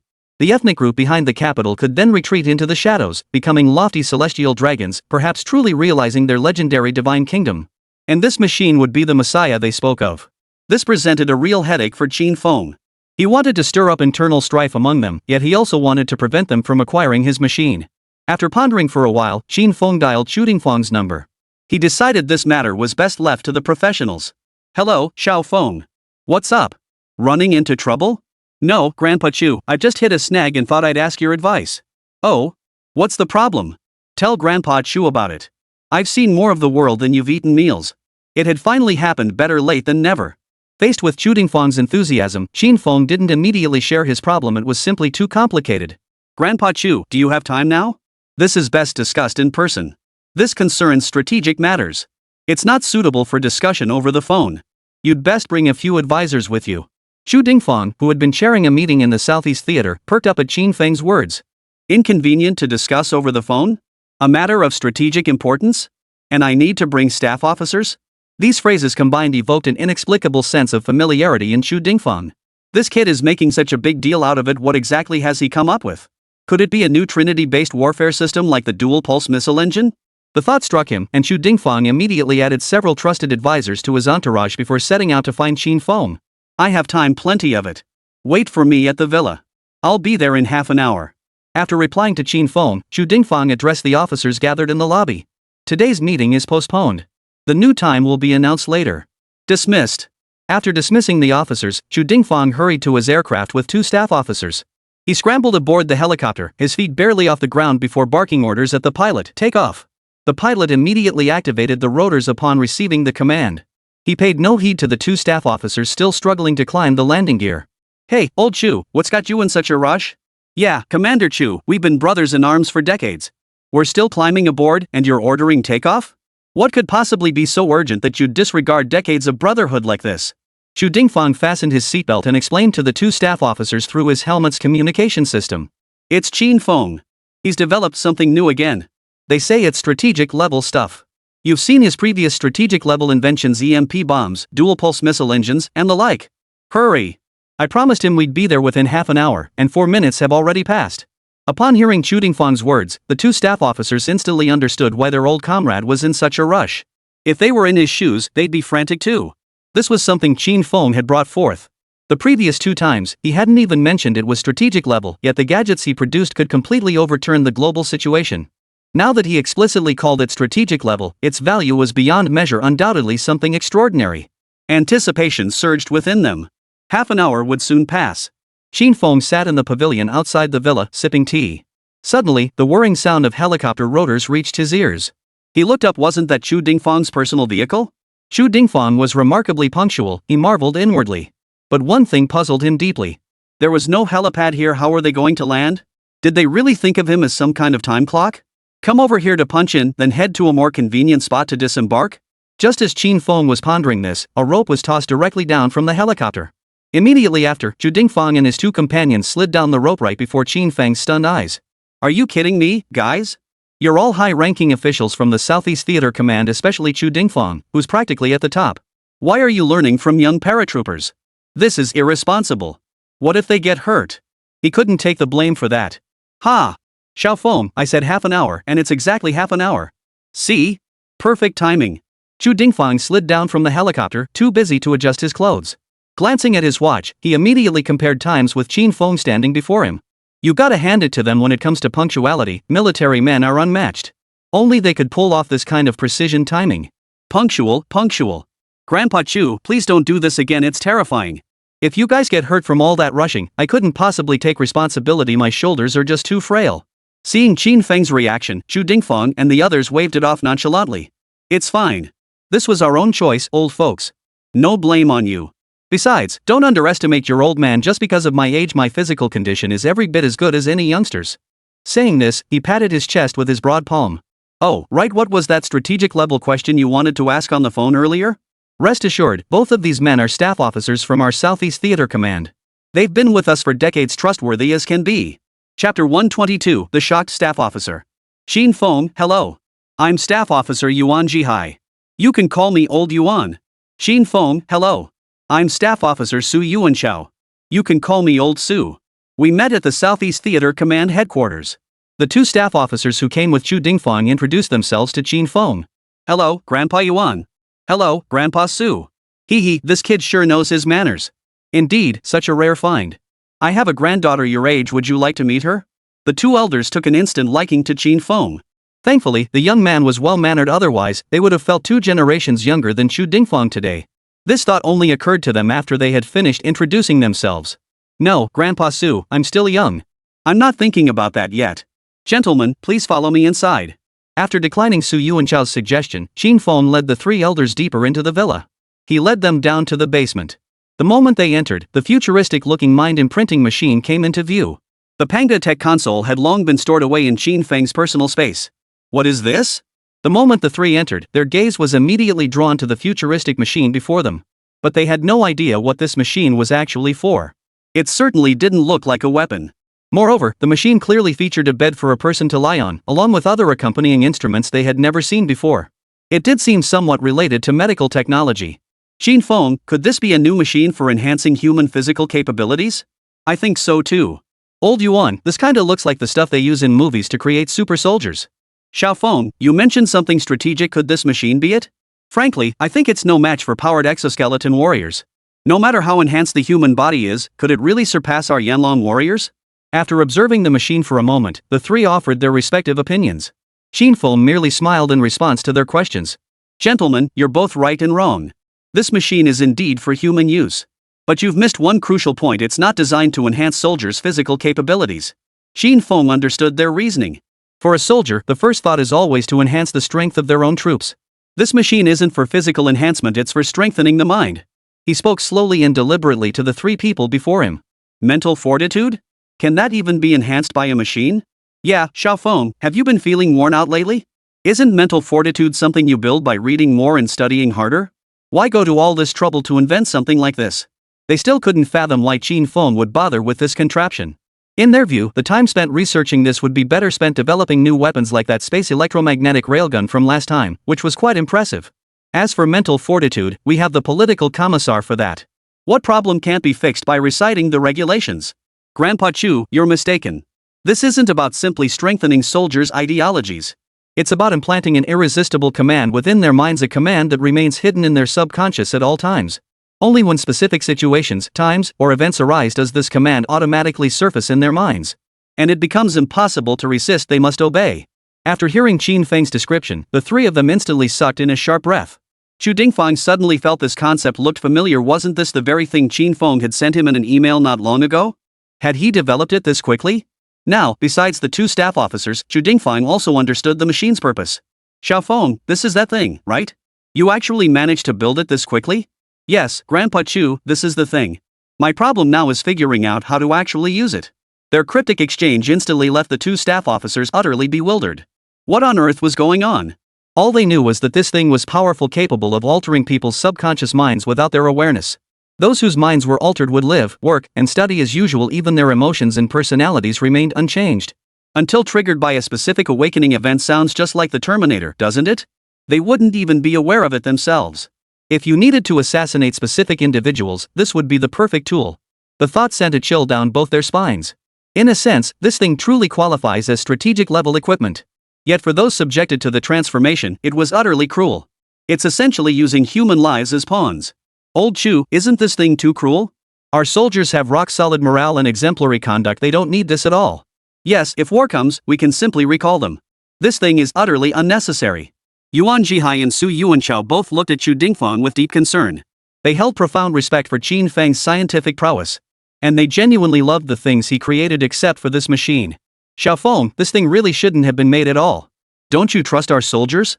Hearing their words, Qin Feng realized they had misunderstood him. Are you kidding? The soldiers of Great Xia are the finest warriors in the world. They're not some second-rate mercenaries who can be easily provoked. Back in those harsh conditions, it was through their iron will that Great Xia's soldiers secured victory after victory for our nation. Gentlemen, I believe you've misunderstood. Our Great Xia soldiers have absolutely no need for this contraption. The reason I called you both here today is to discuss how to use this machine. Hearing this, both staff officers were dumbfounded. If you won't let your own soldiers use it, then why did you build it? Just to show off? Then what exactly is this thing for? Qin Feng smiled faintly and activated the projection system. On the opposite wall of the basement, the pitch-black surface instantly illuminated with Qin Feng's PowerPoint presentation. He took out a laser pointer, tracing the slides as he patiently explained to the three of them. As you know, those Western nations have long been hollowed out by certain forces, almost as if they've been taken over. Only the Americans are still struggling to hold on, but their situation isn't much better. This machine is specifically designed for those shadowy forces pulling the strings behind the scenes. By implanting what we need into their minds, we can plunge the West into even greater chaos. That will be our chance to widen the gap between Great Xia and them. Chapter 123, Luring the Snake Out of Its Hole. After hearing Qin Feng's plan, the three of them gathered around the machine, examining it intently. Wow, Xiaofeng, so this is how you plan to use your machine? But this won't be easy, will it? Those people are like rats in a sewer, hiding and dodging. Over the years, many organizations have tried to find them, but all have ended up empty-handed. You must understand it's not just you. Countless people in this world seek their downfall. Zhu Dingfan laid it out plainly for Qin Feng. Countless others had lost everything, homes, families, because of these men. Their hatred ran far deeper than Qin Feng's. This was also a stark reminder to Qin Feng, this task would be anything but simple. If even those who'd suffered the loss of their families and felt the pain of their own flesh couldn't find them, what could Qin Feng possibly accomplish alone? All three sighed inwardly. Qin Feng's plan was undeniably sound. Strike the horse before the rider, capture the king before the bandits. In warfare, targeting the enemy's leadership was indeed a sound strategy. The machine itself was indeed impressive. If Qin Feng's plan could be executed smoothly, this device would truly qualify as a strategic-level weapon. But alas, these bastards, after 2 millennia of wandering, had grown more cunning than ghosts. Don't assume only the Great Xia possesses historical legacy, this nation has its own legacy too. The difference lies in their spirit. While the Great Xia draws strength from shame and refuses to admit defeat, these people excel at reaping others' gains while evading reckoning themselves. Their cunning, like a hare with 3 burrows, has been passed down through the generations. For instance, the botched project of a certain failed art student has made them even more cautious. Now scattered across the globe, they parasitize within various nations, some of which they've already successfully taken over. Qin Feng was well aware of this. Locating them proactively would be as difficult as scaling the heavens. Grandfather Chu, Grandfather Yuan, Grandfather Su, what if there were a lure compelling them to emerge, even at the risk of exposure? We couldn't go searching for them ourselves, but we could lure the snake out of its hole. Qin Feng's words instantly piqued the interest of the 3 elders. They knew that if he dared to speak such words, he must have confidence in his plan. Oh? Luring the snake out of its hole? Interesting. Care to elaborate? His words piqued their curiosity. They were eager to see what ingenious plan Qin Feng had in mind. If possible, they'd be happy to serve as his strategists. Seeing their interest, Qin Feng knew his groundwork was laid. It was time to reveal his hand. So he decided to stop holding back. Gentlemen, when a man reaches the pinnacle of power, what becomes his greatest inner torment? The hidden anxieties of those who've reached the pinnacle of power? The 3 fell deep in thought upon hearing this. If one were to speak of the greatest heartache, it would be that life is far too short. It's a pity the world is too beautiful, making it hard to leave the mortal realm. The foremost concern is undoubtedly immortality. Second was the inheritance of bloodlines. These clans valued lineage above all else. Of course, lineage preservation was a reluctant choice made when immortality proved unattainable. Before the 3 could respond, Qin Feng continued speaking as if addressing himself. What they desired most was undoubtedly immortality, a temptation even Qin Shi Huang, Emperor Wu of Han, and Emperor Taizong of Tang could not resist. What if I possessed the technology to grant eternal life? As Qin Feng uttered these words, it felt as though a great bell had tolled in their ears, sending a deafening hum through their minds. The world spun violently before their eyes. Immortality? This was the very thing countless people had dreamed of achieving. Now Qin Feng was telling them he possessed such technology. The three of them were utterly at a loss. Such a revelation seemed almost beneath their station. It was no exaggeration to say that if news of Great Xia possessing the secret of immortality spread, nations across the world would risk global annihilation to attack Great Xia together. The sheer allure of those two words was irresistible to anyone. No wonder that kid Qin Feng dared to claim he could lure out the mastermind behind it all. Given what Chu Dingfang and the others know about this shadowy faction, even the slightest glimmer of hope would drive them forward like moths drawn to a flame. Xia Feng, what you're discussing is far too critical. The three of us likely lack the authority to hear it. Hold on a moment, we need to consult our superiors. Chu Dingfang addressed Qin Feng with utmost seriousness. Grandpa Chu, I think you've misunderstood. I was merely using an example. Of course, I don't possess the technology for immortality. Hearing Qin Feng's explanation, the three gradually calmed down. They didn't feel disappointed upon hearing Qin Feng say he didn't possess the technology for eternal life. In fact, they were somewhat relieved. Such technology was simply too godlike. One misstep could plunge human civilization into an irreversible catastrophe. They felt relieved that it had been nothing but a false alarm. But their relief was short-lived. Qin Feng's next words immediately made their hearts leap back into their throats. I certainly don't possess the technology for eternal life, Qin Feng continued, but I do have an alternative, a different kind of immortality, you might say. Whether it truly counts as such is a matter of perspective. Wise men see it one way, learned men another. With that, Qin Feng fell silent, leaving the three men itching for more. Since it wasn't the technique of eternal life, and Xia Feng had summoned them to consult, it was likely something they could hear. After weighing the pros and cons in his mind, Chu Dingfang decided to trust Qin Feng. Xia Feng, what exactly is this technology that makes those people risk exposing themselves? Just tell us straight. Rest assured, I won't mislead you. Once you tell me, I'll help you analyze it. The two advisors stood behind Chu Dingfang, offering no dissent, clearly endorsing his suggestion. Gentlemen, you should be familiar with this technology. It's digital life technology. Our researchers have thoroughly explored this technology.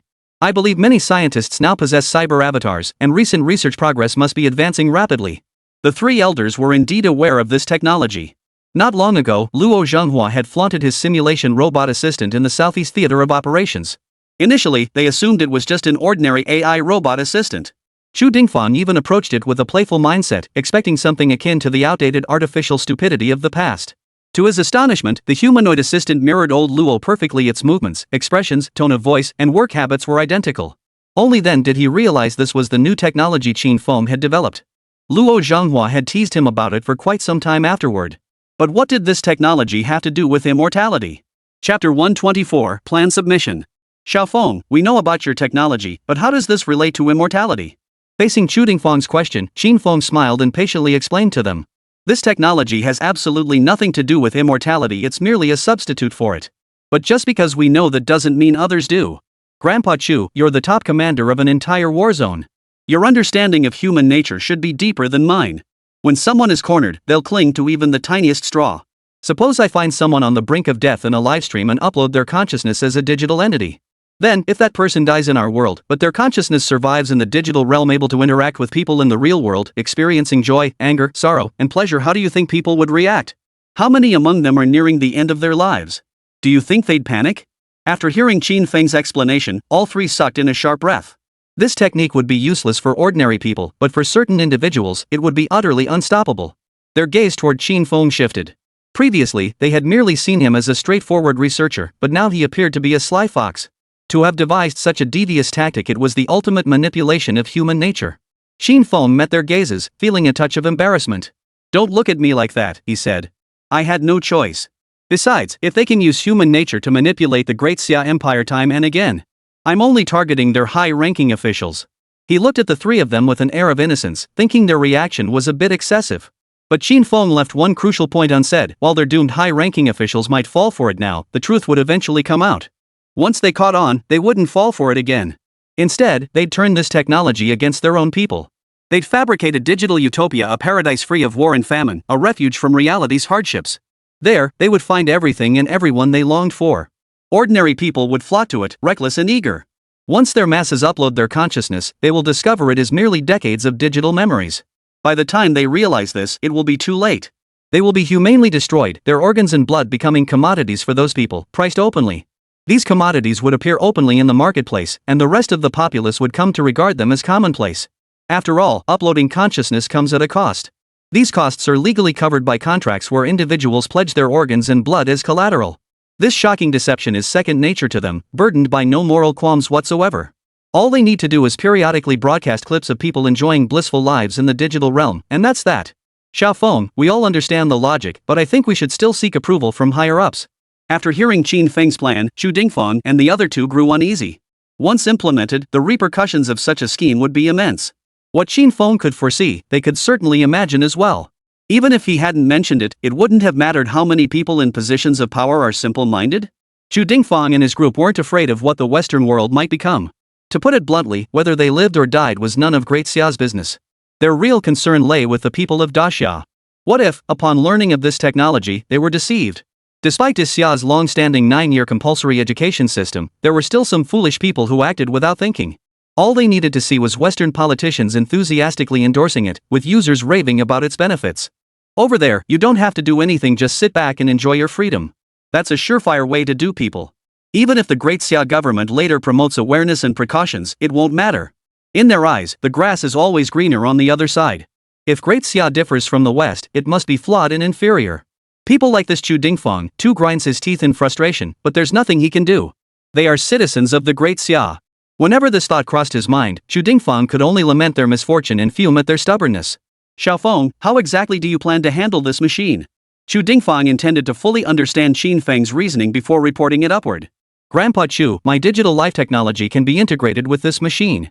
Then, whenever those people come near, we'll activate settings on this machine to infinitely amplify their selfish desires.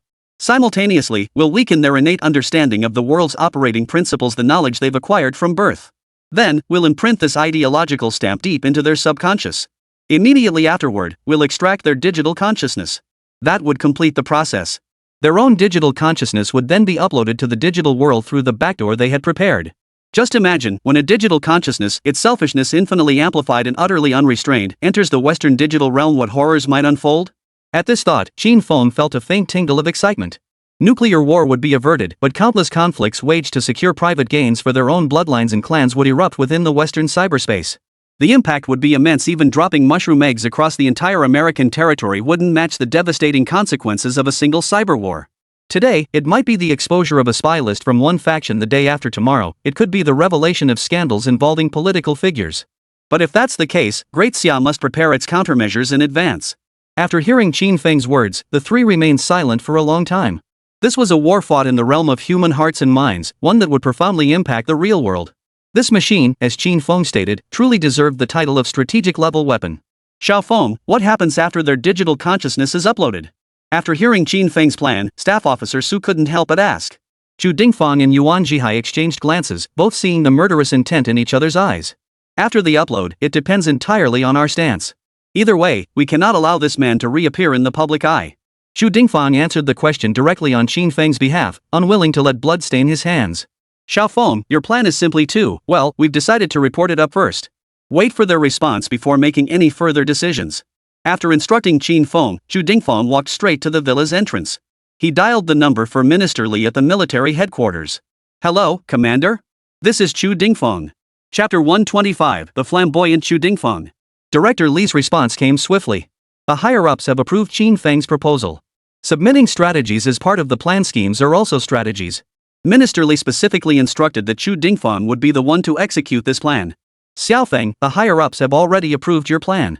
There's just one thing: how do you intend to lure the snake out of its hole? That's the most crucial question. Everything else is manageable, it's just a matter of how to get them to come.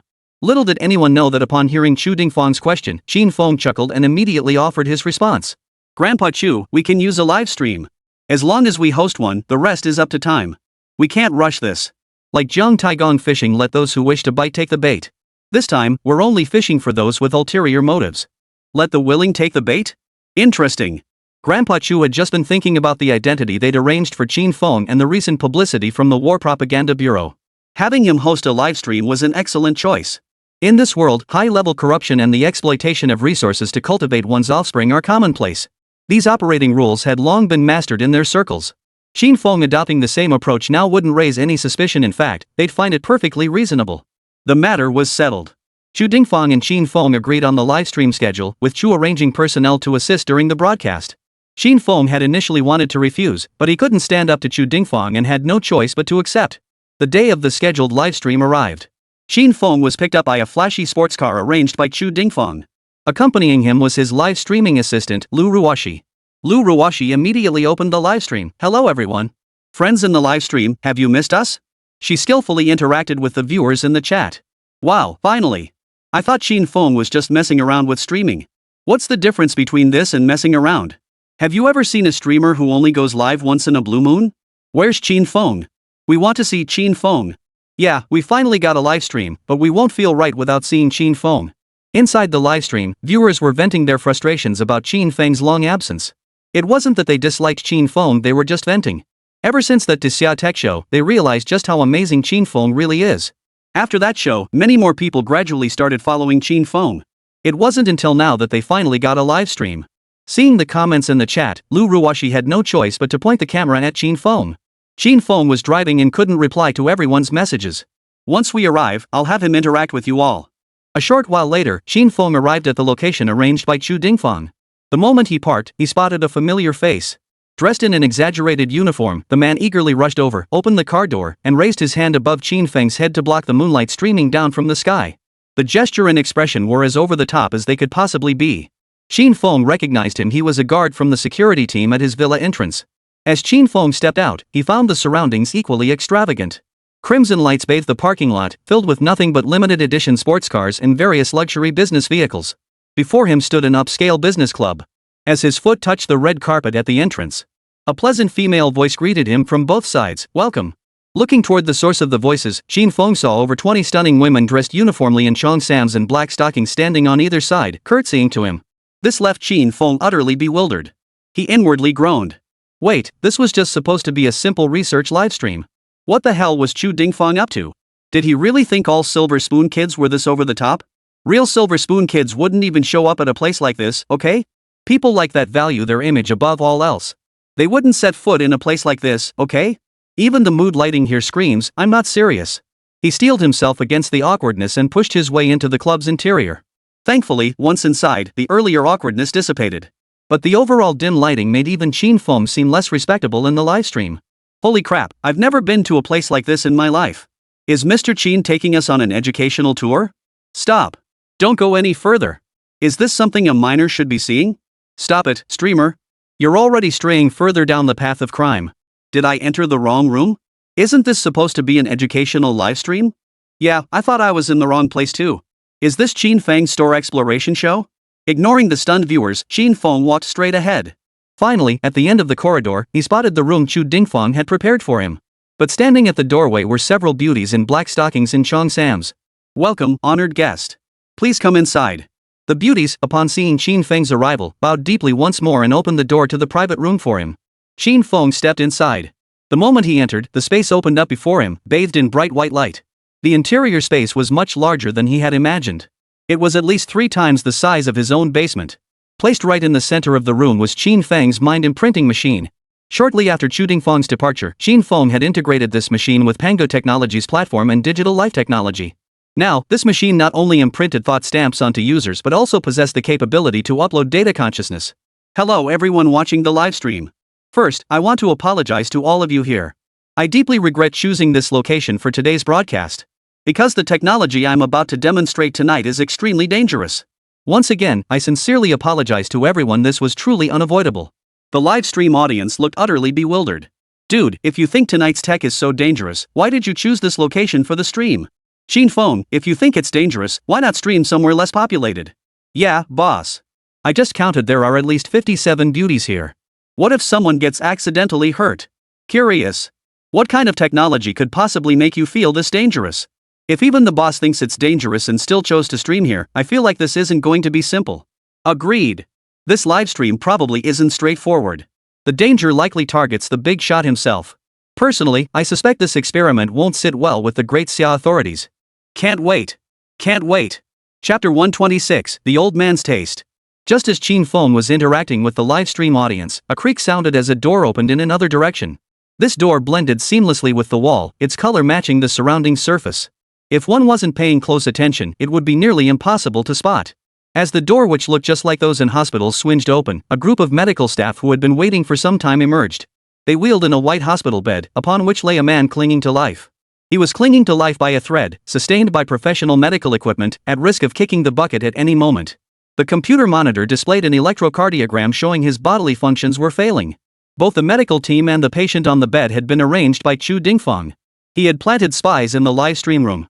The moment Qin Feng stepped inside and began interacting with the audience, the medical staff waiting behind the door would act in concert with Qin Feng. Mr. Qin, the consumables are nearly depleted. Death could occur at any moment. Shall we proceed with the experiment? A figure resembling a chief physician stepped forward from the crowd and addressed Qin Feng. Complete the preparatory work first. Once that's done, the experiment can begin at any time. Qin Feng remained expressionless as he gave his instructions to the doctor-like figure before him. Qin Feng had met every member of the medical team. They were the ones who had visited his production workshop that day. He never imagined Qin Feng would arrange for them to be here as part of the charade. How he persuaded Hong Fei-hong remained a mystery. Holy crap, the streamer's doing human experiments? No wonder he picked this location. Holy crap, this is insane. If I'm not mistaken, human experimentation is banned in every country, right? No wonder the streamer said today's broadcast would be extremely dangerous. Turns out he's experimenting on living people. Online, the uproar erupted once more. Qin Feng could now distinctly feel the public's favor toward him steadily declining. It wasn't entirely the netizens' fault. While human experimentation was secretly conducted in other countries, public acceptance was somewhat higher there. But in Great Xia, a country where citizens receive 9 years of compulsory education from childhood, moral standards far exceed those of Western nations. They simply cannot tolerate human experimentation. Especially when the subject is a white-haired old man on the brink of death. This elderly man, a secret researcher for the Great Xia Empire, was nearing the end of his life. His only lingering concern was that his scientific achievements might not be carried forward by successors, or that the sheer volume of knowledge would cause future generations to waste too much time mastering it. Therefore, Qin Feng had arranged for him to participate in this experiment. Mr. Qin, everything is ready. Shall we commence the experiment? Initiate the experiment. At Qin Feng's command, the subjects began uploading their consciousnesses. The machinery began operating steadily, and a progress bar appeared on the display. Consciousness upload 1/5/58. The live stream feed froze on the progress bar displayed on the monitor. Who can tell me what's going on here? Wasn't this supposed to be a human trial? What's this progress bar? Does it mean the human trials start once it finishes? Don't you know how to read? Can't you see those 5 big words? What exactly do those 5 words consciousness uploading represent? Just as everyone was puzzled, Qin Feng's voice slowly echoed through the live stream. The experiment I'm referring to will be extremely dangerous, not just for me, but for all of you. Danger? What kind of danger? I don't see it. Yeah, streamer, stop teasing us. Just tell us already, what kind of experiment are you doing? Do you know what captivates people most in this world? Money? Status? Women? No, none of those. In this world, only 2 words hold the greatest allure: eternal life. Qin Feng posed and answered his own question, leaving no time for the live audience to react as his voice continued. Even emperors like Qin Shi Huang, Emperor Wu of Han, and Emperor Taizong of Tang couldn't resist the desire for immortality. How much less could ordinary people like us? Immortality is what humanity craves most, and simultaneously, the most dangerous thing in the world. If this technology were ever invented, regardless of which nation achieved it, World War III would erupt. That's precisely why I say this livestream is extremely dangerous. Qin Feng paused here, waiting for the chat to respond. Immortality, is it real? Host, have you developed this technology? Holy crap, don't scare me, host. If this tech is real, I have a feeling the good times for Great Xia are about to end. No, it can't be immortality technology. How could humans possibly master such god-defying technology? While I haven't developed the technology for true immortality, I do possess an alternative form of eternal life. As you can see, this elderly man's physical life is nearing its end. My experiment involves converting his consciousness into digital consciousness, allowing him to live eternally within the digital realm. In a sense, this too is a form of alternative immortality. As long as the data remains intact, he can continue to exist within the digital realm. As Qin Feng finished his explanation, the progress bar on the display reached 100%. As the progress bar concluded, the elderly man lying on the hospital bed lost his life. The livestream viewers witnessed it clearly. The old man's head tilted to the side, his entire body went limp, and he was completely gone. Oh my goodness, no offense intended. No offense meant. No offense 10,000. Just as everyone thought the old man had passed away, his figure appeared on the large screen beside him. He cheerfully greeted the viewers watching the live stream. Hello everyone, I'm Dai Yeji. As you can see, I'm dead. My body is lying on that hospital bed over there. Now I live in the digital world. Here, I can do whatever I want. Whatever I desire can materialize out of thin air. Over the next few moments, the little old man effortlessly manipulated the virtual landscape.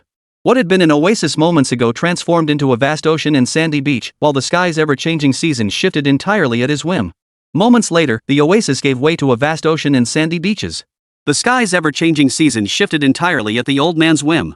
Grandpa, I want to see the beach. Can we go to the beach? Yes, Grandpa, let's go to the beach. Your scheming is plain as day. Is that really all you want? Fine, I'll grant you this one wish. Now, the old man has taken over for Qin Feng to interact with the audience. At the audience's request, the digital world displayed on the screen has now transformed into a beach. But the beach is filled with young brides in floral cotton jackets and braided pigtails, and even female educated youth in olive green uniforms. The live stream audience felt like they'd time traveled. Honestly, my concept of beauty is still stuck in the 70s and 80s. Chapter 127, the song is wild, and so is the singer. Wow, this AI is incredibly intelligent. It can even mimic the mindset of people from the 70s and 80s. Yeah, how did they pull that off? And honestly, beauties from that era really do look pure and innocent. They have a unique charm. Wait, aren't you guys missing the point? What about that old man on the hospital bed earlier? Hasn't he been dead for a while? Yeah, there's a dead body in your livestream. Aren't you scared? Host, what's really going on here? Are you actually conducting secret experiments on living people? Host, this is all special effects, right? The viewers in the livestream were all stunned by Qin Feng's actions. This move truly shocked them. If this really was a human experiment that caused an elderly man to pass away in his livestream, why hasn't the platform banned his account yet? If it was special effects, then it all looked far too real, especially the old man's face at the end, wearing an expression of relief. It was just too convincing. Shoo, everyone, quiet down. Let Qin Feng explain to us what's really going on. And this AI? It's way too smart. Qin Feng glanced at the comments and smiled at the viewers in the livestream. Want to know what happened? Yes, we really want to know. Qin Feng, Mr. Qin, boss, just tell us. You all want to know? I won't tell you. Qin Feng playfully dismissed the questions from viewers in the livestream chat. He picked up a water cup beside him, took a sip, then addressed the viewers in the livestream. If you want to know what's really going on, don't ask me, ask him.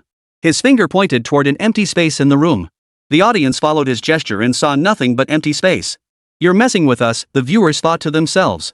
Just as their fingers tapped the screen, ready to confront Qin Feng, the room's lights suddenly dimmed, and hundreds of colorful beams of light began to glow densely throughout the space. The old man who had just been on the monitor stepped out of the display, emerging before the stunned gazes of everyone present. He finally arrived at the spot Qin Feng had pointed to. Then, before the stunned crowd, the old man's appearance gradually transformed from that of a frail elderly figure into a handsome young man in his early 20s. With a flick of his wrist, the young man conjured a pair of sunglasses out of thin air and slipped them over his eyes. Frog eye sunglasses. Those were popular in the 70s and 80s. In the livestream chat, viewers immediately recognized the glasses in the young man's hand. Congratulations, you got it right. But no reward, instead, you get to enjoy my transformation. The moment his words fell, he snapped his fingers in place. His attire instantly transformed. The traditional Zhongshan suit gave way to the most fashionable bell-bottoms of the 80s, paired with a crisp white shirt and a red silk scarf tied around his neck. Upbeat music began to play. Perched on a tree branch, what kind of bird is that? Whoosh, whoosh, whoosh, whoosh. The live stream viewers watched as the young man in the stream started breakdancing right before their eyes. Hey streamer, cut the nonsense. We're here for your explanation, not to watch this guy show off. Exactly, boss. How long has breakdancing been out of style? Fair's fair, the song's wild, and the dancer's wild. But the most unacceptable sight in the live stream room was the researchers disguised as medical staff. The one dancing energetically under the spotlight was none other than their research advisor, Lu Junliang. They never imagined their usually stern mentor had this side to him. Watching, tears slipped unconsciously from the corners of their eyes. They knew the figure before them was merely their teacher's digital consciousness releasing its long-suppressed nature. And their mentor had left them forever. Aren't you curious about what just happened? After the dance concluded, Lu Julian's digital consciousness reverted to its familiar Zhongshan suit attire. Then let me tell you. Listen up, everyone. Just now, I died. What you see now is Qin Feng using cutting-edge technology to upload my consciousness into the digital world. Yes, it's exactly as you imagine. The old man on the hospital bed was me, and now I've been reborn in the digital realm. As long as this digital world remains intact, I am immortal here.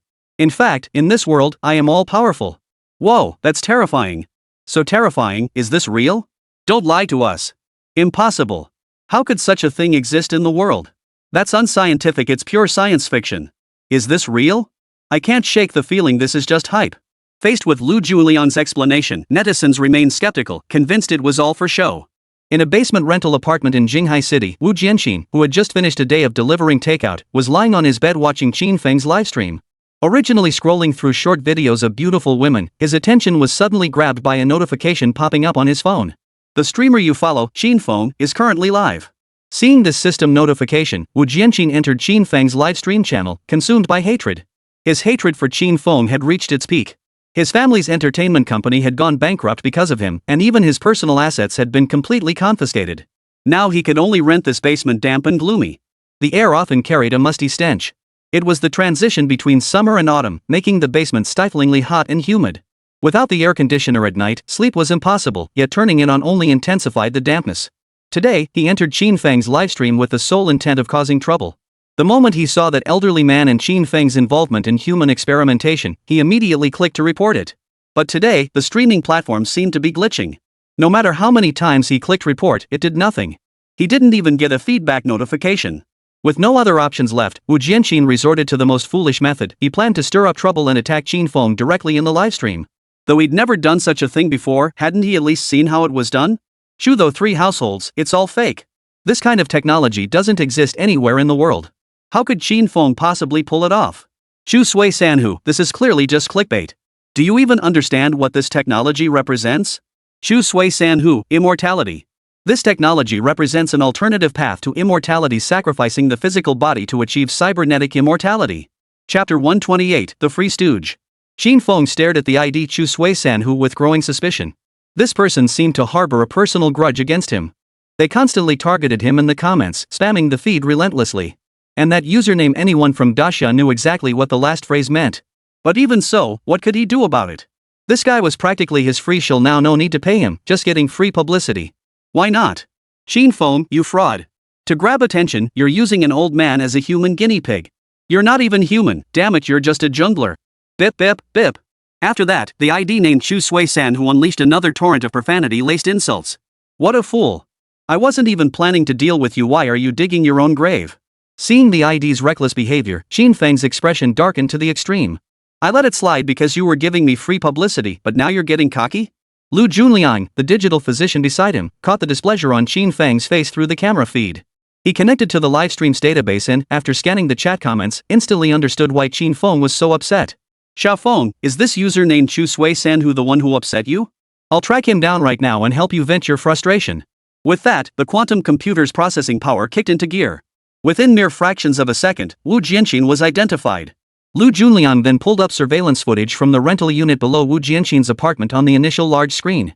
The landlord had installed these cameras primarily because Wu Jianqin had been so down on his luck when renting the basement that the landlord didn't trust his character. Frankly, it was discrimination. Wu Jianqin never imagined he'd sink so low. But at that moment, he had no other choice. Refusing meant facing homelessness. Ultimately, he had to swallow his pride and agree to the landlord's terms. Now, he had no privacy whatsoever, completely exposed under the landlord's surveillance. Wu Jianqin remained completely unaware of Lu Julian's actions. He was still focused on slandering and attacking Qin Feng in the comments section. He didn't even realize the livestream had switched to footage from his own room. Xiaofeng, this is the person attacking and slandering you. Also, I've already contacted the cyber police on your behalf. I'm sure it won't be long before someone comes knocking on his door.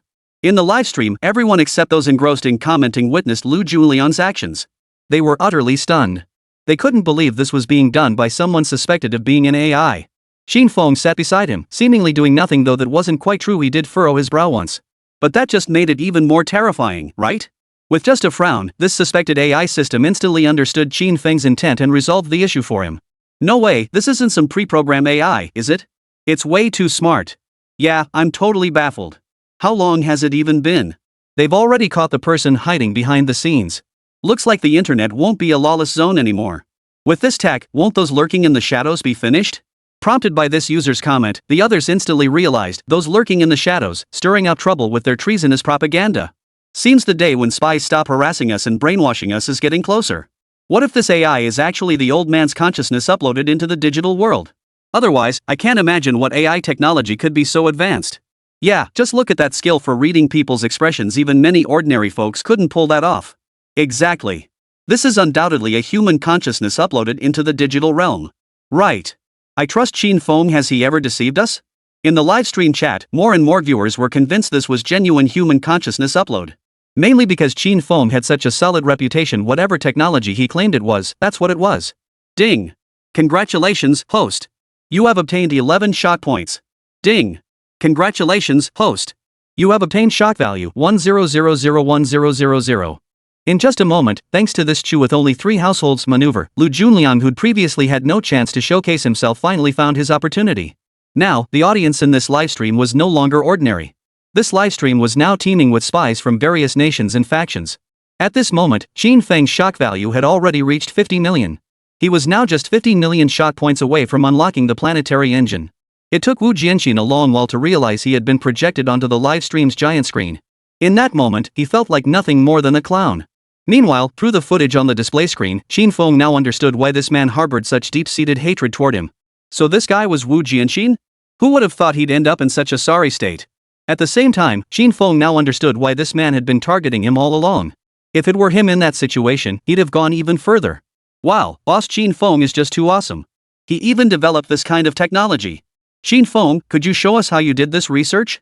We mean no offense, we genuinely want to contribute to Great Xia's scientific research. Hey, you're rubbing it in my face. This livestream was the most relaxed one for Qin Feng yet. The entire time, Lu Junliang was busy interacting with others beside him. Qin Feng, finally found you. I happen to have something I need your help with. Tonight, our usual spot. Don't be late. The final comment came from director Guo Fan. In recent years, Japan had reintroduced far-right extremist textbooks into their elementary schools. Yet the Japanese still criticized the Great Xia for lacking tolerance, constantly dwelling on history and hindering bilateral relations. This move had Guo Fan laughing in exasperation. In the end, not only did they fail to achieve their strategic objectives, instead, they provoked the higher-ups of the Great Xia Empire, who began issuing directives to various directors. The directive was clear: document the atrocities committed by the invading forces of Sakura Nation during their incursion into Daxia. This was a non-negotiable order every director had to fulfill. And so, Director Guo Fan sought out Qin Feng for assistance. Qin Feng didn't know Guo Fan's purpose for contacting him, but he recognized the ID. It belonged to Director Guo Fan's account. Since Guo Fan had reached out, it must be related to filmmaking. Qin Feng planned to meet with Guo Fan after his livestream ended to see what exactly was going on.